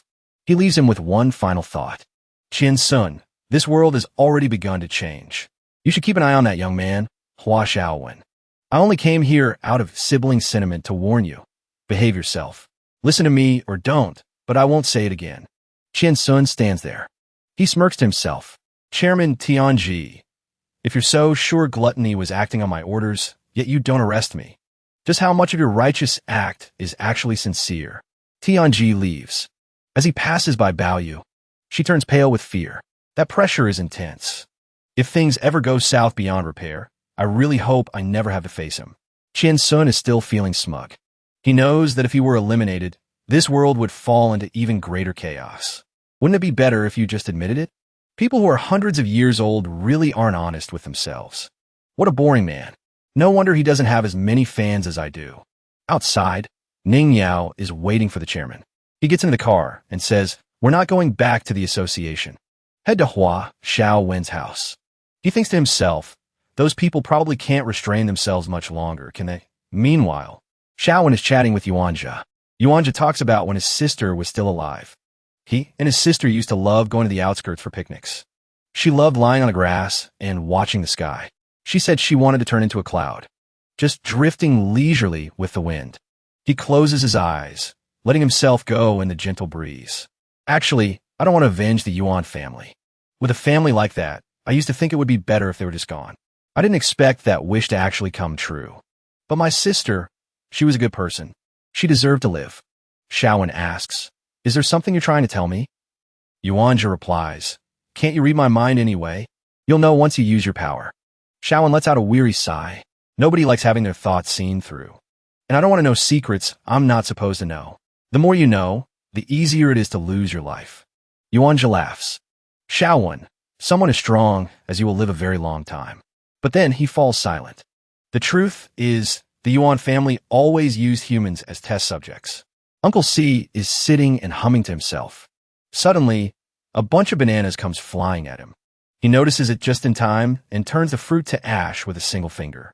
The night mist is thick. Stop playing these pointless games. The arrogant and overbearing gluttony struts into the Wong residence. "Where's Wang Yihan? Tell her to come out. Is she playing dead?" Uncle C has a bad feeling about this. These people did not come in peace. He stands up and says, "Lady Yihan is not home. Please leave." Hearing this, the man bursts into laughter. "Is she really not home?" Uncle C gets into a combat stance. He'll have to fight them to the death. "It seems you're here to pick a fight. If that's the case, you'll have to go through me first." After the brutal struggle, Uncle C has left behind only a memorial photo. Yihan clutches the photo and breaks down. Why? Why did this happen? Seeing this, Iku approaches and asks them, How could they dare do this to Uncle Wong? Xiaowen suddenly speaks up. Ikong and Yihan. He's not dead yet. Uncle Wong lay there, covered in bandages from head to toe. Sue sighed. It looks like my plan to prepare my own funeral portrait was a bit premature. The Wong family estate is gone. Our century-old ancestral home has been destroyed. It's all because I wasn't strong enough. He gritted his teeth. Just thinking about it makes me burn with rage. He burst out. Young lady, I failed you. I'm so sorry. The master and madam's memorial tablets are lost. Hearing this, Ihan rushed over. She grabbed his hand, her voice trembling with emotion. Uncle Wong, this isn't your fault. I swear, we will make them pay for this. Uncle Wong couldn't quite follow her words. He just felt the young lady's grip was way too tight. He screamed in pain. Ihan grew even more worked up. That's right. Your screams are the echoes of the agony in my own heart. The more emotional she got, the louder he shrieked. Young lady, you're hurting me. Tell me everything. I share your pain. Uncle Wong looked like he was being tortured by his own mistress. Finally, he passed out. Ihan panicked. Uncle Wong, wake up. Don't scare me like this. Xiaowen stood to the side, watching Uncle Wong's torture session. I'm starting to think Uncle Wong's deepest grudge might actually be against Wong, Ihan herself. Ihan's expression turned cold. She bit her lip. I didn't expect them to move so fast. I should have stayed home. Iru spoke up. I told you before, dark arts and crooked paths won't save the declining Wong family. You've really shot yourself in the foot this time. You might have escaped today, but as long as they refuse to let you go, they will always find a way to take advantage of you. Then, she showed everyone her screen. The Ouyang family just released a public statement. The content of the announcement. The Ouyang family officially severs all ties with the Wong family. Moving forward, the Wong Corporation and our family have no further affiliation. Any words or actions by the Wong family are independent of the Ouyang family's interests. A special notice from the Ouyang family. Iru noted. Looks like they're desperate to draw a line in the sand. She let out a soft, mocking laugh. Even the Ouyang family is getting a headache from all this. Iru listened. This is exactly what we wanted anyway. Yika spoke up. I'm sorry, this is all because of me. Seeing her sister like that, Iru stood up and walked toward her. Yika, stop blaming yourself for everything. This isn't on you. Even if our generation has to rely on political marriages just to survive, what about the next generation? And the one after that? We can't be puppets forever. Bottom line, you did nothing wrong. Ihan took her sister's hand. No, it's my fault. My short-sightedness is what put everyone in danger. Iru declared firmly. If they've declared war, then we have no choice but to fight back. Her two sisters stared at her, stunned and worried. Cousin, they called out in unison. Suddenly, Mio rushed in, out of breath. Hey, everyone come look at this. I've linked my phone to the TV. Isn't it a bit too convenient that the old Yuan family estate caught fire right at this moment? Xiaowen asked. Wait, hasn't that place been abandoned since that incident? It was probably just a short circuit or something, right? Mio countered. Exactly, you said it yourself. It's been abandoned for ages. The power should have been cut long ago. How could a short circuit start a fire in a building with no electricity? This was definitely arson. Based on my years of intelligence experience, this fire was set to cover something up. He leaned his chin on his hand, deep in thought. The Wong family was purged. The Yuan estate burned down. Mio figured there had to be more to the story. The moment I got the news, I sent the intel team to investigate. He continued, if the Children of Dawn are behind all this, why now? And why do it all at once? The president of the African Association asked. Little G, you won't be mad if I sit in your chair, will you? Tianji replied, stop calling me Little G. Call me Zui or Tianji. Either is fine. Sit wherever the hell you want. She flipped through a comic book in his office and remarked, the blurring and holy light censorship in your comics is absolutely ridiculous. There's clearly nothing there. Is all this extra effort really necessary? Green blood? It's just a visual filter for things that naturally exist in reality. Why bother sugarcoating it? Tianji sat there and answered, that has nothing to do with me. She suddenly remembered something. Oh, right. Not long ago, a stable coordinate appeared in your sector for over an hour before vanishing. Did you send someone to check it out? He replied, I did. Internally, he was feeling anxious. I wonder what kind of trouble Tianxuan is stirring up now. What exactly is she trying to hide? On the day of the hooded bosses gathering, echoes filled the room. Let's see which of you is actually superior. Ning, Yi, and Ning Yao. The two of them were lurking outside. They then slipped inside, blending into the crowd. What just happened? They didn't even actually fight. Does that mean that girl was just impersonating the boss? He looked at the masked figures in shock. Is that Ush, San, and Xiaoyan? Tianji spoke. The moment the coordinates were locked, I sent men to investigate. The person at those coordinates was a cult leader. My subordinates have already eliminated him. He recalled a report from Ning. Technically, he was taken out by Su Xiaowen and H. San. It seems the target wasn't as strong as Su Xiaowen. Could we have miscalculated the coordinates? She heard this and asked, eliminated? Just like that? By your subordinates alone? He suggested. Or perhaps those coordinates just appeared there by chance. Nothing special. She replied. Little G, that doesn't sound like something you'd say. He answered, it's merely a deduction. If you still have doubts, PPR, feel free to keep digging. She smiled and said, well, it's not like this is an official meeting. Just a bit of gossip. Little G, why are you being so defensive? Then she stood up. Fine. If that's the case, I guess I'll just have to go investigate for myself. Her expression turned mysterious. I think I'll start with the subordinate who defeated the person at those coordinates. At Xiaowen's house, everyone was gathered together. Yuanji was pacing back and forth, which started to annoy Xiaowen. He said, stop it. You've been pacing for half the day. Did you remember anything yet? He handed Yuanji a cup of coffee, trying to get him to calm down. Yuanji said, I remember a few things, but they're mostly trivial. Nothing that seems related to the fire. Xiaowen suddenly questioned him. Right? 2 days ago, you told me the Yuan family deserved to die. Sorry, I stopped listening after that. Why did you feel that way? He went silent for a moment before speaking. It's fine. It's the truth anyway. Even though the Yuans are a lightning element family, our ranks were usually capped at level 3. Our natural talent was mediocre. The only reason we held a spot among the elite families was because of our brutal training methods. They never treated family members like human beings. It's better that we're gone, Xiaowen remarked. So, those training methods, do they have something to do with that electric shock you gave yourself during the fight with Xing Tianxing?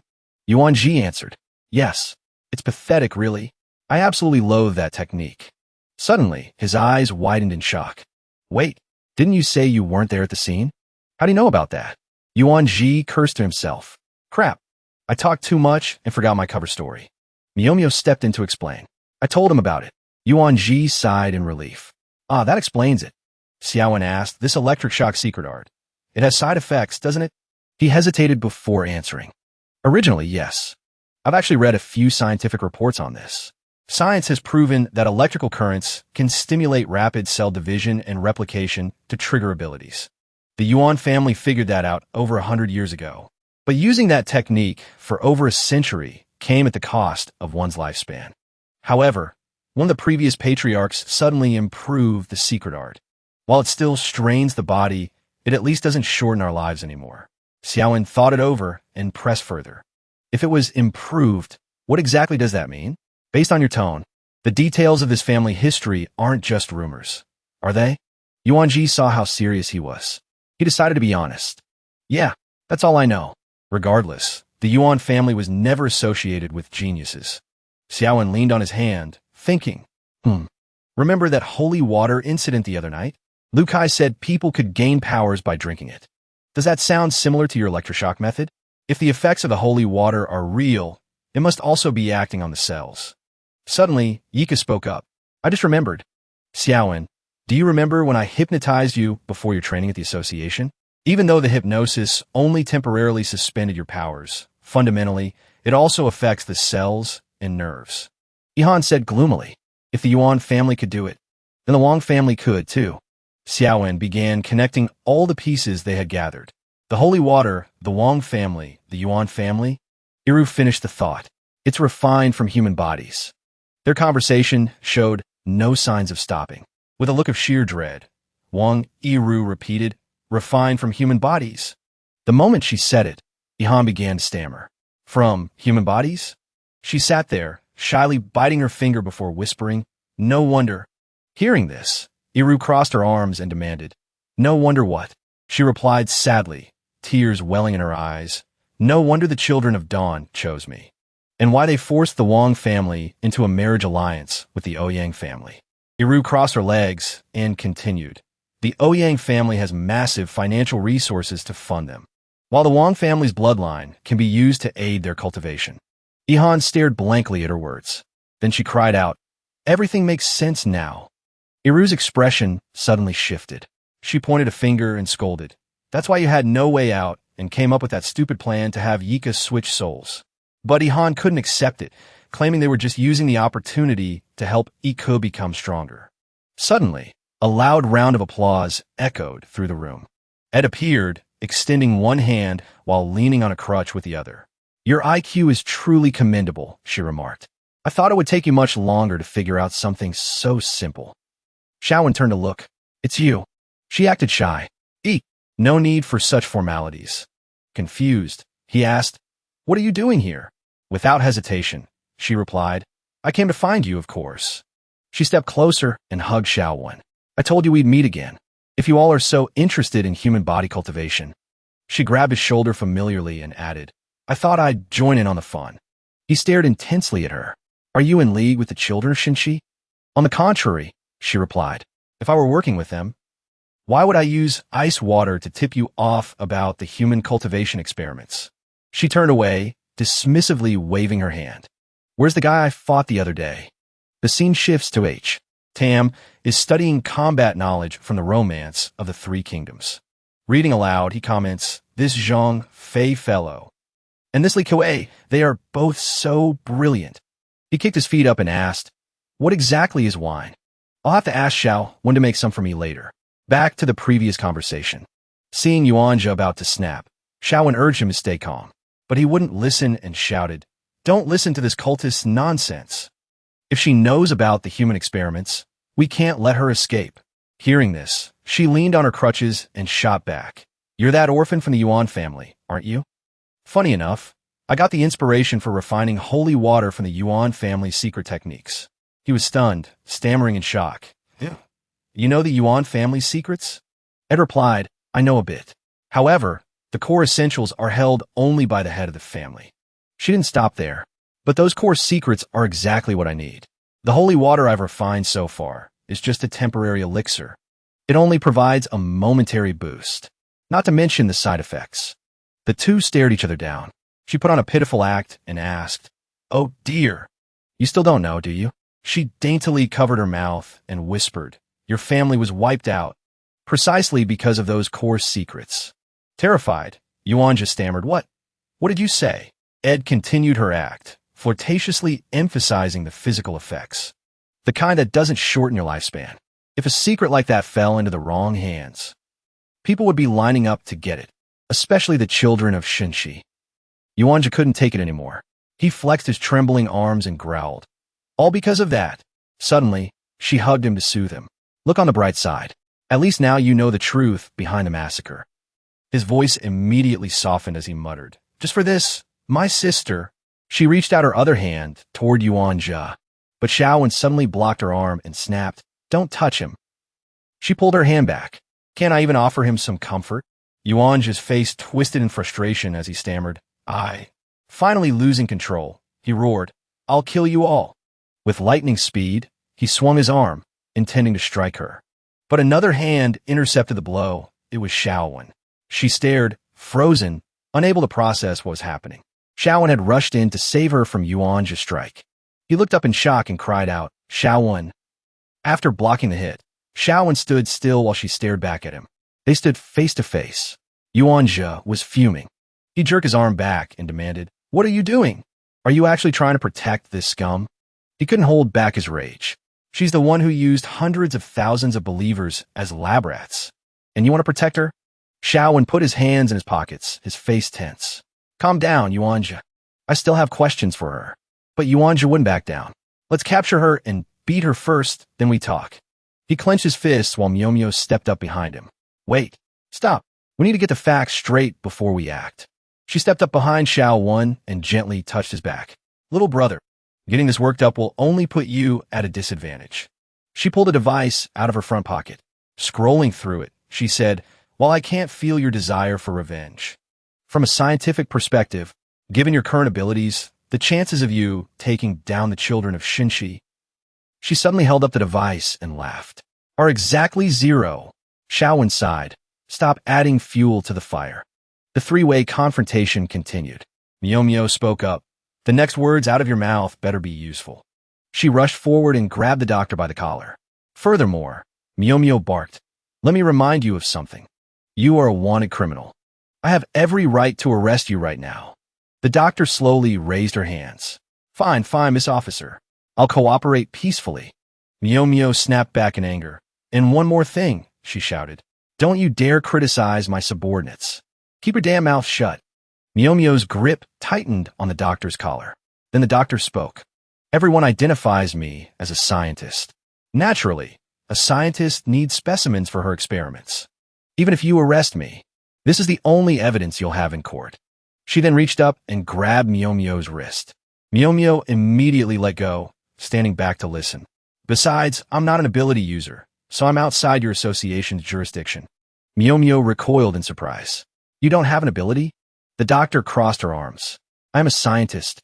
Naturally, I have a way. A scientific way to counter ability users." She smirked with a bright, confident smile. Science is the ultimate champion. Unable to stand her arrogance any longer, Mio slammed a hand against her own chest. "If you carry weapons that exceed standard lethality limits, you fall under the association's control." Hearing this, the doctor smacked her forehead in exasperation. "My dear lady, which of your eyes actually saw me kill anyone? If you want to talk about evidence, go ahead." Mio quickly pointed a finger in her face and snapped. "I have nothing to say to someone like you. If you keep talking nonsense, I'll rip your face off." The two young men watched in silence, breaking into a cold sweat. Women are terrifying. Shaowen looked at the doctor. "Let's be clear. If you aren't with the children of Shunxi, then why did you come to see us?" Standing before them, she replied, "I wanted to see how much progress they've made." Shaowen continued to press her. "So you're not going to stop refining holy water?" "I told you I'm a scientist," she shouted. Frustrated by the constant questioning, she sighed. "The experiment is only half finished. How could I possibly stop now? That would be a betrayal of the scientific spirit." Still suspicious, he asked, "Do you have no sense of right or wrong?" She replied without hesitation, "I don't care about your little hero of justice act. I only care about getting what I need. Besides, we've lived through so many lifetimes. What does right or wrong even mean anymore?" She leaned in close to Shaowen, resting on her crutches, and looked him in the eye. "Don't you think those concepts are a bit redundant for people like us? If you want to play house and act like a good person, that's your business. Don't drag me into it. Otherwise, we have nothing left to discuss. I need your help." Shaowen didn't hesitate. "State your terms." With a serious expression, she replied, "Yi Tianxin is not an easy opponent. Not even for you, Shaowen. His ability is very unique, but I can tell you how to defeat him." After she finished, Shaowen stood there lost in thought next to Yuanja. Seeing his silence, she continued, "I know what you're thinking, but what I'm saying isn't groundless. Brute strength alone isn't enough to beat Yi Tianxin." She suddenly extended her hand with a bright smile. "So, a fair trade.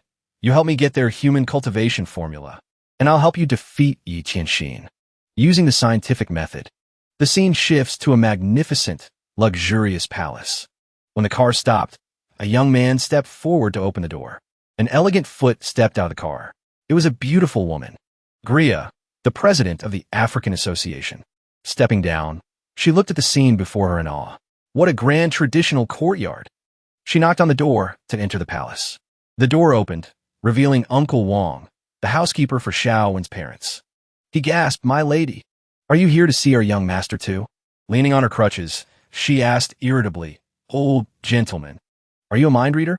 The housekeeper chuckled and gestured with his hand. No, just experience." Hearing this, she figured that quite a few people must be looking for Shaowen. She followed the housekeeper inside. He asked, "The young master is having a party in the living room. Would you like to join?" She was surprised. A party in the middle of the day? Xiao Lu, overhearing them, looked unusually anxious. She muttered, "She's a dangerous woman."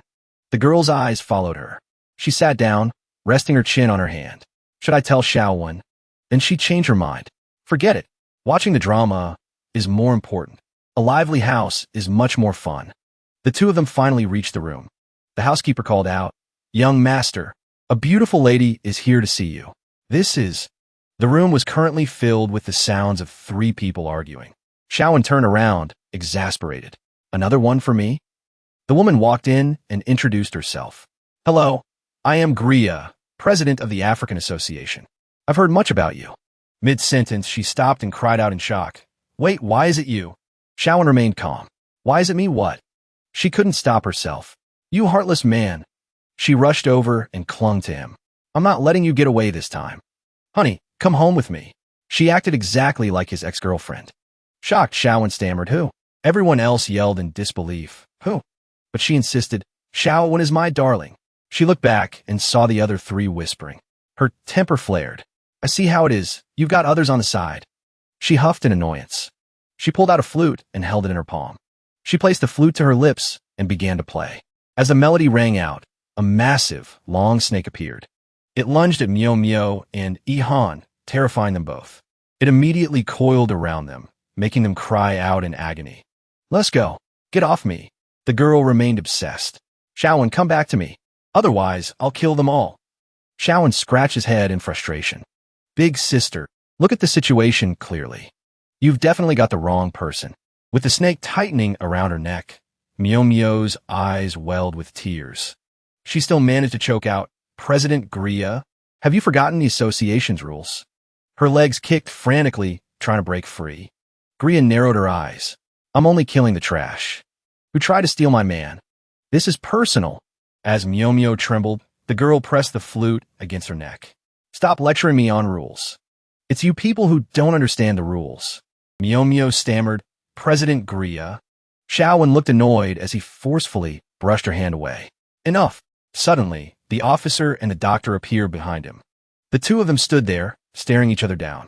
Frowning irritably, the doctor barked at the officer. What are you staring at me for? Are you planning to kill me while everything's in chaos? The officer replied softly. I'm just curious why she didn't attack you. I think I have a lead. She crossed her arms and pressed him. A lead on what? He looked down at the ground and answered, compared to the department head and Miss Wong, you're far beneath them. Suddenly, the girl from before clutched her chest, looking heartbroken. You hit me? Shawan looked her straight in the eye and said, I was just stopping you. Meanwhile, the doctor and the officer were still bickering. You're just saying that because you have a problem with me, aren't you? She snapped. Out of nowhere, the guild leader sank to her knees and began to sob uncontrollably. Seeing this, Shawan knelt down and said gently, You need to listen to reason. I'm really not the person you think I am. Maybe we just look alike. Besides, I've never even been to Africa. The girl turned to him, tears streaming down her face. Is that the truth? Shawan replied helplessly. Yeah, I've never even stepped foot outside the city. Hearing this, the butler poked his head through the door and chimed in, I can testify to that. Young master doesn't even have the money to travel. He pointed at the girl and demanded, Untie them first. The girl snapped her fingers, and her snakes promptly released them. Full of regret, she apologized to Shawan. Shawan then voiced a suspicion, asking, Guild leader, did you come here specifically to find me? As Shawan helped her up, she sobbed, Yes, it's about the cult leader. This caught Dr. S off guard. He pressed further. Can you be more specific? The Heavenly Mystery Guild leader told me you took down the cult leader. I was so curious about it that I had to come see for myself, she replied. In her mind, she was still comparing Shawan to her ex-lover. Is it really not him? Can two people in this world really look that identical? Dr. S leaned her head on the officer's shoulder and whispered, Hey, listen. He scoffed. Aren't you supposed to be a top-tier scientist? What are you afraid of? I just don't want to go looking for trouble, she replied. That was her only answer. After hearing the guild leader's story, Myo Myo barked at her. Guild leader, this matter was an assignment arranged by the intelligence department. If something is up, you should have just reported to me. She turned around, looking at her with suspicion. Then she stepped forward, arms akimbo in a display of anger. Myo Myo couldn't let it go. Yeah, it was me. Myo Myo rolled her eyes, thinking fiercely, asterisk that rotten woman. I seriously want to shave her head, asterisk. Seeing how angry she was, Shawan urged, Calm down, just stay calm. The guild leader put her hands on her hips and asked sharply, Did the Heavenly Mystery Guild leader tell you about the special coordinate? The person you defeated that day was that very coordinate. He turned, confused. What exactly is a special coordinate? The guild leader scratched the back of her head, sighing in frustration. It seems you really don't know anything. I guess that makes sense. Very few people know about this. She continued without pausing. If you want to know the full details of the situation, you just have to agree to one condition. A look of concern began to cloud Xiao Wen's face. He snapped back. You're trying to trade intel for a favor? Sorry, I'm not interested. Suddenly, Dr. S grabbed Xiao Wen's hand and pulled him away, shouting, Come with me for a second. Seeing her do that, the officer muttered helplessly. Wasn't she the one who wanted to avoid trouble? What a hypocrite. After dragging him aside, Xiao Wen asked, What are you doing? Meanwhile, the guild leader stood there with her hands on her hips, clearly displeased. Dr. Edward urged Xiao Wen to agree to the terms. He looked down, still struggling to process everything happening to him. Dr. S added, I'll explain the details to you once this is over. Just give her your word for now. With tears in her eyes, she looked at him with absolute trust. This is extremely important for both you and me. For both of us, do you understand? Xiao Wen stared back, puzzled. You and me? The special coordinate. S replied, Yes. You'll understand eventually. He shoved his hands in his pockets and walked back toward the guild leader. He spoke up. I accept your condition. The moment the words left his mouth, she rushed over and hugged him with pure joy. Great. Then let me be your girlfriend. That confession left Xiao Wen in a state of utter shock and panic. The two of them remained locked in a tight embrace. It was as if the guild leader had finally fulfilled her deepest wish. Xiao Wen, however, was nursing a massive headache, wondering how to fix this. Finally, he used his arm to shove her off, sending her tumbling to the ground. He slapped a hand to his forehead, wondering, why does this scene feel so familiar? Looking at Su Xiao Wen's reaction, it seems he might back out of the deal. This is bad. I thought I could finally get more clues. The guild leader stood up silently, twirling her flute in her hand. Suddenly, a swarm of snakes appeared, surrounding the doctor. She froze in terror. She screamed, What then? The snakes coiled all the way up S's arms. Holding her flute, the guild leader asked coldly, You didn't take me for a fool, did you? Dr. S was completely pinned by the snakes, unable to move an inch. The special coordinate is right here in your house. And yet you try to hide it from me? The guild leader turned her attention elsewhere. Department head Lin, weren't you the one always lecturing me about following the rules? Why didn't you report the coordinate? Who's the one breaking the rules now? Miao Miao replied decisively. I am. Xiao Wen couldn't stay silent any longer. So you knew all along. The guild leader raised a hand to her head and asked, If I didn't, why would I have come straight to you? Suddenly, a voice rang out. The special coordinate is at Su Xiao Wen's house. The guild leader stood before Dr. S, who gasped in pain. The special coordinate.